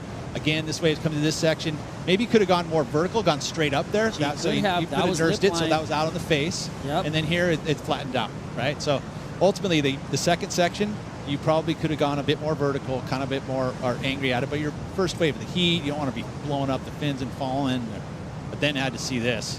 So my choice would have been maybe wait for the second wave.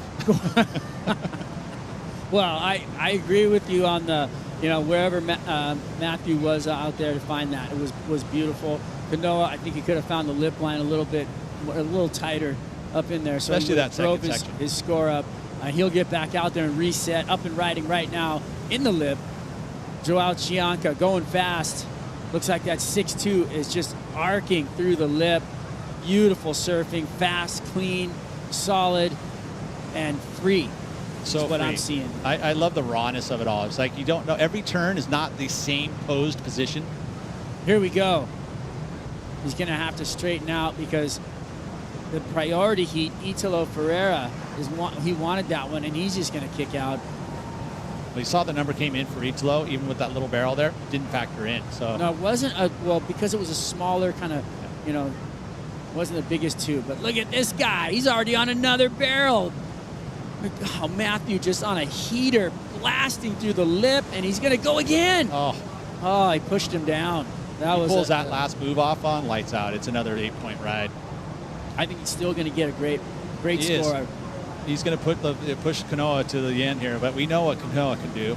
He's been against the wall today, specifically. But a good run here for Matthew McGillray. We're going to see another big number for Joao as well. He's definitely improving on that 4.67, so he's going to make it a little bit tougher for Italo in this last 6.5 minutes. Yeah, you know what? I feel like Joao has got the rhythm and the flair. It's kind of on the flip side of the coin for Italo. Italo usually is that guy in a heat, and he's got Italo on the ropes. I'm enjoying this battle because 6:10 left on the clock. Italo needing a 6.28. Not that he can't do it, but it's going to be, it's going to come down to the wire for sure because I feel like they're both going to have a chance to answer in this heat. I think he just put him almost in combo. Joao did with that last wave. 8.4. Wow. And there look you who's go. in the barrel now, though. Man. Joao is just in rhythm out there. I love it. He's having a great time, having fun. And like I said, free. He's just all over the joint, just enjoying the sunset atmosphere. Ducks through that wedging bowl as you see it slam down on the inside. So much power in that water. Well, now, yeah, you put Italo with 5 minutes to go, basically needing a perfect 10. Which is, man. that's a challenge. That is a challenge. And you know what? I'm gonna put this one in the fridge. Are you? I'm gonna give it to Chianca. All right. 5 minutes. A lot can happen in 5 minutes. It's a bold statement, but the reality Strider's is into the bold statements. This guy is just having a heck of a heat. He's surfing incredibly well. He's surfing, fast and free and throwing down big power moves in critical sections. And to match that kind of surfing is going to be hard for Italo. There's Matt. Little double hand drag bottom turn. Quickly in the barrel and out. It's going to add to that 8.0 he already has. Would have loved to seen him pull this one off. Going for it. The finish move there, so you add the extra maneuver. And then also, Joao Chianca, just wait. Hey, how's the inside bowl looking? 6'2", just so loose and free. Oh, man, he was so excited. He fell off his board right there. But you know what? We were talking about a little bit of the swell on the backside, but if this is the backside of a swell, more of it, please. Yeah, no, exactly. Because it's just so settles fun it to in, watch. right? It kind of focuses it slightly. There's still some bigger sets too, but it definitely a tamer lineup than we saw this morning. And look at that number again. It's not even in his top two, but it's a huge number. 7.8. Is that a 7.87? Yep. Solid. 7.87. And he fell at the end of it, just the barrel and setting it up. So the judges are loving the barrels today. Matthew, you're going to get a great score as well, as those numbers are going to drop in. But the heat on hand that's really, we're really looking at right now with 3:37 on the clock is Joao Chianca and Italo Ferreira. These two guys, probably two of the funnest guys in the world to watch surf. And they're having to come up against each other, countrymen, and they, have so much intent every time they're in a heat. There's just nothing but levels being pushed up, and that's the kind of surfing we love to see. Those are the kind of matchups that really get us going. Well, especially when you got basically a young sophomore year for Chianca, and he's putting it to the world champ. And you love the matchups like this because you want to see how they respond, and Chianca's been responding in a huge way. Look at all the waves ridden. You know, they're taking swings. That's a lot of waves being ridden in a heat out there at Sunset. The volume.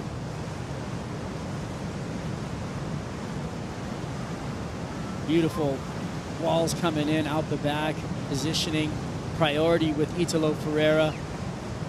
He needs a 10-point ride. Needs to go perfect. Got to get himself a Yeti cooler. We haven't seen one yet this year. Will it happen in the next 2:22? I threw it in the fridge. It's already in the Yeti cooler in my book.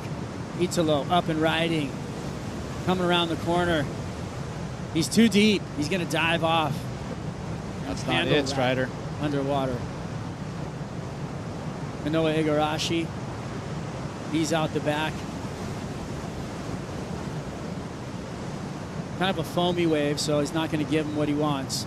Yeah, it seemed like he had pushed himself kind of further up the point because you can get him away from the non-priority heat and maybe find one of those long point rides that you can get a bunch of maneuvers done. But unfortunately, that wave didn't unfold like he'd liked, especially since McGillivray already posting 15 points up against Matthew McGillivray, or up against Kanoa, and we're not even into the priority part of the heat. Yeah, that's impressive. I mean, that is super solid. We talked about this a little bit earlier on strategy. If you can get into a place of authority before you go into your priority heat, you can control heat. But this is Kanoa. Remember what happened that last heat? I mean, there was almost 14, 15 points up against him, and he was able to turn it around. So can't count I was Kanoa questioning out. the turnaround. Were you? Yeah. Right. But I do love it. I do love it. It was sport. It was awesome. And, you know, it went his way. Close. It was amazing. It was close. It was a good thing. I was split it with the judges, I think, too. All right, this thing's winding down, 53 on the clock. And Italo's searching. I threw this thing into the refrigerator 5 minutes ago, and now it's in the 110 Yeti cooler. Well, and it's frozen. There's no way. I mean, there's just not enough waves out there. And Joao's not even chasing down to even sit on Ferreira. He's literally just like, yeah, I'm going to go get another barrel. He wants more. I think that's the mentality that Joao brings. Is literally just bring it on. Give me more. He just wants to get tubed. That's it. That's what I'm saying. He's like loving it. He doesn't even want. Yeah, heat win's a heat win, but reality is he's not. He hasn't comboed his competitor, but he's still going to just keep riding waves. There he is, Joao Chianca, the Inform on fire, whipping a turn into the corner. Another big fin gouge. I mean, he's just driving through those rails. I saw his dinger pair. He literally has duct tape on the nose of his board. I know. I saw him in the back. Burns from security was getting him duct tape and stuff to fix up his board. The board actually hit him in the butt. Yeah. He's got a big old bruise from the nose of the board. So there it is, duct tape on the nose. Great work from Joao Chianca. Beware of the wounded warrior. He is on fire out here at Sunset Beach. Hurley Pro coming right back after these messages.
We are here at Sunset. We just did a beach cleanup with Sustainable Coastlines and Mananala Water. I think it's special that everybody's coming together to Malamada Aina and give back to this beautiful place that we get to use and access. Having a collective of brands like Mananalo, like the WSL, like Yeti, when we collaborate across business, across nonprofits, and that's when we can actually make change together. We Are One Ocean is a global initiative to inspire the surf community to protect and conserve our one ocean and preserve the future of our sport. It's important to leave places and spaces that we use better than how we got it. Malama the Aina and give back to the Aina, because at the end of the day, it is our chief, it's our kua'ana, and it's somebody and something that we need to protect. Tell us what you're doing to protect our ocean by posting on social media with the hashtag #WeAreOneOcean, and remember to tag WSL and WSL Pure in your posts.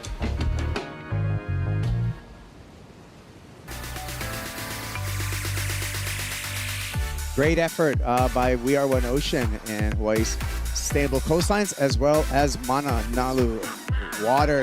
Joao Shianka's just been on fire, and he's into the quarterfinals. This happened during the break. Megan, Matthew McGillivray. Yeah, he's got a nice wall ahead of him. Starts it off with a good turn. Beautiful arcing carve back into the best part of the wave there. Yeah, nice. He's looking good, Matthew. And he's got great scores on his scoreline already, right, Kaipo? Yeah, that was what I was going to say already, you know, with a 15.28 total. Matthew McGillivray really going to be fighting against last year's runner-up, Kanoa Igarashi. We've had a lot of unexpected defeats today in the round of 16. Yeah, we did. We saw some big names go down. You know, John Florence, one of them. We saw Kelly Slater. So today has been a day of somewhat upsets, you'd say. I'm going to say a ton of upsets. And we started off the day, and we talked about it yesterday, too. So unpredictable, and the adaptability that you need at Sunset Beach to be successful. Matthew McGillivray with 2 wins over Kanoa Igarashi, and both of those wins happened at Margaret River. There you go. The head-to-head stats brought to you by WSL. 2021, Margaret's McGillivray beat Igarashi in the round of 16. And last year, the defeat went to Igarashi on the hands of McGillivray in the round of 32. So it seems like Maddie's got Kanoa's numbers if we look at the current numbers and the numbers back in their matchup history. Yeah, it looks like he does. But they've had some good matchups with one another, you know. It seems like they're bringing out the best in each other. Still early days, halfway through this heat. It'll be nice to see. Kanoa still has a nice 6 in his scoreline, although it's still less than Matthew's top 2 scoring rides. He's in form. You know, we saw him earlier today surfing really well and pulled it out of the bag at the last minute there. There he goes. Glides through that first section just to get around it. Little bump on the face. You can see a little chatter in the cutback for Igarashi. Needs to do something dynamic for an excellent score. Gaffs that turn. So on his way there, floats that airdrop into it, and that's going to help his cause for sure. It will improve his score line. It should reduce the need for Kanoa Igarashi. Yeah, I think definitely going to improve his scoreline. Kaipo surfed really well on that wave. You know, some funky sections you can see here. Takes off on this wave. Nice first turn there. You know, just getting a little speed turn. Beautiful roundhouse cut back. Textbook perfect there. Right here, this is the money shot right there. Beautiful hack on the inside bowl. And backs it up with a nice floater. Not easy coming out of the sky on that one. So I like that wave for Kanoa. It's a nice solid wave he put together. Parabéns, Chumbinho. Here with a huge smile on your face, so much emotion. What makes this moment mean so much to you? Time check 13. I don't know. It's counting down. First priority. we go every night. We go to sleep thinking what's gonna happen on the next day when you make to the round 3, because it's pretty much same as round 1. Like there's so much that can happen, and today I just had the blast of like having 2 excellent heat scores total. So I don't know. I've been like wondering when it would come, like some moments like this, and today was pretty much like the best competitive day of my life. I was super fired up. Everything went so good, and waves were firing, and I was just super emotional out there, like trying to contain all these emotions and like just get the job done. Look the watches. The time is not over. The job is not over. So like I'm really happy right now, over the moon. Understandably so. You had the highest heat total of the day, that 18.67, and even still you were hunting, looking for another wave. How much rhythm did you feel with the ocean? Well, best rhythm I ever been, I feel. Like it's hard to go out there and like find so many good waves. I mean, like this past 2 heats was pretty much. I'm sure I'm gonna have to do like a lot of sessions to like even come close to that. And I mean, like this so good that the waves show up so many times, and I was able to be on the right time, on the right spot, and catch it and execute it. It's just it's something that like it's really special. You only see like in Gabriel and John like when they do those stuff. So it feels good. And going against someone like Italo, another Brazilian who manages to find the rhythm most of the time in the ocean, but you kept him off of it. What does it mean to you to go against somebody like Italo and have that kind of heat? Yeah, totally. Italo, it's a guy that I look up to and admire a lot. He's driven and he puts a lot of work. So that it's really special to come up against these guys and like just overcome them. So thanks, Italo. That was a great heat. Thank you. Parabéns, João. Before we let you go, você quer mandar mensagem para o Brasil? Claro. Pai, mãe, ficaram até tarde, mas hoje o dia foi bom, acabou. Obrigado, Brasil. Frente nova. Parabéns. Obrigado. Boa. All right, well, that last number came in for Kanoa Igarashi as a 7.77. Hey, we're taking a look at our finals day brackets here. Jack Robinson against Nat Young. Ethan Ewing is going to come up against his good friend, Griffin Colapinto, in quarterfinal number 2. Quarter 3, Felipe Toledo is going to have his hands full. Why? Because Coyote Belly has been on fire, as has Joao Chianca. He's going to be coming up against the winner of this heat. Yeah, Kaipo, I don't see any weakness in that draw. You look at the top half, the bottom half, every single part of it is tough. Igarashi here, needing a 7.24 now because he just scored a lucky 7.77. On his way, catches a rail, and that is going to be a missed opportunity for Kanoa Igarashi.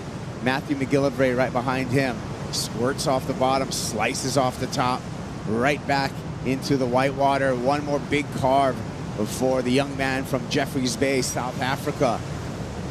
Eases into the channel as the wave flattens out, looking to better his 7-point ride he's got in his scoreline.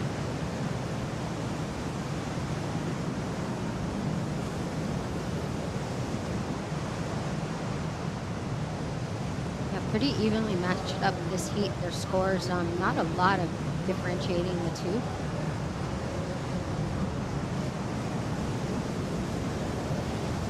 .24 is the need, and we're waiting for that number to come through our score screen for Kanoa Igarashi. I don't know if Matthew McGillivray did better on his effort on that last wave. We'll have another chance to take a look at it right here. Yeah, Matthew taking off on that net. A little late on that wave, but beautiful arcing first turn there. Right in the pocket, straight into another one. Looking super smooth, silky. 3 big turns, Kaipo. And here we see Kanoa's wave. Huge snap to start that wave off. And then backs it up, just unable to hang on. So yeah, Matthew McGillivray really getting the better of that exchange. Still standing by for numbers at 8 minutes. McGillivray likely will remain in the lead, and as well as has priority heat control to the South African in the final 8 minutes. 7:17 drops for Matthew McGillivray. He extends his lead over Kanoa Igarashi. Still waiting for the last score for Igarashi. And Kanoa on the paddle back out. Number 50 on the back of Kanoa Igarashi's jersey. And that is stands for Igarashi. In Japanese means 50 storms. So some heritage to his last name, honored by his jersey number. Learn something new every day. 3.33 drops for Kanoa Igarashi, and the situation remains the same. Igarashi needing a 7.41. Matthew McGillivray in control of this heat. You know, Matt's been able to put up some big numbers, and this is the biggest of his career. This was a perfect 10 from Taupo. Tahiti, end of the road, side slips into this monster, Megs, and somehow exits. Yeah, I mean, not hanging on, but not the way that he was managed to engage his spin halfway through that wave was unbelievable, and a ride of his life right there. Just look at the elation in his face. So there you go. All season long. 10s is going to earn you a Tundra, a Yeti 110 Tundra for every 10 earned by our men and women on the 2023 Championship Tour, keeping those scores on ice.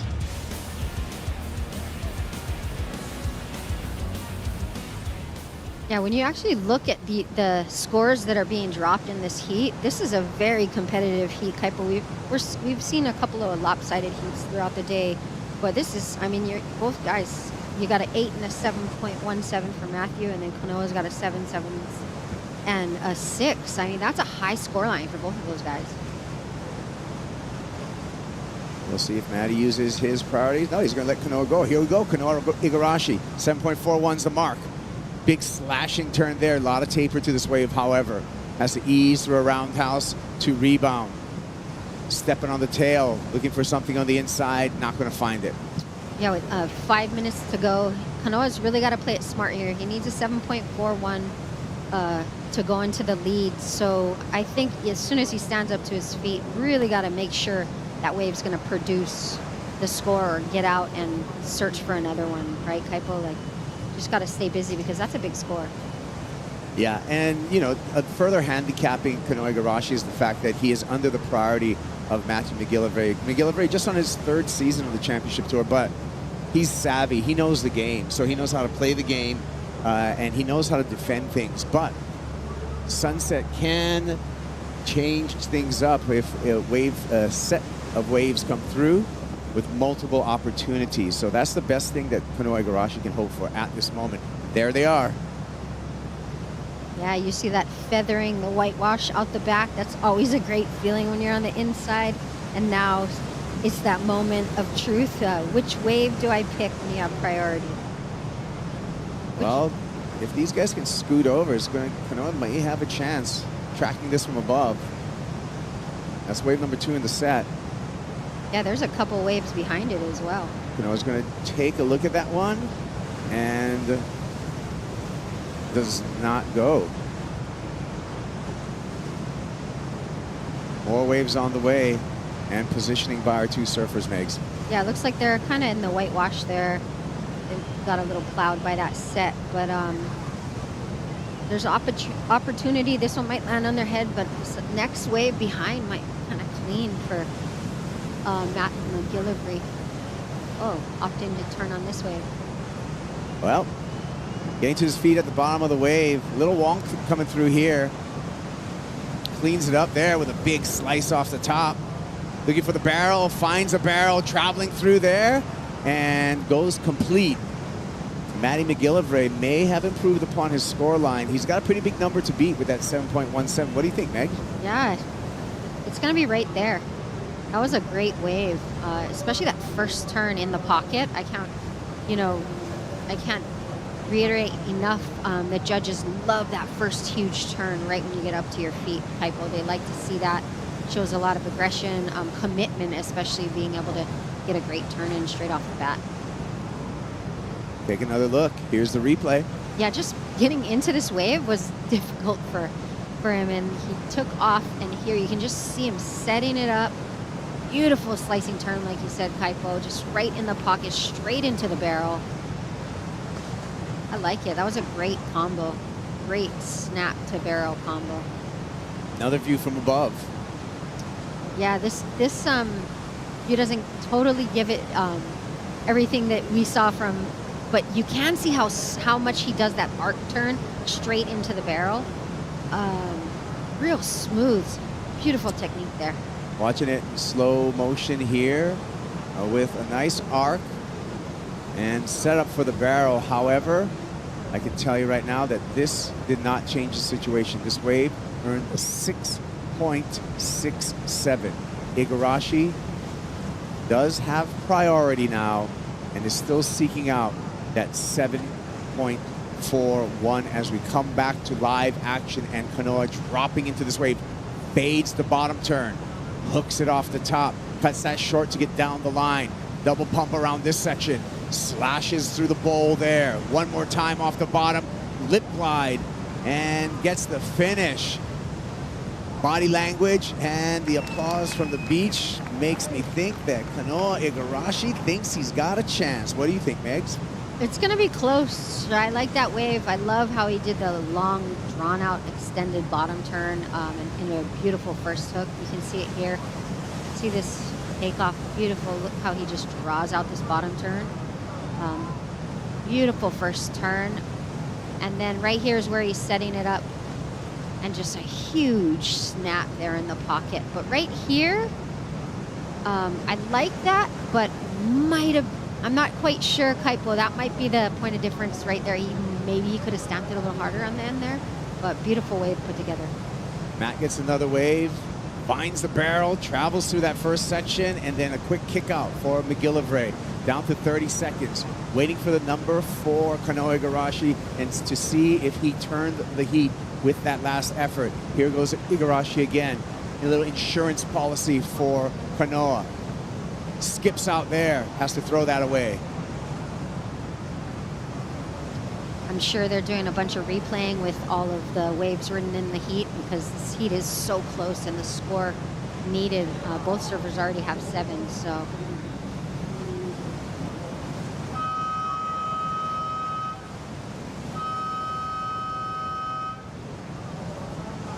We're waiting for scores, and some important scores they are. Kanoa Igarashi surfed well, needs a 7.41. We're going to take a look at this again. Is this the 7.41?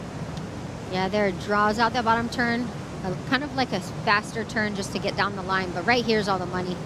Huge snap in the pocket. And then goes up for a kind of like a floater turn, but There's a 7.17 for comparison, Megs. yeah, Matt's beautiful arcing first turn. That second one, really tight turns for Matthew McGillivray. And then close it out there with those 3, pretty comparable. That's going to be tough. I'm glad I'm not a judge. That's going to be close.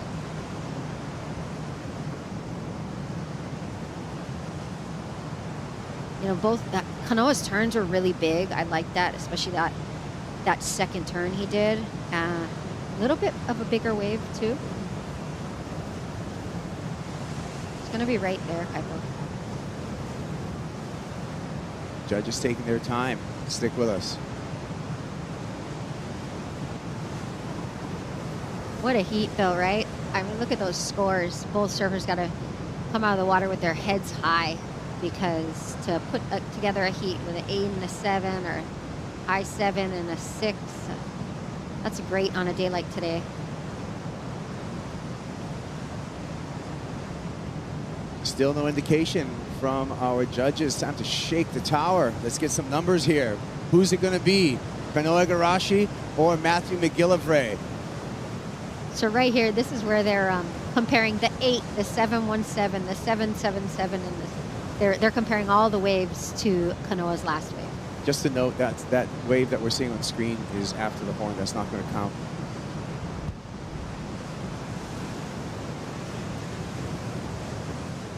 .707 for Igarashi. There's the numbers. It was not enough.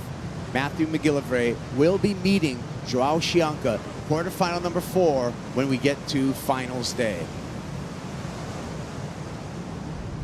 Stick around, we got more on the way. Next up, the 805 post show.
Welcome, surf fans, to the Hurley Pro Sunset Beach. Beautiful gouging turn from Ethan around the corner again, flawless. Bang! Yagodora favoring these lefts and launching into the air. Wow.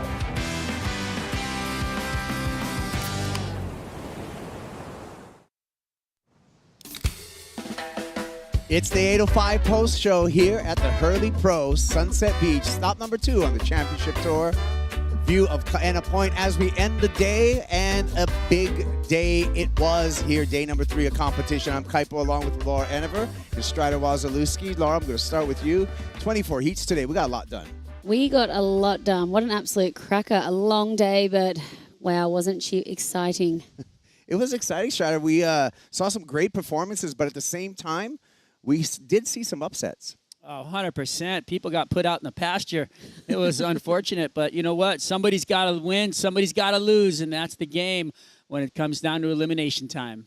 Well, not ready to lose yet. The young man from J Bay, South Africa, Matthew McGillivray's on to finals day and the quarterfinals. Yes, he is. 2 well-served heats today, Maddie. In this second one, what did you really want to lean into and try and pull from the waves? I just wanted to try keep busy, get a quick start, and I saw Joao was getting some sick barrels off the end, so I was trying to make the most of that in the non-priority part of my heats. And yeah, thankfully I found some, so it was super fun. You did find some. You're going up against somebody like Kanoa, who we saw today have a buzzer beater to get to compete against you. What's going through your head as you see him take off on that last wave? He's so good at competing and getting the job done, and you can never count him out. So I knew, like, even though I started the heat strong, he was gonna like really give it to me at the end there, and yeah, he almost took the heat out. Watching from behind, I saw him do 3 turns, and I was like, he could definitely have the score. So I was pretty rattled sitting out the back, but yeah, thankfully it went my way. And yeah, he's a gnarly competitor, so I'm stoked to manage to come through on top of that one. You came through, you get to surf for another day in an uncrowded sunset. What gives you the most confidence after your 2 heats today? Exactly that, just being able to surf out there, uncrowded, pick your waves, and it's a lot of fun when the conditions are like this. So yeah, it's like a very exciting thing to look forward to when you get to go out there and surf heats and you pick whatever waves you want. So that's what you live for. Yes, it is. Congratulations. We'll see you in the next round. Thank you. Well, there you go. That completes our men's final days, setting up for the quarterfinal where Matthew McGillivray will be meeting up against Joao Chianca. Laura, as we entered into the round of 16, heat number 1, we saw 2 childhood friends meeting up again in competition. Leo Fioravanti versus Jack Robinson. It's a rematch from their pipe finals, only this time at Sunset. Literally a week ago, these guys were battling it out for the pipe trophy, and they did not disappoint in this heat. It was so exciting from the get-go. You know, Jack got started really quick. He had the momentum, finding these tubes. You know, there's barrels. Jack will be one of them. He just looked so in tune out there. And then Leo, he had a really great fight back, you know, carving and just looking so smooth. Just attacking the lip as well. So loved this battle. Both of them loved those waves. And it was Jack who prevailed. There you go, the numbers. It was a pretty high-scoring affair, 14.33. Jack Robinson, ticket to finals day. Once again, stop number 2. And Leo Fioravanti, though, he can hang his head high. He's had a great Hawaii campaign to start off the tour. Strider, then we saw heat number 2 in that round of 16. We predicted, I mean, everybody would think John Florence, he's the man. That's what I thought. But Nat Young, he had some other ideas. You know, Nat, the door got left open by John. He had a couple of bobbles and falls where he was going 100% into turns, and you know, he came off. There was a little kink in the armor, and we saw him kind of leave the door open for Nat to do just this. I mean, he's just all over the lip line. He's slamming it up in the corner. He's finishing waves, and you know, Nat came away really strong. This is something that was interesting, watching John do turns like that. But then look, bobble out the back, coming unstuck, pressured onto the board, you know, on the inside corner, going over the handlebars. You know, all these things happened that, you know, were uncharacteristic for this young man. And look at him. I mean, he's just ripping through stuff, but he was falling, and it's just something you don't see right there. He pulled up under the hood. I believe he broke his board, his favorite 6'2". It's gone. John Pizell scratching his head going, what happened? And that man right there, Nat Young, coming through with a huge win. He needs it. He wants to be on tour. This is his chance to stick it out. If not, it's bye-bye Nat Young. So if he makes a cut, we're going to be stoked. Yeah, it's a long year. So we're at stop number 2. We'll see how it plays out for all of our competitors. The GOAT. He's been so great. I was thinking, Laura, maybe this is going to be his time here at Sunset, but the smooth operator, Ethan Ewing, he had other plans. Yes, this is Ethan Ewing's bread and butter. You know, coming off 2 back-to-back third places here at Sunset. Can't count the GOAT out, but look, this is what he was up against. A really in-form Ethan Ewing who can just put so much of his board into the water and throw so much spray. The GOAT, though, he was finding barrels left, right, and centre. He got some really good scores, and he was right in this until the very end. Riding a 6-3 5-fin, but it was Ethan that shut down the heat with this wave. Wasn't the best wave, but his surfing really just adding so many points. This was the turn the judges loved, just ripping into that and sliding his fins. It was, can't wait to see what Ethan does heading into the finals day.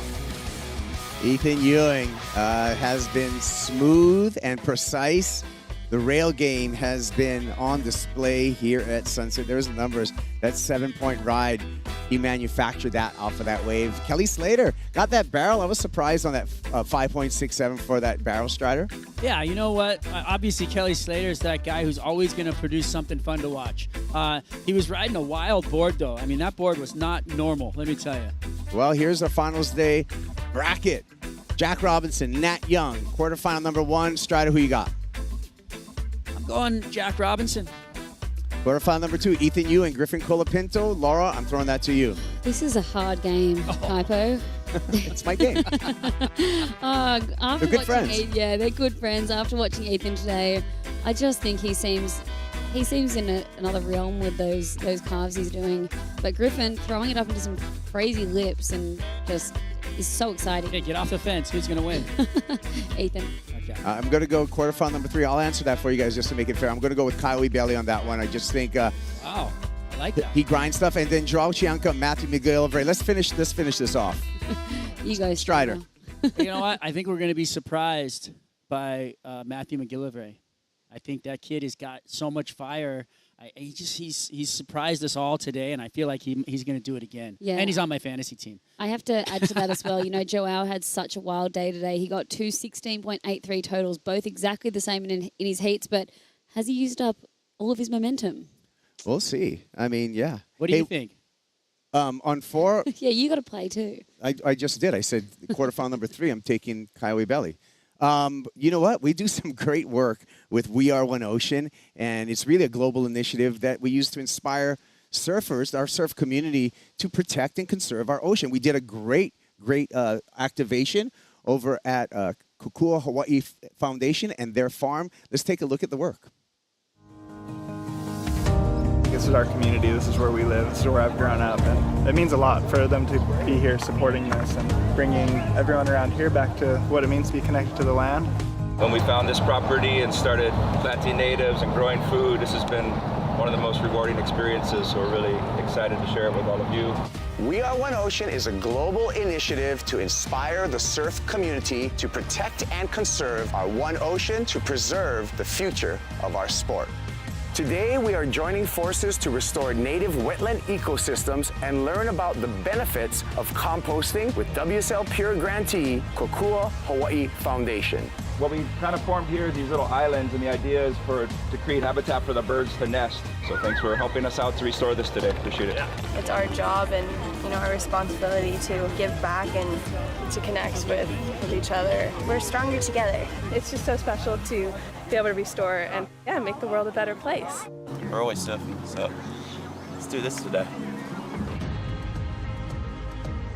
Today we'll be focusing on a coastal grass. It is called aki-aki. Its main function is to provide habitat for native shorebirds, also just erosion control, and then to help remediate water. We're just gonna restore the native plants and take out all the weeds and all the bad plants. That shouldn't be here. I'm gonna go plant one for Larry. If this algae hadn't grown here, if we hadn't removed it out, it would have gone out into the ocean and affected the plant life and all of the invasive algae that we have on the reefs. Gotcha. But by short-circuiting that, we can now take this nitrogen, compost it, and use it on our plants here on the farm. Nice. So we've got our own source of fertilizer right here. And what we've seen is the native insects coming back. Once the native insects come back, then the native birds. Hawaiian land is so special and it's so prestigious and unique, so we want to keep it that way. We've only got one world, so got to take care of it and make sure that the future is able to enjoy the same things we are. The WSL grant will really help to provide funds to get a compost machine to reduce food waste around the North Shore. This machine is really exciting for not just our farm, but for the community in general. So thank you guys. I think what Kukua is doing here is really amazing. And so to see like WSL, see them really coming in and supporting kind of our own community here is really amazing. Tell us what you're doing by posting on social media with the hashtag WeAreOneOcean and tagging WSL and WSL Pure in your post. We are one ocean!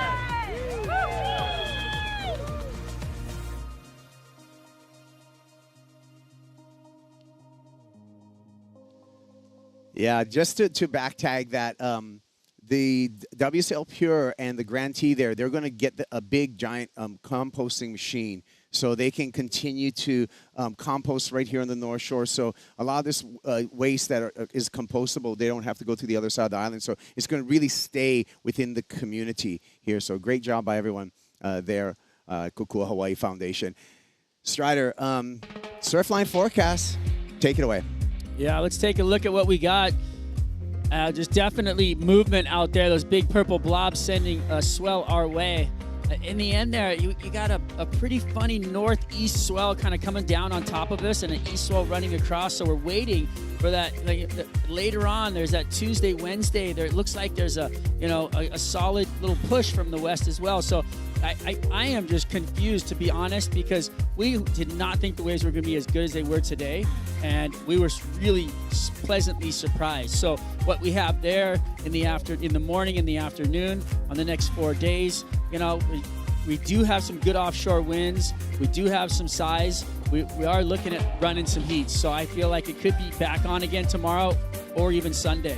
You have no 100% idea. We're going to be down here every morning checking it and make sure that we're on the pulse of it and wake up and look at it. But there's great possibilities out there. Waves are still firing through as well right now, so hopefully some left over tomorrow. Yeah, we'll be making that call in the morning, but right now I'm going to call us to our daily top 5 moments, and it starts off with Kanoe Igarashi coming on late in this heat with a 7.37 to beat Jackson Baker, Laura. This was unbelievable. Jackson Baker looked like he had a stranglehold on this heat. He had an 8 and a high 6. Then Kanoa, with 5 minutes remaining, he bashed out 2 mid-range 7s. He had to sit in the lineup waiting for that score, and he got it. Number 4, Strider, Maddie McGillivray, then takes out Kanoa Igarashi with some barrel riding at sunset. Yeah, it wasn't any last-second antics. I mean, they had to wait for a score from Kanoa at the end because he might have got it, but you know what? McGillivray started out strong, finished strong, and even after the heat, got another barrel to come in strong. So beautiful work. Number 3, Griffin Colapinto takes down 3-time world champ Gabe Medina in a brilliant display here at Sunset. Oh, yeah, gee whiz, this was an absolute cracker of a heat on paper, and it delivered as well. Griffin ended up getting this wave at the very end of the heat, an 8.8, and just taking out the heat. Gabby fought back. He had actually an amazing wave at the start of the heat. Would have been up in that scoreline as well, but Griff gets one on Gabby today. Number 2, Kyle Ebeli, 16.33 two-wave total as he defeats Miguel Pupo, Strider. Yeah, threaded the needle, gouged down the corner, grabbing the rail, and just pulls up under the hood and styles his way through, and even throws up a little claim for us because, you know what, when you're feeling it, you're feeling it, and he was feeling it right there. Came in for some hugs and pictures on the beach. Speaking of feeling it, it was Chombino's day. Joao Chianca, just some high scores all through the day. He beat Italo Ferreira. Yeah, he took out Iago Dora this morning with that 16.83, and then he did the exact same this afternoon against Italo, 16.83 as well. He just dropped some absolute hammers throughout the day. He had so much momentum. He just looked like he was never slowing down, just wave after wave all day long. He got down here in the dark this morning, and he did not leave that Red Bull Athlete Zone until after his heat at almost 12 hours later. Hey, you know, we've always known he has the talent. He had a tough year last year, but he's coming out swinging in 2023. Joao Chianca. Your final thoughts on the day? Crazy. And like unexpected. It was awesome. You know, the buzz when we got down here this morning, we looked through the sea mist and just saw perfect sunset lines coming through. We were just like, oh. Yeah. What about you, Strider? I feel like we were blessed because we got so many great waves. We were unexpected, and you know, the intent from Joao Chianca was why he ended up on the top of the top 5 there. And I just say hats off to him and the way he was surfing today. Well, thank you, Laura. Thank you, Strider. Remember, go to worldsurfleague.com, 7:45 a.m. We will be making the call. Enjoy today's highlights.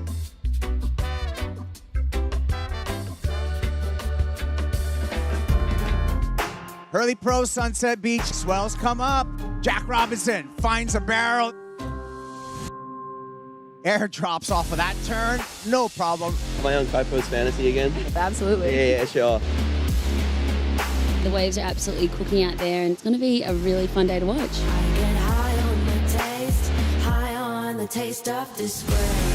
Standing straight up on his backhand. That's beautiful.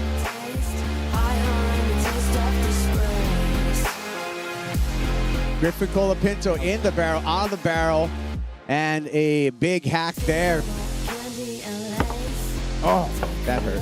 Pro surfing's a roller coaster. Let's watch this drop. Italo Ferreira.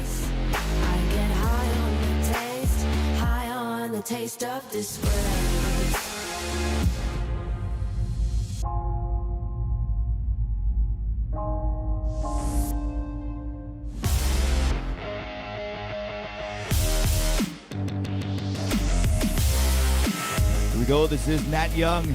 Cranks it off the top, throwing some spray. John Florence is going to break a lot of fantasy surfer hearts. Colapinto aims towards the lip, attacks the lip, gets the board right underneath his feet. One more time for Griffin. Griffin Colapinto takes down probably the apex predator in surfing, Gabriel Medina. Oh, that was a great takeoff straight through the tube. Beautiful ride for Caio Ibelli out of the sky. Caio Ibelli once again. This copyrighted event broadcast is produced by the World Surf League for broadcast around the world and may not be retransmitted, reproduced, rebroadcast, or otherwise distributed or used in any form without the written consent of the World Surf League.